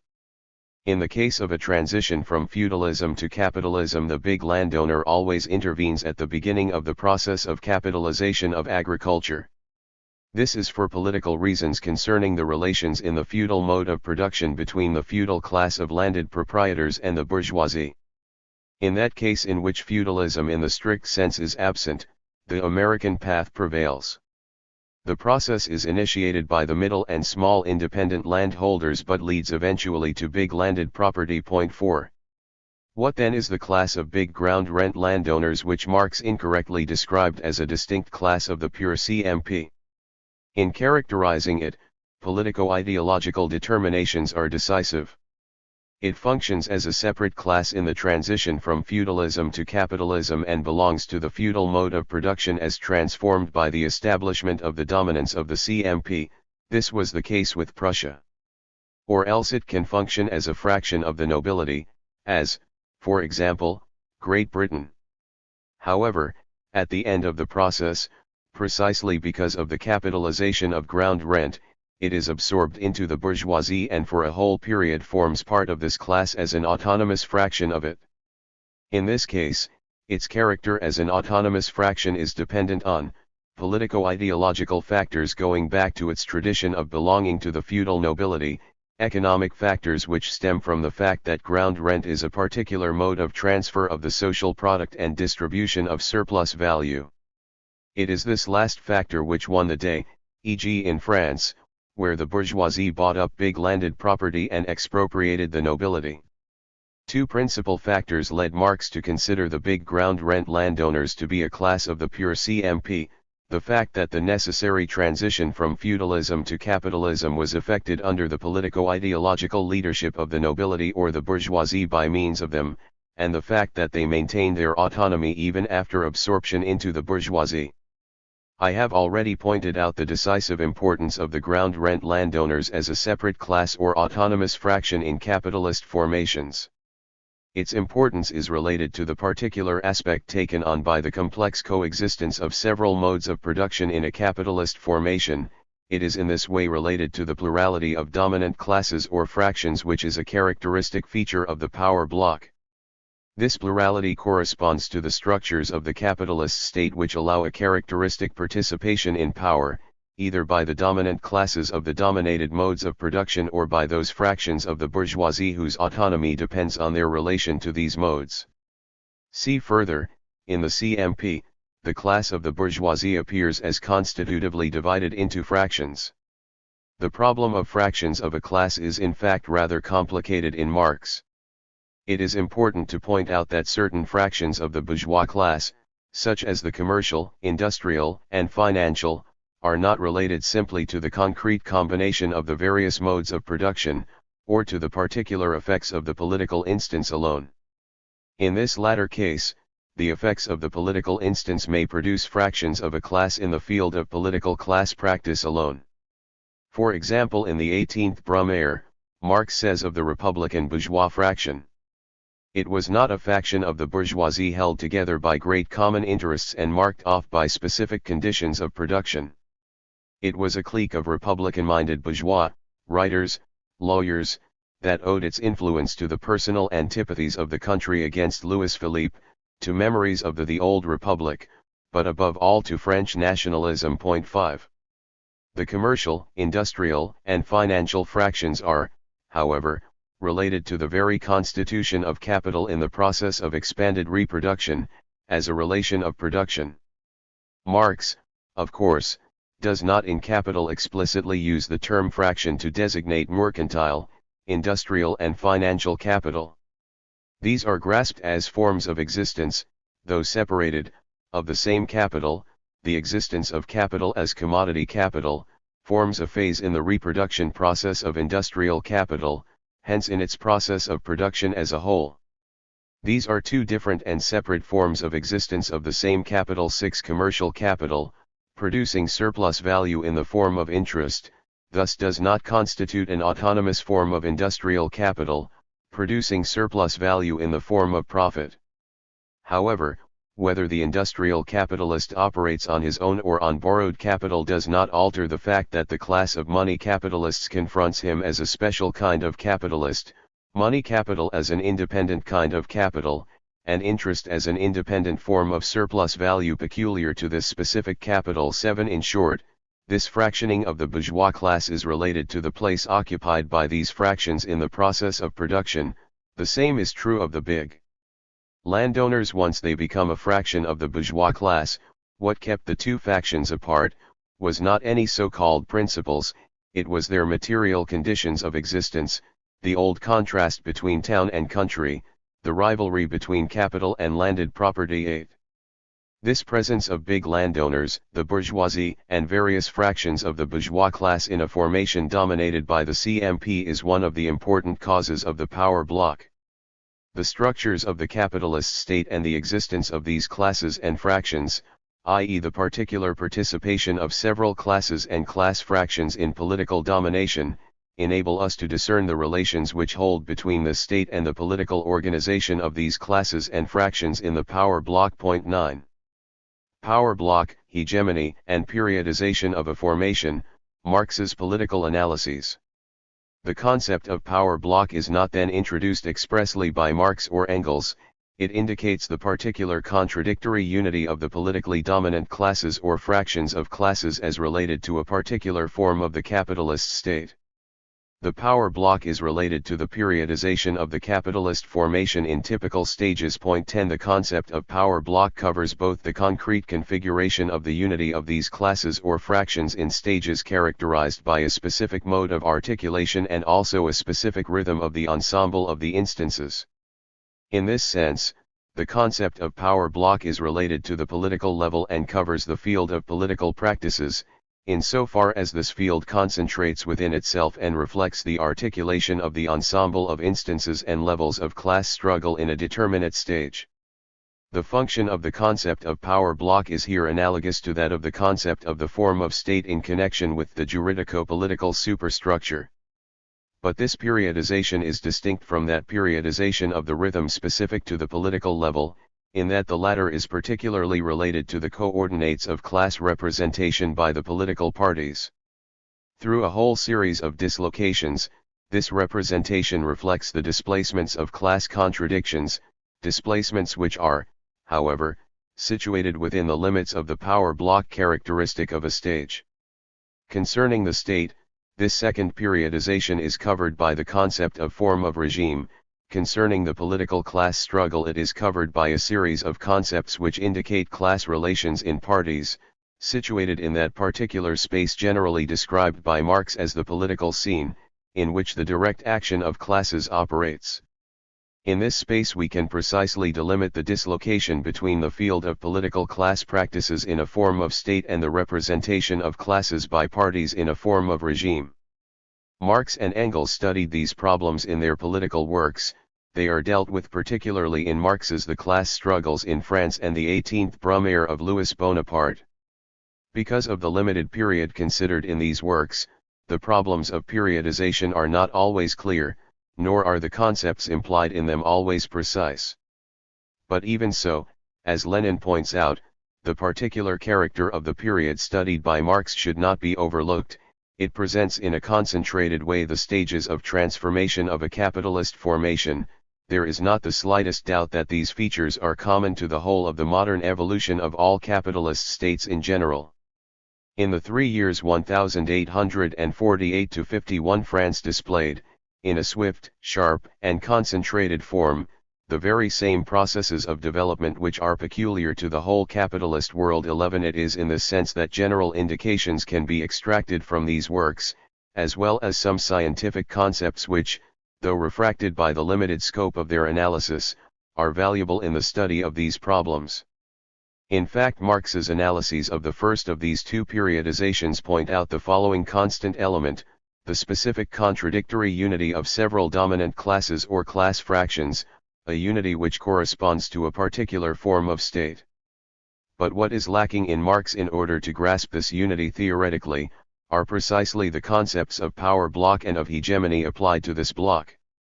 This is what leads him to talk often of an exclusive domination or of a monopoly of power by a class or fraction, although his analyses constantly demonstrate the political domination of several classes and fractions. We shall take the case of the restoration of the Bourbons, of the constitutional monarchy of Louis Philippe, and of the parliamentary republic from the fall of Louis Philippe to the Bonapartist coup d'état, all of which Marx, despite certain reservations, takes to represent particular forms of the capitalist state. The restoration is portrayed as the exclusive domination or the monopoly of power by the big landowners. 12 The constitutional monarchy as that of the financial aristocracy. 13 However, Marx elsewhere says of this monarchy that it constitutes the exclusive domination or the monopoly of power by two fractions, that of the financial bourgeoisie and that of the industrial bourgeoisie. 14 It is, in fact, their particular political unity which corresponds to the constitutional monarchy, here seen as a form of state. Let us now consider the parliamentary republic. This latter corresponds, as a form of state, to the particular political unity between fractions of big landowners and the financial bourgeoisie and the industrial bourgeoisie. In the bourgeois republic, they had found the form of state in which they could rule conjointly. 15. The parliamentary republic was more than the neutral territory on which the two factions of the French bourgeoisie, legitimists and Orleanists, large landed property and industry, could dwell side by side with equality of rights. It was the unavoidable condition of their common rule, the sole form of state in which their general class interest subjected to itself at the same time both claims of their particular factions and all the remaining classes of society. 16. It is at this point that the problems are posed. Marx does in fact establish the relation between a form of state and the concrete configuration of unity of several dominant fractions and, though he does not utilize the concept of power block to think this unity theoretically, he nevertheless assigns to it a particular place. He does this by replacing the term alliance by coalition, union, and above all fusion. The results of the lack of this concept of power block are the following. Marx is sometimes unable to reveal the coexistence of several fractions in political domination, he thus makes one of them appear as the exclusively dominant fraction while in reality he is dealing with a unity of several dominant fractions, and when he locates and gives this unity a name the term which he uses is the totally inadequate one of fusion. This frequently used term was openly borrowed by Marx and Engels from physics and chemistry, and it can, if employed incautiously, indicate an expressive totality composed of equivalent elements. Thus this term can imply simultaneously both the conception according to which these elements share state power and also the conception of a circular unity of these elements, without a dominant instance, a unity in which they lose their specific autonomy. The nameless reign of the Republic was the only one in which both factions could maintain with equal power the common class interest without giving up their mutual rivalry. If the bourgeois republic could not be anything but the perfected and clearly expressed rule of the whole bourgeois class, could it be anything but the rule of the legitimists supplemented by the Orleanists, the synthesis of the Restoration and the July monarchy? They did not comprehend that if each of their factions, regarded separately, by itself, was royalist, the product of their chemical combination had necessarily to be republican. 17. Here we see the notions of complementarity and synthesis, both typical of the problematic of an expressive totality. 18. The phenomenon of the power block cannot be thought by means of the notion of fusion, this is because the power block does not constitute an expressive totality of equivalent elements, but a complex contradictory unity in dominance. This is how the concept of hegemony can be applied to one class or fraction within the power block. This hegemonic class or fraction is in fact the dominant element of the contradictory unity of politically dominant classes or fractions, forming part of the power block. When Marx speaks of the exclusively dominant fraction, while at the same time admitting the political domination of several fractions, he precisely attempts to isolate, within the power block, the hegemonic fraction. Thus in describing the Restoration and Louis Philippe's monarchy, Marx says that both of these gave the monopoly of power to one of the fractions, but he adds immediately afterwards, Bourbon was the royal name for the predominant influence of the interests of the one faction.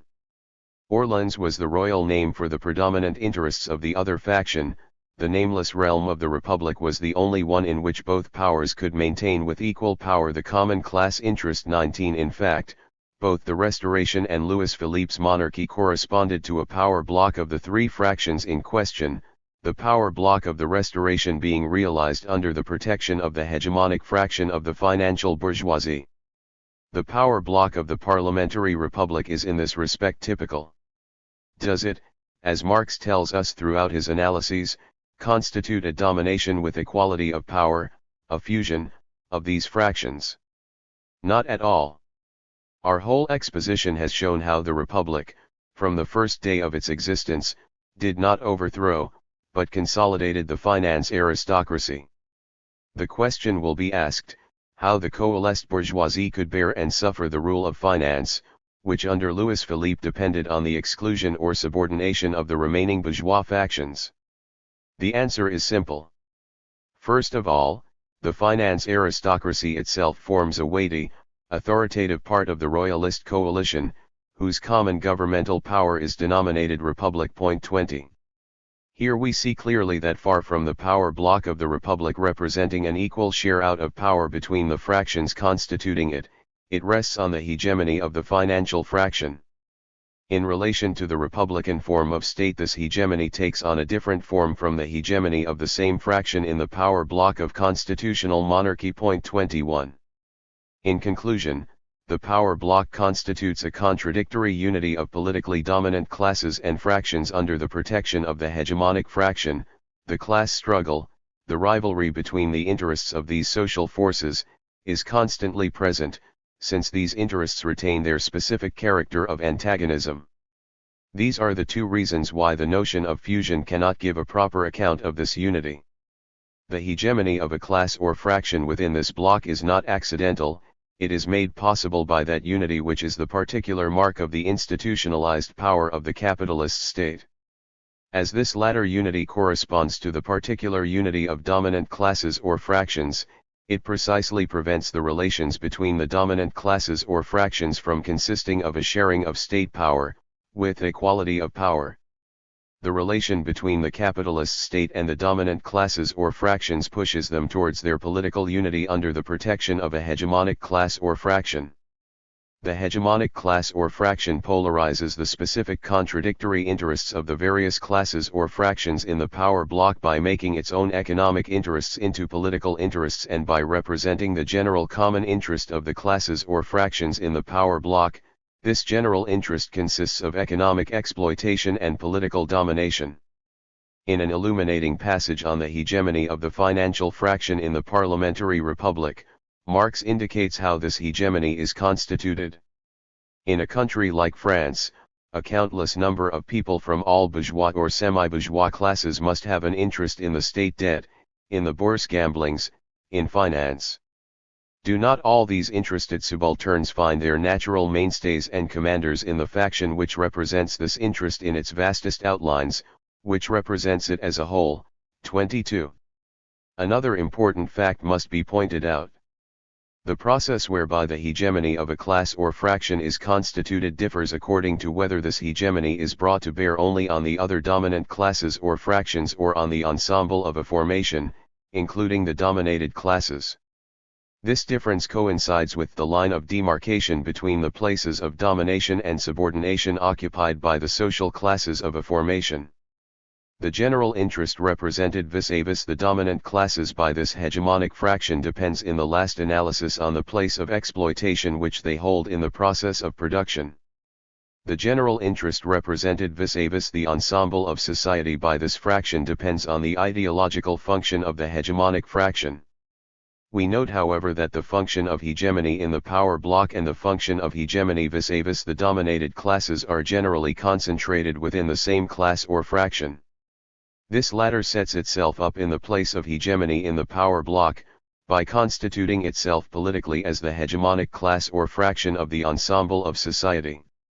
On the parliamentary republic and the hegemony of the financial aristocracy in the power block, Marx says that it was the only form of state in which their general class interests subjected to itself at the same time both claims of their particular factions and all the remaining classes of society. 23 And again, the old powers of society had grouped themselves, assembled, reflected and found unexpected support in the mass of the nation, the peasants and petty bourgeois. 24 Marx also provides a whole series of concrete analyses of the process whereby the financial bourgeoisie is constituted as the hegemonic fraction of both the power block and the ensemble of society. However, though this concentration of the double function of hegemony within one class or fraction is inscribed in the operation of the capitalist state's institutions, it is still only a general rule whose realization depends on the conjuncture of the social forces. Thus we may note the possibility of dislocation, dissociation, and displacement of these functions of hegemony to different classes or fractions, one representing the hegemonic fraction of the ensemble of society, the other representing the specific hegemonic fraction of the power block. This has important consequences at the political level. Power block, alliances, supporting classes. The concept of power block must be distinguished from that of alliance. 25 The latter also implies a unity and a contradiction of the interests of the allied classes or of fractions of class in the alliance. The two concepts are distinguished by 1. The nature of this contradiction relative to a form of capitalist state within a stage. In the case of the power block we can make out a threshold beyond which the contradictions between the classes and fractions composing it can be clearly distinguished from the contradictions which exist between those classes and fractions and the other allied classes or fractions. An alliance can function either between the classes or fractions of the power block, or between one of those classes or fractions and another class or fraction outside the power block. c.e.g. the frequent relation between the petty bourgeoisie and the power bloc. 2. The fact that the nature of the contradictions amongst the members of the power bloc and amongst the members of an alliance determines the different characters of their respective unities. An alliance generally functions only at a determinate level of the field of the class struggle and is often combined with an intense struggle at the other levels. For example, a political alliance between the power bloc and the petty bourgeoisie is often combined with an intense economic struggle against the latter, or again, an economic alliance with the petty bourgeoisie is often combined with an intense political struggle against its political representation. Point 26. On the other hand, in the case of the power bloc, there is a relative extension of the unity at all levels of the class struggle, economic unity, political unity, and often also ideological unity. This, of course, does not prevent the existence of contradictions between the members of the power bloc. There is simply a relative homogeneity between their relations at all levels. These differences between power bloc and alliance become very clear in the case of an important reversal of the relation of forces, or in the case in which either the power bloc or an alliance is dissolved. In the framework of the power bloc, such reversals correspond as a general rule to a transformation in the form of state. Marx, for instance, shows how the power bloc of the parliamentary republic was transformed relative to the advent of Louis Bonaparte. Point 27. On the other hand, in the framework of alliances such reversals do not coincide with the transformation of the form of state.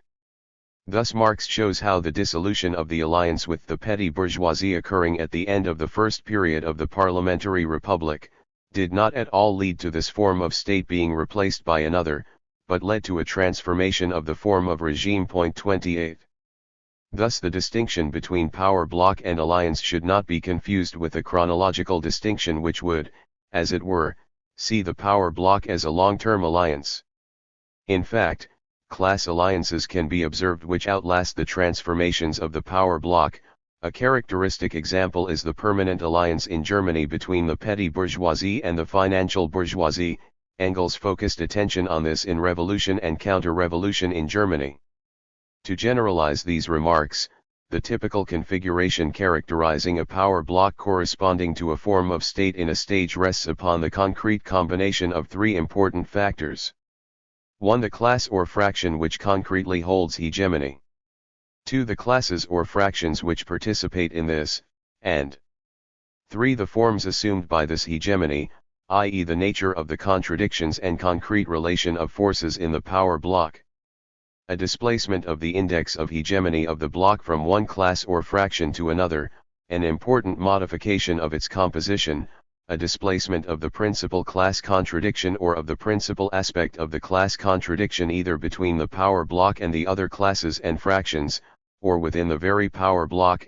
Any of these can, depending on the concrete effect of their combination, correspond to a transformation of the form of state. It is clear that the typical configuration of a determinate power bloc depends on the conjuncture, i.e. on the concrete combination of the factors outlined above. In any case, it offers us a framework for deciphering the class relations typical of a stage of a determinate formation, by setting the limits of its typical form. Within the limits posed by the stage there is a series of variations of class relations and modifications of the power bloc, which do not however threaten its typical configuration and the form of the corresponding state. Point 29.